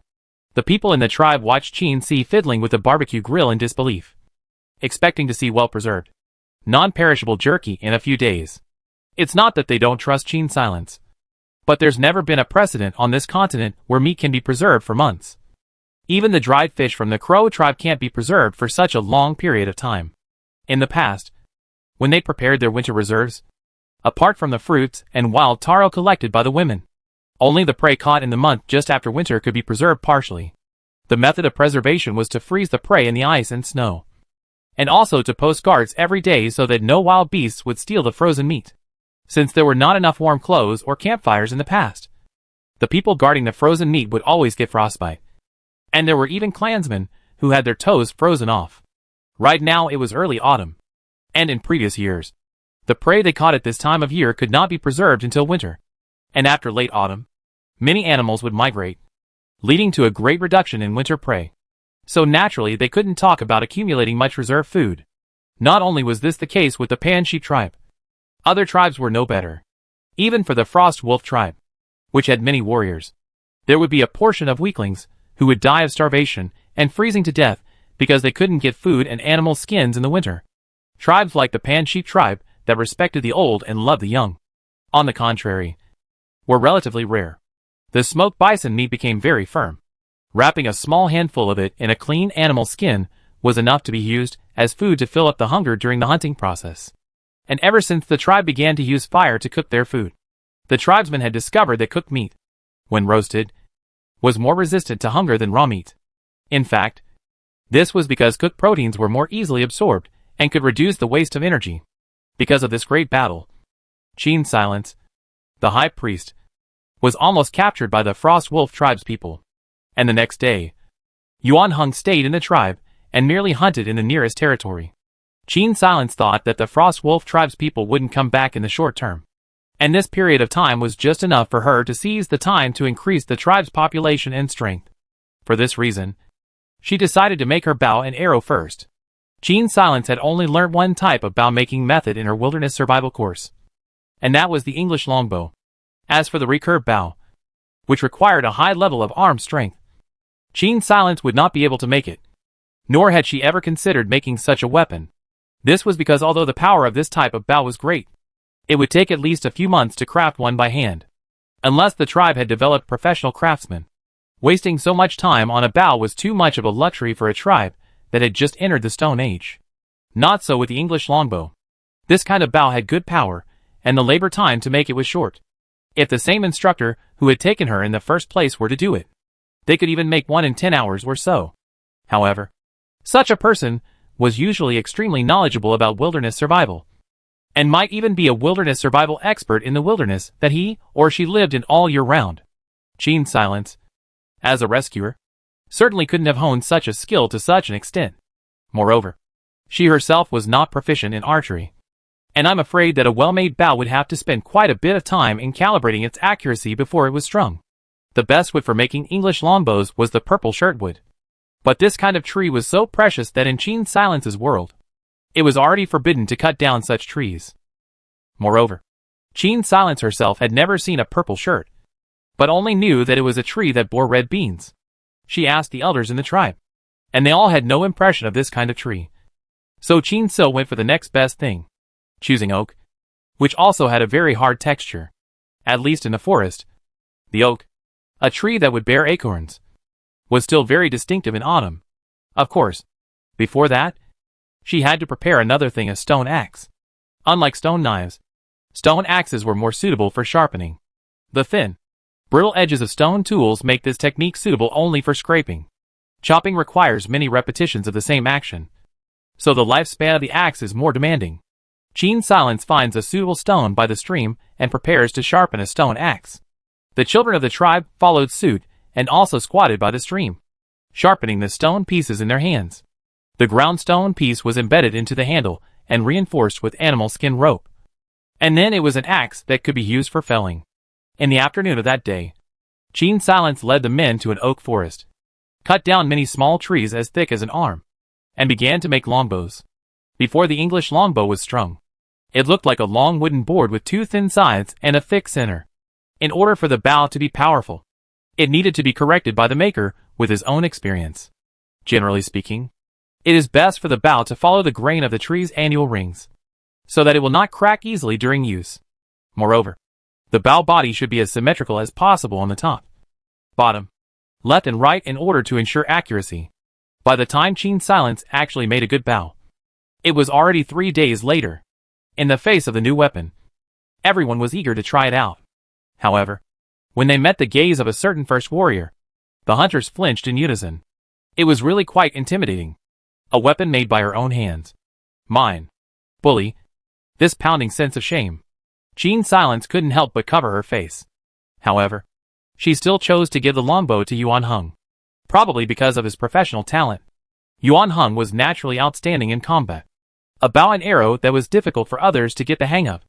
For him, he could use it in a decent manner after just practicing for a while. The feathered arrow whooshed out of his hand.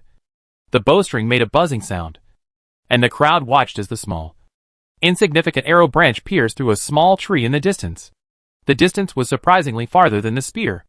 And looking at Yuan Heng's movements, drawing a bow and shooting an arrow should be much easier than throwing a spear. Qin Silence took out the animal skin quiver of arrows that he had made with his own hands and gave it to Yuan Heng. The lightweight quiver was made of cowhide, and the body of the quiver had holes punched by Qin Silence with a stone knife. and was carefully sewn shut with newly sharpened bone needles threaded through the bark rope. This was the first time the tribesmen had seen anyone work the hides in this way.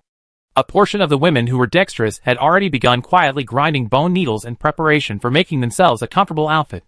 With a few days of busyness, the new items made by Qin Silence finally reached 10. Ding! The system's electronic tone finally sounded again. Congratulations to the player for unlocking the technology branch. Qin Silence clicked on the panel and saw that next to the talent skills, there was another tech tree. Only the technology here wasn't the handmade items that Qin Sil had made. Qin Silence saw the bottom tech slash and burn. Slash and burn farming, tribe unlock cultivation technology. Can open up arable land. Planting food. Crop growth speed plus 50%. Yield plus 25%. Unlock conditions, skill point 10. Wheat seeds. Qin Silence was excited at first, but calmed down when he saw the end. Wheat seeds. How could there be wheat seeds in the primitive continent? Even if there were, it would be wild wheat with an extremely low yield. And she only had 365 days. The condition for an ordinary pass was to survive in the tribe for 365 days. If she didn't lead the tribe towards the Iron Age within that period of time, then she would be passed out of the copy. And naturally, there would be no additional rewards. There was certainly no way to improve wild wheat into wheat in 365 days. Unless there was help from supernatural forces. Qin Silence frowned and thought. The buffs the system gave her weren't so bad that she couldn't even unlock her first tech. Right? Those gray techs all had unlocking the previous node's techs as a prerequisite. In other words, if she didn't unlock slash and burn, she wouldn't be able to unlock the subsequent core technologies. Moreover, if you want to enter the Iron Age, you can't just find a piece of iron ore. In order for a tribe to function properly, it must have enough productivity. Tribes that still make a living from fishing and hunting are unlikely to have enough resources to feed a group of blacksmiths. And the need to develop agriculture and pastoralism is a given. The fastest growing spring wheat known to Qin Silence. 90 days or so to complete a growth cycle. In other words, slash and burn. S addition could allow wheat to be harvested in 40 days or so at the earliest. Theoretically speaking, this could really feed a lot of people. Whether it's mining, charcoal making, brick burning, or metal smelting. A lot of manpower and material resources are needed. Therefore, if you want to pass the level perfectly, you need a large tribe of several hundred people. In the time of Oz the Iceman, a copper axe could be the scepter of a tribal leader. In an era of low productivity, it could be imagined how precious iron was. What's more, Qin Silence hadn't even seen a copper mine yet. However, whether it was an ordinary pass or a perfect pass, with the strength of the Pan Sheep tribe right now, improving technology was also imperative. Otherwise, the next time the Frost Wolf tribe comes with more people, they will have to suffer a defeat. Unbeknownst to Qin Silence, the performance of the Pan Sheep tribe a few days ago had already scared the hell out of the Frost Wolf tribe's people who had come back from the dead. Right now, there were two voices within the Frost Wolf tribe. A portion of them, the ambitious ones, believed that it was because the previous chief was ill-prepared and had rushed into the war just after the weakening period had ended. And that was why they had failed. In their opinion, the Disc Sheep tribe had been their underdogs for the past few years, and were not enough to be feared. On the other hand, the part of the people who had seen the Pan Yang tribe's great display of power with their own eyes thought that the new priestess of the Pan Yang tribe was an extremely terrifying woman. This woman was apparently able to communicate with the gods and have him bestow magical weapons to assist the tribesmen in battle. One of them even mentioned Qin Silence's divine eagle. This caught the attention of the one-eyed priest. He lost his temper and grabbed the warrior who had said this, asking again and again, "That woman is a threat. A threat to the Frost Wolf tribe," he shouted maniacally through the tribe. After a while, a fierce light flashed in the one remaining eye of the one-eyed priest. "Warriors, we should elect new berserkers to avenge our tribe." The men of the Frost Wolf tribe immediately began to pump their fists and jump into action. In the next few days, they would compete one by one, and then finally have a melee. And the one who could make it to the end would be the new leader of the tribe. Meanwhile, the people of the Stag tribe were also discussing the changes that came in from the Pan Sheep tribe. As a tribe, they used the stag as a totem. The warriors of the Stag tribe were relatively lightweight, and were a race that excelled in running and guerrilla attacks. The Stag tribe was not honored by sheer strength. but rather chose people of high moral standing to be the chiefs of the tribe. Because of this, the chiefs of the stag tribe were usually middle-aged or even elderly. Right now, a middle-aged man who looked quite dignified was sitting in a tent, discussing future actions with the tribe's priest. We should re-establish contact with the Pan Sheep tribe. When the previous priest of the Pan Sheep tribe was still alive, we and they often helped each other to defend against the invasion of the Frost Wolf tribe. Since this continent didn't have decent weapons once upon a time, and the gods worshipped by the people of the Pan Sheep tribe and the Stag tribe weren't located in a place of belligerence, their warriors were always physically inferior to the Brown Bear tribe, the Frost Wolf tribe, and such warlike tribes. Because of this, these two tribes will watch out for each other. However, with the decline of the Pan Yang tribe, out of interest considerations, the cooperation between the Stag tribe and the Pan Yang tribe was also gradually interrupted. Plus, in recent years, the Frost Wolf tribe has been staring at the Disc Sheep tribe this piece of fat meat. No time to pay attention to the Stag tribe. The Stag tribe also counted barely over a period of peaceful days. Naturally also do not consider helping the Disc Sheep tribe. Tribes and tribes have always been like this. Their own strength is the premise of the loyalty of allies. Although the Stag tribe's previous behavior was unorthodox, under the premise that the Pan Yang tribe was declining, it was reasonable to give priority to protecting their own interests. But now that the Pan Yang tribe had a new priest, the chief had to reconsider the cooperation. Just as they were discussing these matters, an unfamiliar figure appeared in the territory of the Stag tribe. This person had long, dashing, unruly hair with a strong poet's temperament, and a lovely lark rested on his shoulder. The lark let out a melodious chirping sound in his ear, and only stopped after a long time. The man rolled his eyes thoughtfully, and surprisingly sang like a bird. The lark seemed to get a reply and fluttered away. There have been no new additions to the population here lately, and no change of priests, so it should be safe. Thinking of this, a hint of relief appeared on the man's handsome face. For no other reason. This man was also a player. It was only that his birth point was even more dangerous than Sheen Silence's. It was an uninhabited grassland. The man had been trekking in the middle of nowhere for several days before he finally found a place with human traces today. He let go of his lifted heart when the lark reported to him just now, telling him that there hadn't been any recent sightings of raw faces in the neighborhood. His ability was related to poetry, a supporting profession, and there was no way he could survive for too long by simply relying on himself. What's more, the condition of the past was to live in the tribe. The man thought about it, and decided to observe the neighborhood for a while first. Since he hadn't come into contact with the Aborigines here since entering the copy, he didn't know much about the habits of these primitives, and thus was extra cautious. It was because of this cautious character that he managed to reach 3 perfect passes. After clearing one more copy, he would be able to return to the original world. Thinking of this, the man's steps became even lighter. However, a man had a slip of the tongue, and a horse had a slip of the hoof. The man had underestimated the vision of primitives. Far away, a primitive man saw his figure. There is an outsider. Chapter 30 Bards. Immediately after, a group of primitives wearing animal skin skirts yelled and rushed out. Their speed was so fast that the man couldn't even dodge, and was immediately caught. At this moment, the man's heart was broken. What did these people grow up on? They ran faster than rabbits. He was escorted by 2 men, and came in front of the Stag tribe's chief. Chief, we found the intruders.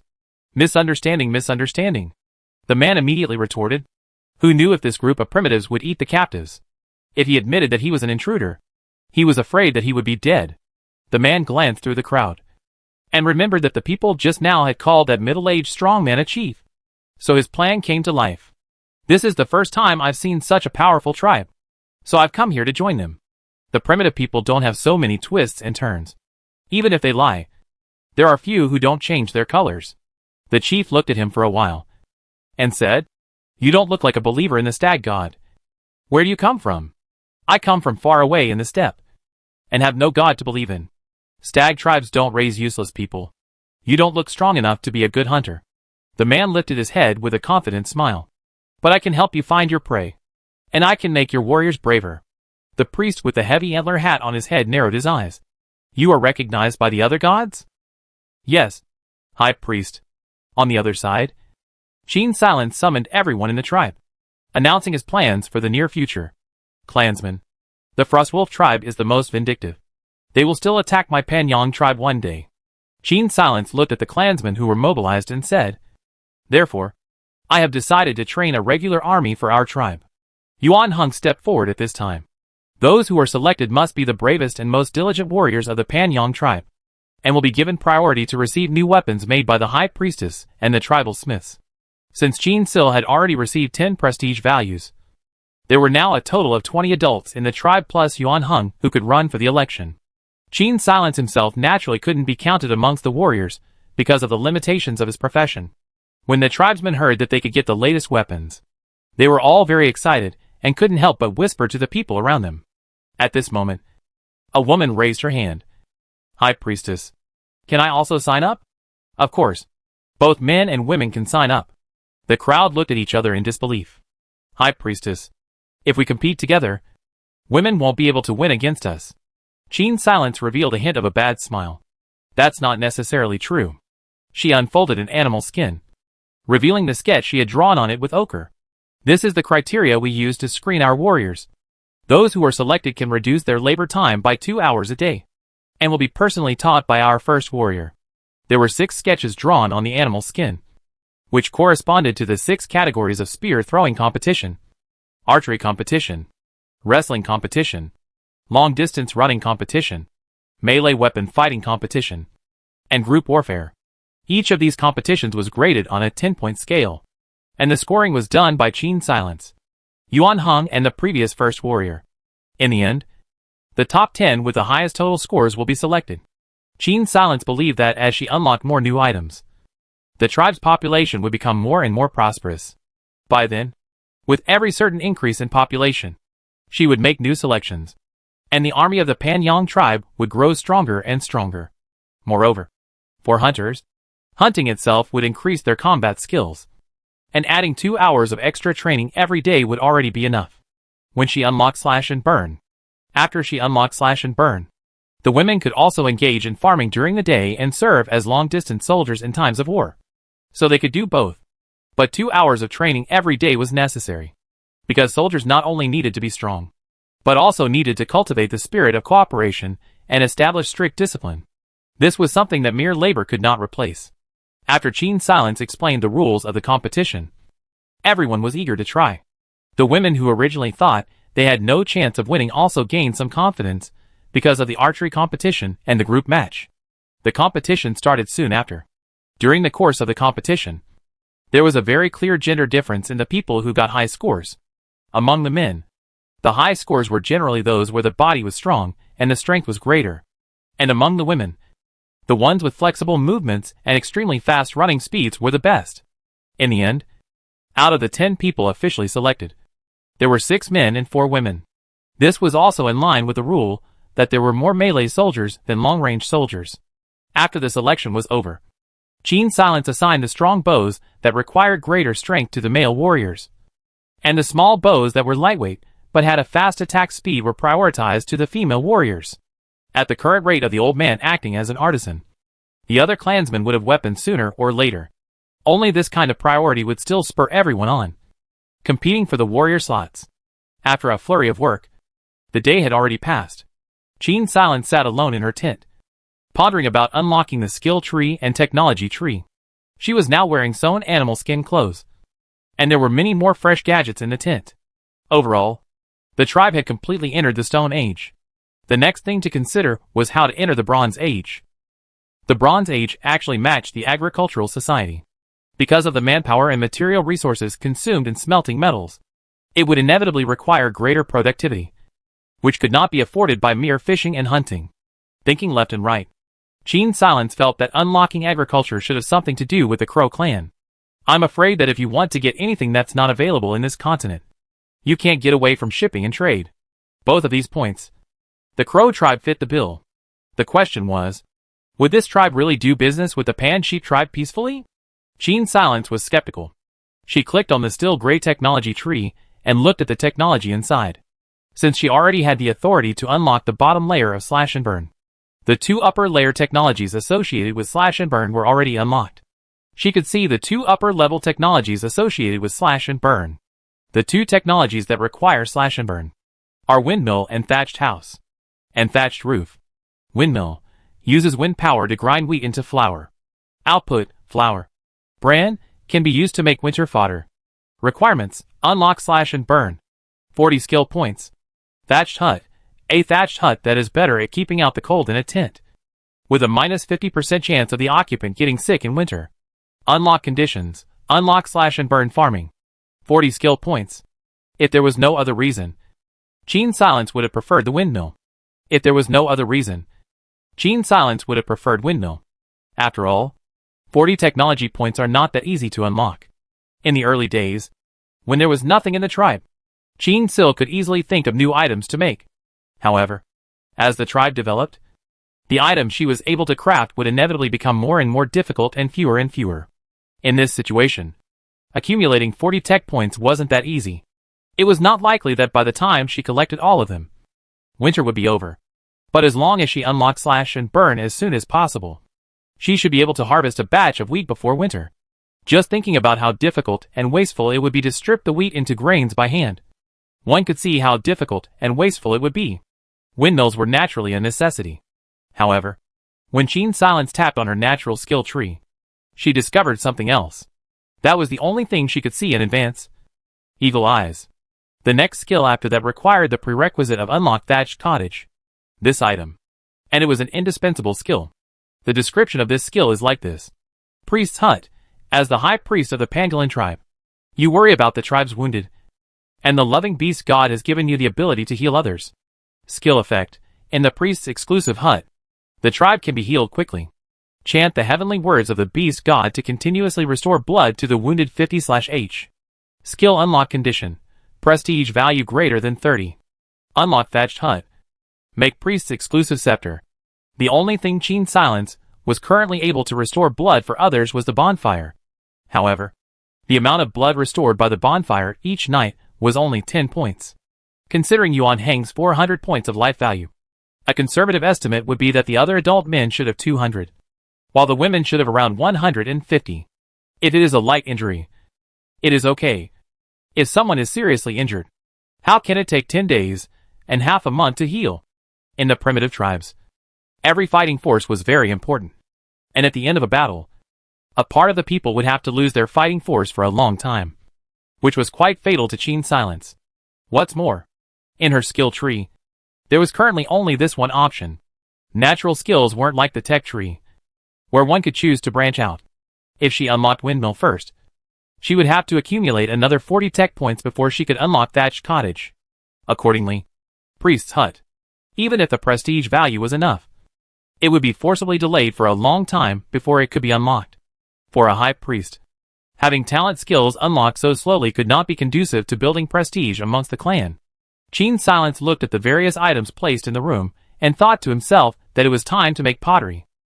Right now, there was no trace of copper mines, and it would be difficult to increase the lethality of weapons in the short term. Since this was the case, transferring technology to the living aspect was naturally the best choice. But before that, she had to find the right kind of clay first. The next day, Gene Silence took a few old men and wandered around the territory. Everyone watched as the high priestess ran here and there for a while, occasionally grabbing a handful of soil and rubbing it in her hands, all of them wondering what exactly she was going to do. Finally, Gene Silence found a kind of red soil with good adhesion on a bare piece of land. Generally speaking, such a soil would be rich in iron. However, after observing around for half a day, Gene Silence didn't find any bare iron deposits or any stones with a metallic luster. Gene Silence wasn't greedy either. To her, it was already very good to find pottery soil without any problems. With a wave of her hand, everyone started to take stone adzes, digging up the clay, pocketing it with animal skins, and bringing it back to the tribe. The children took stone hammers and cracked the dry earth, picking out stones and dry grass roots, before Gene Silence suddenly remembered that there were no utensils to hold water. In the end, everyone had to bring the sifted soil to the stream. After digging a pit on the ground, Gene Silence put stone slabs on top of the pit, leaving only a small opening to make a fire, and then started to build a simple kiln with the clay. The temperature needed for pottery making was not high, so as long as the clay was good, it should not be a problem to make some simple utensils. Gene Silence took the children and started to make some cups. bowls and jars with the clay, and then started to light the fire to burn the kiln. As the kiln was not very large, the scale of Qin's first pottery production was also very small, and he only made a few of each item.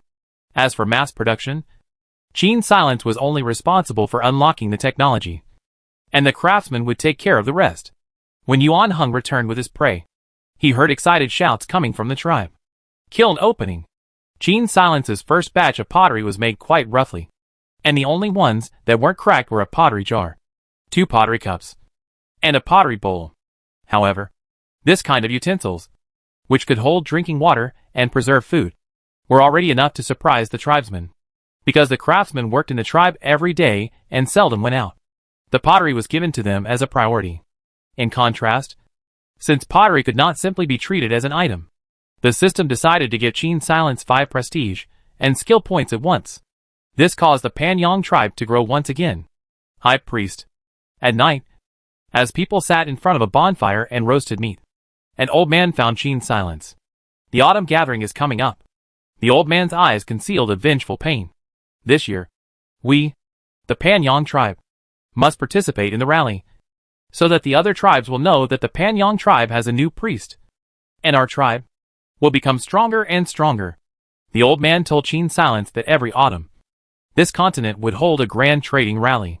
The rally would last for 10 days, and each tribe would not be allowed to invade other tribes during the rally, or else they would endure a common attack from all the tribes. The Pan Sheep tribe had gradually declined over the past few years, and had suffered a lot of insults during the rally.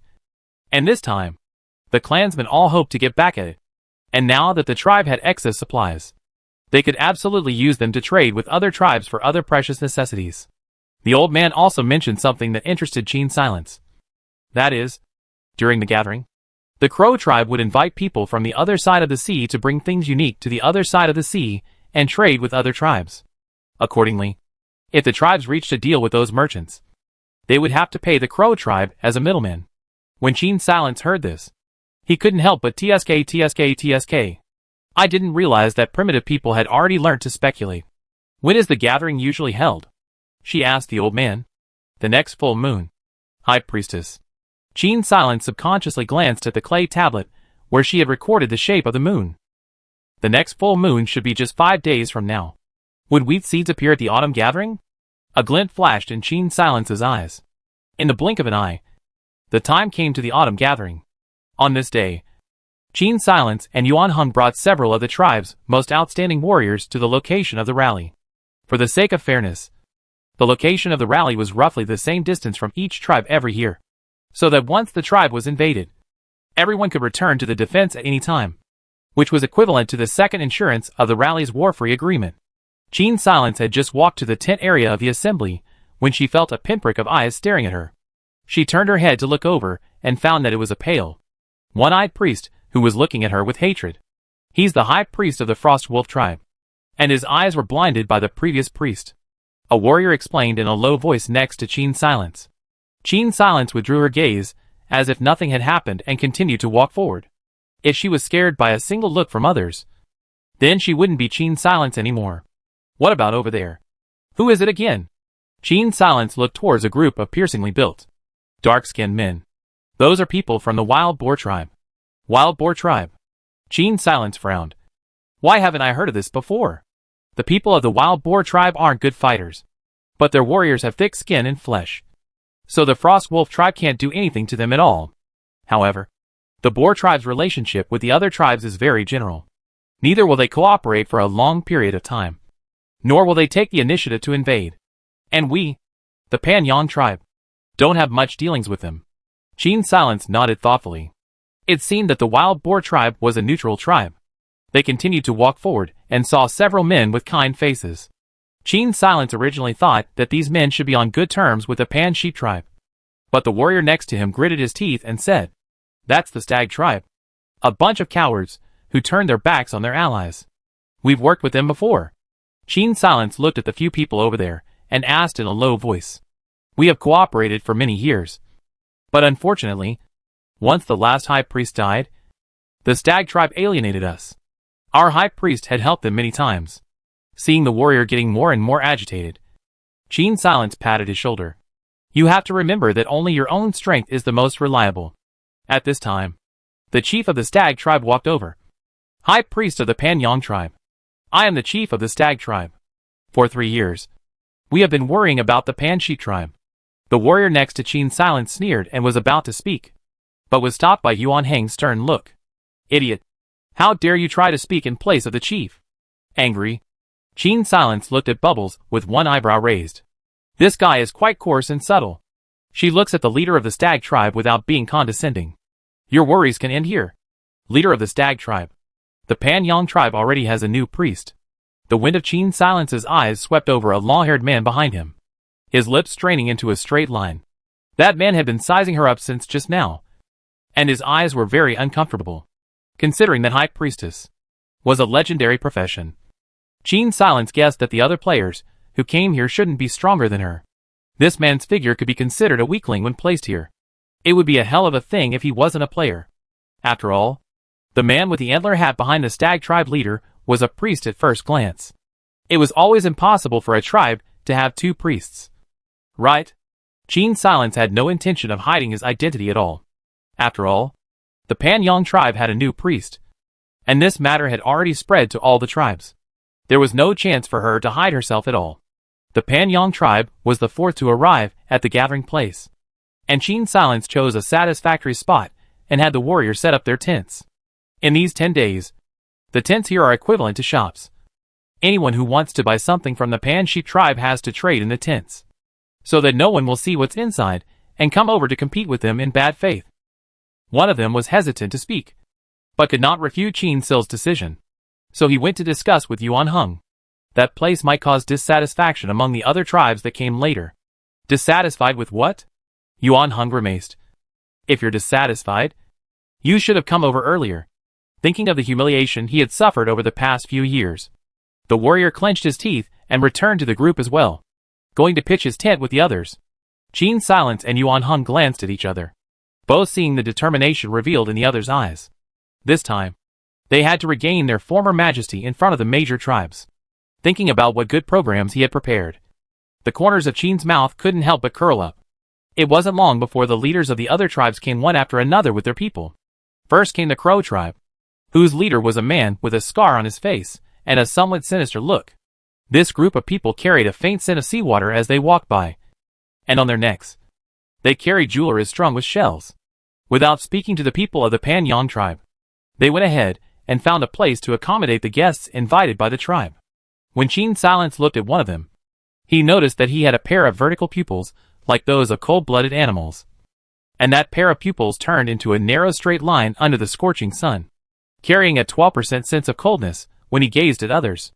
At a glance, he was not from the Crow tribe. Qin Silence thought this in his heart, and silently memorized this person's features in his mind. At this time, the people from the Brown Bear tribe came.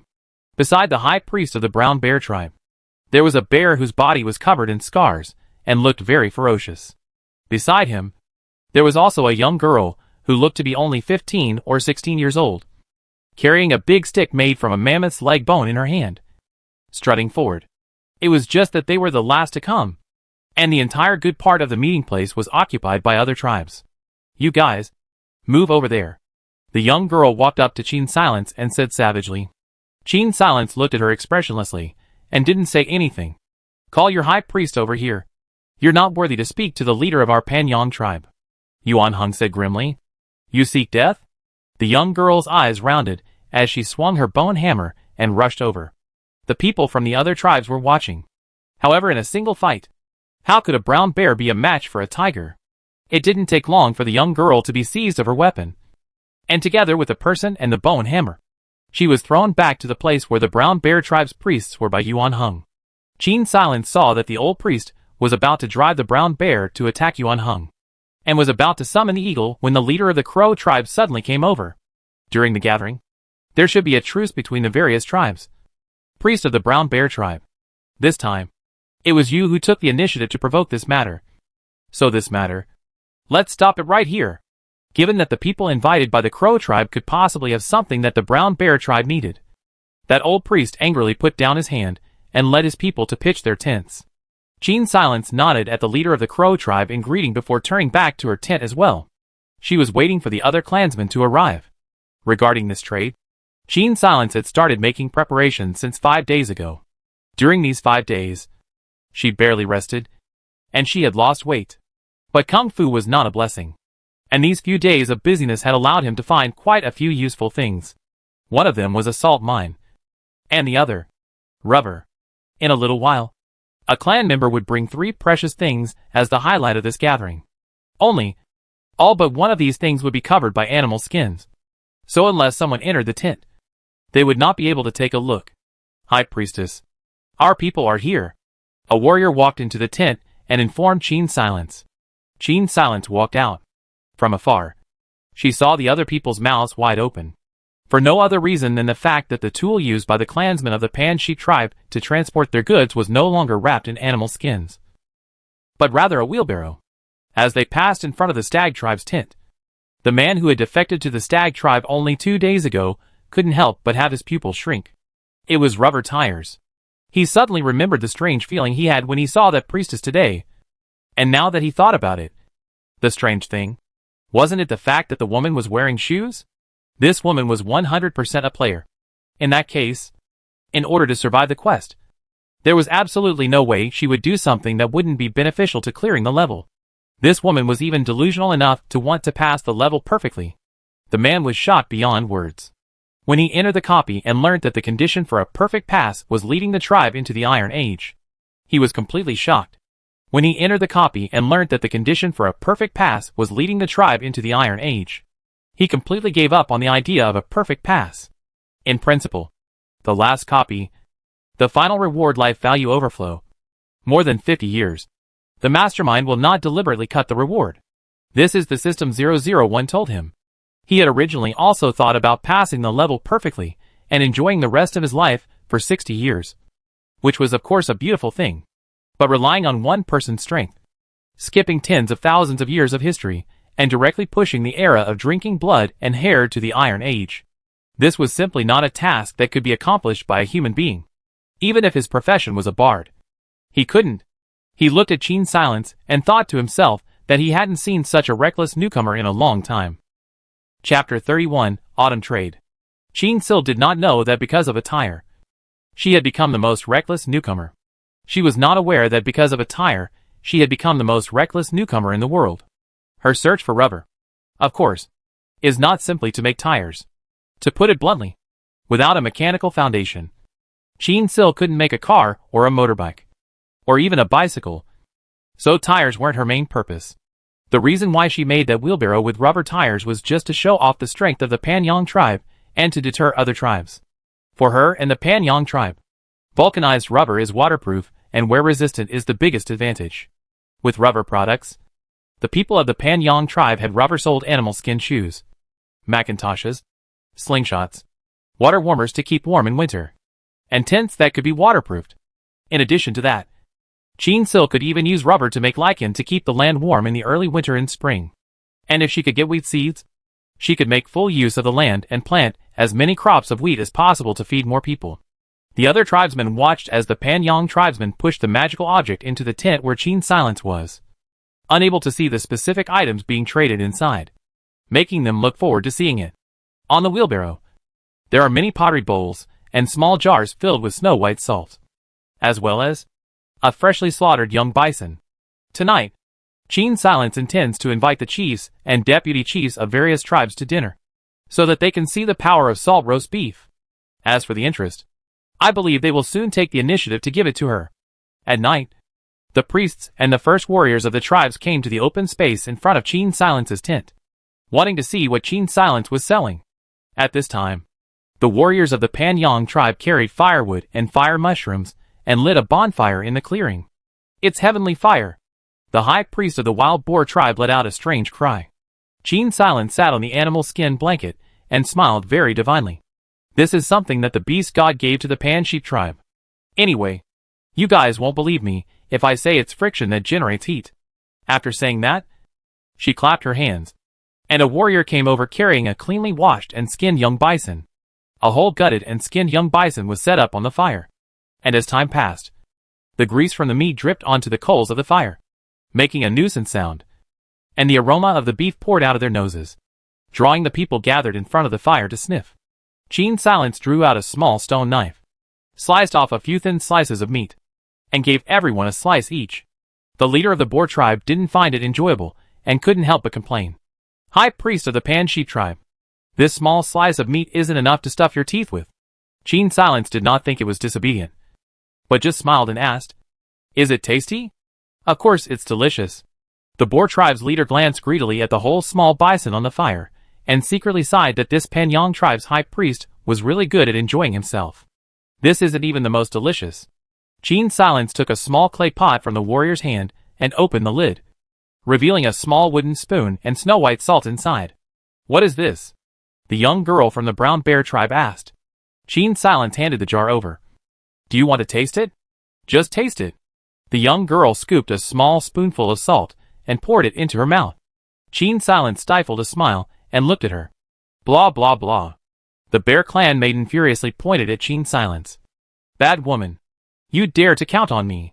She glanced at Yuan Hung next to Qin Silence, wanting to snap but not daring to do so. Qin Silence carried a bowl of water and handed it to her. "This is a precious treasure of our Panyang tribe. With it, the food will not only be tasty, but also give one more strength. And my clansmen usually can't afford to use that much in a day. You are greedy yourself. How can you blame me?" The Bear Clan maiden took the water and slammed it down several times to wash the taste out of her mouth. She held the pottery bowl and looked at it for half a day. "What is this thing?" "This is a pottery bowl that can be used to hold things." Playing a trick on the other party. Qin Silence didn't say any more, but instead sprinkled a small pinch of salt on the surface of the beef. The priests and the first warrior's noses wrinkled, only to feel that the meat tasted even better. For the rest of the time, Qin Sil did not talk about the deal for a single word, only treating everyone to good food and drink. But the more she kept her mouth shut, the people sitting here were instead itching for more. Early the next morning, these people came to the Panyang tribe's tent area one after another, wanting to ask Qin Sil about the terms of the deal. Qin Silence had only one condition. That was, if any tribe was willing to give priority to the Panyang tribe in exchanging all of their trade items this time, then regardless of whether she ended up being interested in that tribe's trade items or not, she would present the other party with a jar of precious salt and teach the other party's priests the method of obtaining heavenly flame. She did this, of course, because she wanted to get the seeds of wheat before the other players did. Because no matter what the other player's profession was, as long as he or she wasn't the leader of a certain tribe, with the primitive leader's habit of being arbitrary, no matter what that player said, he or she shouldn't be able to stop the leader from trading with Qin Silence. The people from the Wild Boar tribe were the most sincere, and that morning, they invited Qin Silence to their tent area and laid out all the trading goods one by one in front of him. Beast teeth, animal skins, pine nuts. Qin Silence looked at them for half a day, but didn't see anything she was interested in.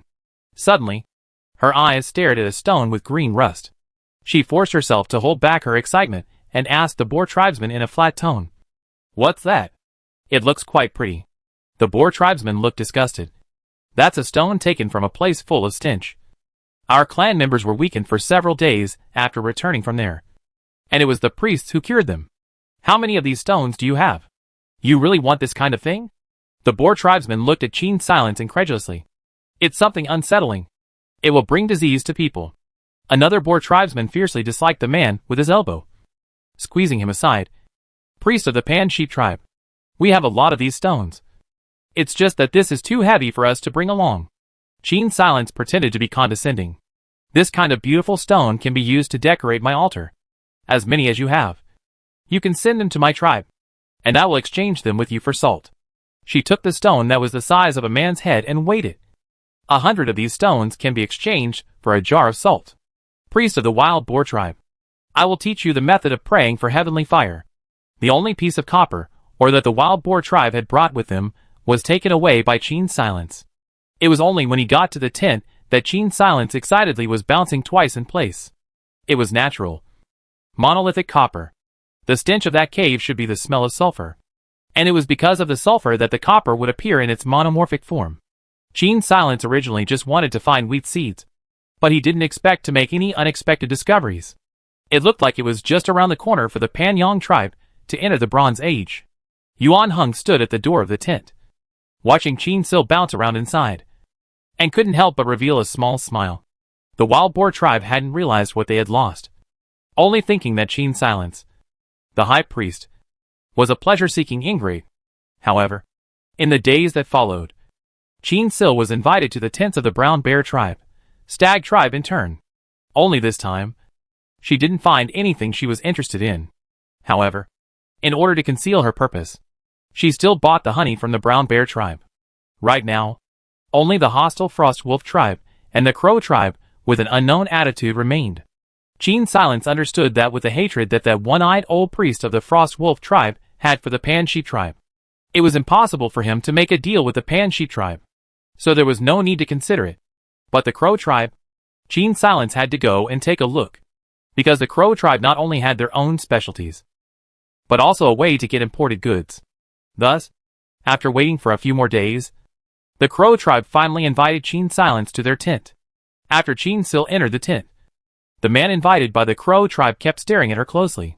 Qin Silence got impatient with the look and finally averted her gaze from the trading goods and turned to look the other party straight in the eyes. "You have something that can make food tasty?" the man asked.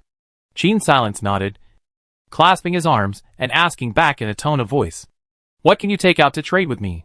The man took out a large shell from behind him, filled with pearls. "I'll trade this with you." "I don't need this." The man pulled out a few more gems. At that moment, Haruhiro happened to appear in the doorway.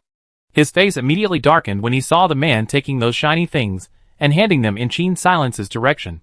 "The Panyang tribe doesn't need these things." He threw down these words in a huff and ran out of the tent, pulling Qin Silence with him. "Don't want his stones. I have them too. Take mine." Panic. Qin Silence is uncertainly pulled forward by him and unknowingly arrives at a cave. Yuan Heng pushed her into the cave and rummaged around in a pile of rocks himself. He lifted a hidden stone and took out an emerald from inside. Qin Silence had been stunned by the scene. That emerald was the one she gave to Yuan Heng in the last copy. How did it appear here? Here? Don't want someone else's pretty stone. Qin Sil's hand was unfolded by Yuan Heng and placed on that emerald. Qin Silence looks at him in disbelief. "This stone? Where did you get it?" "From the time I have memories. It has been by my side."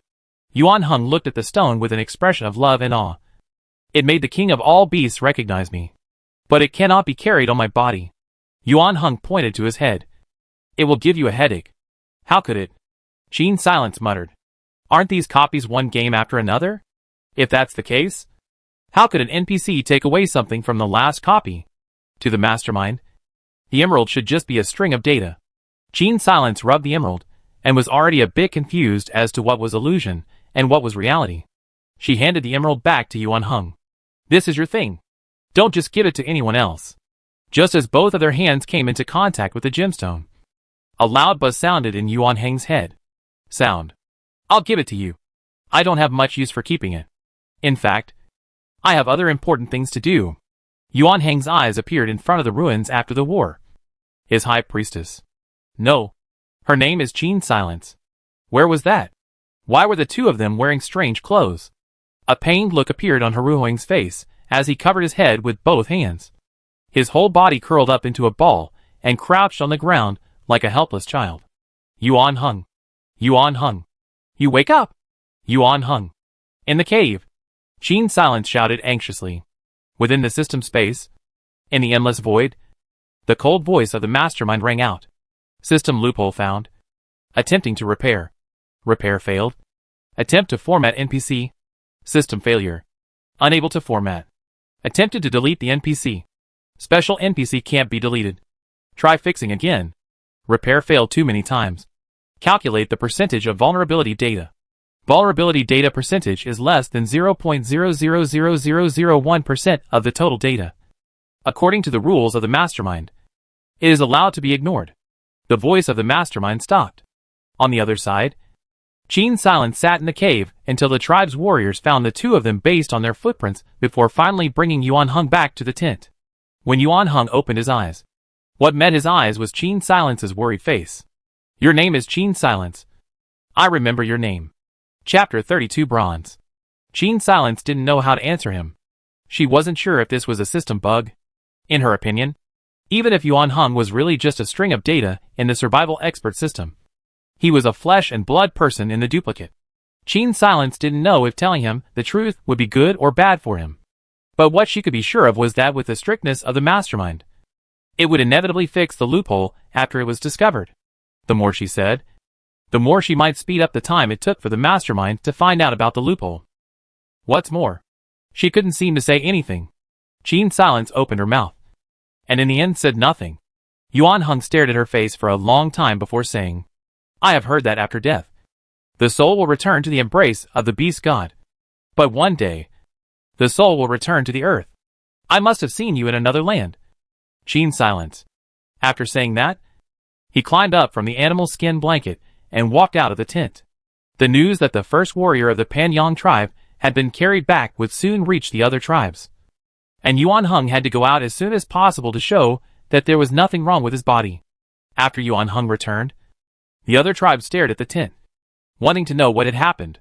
Among them, the Frost Wolf tribe was even more excited. The appearance of Yuan Hong discouraged them. After a while, the leader of the Crow tribe brought the man with vertical pupils over to visit Qin Silence. "High priest of the Panyang tribe, this friend of mine wants to make a deal with you." The leader of the Crow tribe extended his hand and introduced. "He is the son of the leader of the Dragon tribe, and wants to exchange salt with you." "Giant Dragon tribe?" Qin Silence sized up the other party. "Speaking of which, these golden-colored eyeballs with vertical pupils really do look like a dragon's eyes.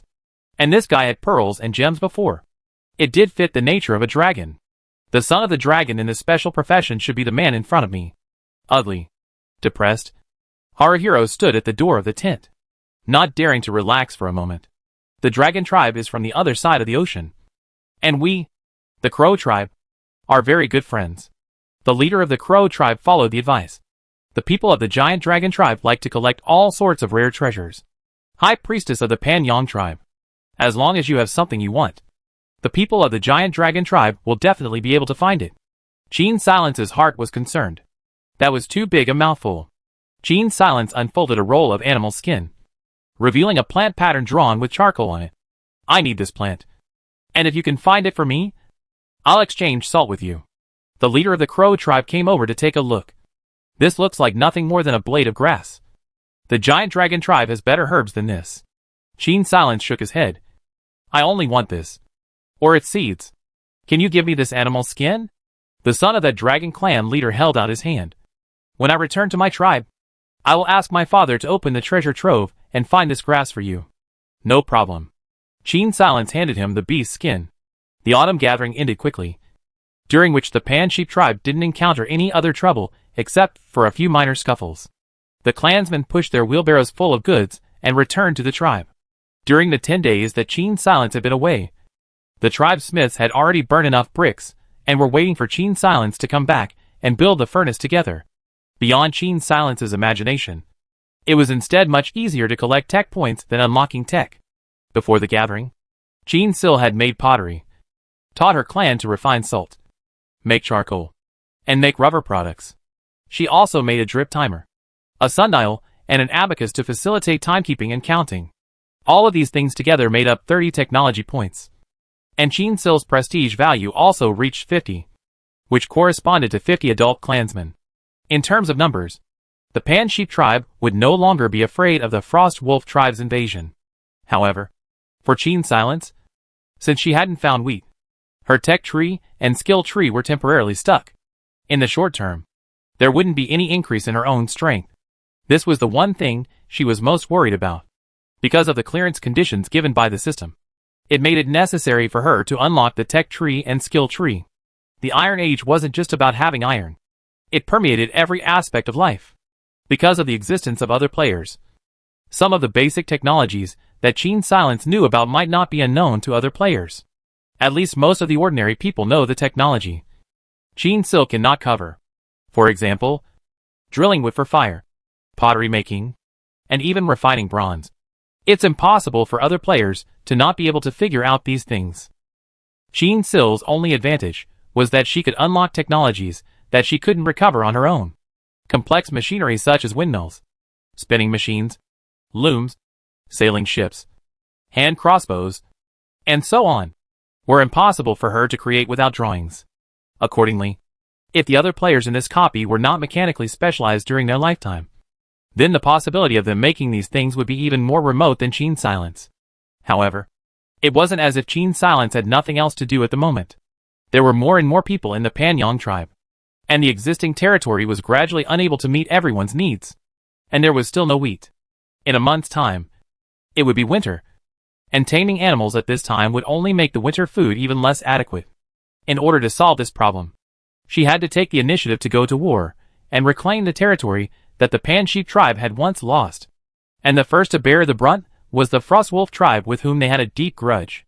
Unlike the Frostwolf tribe's rampage, with Qin Silence's caution, it was impossible for her not to leave enough people behind to defend her base camp. Therefore, the strategy she was going to adopt was to first occupy the territory, kill the Frostwolf tribe hunters who were hunting in it, and gradually eat back the lost territory of the tribe. Because the scale of the battle was not large, the Frostwolf tribe would definitely need some time to react. In this way, the Pan Sheep tribe would have time to break up some of the hunter squads one by one, creating an advantage in numbers. However, just to be sure, Qin Silence was prepared to arm his men to the teeth. Among those suitable for melee soldiers were shields, while those suitable for long-range soldiers were lightweight rattan armor. The Wild Boar tribe had already sent a lot of copper ore, probably because they were afraid that Qin Silence, the wrongdoer, would back out. Probably afraid of Qin Silence's wrongdoer backtracking. They were very fast in delivering the ores. Qin Silence was naturally happy to play this role, and even generously gave them a wheelbarrow. The more copper ore was piled up in the Panyang tribe. Qin Silence eventually counted and found that the Boar tribe had sent over 600 to 700 pieces of copper ore, each piece as big as an adult man's fist. Moreover, this kind of ore didn't need to be refined again. It itself was a single copper, with very few impurities in it. However, the melting point of pure copper is still a bit difficult to smelt for the current Panyang tribe. In order to lower the melting point and increase the hardness of the weapons, Qin Silence found a small amount of yellowish tin ore in the territory. Copper and tin alloy. That is, bronze. Now that everything was ready, Qin Silence led the craftsmen to build a furnace with ceramic bricks. In order to provide sufficient temperature, Qin Silence kept a bellows for the furnace and also used charcoal as fuel. The temperature of the charcoal was obviously higher than just firewood, since there were only 6 professional melee soldiers. With the current productivity of the Panyang tribe, it was naturally impossible for Qin Sil to equip everyone with bronze weapons. She was prepared to equip each of the warriors with a lance that possessed bronze arrowheads, as well as an oak shield that had a layer of bronze covering the surface. As for the long-range archers, they would be given a short sword, a rattan armor with thin bronze front and back plates, and 10 small recyclable bronze arrowheads. The rest of the adults in the tribe only had bronze lances and bronze arrowheads, not the more material-intensive bronze shields and bronze swords, and oak shields and rattan armor for defense. In late autumn, the craftsmen sweated in front of the furnaces. As the physical strength required grew higher, younger artisans began to appear in the tribe. They stayed with the tribe as regulars, not only as artisans but also as defense soldiers. Hot bronze water was poured into molds made of clay and turned into crudely shaped weapons. Stone hammers clanked on the red-hot weapons, meticulously trimming their shapes. After 2 forging sessions, the impurities in the bronze were largely gone. The forged weapons glowed with a bright golden color, glittering in the sunlight. When the clansmen of the Panyang tribe saw such dazzling weapons, they only felt that it was something only a god could make. Thus, when Qin Silence distributed the weapons for the warriors, everyone's expressions carried reverence and glory. After a few more days of intensive training, before the onset of winter, Yuan Hung finally brought 10 of the tribe's most elite warriors to a piece of the Pan Sheep tribe's territory that had been plundered by the Frost Wolf tribe, and began the cleanup of the Frost Wolf tribe's hunters. Before the battle, Qin Silence's eagle had circled overhead to mark the enemy's location. To Yuan Hung, the stark red weaknesses on these people's bodies perfectly exposed their hiding places. The female archers of the Panyang tribe climbed to higher ground and hid behind jagged boulders. A female archer drew an arrow with a copper arrowhead from the arrow pouch on her back, her spiritually glowing eyes revealing murderous intent as she aimed at the Frost Wolf tribe hunters, who were rounding up a wild boar. These people had figured out how to make stone knives on their own after the gathering, and in turn learned to make spears.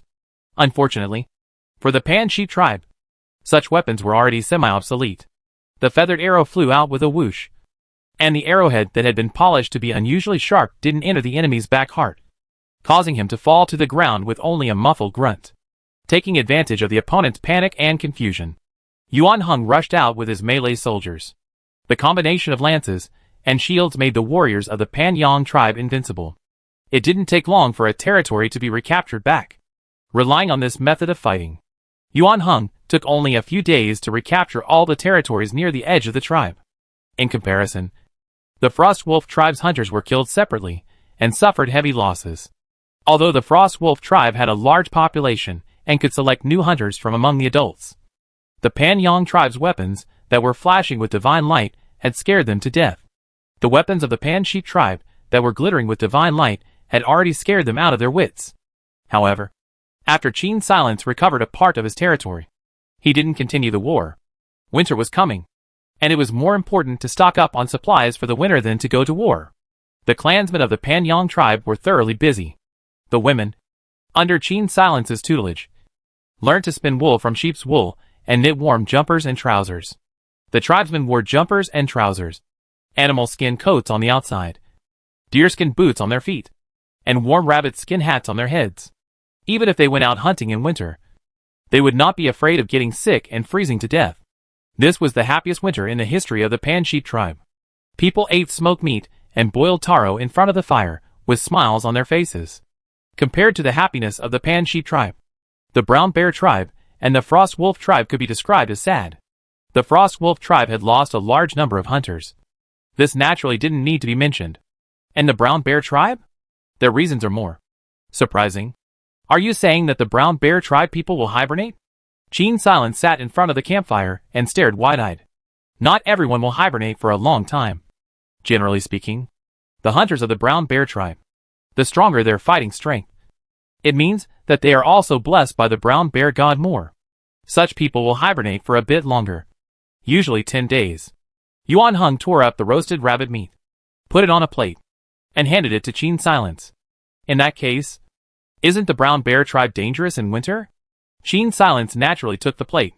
Clearly used to Yuan Heng's care, she wore a snow-white rabbit skin cap on her head, and her long hair was braided into many thin pigtails, looking exceptionally pretty as she sat on a wooden pier outside the tent. Yuan Heng's attention had long since gone away from the bear tribe. But in order to talk to Qin Silence, he continued, the first warrior of the Brown Bear tribe will even hibernate for a month. Qin Silence recalled the Iron Bean Bear tribe girl from the last gathering. That's right. That reckless girl was the bear tribe's first warrior. Like Qin Silence, the priestess, when the god of each tribe selected the object of his favor, it was usually regardless of gender. Although that Bear Clan girl couldn't beat Yuan Heng. Yuan Heng had also told Qin Silence before that the strength of that Bear Clan girl should only be a little worse than a berserker. However, while a berserker's fighting strength had a time limit, a Bear Clan maiden's strength rarely cut down. Right now, we have just entered winter, and everyone still has food stored. When they enter the coldest month, the Bear Clan would be in danger. Unfortunately, they couldn't choose the time they hibernated yet. As a result, the Brown Bear tribe didn't have many people available during the winter. Every day, there would be people who would fall into slumber, and there would also be some people who would awaken. But accordingly, the people of the Brown Bear tribe also had the advantage of being similar to brown bears. That was that they were more resistant to the cold in winter, and hardly anyone would freeze to death, as well as the fact that they hardly needed to consume food during the hibernation period, merely consuming the fat that they had hoarded in autumn. As a result, the people of the Brown Bear tribe are thinnest in early spring and fattest in autumn. They are also said to have a large river in their territory that allows them to catch many fat salmon in the autumn, which they use to hoard fat. It also sounds like a bear. The Brown Bear tribe and the Frost Wolf tribe are located very close to each other. Watching Qin Silence daze, Yuan Heng couldn't help but pull her attention to the chat once again. You're worried that they'll attack the Brown Bear tribe? Yuan Heng looked at Qin Sil's bright eyes and thought to himself, I'm not worried. The people of the Brown Bear tribe are more reliable than those of the Frost Wolf tribe, and also farther away from us. I can send the eagle to go over regularly to take a look. Once the Frost Wolf tribe attacks the Brown Bear tribe, we will attack the Frost Wolf tribe and make them suffer from their backs. At this time, a female archer guarding the tribe's entrance ran over and reported to Qin Silence. High Priestess, we found people from the Crow tribe. How many people are there in total? Qin Silence asked. Only 3 people. No need to attack. Just let them in. Yes, High Priestess. After a while, Qin Silence saw 3 sailors from the Crow tribe walk over. As a tribe that lived by the sea, the Crow tribe actually had very few hunters who hunted on land. Their men specialized in fishing, while the women excelled in collecting shellfish and algae, as well as some fruits that grew along the coast. Due to the natural salt in the seawater, the dried fish made by the Crow tribe lasts longer than other tribes. That was why they had recognized what the salt Qin Sil had taken was at the autumn gathering. Only that they didn't know how to extract it at that time. Seeing the exquisite warm clothes on Qin Silence and Yuan Heng, these few sailors revealed a hint of envy. However, it didn't take long for them to remember the purpose of their visit and open their mouths. High Priest of the Panyang tribe, our chief wants to talk to you about a deal. Qin Silence invited them into the tent for a detailed discussion. Due to the tight schedule in autumn, Qin Silence was not able to let everyone stay in a brick house. But in everyone's tent, there was a small fireplace. The 3 sailors sat on the wooden pier with some restraint and explained to Qin Silence exactly what their purpose was this time. It turned out that the Crow tribe had found a way to extract salt from seawater, only that it wasn't efficient enough to meet the needs of the other tribes across the sea. Since they started consuming salt, all of them realized that what Qin Sil said about having more strength after eating it was actually true. Primitive people are more or less short of salt, and the supplementation of animal blood is limited after all, whereas salt allows people to get enough salt in their blood, which makes them more powerful. This was probably the reason why many people in the cold zone had a diet high in oil and salt. And accordingly, the people in those places were relatively tall and strong. The people from the Crow tribe came this time in the hope that Qin Silence could cooperate with them in the maritime trade. They hoped that the Panyang tribe could provide pottery and salt to their old friends on the other side of the sea for a long time. In return, the Crow tribe would take the initiative to return the piece of seaward territory that they had taken from the Panyang tribe and provide the Panyang tribe with 2 canoes.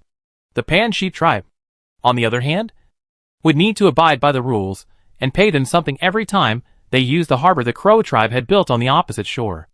According to the sailors of the Crow tribe, the closest route to reach the opposite continent was lined with rocky cliffs that made it difficult to dock. If one had to make a detour, the journey would be twice as long, and traveling in a canoe would become dangerous. Thus, the harbor built by the Crow tribe was the only safe place to land. Qin Silence considered for a moment and finally agreed to the deal. She had also thought about building her own boat, but with her level of skill as a non-professional, it was questionable whether the boat she built would be able to maintain its balance. Moreover, shipbuilding required a large amount of planks and metal, and with the current copper or reserves of the Panyang tribe, Qin Sil was not quite willing to use the metal on shipbuilding, in case the ship sank. With no copper ore found, Qin Silence was afraid that he would be heartbroken. After Qin Silence agreed to the deal, he invited the 3 sailors to stay at the Panyang tribe for a day before leaving tomorrow.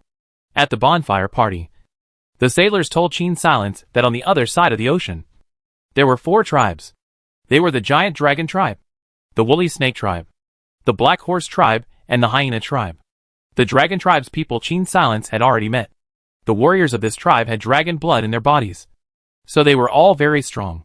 But accordingly, their total population wasn't much, and there were only 20 warriors.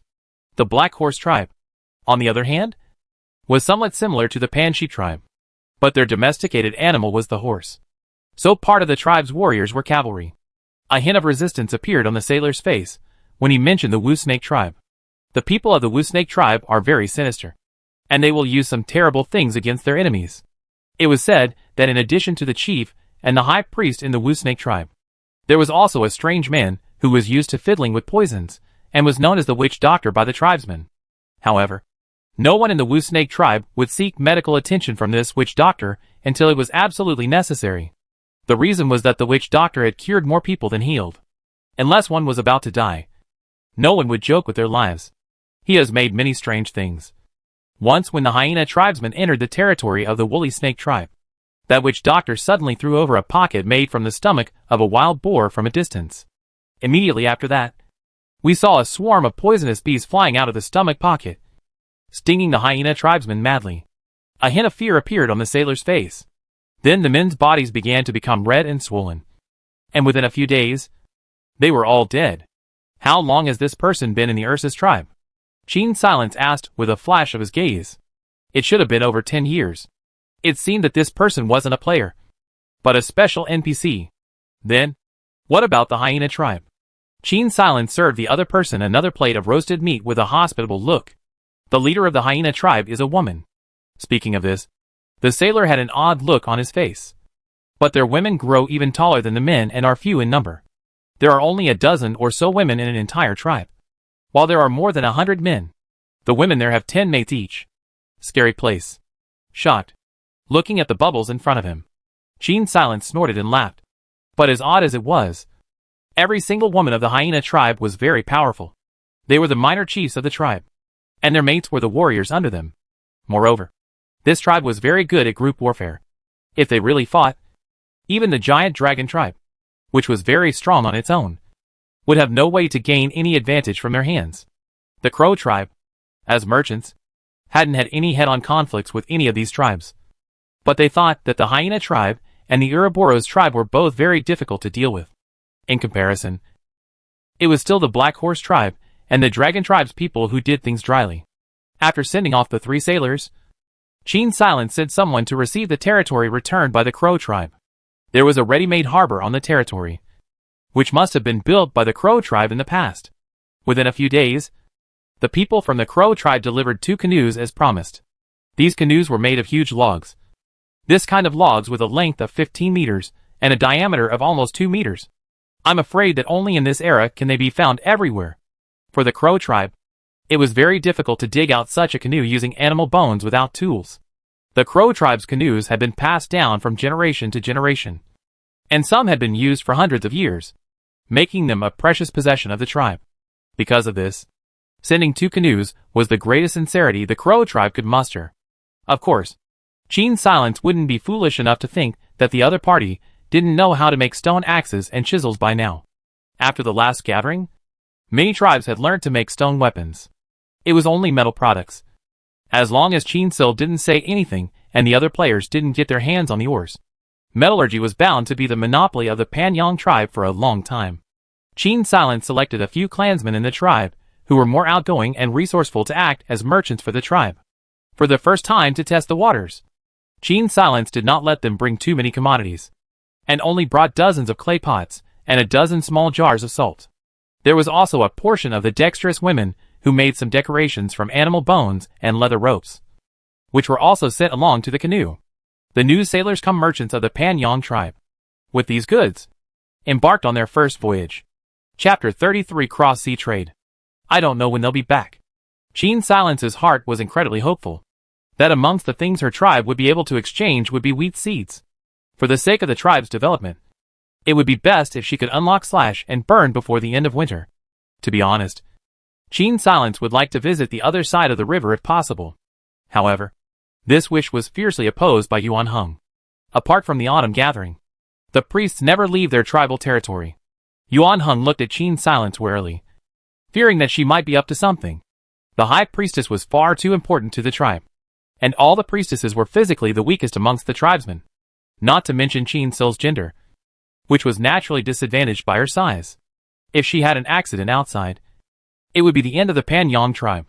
Therefore, not only is Yuan Hung reluctant, but all the clansmen in the tribe are unwilling to let Gene Sil take the risk of going to other tribes that are full of unknowns. Considering that she didn't have the skills to save her life, Gene Silence could only give up for the time being. However, she was very curious about the situation on the other side of the river. Eagle eyes. The skill had a limited distance and range of vision. Gene Silence could only see the situation of the Frost Wolf tribe at the farthest, and crossing the ocean to see the situation on the other side was completely impossible. To put it bluntly, the territories of the various tribes nowadays were only the size of a small town in the countryside. The population is even just a small village. In order to fully advance to the Bronze Age, the area of Gene Silence's territory would need to be the size of a medium-sized city.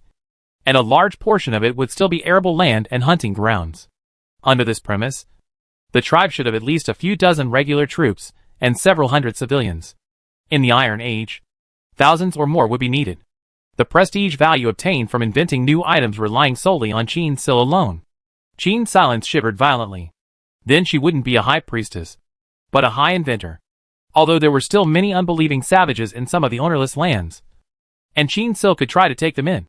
I'm afraid that capturing people from other tribes as slaves would be the fastest way to gain a large population in a short period of time. It all depended on whether the Frost Wolf tribe wanted to make a fool of themselves or not. Qin Silence was almost 100% certain that the Frost Wolf tribe must be the first tribe to fall into slavery. It was because this group of people would feel bad if they didn't fight for 10 days and a half months. On the other side, the merchants from the Panyang tribe finally arrived at the harbor. They didn't need to go deeper into the other tribes. There would be merchants from other tribes who would take the initiative to trade at the stalls near the harbor. The giant dragon tribe would send some miners who couldn't hide their dragon horns yet over to trade for things, while the hyena tribe would send some relatively skinny men over. The traders of the Black Horse tribe used horses to transport their goods, and the people of the Ursus tribe would have some weird patterns painted on their faces. Overall, the four tribes here were very recognizable and could not be mistaken easily, because the first time was just a trial run. The Panyang tribe stuff was in short supply, so it was quickly snapped up, and there weren't any twists and turns during the process. The merchants returned to the tribe with 2 canoes full of goods.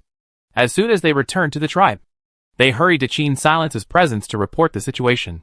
High Priestess, we brought back a lot of things that weren't in the tribe. Everything on the canoe was sent back in a wheelbarrow, and there were all sorts of things on it, some of which were useful, while others were just decorations. But this was all Qin Silence's idea.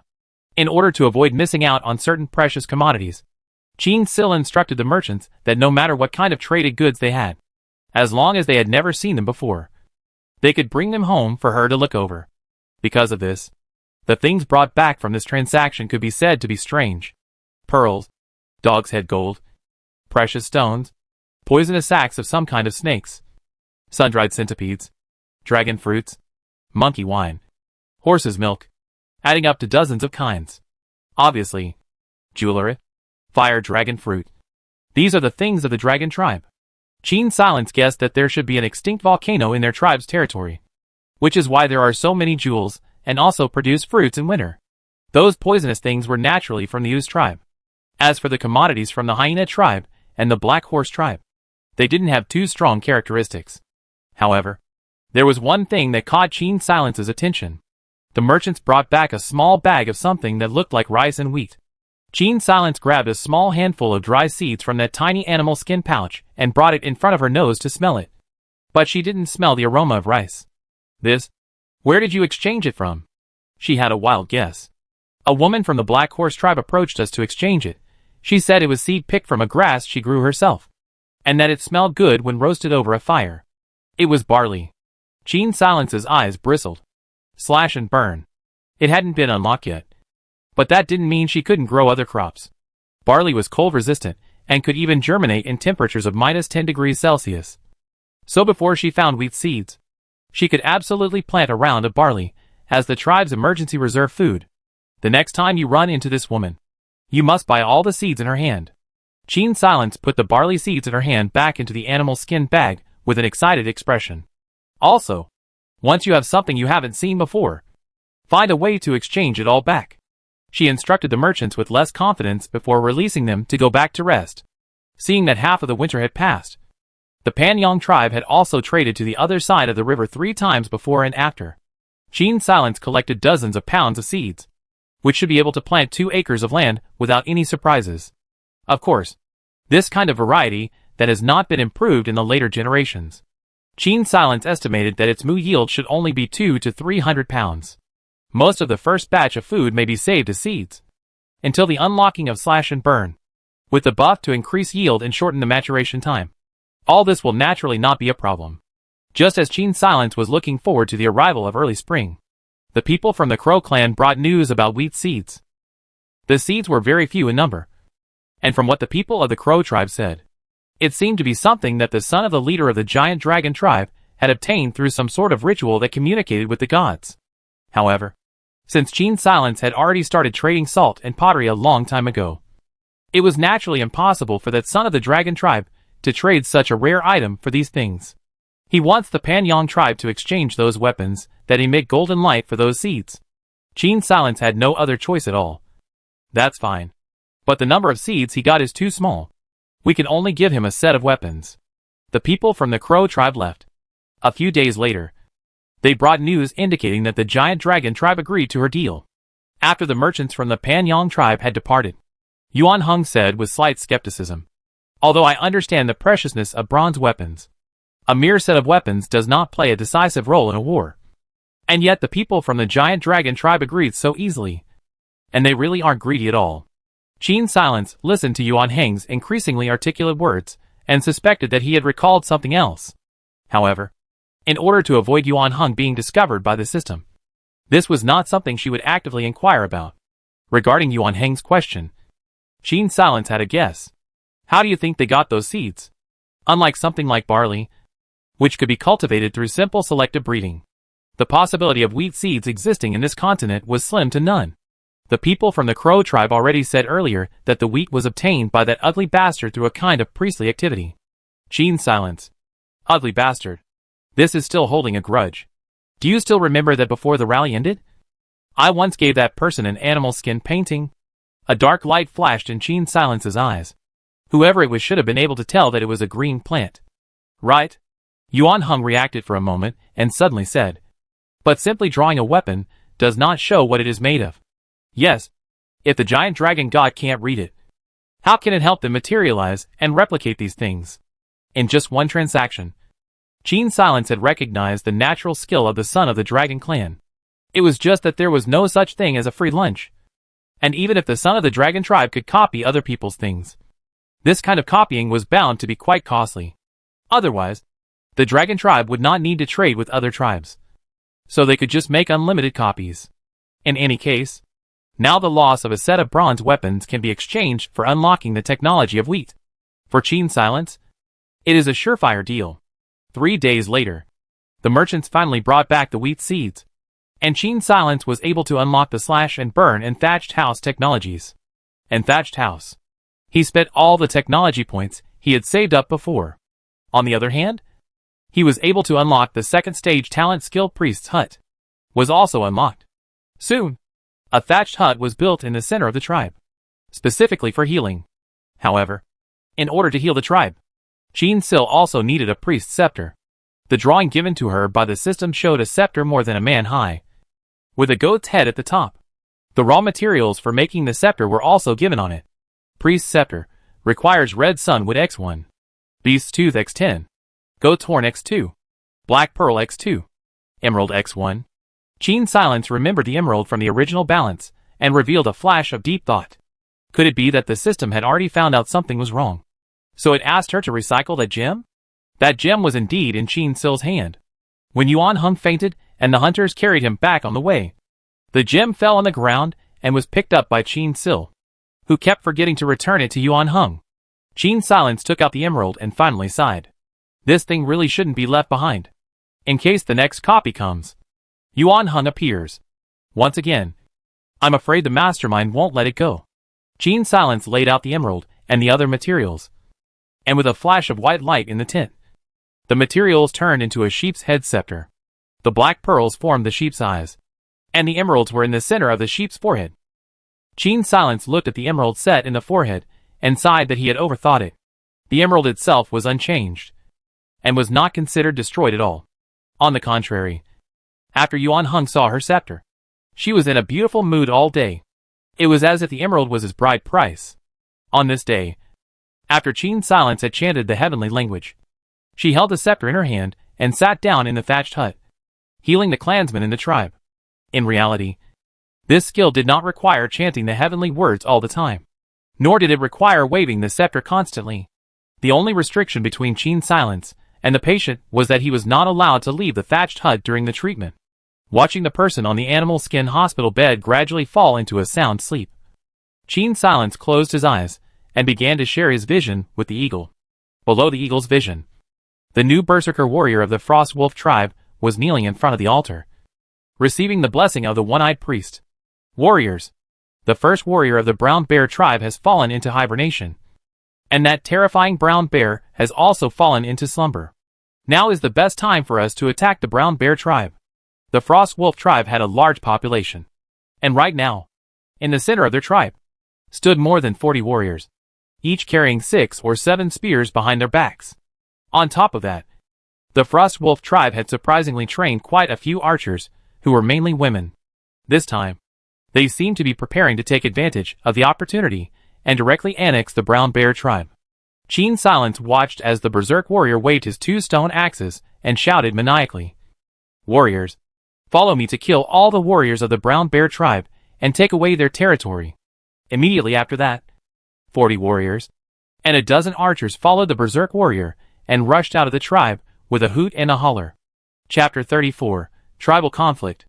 Qin Silence opened her eyes, immediately poking her head out from the thatched hut. Seeing her looking left and right, Yuan Heng walked over. "What's wrong?" "The Frost Wolf tribe is bringing more than 50 people to attack the brown bear tribe. You take the tribe's warriors there. Sneak into the Frost Wolf tribe's base camp, and capture those who stayed in the camp. If anyone resists, it doesn't matter if they are injured." Qin Silence waved his scepter and said, since the Frost Wolf tribe was making a fool of itself, she certainly couldn't let go of this good opportunity. Yuan Heng nodded his head to show that he understood, and turned around to walk towards the place that the tribe usually used for training, gathering all the warriors. There were only 20 soldiers in the army of the Panyang tribe who received training every day, of which 13 were melee fighters and 7 were archers. Although the number of people was small, considering that they had all received training from Yuan Heng, and were well equipped, their combat ability was quite a bit stronger than the warriors of the other tribes. Furthermore, most of the elite warriors of the Frost Wolf tribe had already left the tribe, heading towards the Brown Bear tribe's location. So there shouldn't be any danger for Yuan Heng to sneak in with 20 of his men at this time. What's more, Qin Sil's eagle is always keeping a close eye on the movements of the Frost Wolf tribe's periphery. Once there is something wrong, Qin Sil will immediately send a signal to Yuan Heng. She and Yuan Heng agreed that 3 eagle calls meant retreat. After seeing Yuan Heng and the warriors leave the tribe, Qin Silence sat on a huge wooden pier and once again shared her vision with the eagle. At this time, the people of the Frost Wolf tribe had not gone far, and through the eagle's eyes, Qin Silence saw that behind them, a small bird with a small piece of ochre pigment on its head suddenly flew away in the opposite direction, seemingly with a clear destination. Since the Frost Wolf tribe could no longer be seen from a distance, and since Yuan Heng had just set off, it was impossible for him to reach the Frost Wolf tribe so quickly. Qin Silence's tightly closed eyes moved under his eyelids, and he drove the eagle to follow him. The eagle's eyesight was excellent, and even from high in the air, it could see the situation below. From afar, Qin Silence saw the little bird pass through the Frost Wolf tribe's territory and arrive at a plain. There was the territory of the Stag tribe. The hunters guarding the outskirts of the tribe seemed to recognize the little bird, and as soon as they saw it, they immediately ran towards the inside of the tribe. After a while, the long-haired man Qin Silence had seen at the gathering appeared. In order to hear the voices below, Qin Silence drove the eagle to hide in a nearby pine tree, using the branches and leaves of the pine tree to conceal the eagle's form. She watched as the long-haired man stretched out his hand, and the bird immediately flew and landed on his hand. Chirping, the long-haired man tilted his head sideways, looking like he was listening intently. At this time, another small bird with the same red dots on its head flew over and also chirped. The long-haired man's face showed joy as he released the bird and darted in the direction of the tribe's interior. Any further, and the eagle would be out of Qin Silence's controllability. And despite her curiosity, Qin Silence did not drive the eagle to fly any further, but instead let it stay where it was for the time being. She opened her eyes and drew out a pair of animal skin maps from the wooden cylinder, spreading them out on her legs where she sat cross-legged. Of the 5 tribes on this continent, the Brown Bear tribe and the Stag tribe were separated by the Frost Wolf tribe, while the Wild Boar tribe and the Pan Sheep tribe were a little further away from the Stag tribe than the Frost Wolf tribe and the Stag tribe. Just now, those 2 small birds arrived almost one after the other. The Wild Boar tribe was a very difficult tribe to attack. Their warriors had strong defenses, and in general, it was unlikely that anyone would be ungrateful enough to attack them. The Brown Bear tribe is the farthest away from the Stag tribe. And the Frost Wolf tribe didn't arrive at the Brown Bear tribe that quickly. So it's unlikely that that second bird flew over from the Brown Bear tribe. In this way, Gene Silence sank his face. It turned out that there was such a pocket scout outside of his own tribe. What made that man look happy? Of course, it was the fact that all of the Panyong tribe soldiers had left the tribe. She, Gene Silence, wanted to catch the cicada with her mantis and the yellow bird at her back. But she didn't expect that there was actually someone else who wanted to catch her. The yellow bird. This person could communicate with small birds. So naturally, he couldn't be of an occupation below legendary. Just whether he had any other abilities, Gene still did not know. What was certain, however, was that in order to avoid attracting other people's attention, the little bird sent out by this person didn't dare to enter the tribe's internal living area. Otherwise, Gene Sil's every move, her plans and so on, this person was afraid that he would have already known about it, and wouldn't have had to wait until the second bird came over before he looked happy. Originally, Gene Silence thought that as long as she could push her technology to the Iron Age within 365 days, then she would be able to pass the level ahead of schedule. And naturally, she wouldn't have to start a frontal conflict with other players.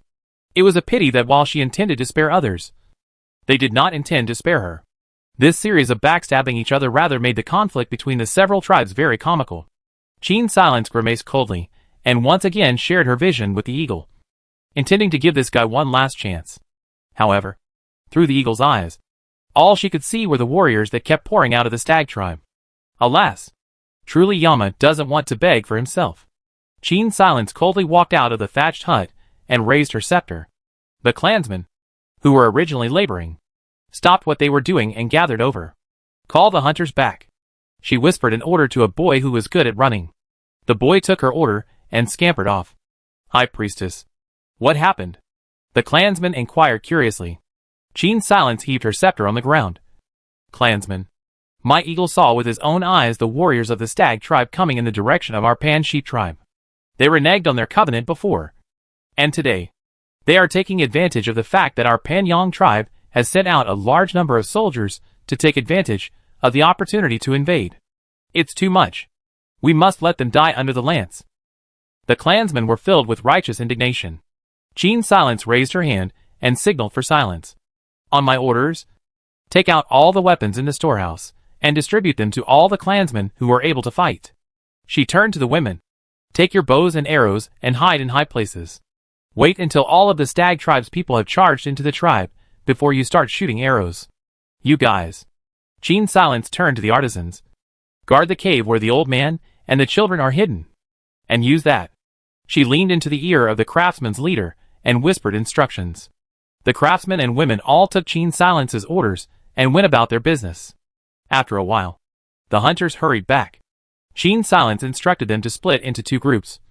One group to ambush on the outskirts of the tribe to cut off the Stag tribe's back roads, and the other group to ambush around the priest's hut and attack from within. After the people were ambushed, Gene Silence returned to the thatched hut and drove the eagle to the Frost Wolf tribe at high speed. Yuan Hung had already led the warriors at this time and arrived at the periphery of the Frost Wolf tribe. A long horn sounded inside the Frost Wolf tribe, and a group of hunters, who could be considered as lower middle level in the tribe, came out in a panic with their weapons to respond to the battle. The female archers of the Pan Sheep tribe were nimble and quickly climbed up a few large trees, towering over the hunters in the Frost Wolf tribe to unilaterally slaughter them. To capture these people, a battle was unavoidable. The Panyong tribe had to preempt the other side and kill them by surprise, so that they would be fearful, and the capture of the captives would go more smoothly.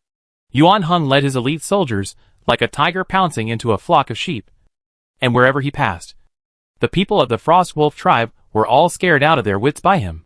Just like that, Yuan Hung selected a dozen strong hunters, tied their hands with ropes, strung a group of people together, and forcibly took them out of the Frost Wolf tribe's base camp. As for the children and the elderly, they didn't even touch them. After Yuan Hung left, the people of the Frost Wolf tribe set off wolf smoke at the highest point of the tribe. The Frost Wolf tribe didn't know that their lair had been robbed, and a group of people came to the Brown Bear tribe with their fists in the air. However, they were halfway through the fight when the wolf smoke in the distance finally attracted their attention. A great battle ended without a trace. And the leader of the Frost Wolf tribe rushed in the direction of going back with a belly full of anger. On the other side, the sound of dense footsteps rang out from the Pan Sheep tribe. The leader of the Stag tribe, with 40 hunters, rushed into the Pan Sheep tribe. Cheen Silence sat in the thatched hut and vaguely heard a pleasant singing. It turned out to be bards. She sneered and picked up a small earthenware jar from the side, placing it in her hand and playing with it. Although there was no bronze, the Stag tribe's equipment was considered very complete. The archer's first round of flurry didn't have much effect. Immediately after that, a group of hunters cut off the Stag tribe's rear path. The bard who had followed the others to the Pan Sheep tribe sensed that something was wrong. "Quick! Go in the direction of the thatched hut. That's the best house here. Their high priest must be hiding there." Hearing him, the chief immediately led his men and rushed to the neighborhood of the thatched cottage. At this time, another group of hunters stormed out from the shadows and fought with the men of the Stag tribe. The Stag tribe's chief had a clear purpose, and he used his physical strength to break through the Pan Sheep tribe's defenses in a rampage, closing in on the direction of the thatched hut at great speed. Cheen Silence suddenly leapt out of the thatched hut, and vaguely, the chief saw that she seemed to be holding a clay pot in her hand. He subconsciously chased after her. "Ah!" A mournful scream scared Cheen Silence. She turned around nicely and gloated at the Stag tribe leader, who was rolling all over the ground, a beatific smile appearing on her lips. "Such good feet. It's a pity not to step on a few pegs. Let you old thing not wear shoes." The clay pot in Cheen Silence's hand was filled with nothing else but dozens of bronze pegs. This thing didn't cost much in materials and could assassinate others. It was simply perfect for someone like Cheen Silence, who currently had little ability to defend himself. No matter what kind of hardened man of steel you are, after stepping on a few nails under your feet, can you still continue to run? It would be good if you don't fall to your knees in pain and call for your father. Cheen Silence very pretentiously stroked his hair and said in a conspiratorial manner, "Oops. Isn't this the leader of the Stag tribe?" She took a step back. "I'm really sorry. I've just researched a new weapon, and I'm thinking of experimenting with a wild boar, which hasn't even been released yet. Why are you running over here?" At this time a miserable scream rang out from the cave where the old man and the children were hiding. And right after that, a few hunters from the Stag tribe flew out of the cave, spitting blood from their mouths, not knowing whether they were alive or dead. That was a simple mechanism made by Cheen Silence a few days ago, requiring only a tripwire and a boulder. Unsuspecting people who broke in would immediately be sent flying by the huge stone hammer. The chief of the Stag tribe had a red face, pointing at Cheen Silence, so angry that he could not speak for half a day. He had just stepped on a few pegs, and when he fell to the ground, a few more pegs were stuck into his body, and he was now in severe pain because of the rough mold. Cheen Silence manufactured bronze pegs are 2 centimeters long, and the diameter of the head of the peg is large. Standing on the ground will not be crooked to other directions. It is inevitable that the tip rushes up, and the people who appear near the pegs, unless they know what the situation is, or else they will be hit by 100%. To ask the Panyang tribe why there is no bamboo forest, I'm afraid it is because the shoots of the entire tribe were taken by Cheen Silence alone. The villain in Cheen Silence's heart pinched his waist and laughed furiously. "Didn't expect it. Old Baldy." With a wave of her hand, 2 hunters came over, took control of the Stag tribe's chief, and brought him to the tribe's highlands, tied up 5-fold. "Listen up, Stag tribesmen. Your chief has been captured alive by my Pan Sheep tribe. If you want him to live, put down your weapons." An archer stood on the high ground and announced loudly. The warriors of the Stag tribe who were originally fighting hard stopped and watched with stupefied faces as their chief knelt woefully at Cheen Silence's feet. Cheen Silence held the scepter and sat calmly on a stone on the high ground, his icy cold eyes gazing at the crowd below, making people not dare to look at each other. "As long as you capture him with your own hands and deliver him to me, I will allow you to take your chief and leave this place." Cheen Silence's scepter pointed towards the bard who was frozen in the middle of the field. "I've given you guys the chance to choose whether you want him or your chief. It's up to you. You guys don't listen to her. This woman works viciously. She will never let us go." The bard tried to stabilize the others while looking for a chance to escape. The atmosphere below stagnated for a few seconds before a hunter suddenly fell back and rushed towards the bard. Immediately after that, more and more people rushed over. The bard was escorted by the stag tribe's men to a flat area at Qin Silence's feet. His eyes looked upwards unwillingly. His teeth clenched together. Damn it. Actually falling into the hands of a woman. No matter how unwilling he was. Things were already a foregone conclusion. The Panyang tribe's people had withheld the stag tribe's weapons and let them leave afterwards. It was believed that with the stag tribe's padded strength, after this lesson, they would never dare to come to the Panyang tribe to provoke them again. Qin Silence had the hunters escort the bard into the thatched hut and began his interrogation. Are you also a player? She picked the other's chin with her knife. Speak. So what if I am? The bard said unconcernedly. I lost this time. But next time, don't let me run into you again. It was impossible for players to let each other off the hook when they were alone. The bard had already participated in 7 replicas, and it was impossible for him not to know this. Anyone can put out harsh words. But doing harsh things is not something anyone is qualified for. Qin Silence's wrist flicked, and the knife viciously stabbed into the opponent's thigh. Facing the bard's screams, she inquired in a low voice. Does it hurt? You bitch. Qin Silence backhanded him. The first to tease is a bitch. If you didn't hit on me, you wouldn't have ended up in this situation. Now when I ask you something, you answer. Only then will I be merciful and give you a pain. The sharp pain in his leg caused a few drops of cold sweat to run down the bard's face. He rolled his eyes and said, Ask away. What is your system number? 001. There are only 7 players? I don't know. But don't rule it out. What did you do before?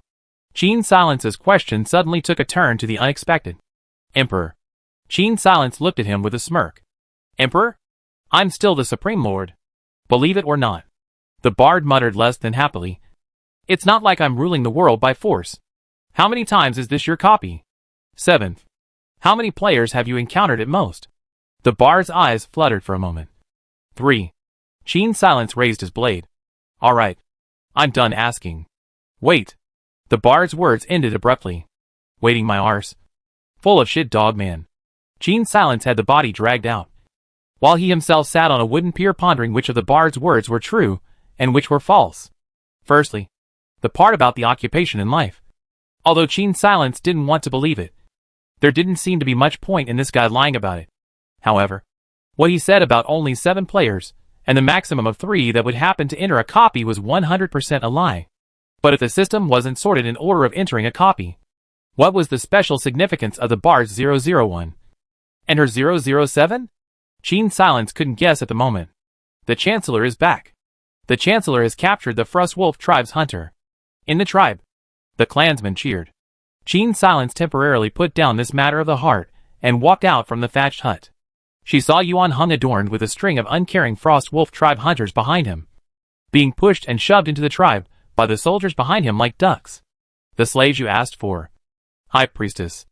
Hara Hang's eyes lit up with a look that begged for praise. I will hold a celebration party for you. Warriors. Qin Silence's eyes looked straight at Hara Hung as he spoke. That night, the monkey wine that had been exchanged from the other side of the river was brought out, and the clansmen of the Pan Sheep tribe ate the fresh pork, which was rare in winter, and pushed their glasses. In contrast, the Frostwolf tribe was in a sad state. The one-eyed old priest was pacing madly back and forth in his tent, speaking incoherently. Pan Sheep tribe. I will kill you.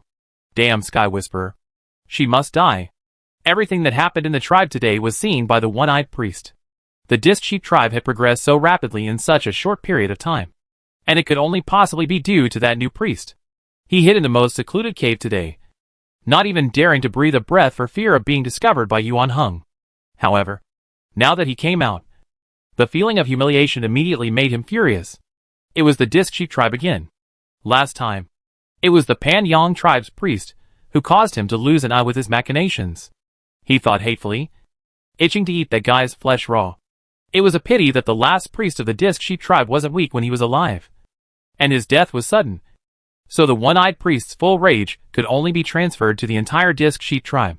The reason why the Frostwolf tribe drove the Pan Sheep tribe to extinction before. In addition to greed, it was also abetted by this one-eyed priest. However, in today's big battle, the adult hunters of the Frostwolf tribe who stayed at the base camp, those who were dead or injured, and the rest of them were all bundled up and taken away by Yuan Hung. The Frost Wolf tribe, which was already having a hard time this winter, was all of a sudden plunged into an even more miserable situation. All the major tribes, of course, figured out the method of salting salted meat with salt to prolong the preservation time. However, this was all after the autumn gathering. By the time everyone reacted, winter was quickly approaching. That was why, apart from the Pan Sheep tribe, it was only the Crow tribe that could make dried fish that had a good time. The rest of the tribes, basically, had a tight life. The deadliest thing was that the Frost Wolf tribe had lost over a dozen elite warriors in the battle with the Pan Sheep tribe before winter. This caused the Frost Wolf tribe to get a large portion of their daily prey all of a sudden. Now that winter had come, prey was already hard to find, and the sneak attack by the Pan Sheep tribe had made the Frost Wolf tribe's situation even worse. Taken the adult savages, and this winter, stop fighting. The Frost Wolf tribe's berserker made his decision with a gloomy face. He had to build up his strength before he could take revenge on the Pan Sheep tribe. In the Pan Yang tribe, Qin Silence and Yuan Hung were standing in front of a woodland, watching the slaves from the Frost Wolf tribe chopping down trees with axes. Their hands were wearing bronze shackles, and although they had no way to fight, chopping down trees was indeed out of the way. There was no suitable farmland in the primitive forest, so they could only open up with woodlands.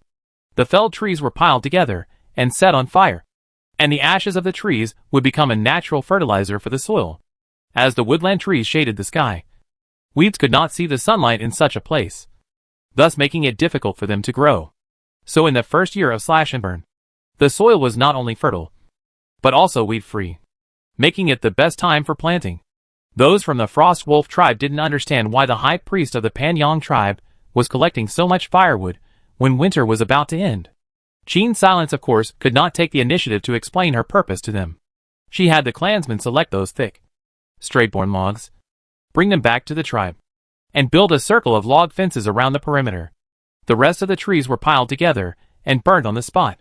And then the slaves used stone adzes to turn over the surface of the land and mix it with the ashes to increase the fertility. Since there was only a small bag of wheat seeds and only a few dozen pounds of barley seeds, it took Qin Silence and the slaves a few days to open up enough land. Right now, the weather was still a bit cold, so Qin Silence only sowed the cold-resistant barley. As for the wheat, it could only be sown in the spring when it was a little warmer. Seeds were precious, so Qin Silence could not let his untrustworthy slaves take over. So he left the sowing to the women in the tribe, who were usually responsible for collecting berries. As Qin Silence watched the tribesmen splash the seeds bit by bit, another thing suddenly popped up in his mind. A hand-push seed sower. Originally, Qin Sil was still worried about technology points. But once she saw others planting, her inspiration came in a steady stream. Plow, harrow, spade, pickaxe, bamboo basket, dustpan, stone mill, sickle, guillotine. There are more than 10 or 20 kinds of these things. And when he lit up the sword in fire, Qin Silence discovered that this skill could actually be upgraded. It only cost 10 skill points to upgrade, but all he got was a bag of flax seeds. In the end, the animal skin clothes were not suitable for summer. And with Qin Sil's knowledge, it was a nightmare for her to be honest with others. At least in the case of not delaying the development of the tribe. Qin Sil still hoped that everyone has dry and breathable clothes to wear in the summer. Throughout the winter, the tribe's merchants went out to trade many times, but never exchanged back any suspected iron ore. Seeing that it was impossible to find iron in the short term, Qin Silence eventually shifted his gaze to agriculture and animal husbandry for the time being. Whether it was simply farming or to aid in agricultural development, domesticating animals was inevitable. However, compared to adult individuals, animal pups were obviously better to domesticate. Qin Silence planned to take advantage of the animal breeding season in the spring to let the tribe's hunters catch some more animal cubs and put them into the tribe for domestication. Wild boars, bison, hares, and sheep are all good targets for domestication. It was a pity that there were no horses on this continent, and the Black Horse tribe didn't sell the horses in their territory. So Qin Silence's idea of cultivating cavalry was temporarily put on hold. In the following days, Qin Silence began his life of making new gadgets in the tribe again. In order to save materials, Qin Silence used a wooden plow, with only the head part of the plow being made of bronze. Initially, there were no oxen or horses, so pulling the plow could only be done with manpower. This caused the Frost Wolf tribe's hunters, who had been captured by Yuan Hung to suffer. However, Qin Silence did not intend to be soft-hearted, and she had her own plans regarding the future of these slaves. Chapter 35, Fortune Code. To say that Qin Sil is fond of enslaving others, that's naturally impossible. After all, she herself came from a modern society, and also believed that everyone should have equal human rights. The reason why she let these slaves work non-stop every day was not to mistreat them, but to let them know that slavery was a kind of underground status and painful life. Only in this way, their idea of getting out of this status will be stronger, and they will try to get out of this status by all means. But will they be able to run away from the Panyang tribe? Obviously it is impossible. The Frost Wolf tribe had suffered heavy losses recently, and it was the right time for them to recuperate. So it was unlikely that their leader would come over to save his hunters. The first thing Qin Silence had to do was to make them lose their sense of belonging to the Frost Wolf tribe. These days, the Frost Wolf tribe had seen the life of the Panyang tribe in front of their eyes. It would be a lie to say that they were not envious. While others returned to the tribe every day to eat and drink spicy food, they worked like cows every day and came back to eat the worst food of the Panyang tribe. This strong contrast made them more and more dissatisfied with their present life. However, they tried to escape several times, but because of the shackles, Yuan Hung with a few people can easily pull them back, so they could not escape the territory of the Panyang tribe. On this day, several slaves who failed to escape once again were locked up in a big wooden cage in the open space of the tribe. As a punishment, they would not be fed today. That night, a clan member of the Pan Sheep tribe sneaked up to the cage and took out a few pieces of roasted meat that had already cooled down. A few slaves were so hungry that their eyes were starving, so they didn't think twice about taking the roasted meat and gobbled it up. Only after they had eaten their fill did they look at the person who brought them the food somewhat warily. It's too pitiful for you guys to be like this, even though I'm a member of the Disc Sheep tribe. But seeing you people from the Frost Wolf tribe like this, I also feel very intolerant. The clan member of the Disc Sheep tribe said. The slave snorted coldly. It wasn't you who captured us. Now you're saying such hypocritical words. Alas, the clan member sighed. You don't understand what we mean. Our high priest originally only intended to capture you back and let the chief of the Frost Wolf tribe bring the trade goods to exchange you back. But your chief didn't want to save you at all. He spread both his hands. If it was us from the Pan Sheep tribe who were captured in the Frost Wolf tribe, would you provide us with food and still let us live? A hint of hesitation appeared on the faces of those slaves. You see, you guys obviously wouldn't. Yet instead of killing you, our high priestess has allowed you to exchange your labor for food. Speaking of this, the clansman looked around furtively and said mysteriously, I was the one in charge of making the rounds around the high priest's residence today, and that's where I heard about you all. And how do you people from the Pan Sheep tribe want to torture us? Several slaves were righteously indignant. Then you're thinking wrong. Our high priest is very merciful and can't bear to see you people who were abandoned by the Frost Wolf tribe just stay as slaves. The clan member's voice carried compulsion.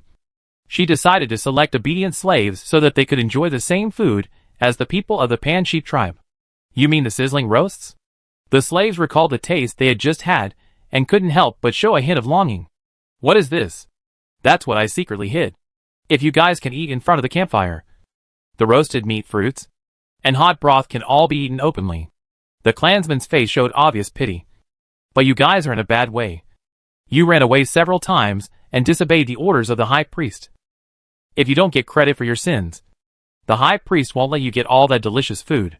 The key words in his words were immediately seized by the slaves. Redeeming sins with merit? That's my own guess. Not necessarily true. The high priestess is a woman and is very soft-hearted. The several recent escapes of your Frost Wolf tribe have annoyed her greatly. The clan member's eyes cunningly turned round. If someone can help her solve this problem, she will be very happy in her heart. And if she is happy, are you still afraid that you can't turn over? After saying this, without waiting for the few people in the cage to react, the clan member left. Under the moonlight, a few slaves were freezing in the cold wind of early spring, and the faith in their hearts began to waver.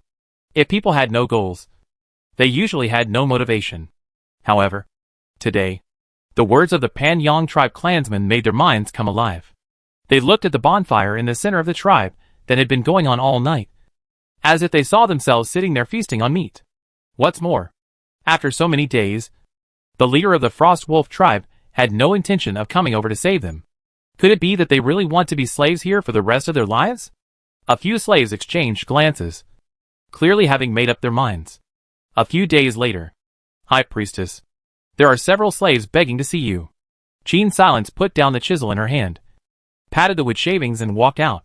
She looked at the faces of the few slaves, and her heart was clear. High Priestess. We know which ones are planning to escape. A few slaves half kneeled in front of Qin Silence and expressed their loyalty. That night there were a few more slaves in the cage, and a few more meat-eaters in front of the bonfire.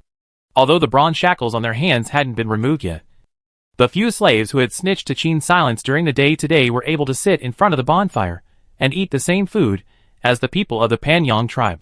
Qin Silence also loudly praised these few slaves in front of the bonfire, stating that if they were willing to convert to the Disc Sheep God, one day, the Disc Sheep tribe would accept them and let them become a member of the Disc Sheep tribe. This continent had a magical feature. That is, faith came from the heart.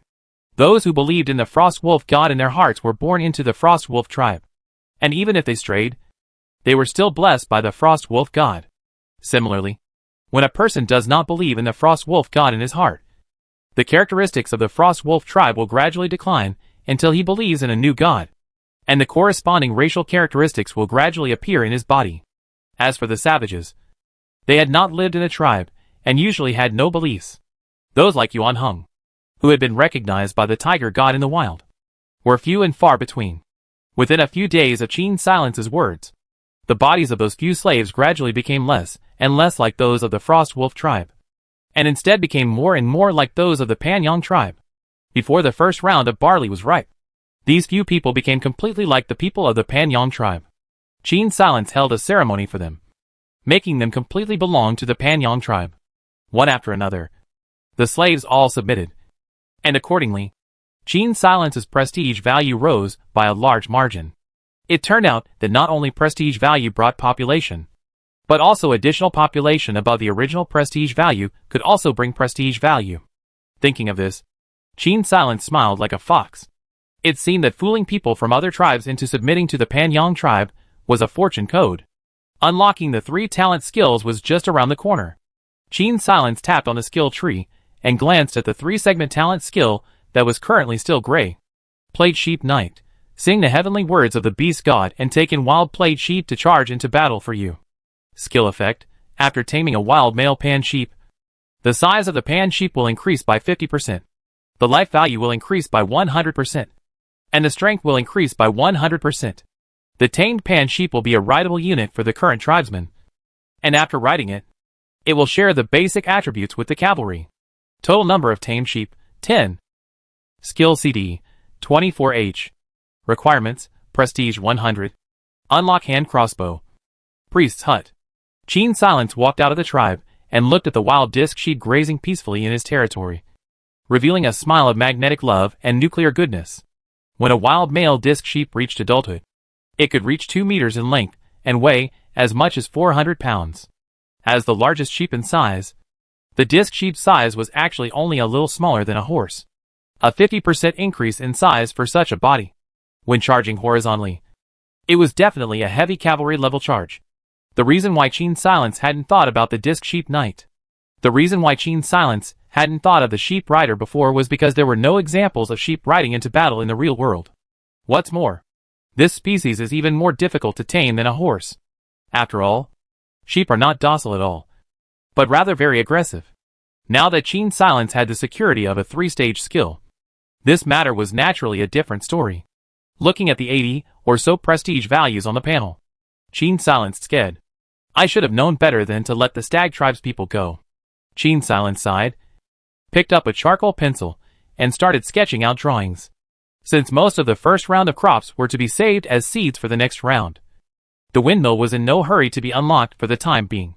Compared to this, the hand crossbow was instead a higher priority.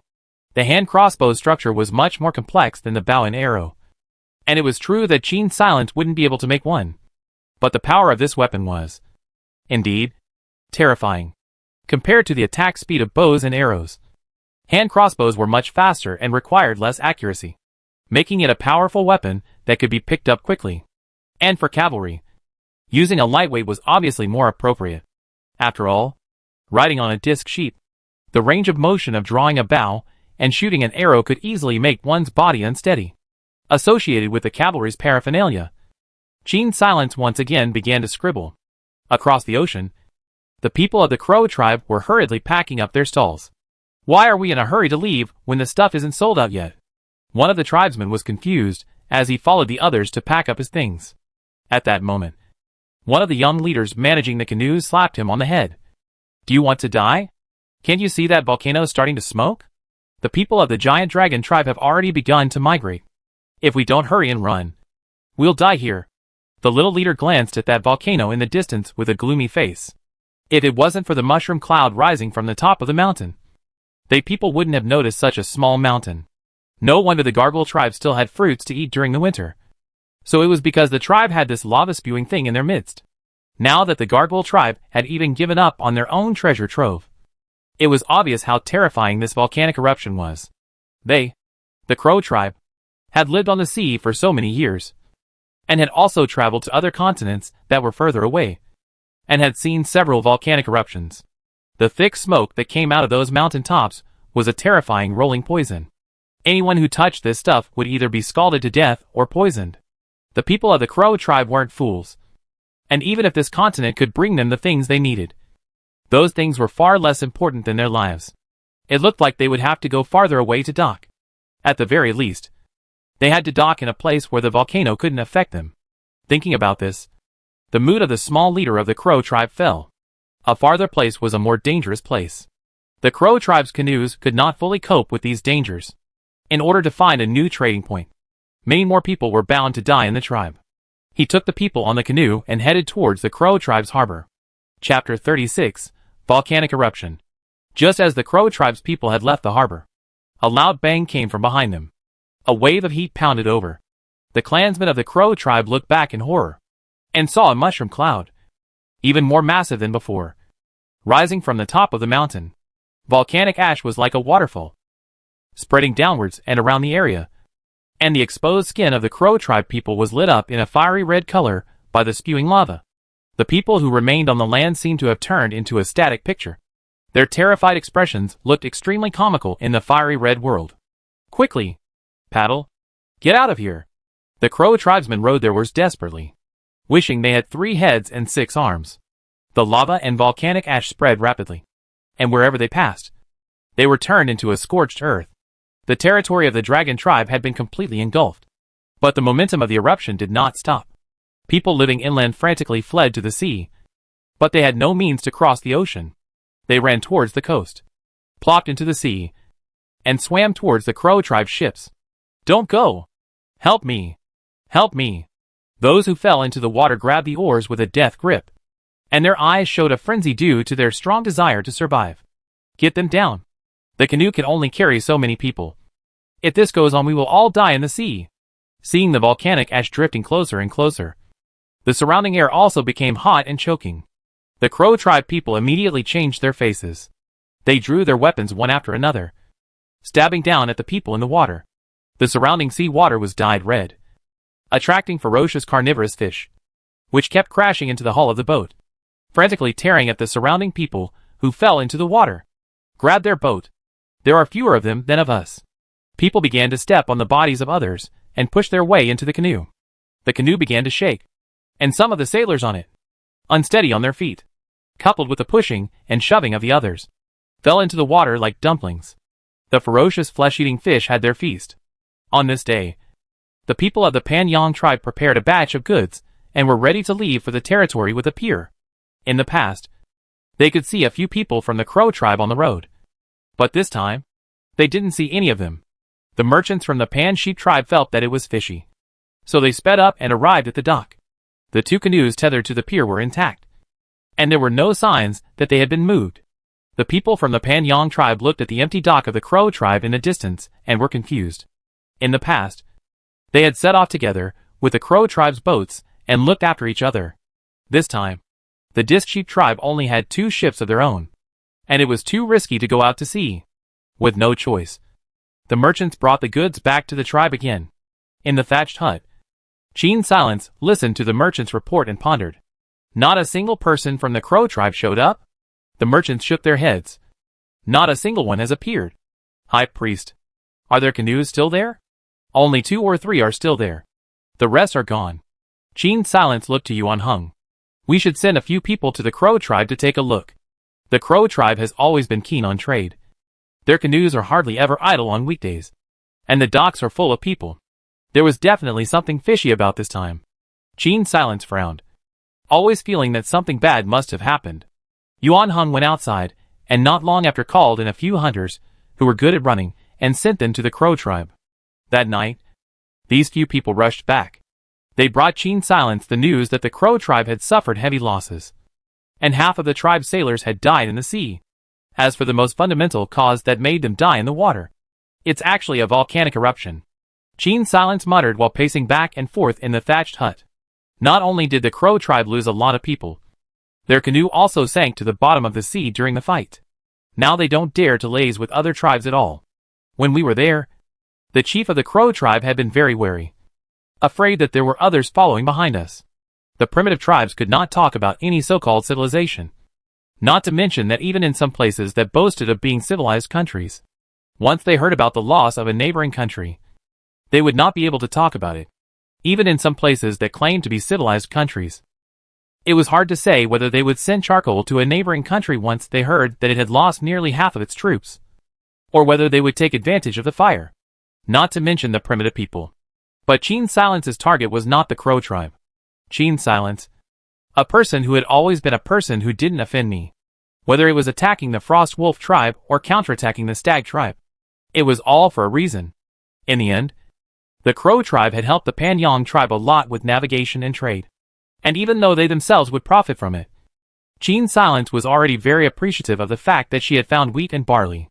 Therefore, not only would she not attack the Crow tribe, but she would instead offer a helping hand. But what really interested her was the continent across the river after the volcanic eruption. What is magma? It's a mineral in the ground. If it was a small-scale volcanic eruption, Qin Silence wouldn't expect anything. But according to the description of the Crow tribe, this eruption lasted for a long time, and the magma and ash filled everywhere, some even spreading to the seashore. Otherwise those people wouldn't have been frantically grabbing the canoes. With so much magma, it was assumed that a lot of it must have come from the depths of the earth. In this case, it was possible that there were various metal minerals that were brought to the surface. Gold, silver, copper, and iron. All could have been brought up. Taking a step back, even if there were none of these, the volcanic ash would still be a very good natural fertilizer. This time, Qin Silence was really planning to go and see for himself, given that the only opponents on the sea at the moment were the Crow tribe, which had recently suffered a heavy blow. As long as they didn't want to seek death, it was naturally impossible for them to take the initiative to attack Qin Silence, the High Priest. Moreover, this time, Qin Silence would be doing them a big favor healing their severely injured clansmen in the thatched hut. After a few days of preparation, and presumably the magma from the eruption had completely cooled down, Qin Sil led the people, borrowing the Crow tribe's canoe, to the other side of the river, accompanied by Yuan Heng. She walked around the island for a long time and didn't find any living people. This island seemed to be a peninsula bordering a continent. Only whether the continent bordering it had people from other tribes or not, Qin Silence did not know. At least where the volcanic ash was currently covering, there was no one. After ordering the clansmen to put the volcanic ash into animal skin bags and bring it back to the tribe, Qin Silence took and began to hold a copper pickaxe, banging away at suspicious places. She was looking for basalt. Generally speaking, this kind of volcano near the bottom of the sea could have a lot of copper and iron or in the basalt magma that erupted. Of these, copper ore was easier to find because there was a lot of copper in monomers. However, iron ore rarely appeared in a monomorphic form, and there were more types of iron ore, so naturally it was not so easy to find. Qin Silence tended to be very involved when she did things, and in the time it took for Yuan Heng to turn around, she had already run to another place, clanking and smashing rocks. A pile of translucent stones that look like raw diamonds is not much use. It seems like calcite. Not much use either. The ground around her was smashed by Qin Silence. Finally, she found the golden copper ore, since it had just erupted from the ground and was wrapped in rock. These monolithic copper didn't have time to react with other substances at all, and it just happened to be cheap for Qin Silence. Qin Silence left her soldiers to guard her home, and led her own clan, occupying that huge copper mine. And after mining it every day, she smelted it on the spot, and sent the purified copper blocks back to the tribe along with the volcanic ash. The reason why she didn't go back to the tribe was because the matter of the iron mine was still unsettled. This time, the volcano spread over a large area, with the volcano as the center. Dozens of kilometers in a radius were affected. With such a large area, Qin Silence had been lucky to be the first to find a huge copper mine. Finding iron ore, I'm afraid it would take a while longer. Generally speaking, it was unlikely that such a terrifying supervolcano eruption would erupt continuously in a short period of time. Those who lived here once upon a time either died under the lava and volcanic ash or in the sea, and those who were able to escape should have fled far inland. Qin Silence guessed that of those tribes, the hyena tribe and the black horse tribe, which were closer to the interior, should have quite a few people alive. On the contrary, the giant dragon tribe and the black snake tribe had suffered heavy losses. As for the original savages of this land, most of them should be dead. Qin Silence had been here for 10 days, and still hadn't been able to find the iron ore. In order to keep the clansmen from panicking, she still returned to the tribe for the time being. Now, with the volcanic ash and the slash and burn buffs, the farmland of the Panyang tribe grew exceptionally strong. By the middle of the second month of spring, the barley had already ripened, and the heavy ears of wheat were hanging down, which was very pleasing to the eye. Because of his farming tools and cavalry tools, Qin Silence had gathered enough prestige and technology points to light up the hand crossbow and pan sheep rider, and knight of the coil goat skills. 10 majestic sheep were successfully tamed by Qin Silence, then temporarily acted as the labor force for pulling the plow. There was no way around it. In order to feed more people, save them from having to go out to forage for food, and become an excellent craftsman, Qin Silence had to expand his farmland. Therefore, these skill-enhanced sheep and goats. So these skill-enhanced sheep can only be used to guard the borders of the countryside. I'm not going to be able to do that. On this day, while Qin Silence was making his rounds in the tribe, the man who was responsible for guarding the mines on the other side of the river came running back. High Priestess, we found a huge canoe at sea. The clan member described what he saw with his hands in the air. According to him, far out at sea, there was a large canoe with a huge animal skin tied to it. According to him, in the distant sea, there was a large canoe with a huge animal skin tied to it, heading towards the location of the mine. Qin Silence raised his eyebrows. Isn't this a sailboat? Of the 7 special professions: first warrior, desperate poisoner, chieftain, bard, and son of the dragon, she had already met or heard about them. The only one she hadn't seen yet was the mariner. The only one who hadn't shown his face yet was the navigator. This sloop must belong to the mariner. This sailboat must be the owner of that mariner. Compared to a canoe, a sailboat could of course sail a much longer distance on the sea, because he didn't know the other party's intention. Qin Silence transported the pan sheep to the other side of the river in a canoe, fully armed with bronze armor, and brought along 10 heavy cavalrymen equipped with hand crossbows and bronze armor. The group of people held a 12% vigilance towards the sailboat in the distance. And it wasn't until the sailboat was getting closer and closer that Qin Silence's face became oddly pale, because through the eagle's eyes, she saw the scene on the ship. These people were still wearing animal skin clothing and using stone weapons, not too different from the other tribes in this continent. Most importantly, there were only a dozen people on the boat. With this number of people, going to other places to colonize is simply like giving away food. Qin Silence secretly rolled her eyes and raised her hand, signaling to the others not to be nervous. After a while, the boat got closer, and the people on board could see the situation on the island. The people from the Panyang tribe had already returned to the mines to continue mining copper, leaving only 10 heavy cavalrymen, staring at the sailing ship with unsavory faces. There was no other reason. As the strongest single-attack combat unit in the Disc Sheep tribe, these cavalrymen were the elite of the elite. Originally, they had been trained for this period of time, and were rubbing their fists, planning to show off their power. As a result, they found that the opposite side was this kind of shrimp soldiers. So they inevitably felt disappointed. If a canoe can hold people, why do you need to use such a big sailing boat? You're sick. The heavy cavalryman rode the strong disc sheep, reluctantly pacing back and forth on the beach, and the disc sheep snorted a few times, also looking a bit grumpy. Finally, The ship docked. The men on the boat stared suspiciously at the cavalrymen of the Disc Sheep tribe. And only after realizing that they had no intention of initiating an attack did they get off the boat very warily. It was only after they all stepped off that a bearded man finally revealed himself. Gene silenced and he looked at each other, basically sure that the other party was the downtrodden navigator. However, judging from his size, he didn't really look like a player. Unless the profession of mariner had a size bonus. The people she knew who were from the real world like her should not be able to grow this kind of brute-like size. Friends from afar. Why have you come here? Gene Silence was the first to ask.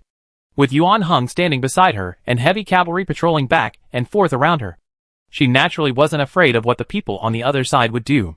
We just want to find a place where we can settle, the navigator said in a low tone. He hadn't had much luck. The high priest of the tribe he belonged to was a jealous fellow. As a person who grew up loving the sea, Mariner had a dream of sailing in his heart. He had done countless experiments and finally produced a large ship that could sail far away. However, the high priest was worried that his prestige would affect his position in the tribe. So he declared his sailing ship an ominous thing in front of the tribe. The tribesmen, of course, trusted the high priest more. So the navigator was banished, never to return to the continent to which the tribe belonged. No one wanted to leave the tribe with him, except for a few savages who used to play with him on the beach when he was a boy. In this way, the navigator took those savages with him and began a life of wandering on the sea. Right now, they had been drifting on the sea for more than half a month before they finally found the new continent. You're going to establish your own tribe? Gene Silence asked rhetorically. She looked at the galleon, and a plan came to her. Our numbers are too small to establish our own tribe. The navigator still knew how many people it took to support a tribe. Do you have a deity you believe in? Voyager's eyes darkened. No. We are all savages without a tribe. Ever since he was abandoned by his tribe, he had no sense of belonging to the shark tribe. And his beliefs faded with the time he spent wandering the seas. Gene Silence smiled more and more kindly. Since that's the case, how about joining the Pan Sheep tribe? You're willing to take us in? The navigator looks at Gene Silence in shock. Not quite sure. You're the high priest here? We of the Pan Yang tribe have always treated our friends from afar very kindly. Gene Silence nodded and proceeded to linger, noticing that the navigator was staring at the few heavy cavalrymen. Gene Silence touched the tip of his nose awkwardly. They're walking their lambs. The cavalrymen almost stumbled and tumbled off the disc sheep when they heard this. A muffled laugh escaped Haruhiro's throat. Yes, lambs that could run over a cow. Funny. Regardless of how clumsy this reasoning was, Gene Silence's gesture of goodwill was still seen by the other party. So Mariner decided to follow Gene Silence to the tribe first. As for whether or not to stay, he would have to see what the others wanted as well. Just like that, the 10 heavy cavalrymen boarded the sailboat with a new look on their faces, protecting Gene Silence, and together with the people brought by the navigator, they headed for the pier of the Pan Yang tribe. On the other hand, on another continent far away, the high priest of the shark tribe was holding the animal skin painted with the sailing ship's pattern in his hands, a hint of greed coming out of his gloomy eyes. He knew that this was a good thing, and now that he had driven that stupid boy away, this thing could certainly be used by him. It was only necessary to make some changes to ward off evil spirits. Changes. Anyway, he was the high priest of the tribe, and it was up to him, the high priest, to explain how a sailing boat could avoid bad fate. He had long ago discovered that the power given to him by the gods was limited. But as a child of the gods, the people's trust in him was a power that could be drawn upon indefinitely. Those foolish clansmen could do a lot for him.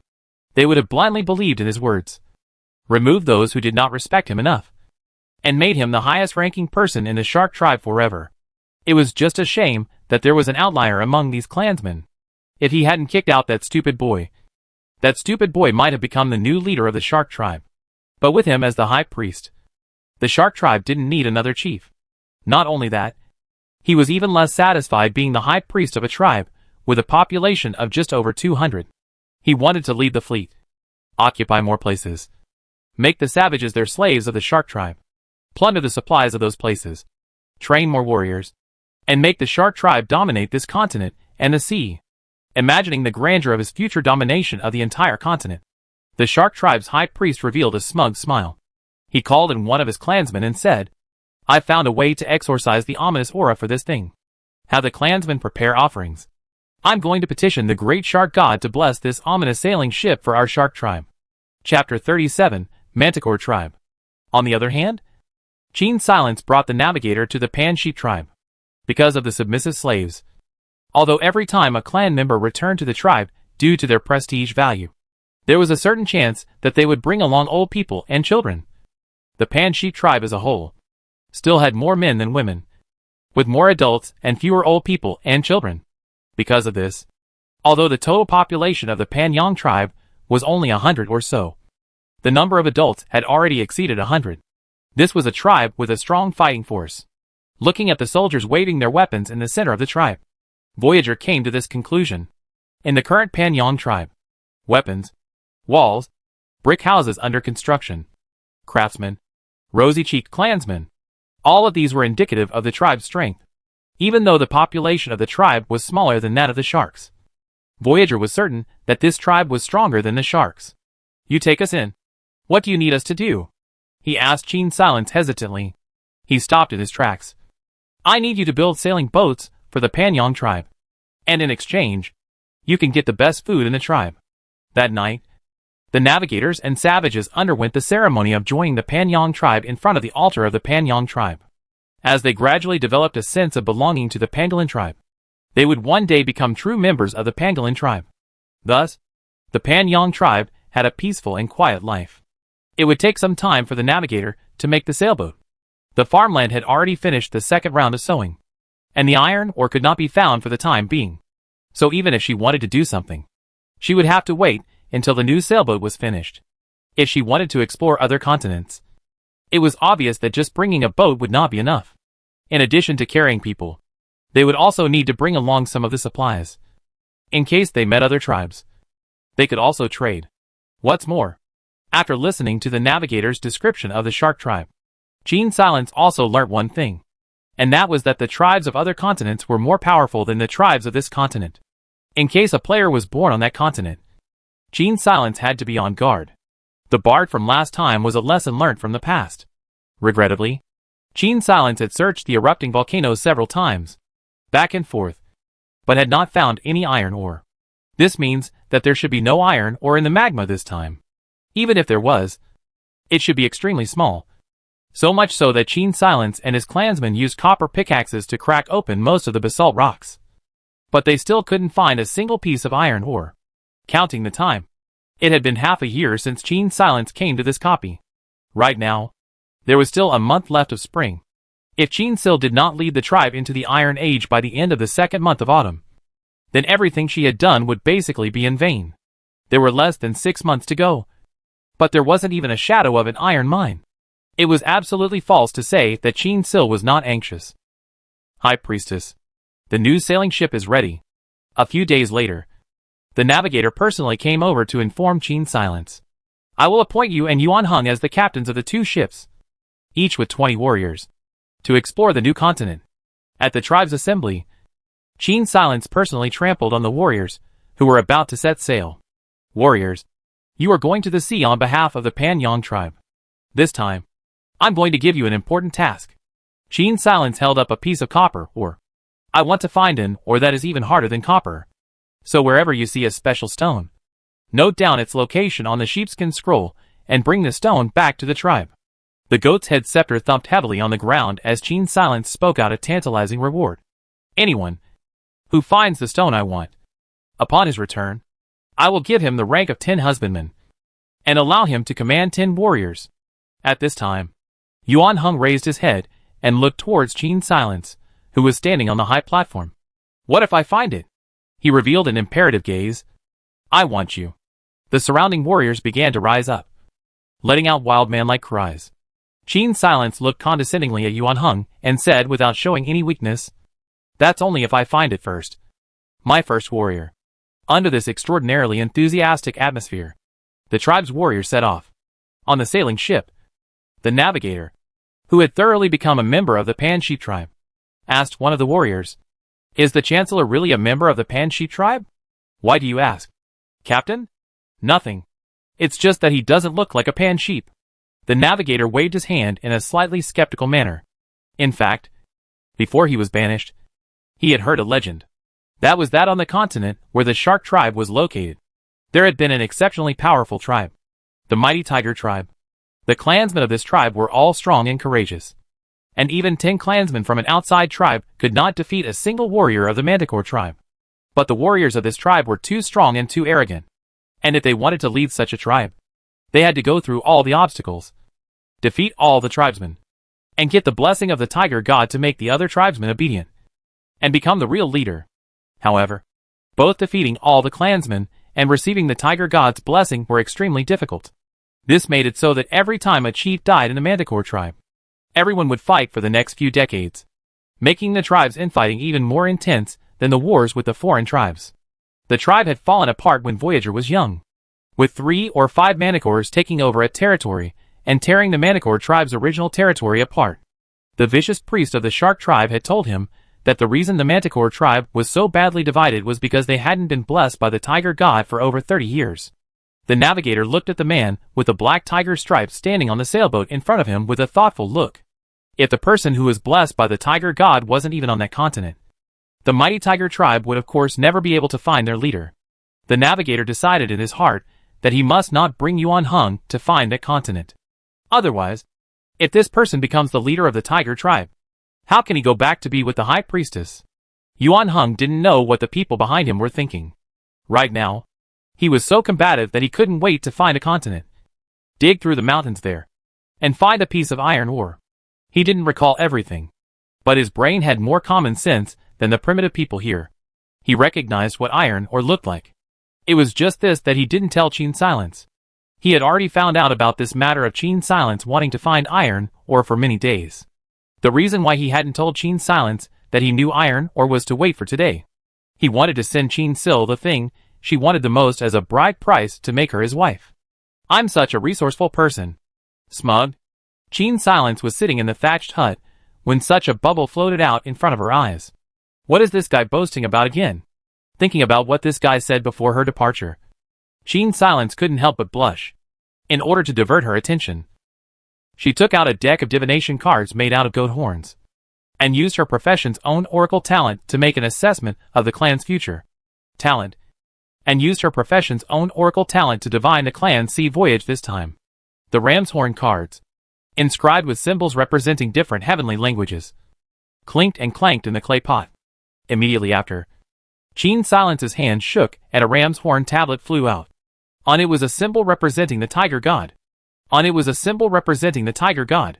Qin Silence looked at the card with confusion. Is this good or bad?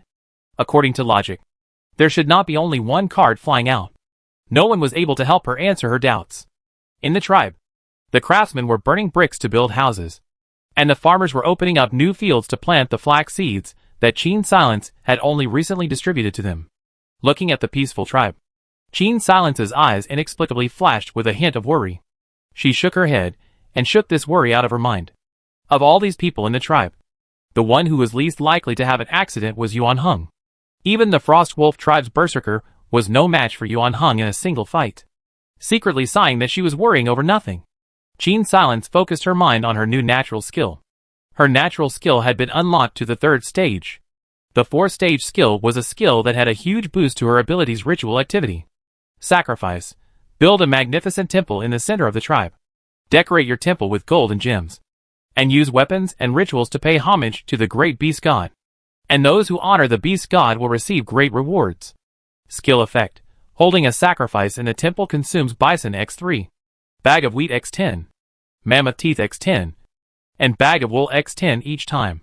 During the ritual, the priest must hold the scepter and prepare a bronze tripod x1, bronze wine bottle x10, bronze axe x2, and bronze bell x1 before the altar. At the end of the festival, there will be an invigorating effect. Tribal defense plus 100%. Tribal attack plus 100%. Life value plus 100%. Lasts for 3 days. Requirements, Prestige 150. Unlock Night of the Goat. Build a temple. This is a group buff skill, and is very useful in combat. It's just that the bronze rituals, without someone like her who has seen it all before, I'm afraid it would be difficult for the tribe's craftsmen to make them in a short period of time. Qin Silence thought about it, and headed towards the home of the artisan in the tribe, who specialized in making bronze rituals. Mighty Tiger Tribe territory. An old man with cloudy eyes, but still a very strong body, limped towards the high ground of the territory, with a walking stick made of animal bone in his hand. At this moment, his face was flushed with excitement, and his body was trembling slightly. The new leader recognized by the Tiger God is getting closer to me.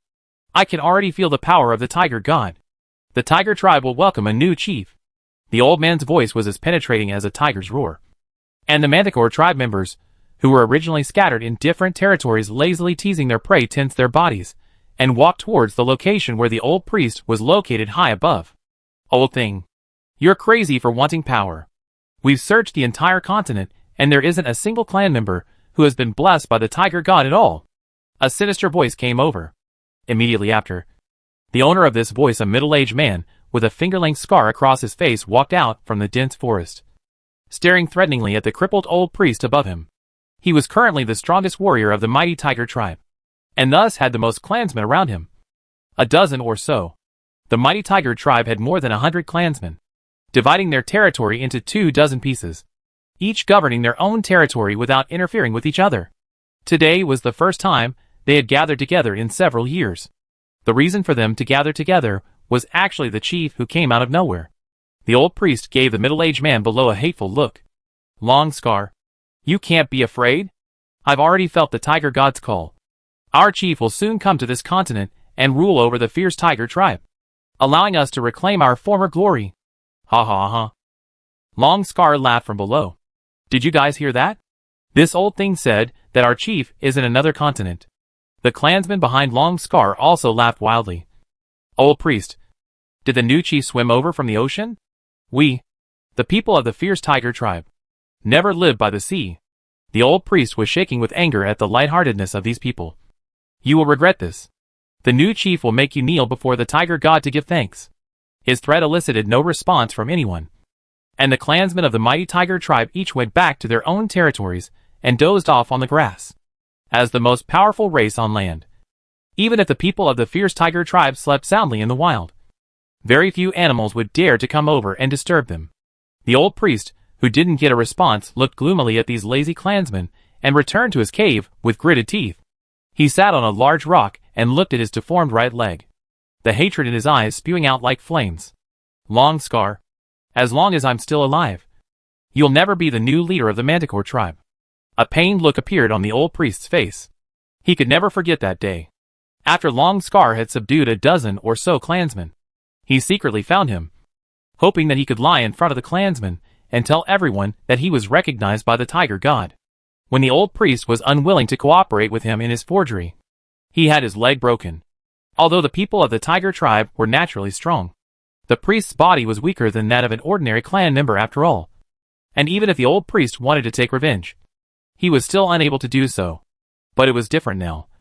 His chief was about to come to this continent. He would declare to everyone that the new chief was the one who could lead the Manticore Tribe to the top. As for Long Scar, he will accuse him of what he did. With the new chief, the priest will be the second in command of the tribe. Long Scar must die at his feet. The old priest looked at the herbs in his hand.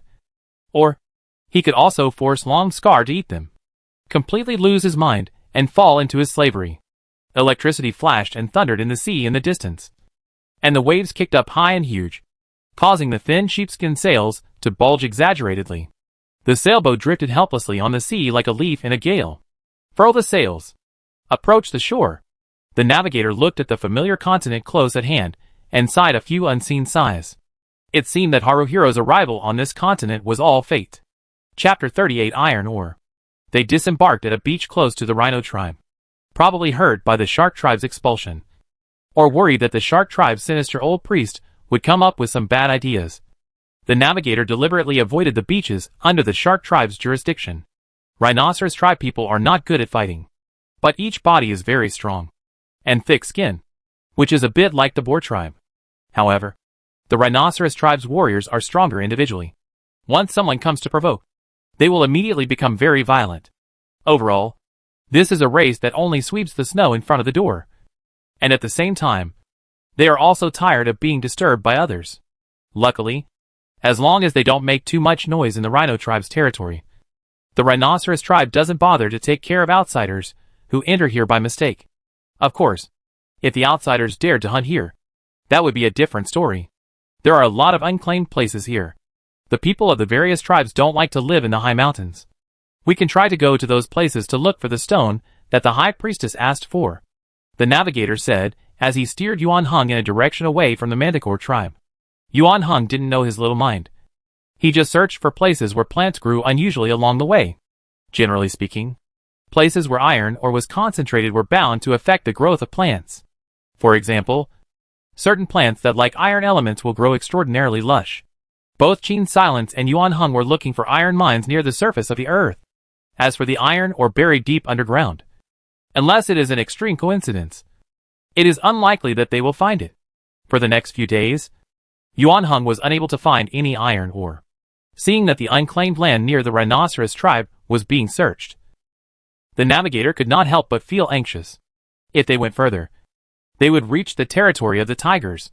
Even without considering Yuan Heng's identity, he was unwilling to go near that place. The mighty Tiger Clan's people. Just 3 or 4 of them would be able to beat up all of them from the Pan Yang clan. Chancellor, the territory in front of us is too dangerous. It's best if we don't go there. Dangerous? The High Priestess didn't send us here so that we could retreat when we encounter danger. Yuan Heng looked unhappy. Ahead is the territory of the Manticore tribe.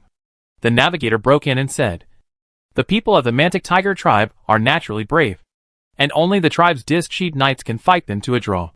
The tame Disc Sheep of the Disc Sheep tribe each weighed 600 pounds. Together with the Knights themselves. With such combat power, it would not be an exaggeration to say that it was the strongest combat unit of the entire Disc Sheep tribe. Unfortunately, Yuan Heng didn't focus on words like brave and dangerous. Unfortunately, Yuan Heng did not focus on words like brave and dangerous. His brain caught another keyword. Tiger tribe? You mean they believe in the tiger god? A hint of doubt flashed in Yuan Heng's eyes.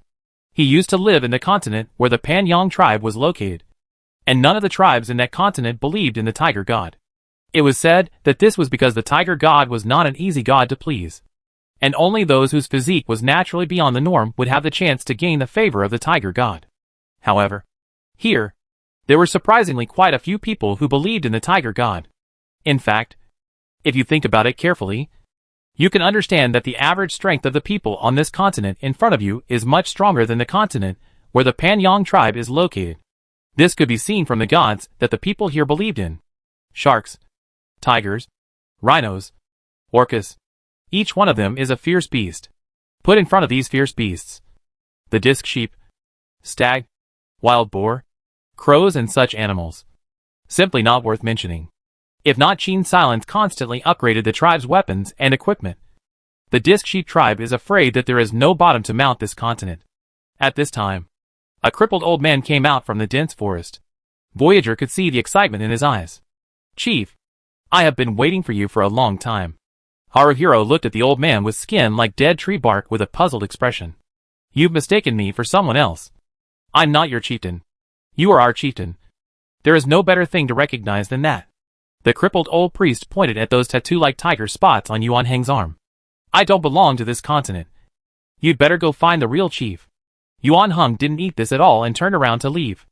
At this time, Long Scar brought a dozen or so Manticore clansmen and quickly ran over. Old thing. Today I'm going to break your other leg. Let's see if you can still go to the new chief in the future. Several people surrounded the place with great speed. The clansmen of the Pan Yang tribe drew their weapons stiffly. Ha ha ha ha ha. Seeing them, the people of the Mantic Tiger tribe laughed maniacally from where they were. These weaklings actually want to fight against us. One of them hooked a finger full of provocation. Come on. You guys can all go together. It was just that they had underestimated the Pan Yang tribe's weapons too much, as well as the training that Yuan Heng had given them in peace, coupled with certain more modern guidance from Qin Silence. The Pan Yang tribe clansmen were also very strong in combat when they worked together. Set up a formation. One of the clansmen roared, and all of them immediately split into groups of 4 and flashed their long guns. When the people of the Pan Yang tribe practiced siege, each person had a weak part that they were responsible for, and every so often, the parts that these people were responsible for would have to be exchanged, making it impossible for people to defend against them. Try as they might, the individual strength of the mighty tiger tribesmen was very strong. But they were not able to take advantage of a 1-on-4 with the well-equipped and professionally trained Pan-Shi tribesmen. The mighty tiger tribes people dodged woefully under the attacks that kept flying over from all directions. And they were about to lose face in front of everyone. At this time, Long Scar shouted, "Old priest, the chief you found is actually so useless that he actually has to rely on the protection of the weak outsiders." "What? Is he planning to let the outsiders defeat us for him, so that he can become the new chief here?" Long Scar's provocative move made the old priest's face red with anger. "Long Scar, you guys can't even beat the weak outsiders. How dare you think you can defeat the chief? I will let you know what it means to regret." Voyager was stunned by this time. When he was in the Disc Sheep tribe, he had been busy building ships, and had no idea that the people of the Disc Sheep tribe were actually so strong in combat. The clansmen of the Pan Sheep tribe heard others repeatedly use the word weak to describe their tribe. Their hearts instantly flamed. "Kill them! Let them know how powerful the Disc Sheep tribe is." A belligerent clan member hissed loudly with red eyes. The attacks of the Disc Sheep tribe became more and more intense. Yuan Hung waved his hand contemptuously at Long Scar. "Let's just defeat you first. Little brat. Do you intend to use an outsider's weapon to defeat me? We tigers never use weapons in battle," Long Scar said provocatively, as he patted his lean upper body. This guy was very cunning, and didn't care about his face when calculating for power. As he looked at the other clansmen's woes, he knew that the golden glittering things these people held in their hands were very terrifying weapons. "It doesn't matter if I let you have one hand," Yuan Hung said sarcastically while throwing down his weapon. He and Qin Silence were interacting with each other. As Qin Silence's abilities increased, his strength was also gradually increasing. And just now, he felt that his strength had increased a lot more. It must be that Qin Silence's ability to communicate with the beast god had once again increased. This half-old thing in front of him still wants to play tricks in front of him, directly beat him into the ground. Still really thinks that anyone wants to be the leader of the mighty tiger tribe. Speechless, Qin Silence was arranging bronze ceremonial vessels in the recently erected shrine, when such a bubble floated by in front of his eyes. The Mantic Tiger tribe? She suddenly remembered the ram's horn sign that flew out of that divination earlier. Could it be that someone wanted Yuan Hung to be their leader? If Yuan Hung became the leader of the mighty tiger tribe, would he not come back? Qin Silence thought sourly. On another continent, Qin Silence's voice appeared in Yuan Hang's mind. "Don't stay in the lands of the other tribes. Return to me, my warrior." Yuan Hang's eyes darkened. "Of course I will return. My high priestess." Long Scar, who was in the middle of the fight, suddenly realized that the little brat on the opposite side from before hadn't actually used his full strength. This was simply a strange shame. He actually didn't even deserve to have his opponent fight at full strength. Yuan Hung, who had heard Qin Silence's call, didn't even want to waste time on this group of inexplicable people. And it didn't take long for him to beat Long Scar to the ground. "Chief, where are you going? The Manticore tribe belongs to you." Seeing that Yuan Hung had ended the battle, and was about to leave with those outsiders, the old priest dragged a crippled leg and followed Yuan Hung in a lumbering manner, looking like he wasn't going to give up. "I told you, I'm not interested in ruling the Manticore tribe. I have other things to do. So stop following. I can help you and fulfill your proper business." The old priest changed tactics. Haruhiro hesitated. "Are there any strange stones in the Manticore tribe?" Strange stones? The old priest had lived for many years, and there were very few things in the Manticore tribe's territory that he did not know about. When he thought back carefully, he really remembered a strange stone. "I have seen a strange black stone on a piece of grass in the mighty tiger tribe. Those stones can't be wiped clean at all. Every once in a while, black ash will appear on them, and they have to be cleaned off by hand. And they can't be wiped off by using animal skins." The old priest was a bit curious about a lot of things he hadn't seen before because he had been studying herbs for many years. And the black stone he mentioned just now, there was a piece of it in his cave, and it had been studied by him for many days before. But after a long time, he didn't study anything, and that stone was left in a corner to grow dust. "Take me to see that kind of stone." The old priest revealed a look of joy. The chief was finally willing to enter the Manticore tribe's territory. He brought Yuan Hung and the Panyang tribe to his cave. As for Long Scar, he was ridiculed by the other tribesmen on the way back because he was beaten up and swollen. But in the process, everyone knew that the new chief had really come. Not only did he come, but he was also able to easily beat the strongest warrior of the tribe senseless. This caused a portion of the foolish Manticore tribe to subside. The women of the Mantic Tiger tribe, on the other hand, used the convenience of hunting small animals to secretly observe Yuan Heng and the Panyang tribe. Not as strong looking as Long Scar. What do you know? It's only those who have been blessed by the tiger god who don't need to show off their strength every day like Long Scar. The woman patted the muscles on her arms. Such a person has a strong soul. In the cave, the old priest found the stone and handed it to Yuan Heng. Harahira finally smiled a long-lost smile. It was magnetite. There was a natural magnetite here. Take me to that place, Yuan Heng said to the old priest. A flash of cunning flashed in the old priest's eyes as he led Yuan Heng to the magnetite. He watched as the outsiders that Harahira had brought with him immediately knotted down one of the short-handled weapons, actually mining picks, strapped to their waists, and began to clank away at the stone. Bring as many red stones as you can. It's useless to bring too many black ones, Haruhiro admonished from the side. Although magnetism represented iron ore, for the current tribe, refining hematite was more realistic. As for the magnet, it was just a small toy he wanted to bring to Qin Silence. At this time, the old priest said with a bitter face, Chief, you let the outsiders take away so many things of the mighty tiger tribe. Yet you are unwilling to return to the tribe with me. After he finished selling his misery, he carefully looked at Yuan Heng with a very pitiful expression. I don't dare to force you to return to the tribe.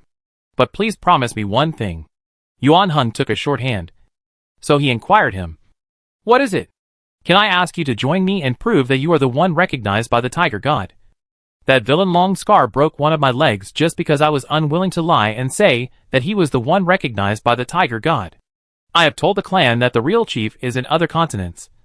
And if you are not willing to prove this matter, the people of the mighty tiger clan will lose their trust in me. And Long Scar is holding a grudge because of today's incident. If you just leave, I'm afraid that my old bones will immediately die at Long Scar's hands. Yuan Heng looked at the old priest in this old and pitiful state. And in the end, his heart was overjoyed. He understood very well in his heart that the heavenly destiny leader of the mighty tiger race that the old priest was talking about was, I'm afraid, himself. There was usually not a second person in a race who was blessed by the gods they believed in. He himself had been blessed by the tiger god. So it was certainly impossible for the Mantic Tiger tribe to have a second person to receive such a blessing.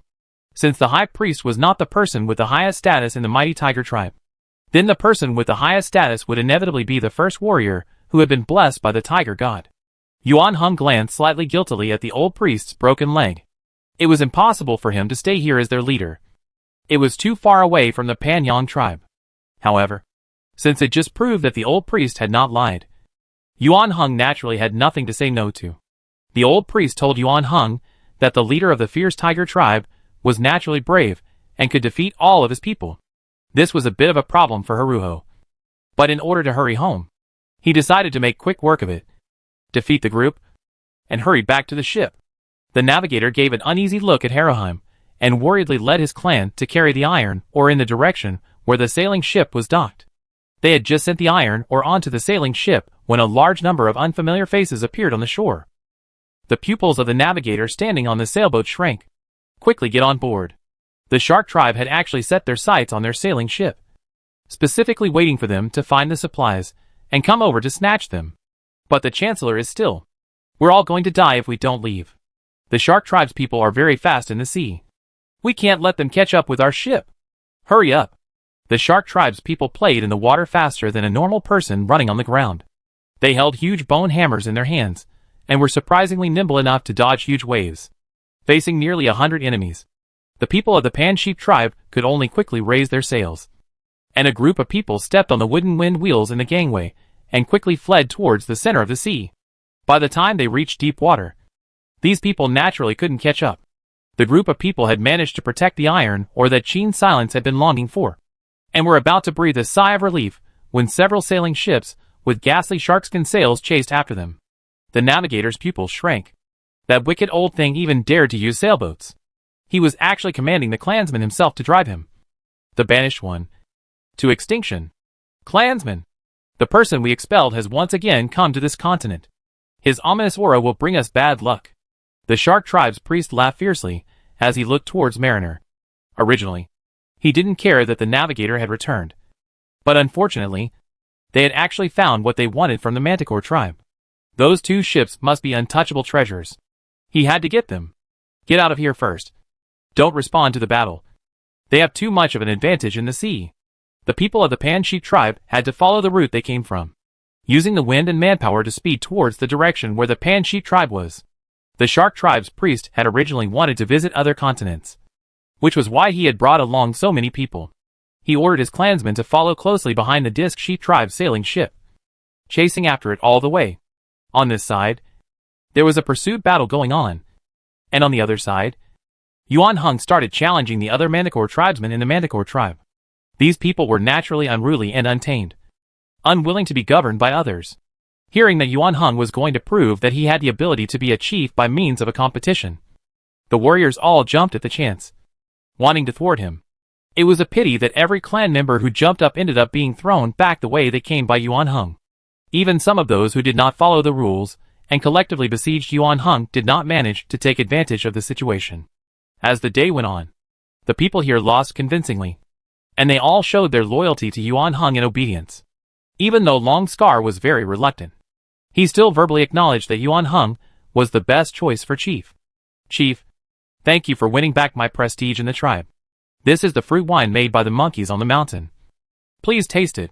In front of the bonfire, there was a flash of light in the old priest's eyes. Right now, the people of the Mantic Tiger tribe were all gathered together, eating meat and drinking wine in front of the bonfire, as if they had the intention of returning to tribal life. Yuan Heng frowned as he watched this scene and received the fruit wine in a bamboo tube. I will leave here tomorrow, he reminded the old priest in a low voice. I understand. I will not go against your wishes. Chief. Hara Heng heard the satisfactory answer and tilted his head, drinking the fruit wine in one gulp. A strange herbal flavor remained in his mouth, causing him to frown. This wine. Yuan Heng collapsed helplessly. The old priest held his body as he shouted, the chief is drunk. Send him back to the cave. No one among the clansmen noticed any abnormality in this. They just thought that the chief was happy today. So he got drunk. One of the young men set up Yuan Heng's arm and led him towards the cave. After he left, the old priest secretly poured out several bamboo tubes of wine and piled them up where Yuan Heng was originally sitting. The red light of the bonfire reflected his old and crazy face, which surprisingly looked terrifying in the night. The old priest looked in the direction of the cave and thought to himself, I have waited for this day for too long. The old days of being taunted by the clan. I don't want to live even for a single day. Since you don't want to be the leader of the mighty tiger tribe, I can only control your soul and make you submit. In the Pan Yang tribe, Qin Silent sat in front of the bonfire and suddenly felt a wave of dizziness. Chapter 39 Hand over my people. High priest. What's wrong with you? A female archer from the tribe caught Qin Sil's crooked body with a quick eye. Qin Silence's hand gripped the archer's arm tightly, her fingertips turning white. The archer did not realize that the high priestess, who was usually so weak, had so much strength at this moment. It could be seen that he was really enduring great pain. Shaking her head violently, Qin Silence struggled to open her eyes. Her eyes were blurred, vaguely seeing a loathsome old face slowly approaching. No! This wasn't the scene in front of her eyes. It was what Yuan Heng's eyes were seeing. Due to the existence of the buff known as heart-to-heart, what Yuan Heng was feeling at the moment was perfectly transferred to Qin Silence's body. A sense of dizziness, vomiting, the soreness of the muscles. Qin Silence was feeling all of these things. In a haze, she saw the pale man raise a bone staff in his hand and say in a compelling voice, You are a stray member of the Manticore tribe, a born Manticore leader. Since you were a child, you have longed to return to the mighty tiger tribe and lead it back to its former glory. Qin Silence felt the vertigo gradually fade away. But this was not a good thing. It was because her connection with Yuan Heng was gradually weakening. Yuan Heng. Qin Silence's voice suddenly rang in Yuan Heng's mind. Don't believe his bullshit. You're my warrior and don't belong to the mighty tiger tribe. A flash of clarity flashed in Yuan Heng's eyes. But it quickly became confused again. Good. Very good. Chieftain, you will lead the tribe's clansmen tomorrow and trample down the Rhino tribe's territory. Yuan Heng repeated the old priest's words with a blank stare. Flatten the territory of the rhinoceros tribe. The old priest returned to his cave with satisfaction. Immediately after he left, Yuan Hung regained his former demeanor and looked down at his abdomen. The wine that he had just drunk was still burning his internal organs, making him unable to use his full strength. I'm afraid this thing needs an antidote to work. Yuan Hung secretly gritted his teeth. Old thing. When I get the antidote, you will die an ugly death. If the old priest had used force to keep him here, Yuan Hung wouldn't have been so angry. The mistake was that the old priest was so greedy that he tried to control Yuan Hang's mind for the sake of his own position. Yuan Hung lay down on the animal skin blanket and fell asleep. In order to escape from here, he must recuperate his energy. The next day, Yuan Hung took advantage of the old priest's absence to secretly observe the tribe's terrain, not knowing if people controlled by that herb could move freely. In order to avoid being discovered by the old priest, Yuan Hung could only wander around the cave nearby. The weeds here were very thick, and Harahara was perfectly hidden like a big cat in the wildly growing grass. Eavesdropping on the tribe members here. The high priest told us to keep watch here. And from what he said, the chief hasn't decided if he wants to stay here or not. I know. He's lived in a tribe of outsiders for a long time. But of course our Manticore tribe is the best. The chief will know if he stays here for a few days. The old priest actually sent someone to keep an eye out near the cave. It looked like sneaking out shouldn't work. Those herbs would cause his abdomen to burn hot every once in a while, like he was being burned by a blazing fire. In this situation, there was no way for Yuan Hung to fight for long, let alone face the blockade of the entire Manticore tribe all by himself. Yuan Hang's cat-like golden brown eyes flickered as he silently felt his way back to the cave. After a while, the old priest came over. Seeing that Yuan Hung stayed honestly in the cave, he nodded in satisfaction. Chief, it's time for you to go eat. The old priest stood behind Yuan Hung and walked with him towards the center of the tribe. In the Panyang tribe, Qin Silence drove an eagle and patrolled around the harbor. She was certain that something must have happened to Yuan Hung. However, if the sailboat did not return, even if she wanted to look for Yuan Hung, she had no way to do so. That was why lately she had been keeping a close eye on the movements of the harbor, just hoping that the Panyang tribe sailing ship could hurry back.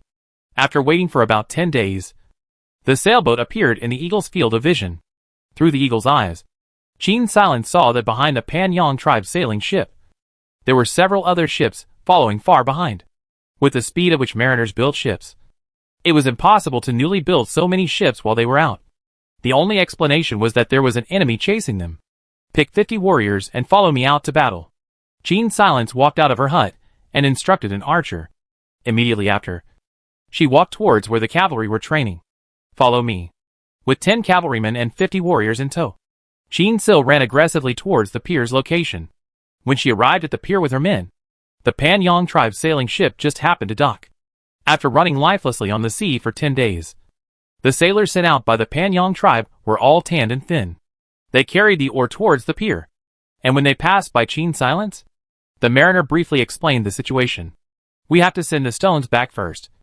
We can't let the shark tribe snatch them away. Seeing that the shark tribe ship was about to arrive at the pier, the sailors' movements accelerated even more. The Disco Knights paced back and forth along the beach, looking at the sailing ships that were getting closer and closer, with fighting spirit in their hearts. Kill them all. Let these weak outsiders know the power of the shark tribe.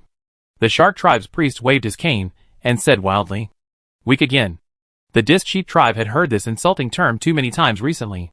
A female archer's arrow came out of her hand and hitting a shark tribe clan member. The man screamed miserably and toppled over into the seawater. A great battle was about to break out. A massive melee began on the pier. Taking advantage of this time, Qin Silence drove the eagle to frantically attack the priest on the opposite side, interrupting him from controlling the nearby waves to interfere with the Disc Sheep tribe. The advantage of weapons allowed the Disc Sheep tribe to kill quite a few of the shark tribe's clansmen. It was just that to completely defeat them, the Disc Sheep tribe's numbers were still a bit lacking. After leaving behind one of the other party's sailboats, Qin Silence spared the shark tribe, who had fled in a mess, and took his clan back to the tribe. Where's Yuan Hung? In the shrine. The people of the discordant goat tribe were present, and Qin Silence coldly asked the navigator, I took you in, and this is how you repay me? The situation at the time. The navigator looked at Qin Silence's stern eyes, and snapped his mouth shut. He half kneeled on the ground and said, I am willing to accept the punishment. High priest. Qin Silence gazed at the top of his head for a long time before saying, I will personally go get him back. High Priest. The clansman completely panicked. Yuan Hung is my guardian. I must personally retrieve him. You guys don't need to say any more. After Qin Silence finished speaking, he left the shrine and went straight to the blast furnace that had been prepared long ago and began to watch the artisan smelt iron. I want this. She handed the tribe's most handy artisan a parchment scroll. It was a drawing of the earliest heat weapon. A weapon even older than the fire cannon. The sudden fire gun. The structure of this weapon was simple. Just an iron pipe with an opening at one end, a closed section, and an air hole at the back of the pipe. The only difficult thing was to make the iron pipe uniformly by hand. Qin Silence found carpenters and asked them to make handles, while she herself began to make lead pellets in front of a small furnace. She had some crude fire powder that she had made herself in her hands.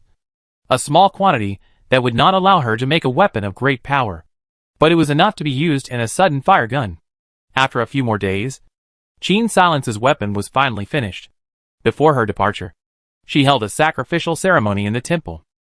The time limit for the ritual was only 3 days, and Qin Sil certainly didn't expect the increase in combat power to last until she arrived at the Mantic Tiger tribe with her people.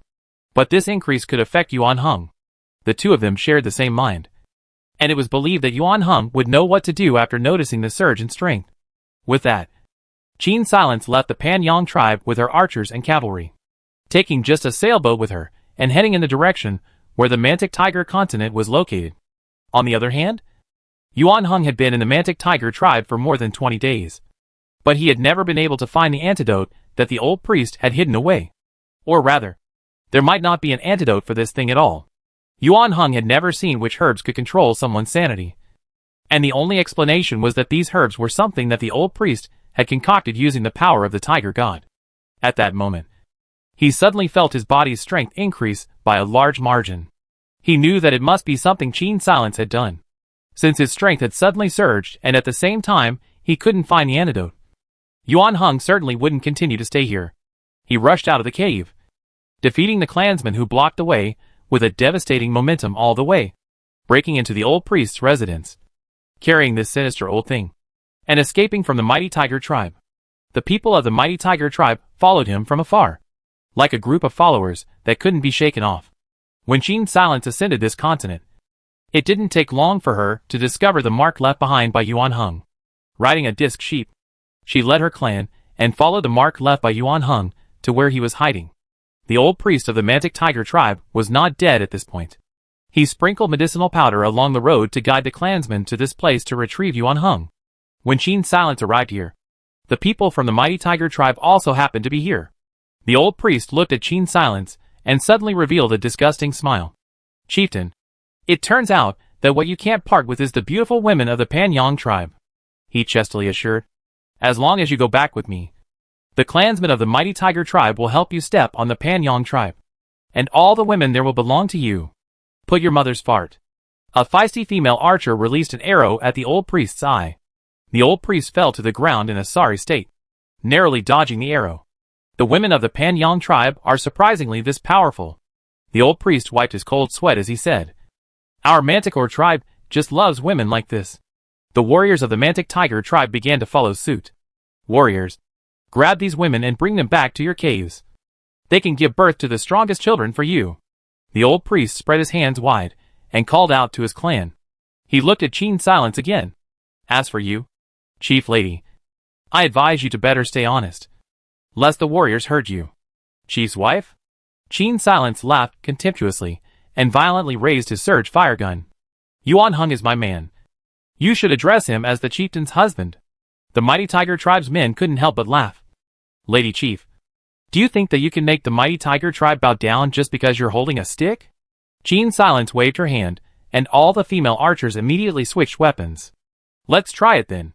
Flax fuses were ignited. Deafening explosions rang out, and lead bullets flew out from those inconspicuous iron pipes, smashing heavily on the bodies of the Mantic Tiger tribe clansmen. A huge force lifted them to the ground, and the lead bullets struck into their bodies, causing them to spit blood from their mouths and completely lose their fighting strength. "Don't come over yet. Waiting for me to go over and lay down my employment." Qin Silence glared at Yuan Hung without any goodwill. The other party smiled and came over. "I heard it all just now. At this moment, an ill-timed voice interjected. You can't leave. You're the leader of the Mantic Tiger tribe. To lead the mighty Tiger tribe. Qin Silence's surge fire gun fired again, bringing his voice to an abrupt end. Your fierce Tiger tribe is none of my business. If you rob me, you have to die. Qin Silence rode a disc sheep and led a group of female gunners as he majestically left the mighty Tiger tribe's territory. Due to the fact that the sudden fire gun had just gone on a rampage, it was impossible for even the mighty Tiger tribe to be unafraid of death. So no one dared to stop Qin Silence from leaving with Yuan Heng at all. In reality, they had no idea that Qin Silence was bluffing. Sudden fire guns could only hit at short and medium ranges. And this time, it was the mighty Tiger tribe's people who were unprepared. And only then did they get knocked over. If they really fought, how could the 20 people Qin Silence brought with him be a match for the entire mighty Tiger tribe? However, the people of the Mantic Tiger tribe didn't know about this kind of weapon. And of course, they didn't know about Qin Silence's weakness. The group reached the beach just fine. Yuan Heng felt the burning sensation in his abdomen disappear. It should be that the death of the old priest had caused the evil herb to lose its effect. On the sailboat, Yuan Heng stood beside Qin Silence. I knew you would definitely come to me. Only Qin Silence was not in such an emotional mood at the moment. Before she left, she had already instructed the blacksmiths to smelt steel and make iron weapons. I'm afraid that it won't be long before she leaves here. At that time, Yuan Heng. Qin Silence looked complexly at Yuan Heng's blissful face and only felt guilt in her heart. She was gradually losing her power, which meant that there were more and more iron weapons in the tribe. When the bronze weapons were gradually replaced by iron weapons, she would be completely weakened and leave this world. Qin Silence, you can't keep your words when you return to the tribe. Qin Silence felt that the voice in his ears was getting more and more distant. Qin Silence. Before passing out, Qin Silence heard Yuan Heng's anxious voice. Chapter 40, Perfect Pass. When Qin Silence opened her eyes again, the ship had been drifting on the sea for several days. The clansmen of the tribe gathered around her worriedly, while Yuan Heng stood not far away with an inexplicable expression, looking at Qin Sil, who was lying on an animal skin blanket, with an indescribably complicated look. He still remembered the words. I had other business, so I had to leave here. It was something that happened in that strange place in his memory. And those were the words that Qin Silence had said when he had given him the emerald. Why was he so obsessed with that gemstone that when his soul returned to the earth, he took the emerald with him? If Qin Silence had lived with him for his entire life, it was impossible for him to be obsessed with a stone. The most likely reason was that he had never seen Qin Silence since then. Qin Silence was like a savior who came with a mission. She made the Panyang tribe gradually strong to the extent that they could now be enemies with the strongest mighty Tiger tribe. The Panyang tribe was no longer in danger of being exterminated. So now, after she had completed everything she was supposed to do, she was leaving. Yuan Heng's fists tightened. It was he himself who had sent her away with his own hands. She had a strong desire for iron ore. He should have seen that something was wrong. Haruhiro lowered his eyes in hurt. Was that all she had in her eyes? Why wasn't she willing to spend more time with him? Unwilling to stay with him on this continent? Yuan Heng. Come here. Qin Silence lay helplessly on the animal skin blanket, and with difficulty waved at Yuan Heng. A few clansmen looked at me. I looked at you. And they all left their original positions, leaving space for the two. Their voices carried along the wind to Yuan Heng's ears. The high priest may soon be returning to the arms of the beast god. That's how it was with the last priests. Once the priest's divine power starts to weaken, it means they won't live much longer. I thought she was going to finish her marriage with the chancellor. The two of them are so well suited to each other. The light in Yuan Heng's eyes grew dimmer and dimmer, and was eventually hidden behind lowered eyelashes. This is all fate. Yuan Heng. Qin Silence took Yuan Heng's palm. Even if I don't do this, I won't live to see this autumn. You know when you will leave? Yuan Heng looked down at Qin Silence's pale face in disbelief.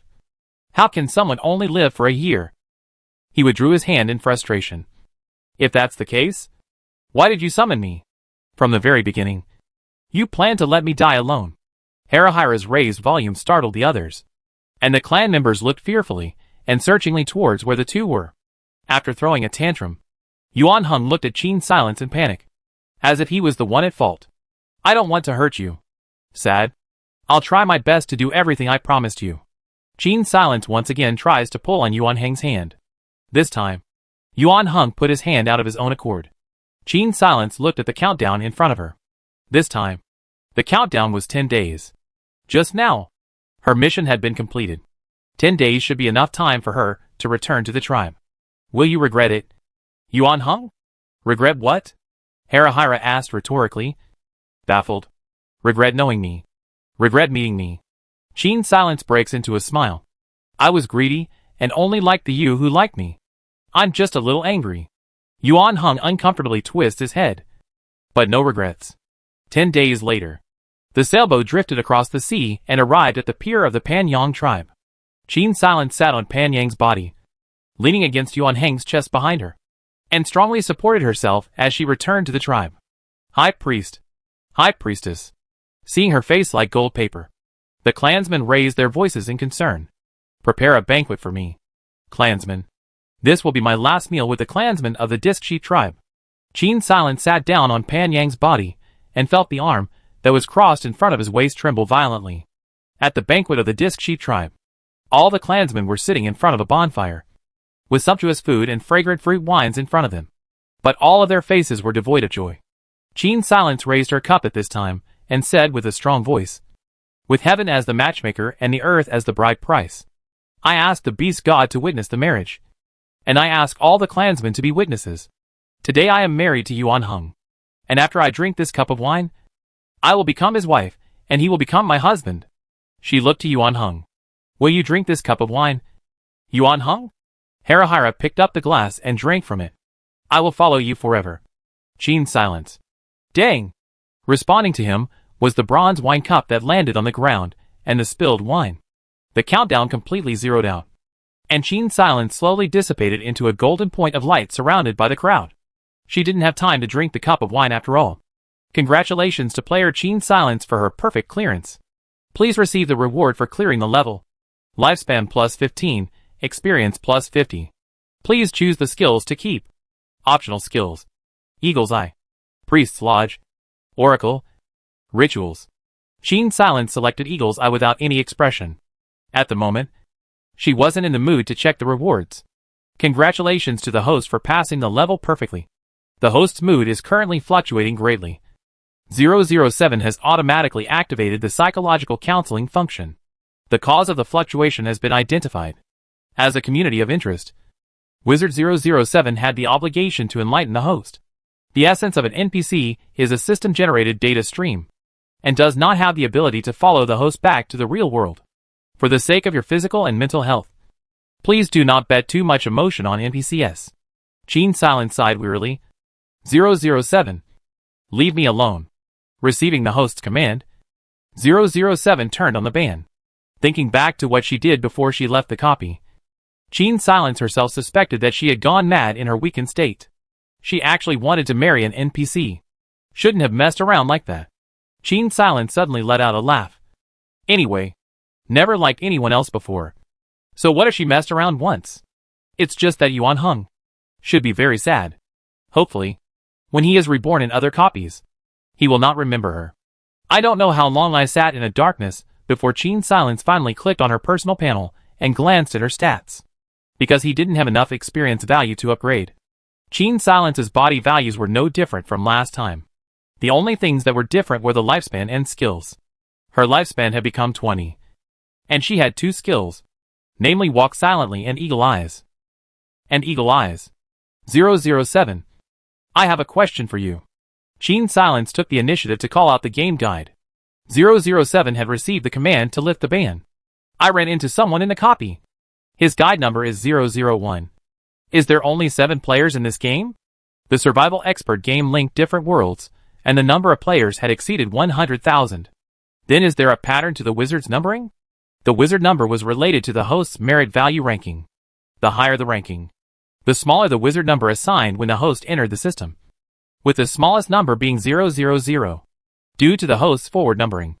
In order to save memory, the system automatically hides the first 4 digits 0. Hearing this reply, Qin Silence raised her eyebrows in some surprise. That bard who took advantage of a person's danger to attack her actually ranked second in merit value. How is the merit value calculated? The formula for calculating merit value was very complicated, and 007 could only tell the host the general rule. The merit value was closely related to the number of people saved and the degree of rescue. The reason for the host's top ranking depended on the degree of rescue. But in the game, there are a large number of players whose merit value depends on the number of saves. This was not difficult to understand. As a rescuer, Gene Silence had helped others come back from the dead at every turn. And I'm afraid that the only rescue degree higher than that would be the double salvation of the mind and body. Maybe that Bard is really the emperor of a certain world. And by simply piling up the numbers, the merit value is higher than his. Moreover, 007 said a lot, which means that many people in the game family were big shots who could influence the destiny of millions of people in their lifetime. But for Gene Silence to be ranked 8th just by physically saving people was already quite good. 007. Can you tell me the number of players in the last copy? According to the mastermind rules, a past copy could inform the player of the basic situation. Primitive survival. In the copy, the number of players was 13. 4 of them died from other players' attacks. 6 died from natural disasters, 2 died from diseases. And only one person, the host, had cleared the level. How many of them drew the legendary profession? Primal survival. There were 2 players who drew a legendary profession in the duplicate. One of them was a special profession player, and the remaining 11 were rare and below. Gene Silence narrowed her eyes. No wonder she had only seen one player. The Bard. It turned out that the rest of the players were relatively non-common, which was why they died silently on the primal continent, making it so that she hadn't even heard of them. In terms of the probabilities Gene Silence had learned about so far, the chances of a player surviving a copy didn't seem high. Moreover, the mastermind limited each copy to only one winner, so that some people were doomed to not be able to return to the real world with a remaining lifespan of 50 years. 007. Can you tell me the probability of players returning to the real world? Due to the wide range of individual abilities, the chances of each player surviving were different. However, using a fuzzy calculation for all players, the probability of a player returning to the real world was about 8%. Of all the surviving players, the remaining life value is normally distributed centered on 25 years. The host has currently outperformed most of the players. So please keep up the good work. Gene Silence took a deep breath. I'm ready for my next copy. Command accepted. Copy being drawn for host. Randomly picking copy type. Survival copy being generated. Copy selected. Biochemical crisis. Copy description. You live in a rich country. And one day, a terrible virus suddenly sweeps the world, turning the entire planet's human population into walking corpses. The town you live in has completely fallen. You must use all your strength to survive. Side pass conditions. Choose anyone. 1. Escape the fallen city and head to the northern survivor base, 1,000 kilometers away. Normal. 2. Kill all the zombies in the town. Special. 3. Search for the truth about the virus and find out how to disarm it. Perfect. Gene Silence. Well, that's good. The random to copies are really getting harder. Wanted to swing at the mastermind. The last 2, that's something a person can accomplish? Since it was a town that had already fallen, Gene Silence didn't think he could easily gather a whole bunch of people. What's more, even if they did run into people, it was a toss-up whether the group would cooperate or stab first. When players first enter the replica, they might even treat other players gently because they love to do good deeds in their lifetime. However, once they failed once and deducted their attributes and lifespan, the more times they failed, the more difficult it would be to turn the tables on the later copies. If people have no hope in a short period of time, it is okay to die suddenly, once there is a hope that can be resurrected. In the middle of this long copy game life, there is a long time to think about. Will there really be someone so selfless that they do not mind at all sacrificing their own life to make other people whole? Especially in each copy is very difficult. Need to pay unimaginable efforts. Really someone is willing to give up this fruit? Gene Silence asked herself that she herself was absolutely unwilling. At the beginning of the hope of life pushed to others, in addition to mutual acquaintance, there is also hidden under the goodness of the impulse. And at that time, the situation was critical. Gene so simply did not have time to think more, and naturally followed the impulses of the time. I'm afraid there will be even more players in this replica. Gene Silence glanced at the color distribution in the profession prize pool. Surprisingly, there were only blue and green. This time's copy was a biochemical crisis without supernatural powers.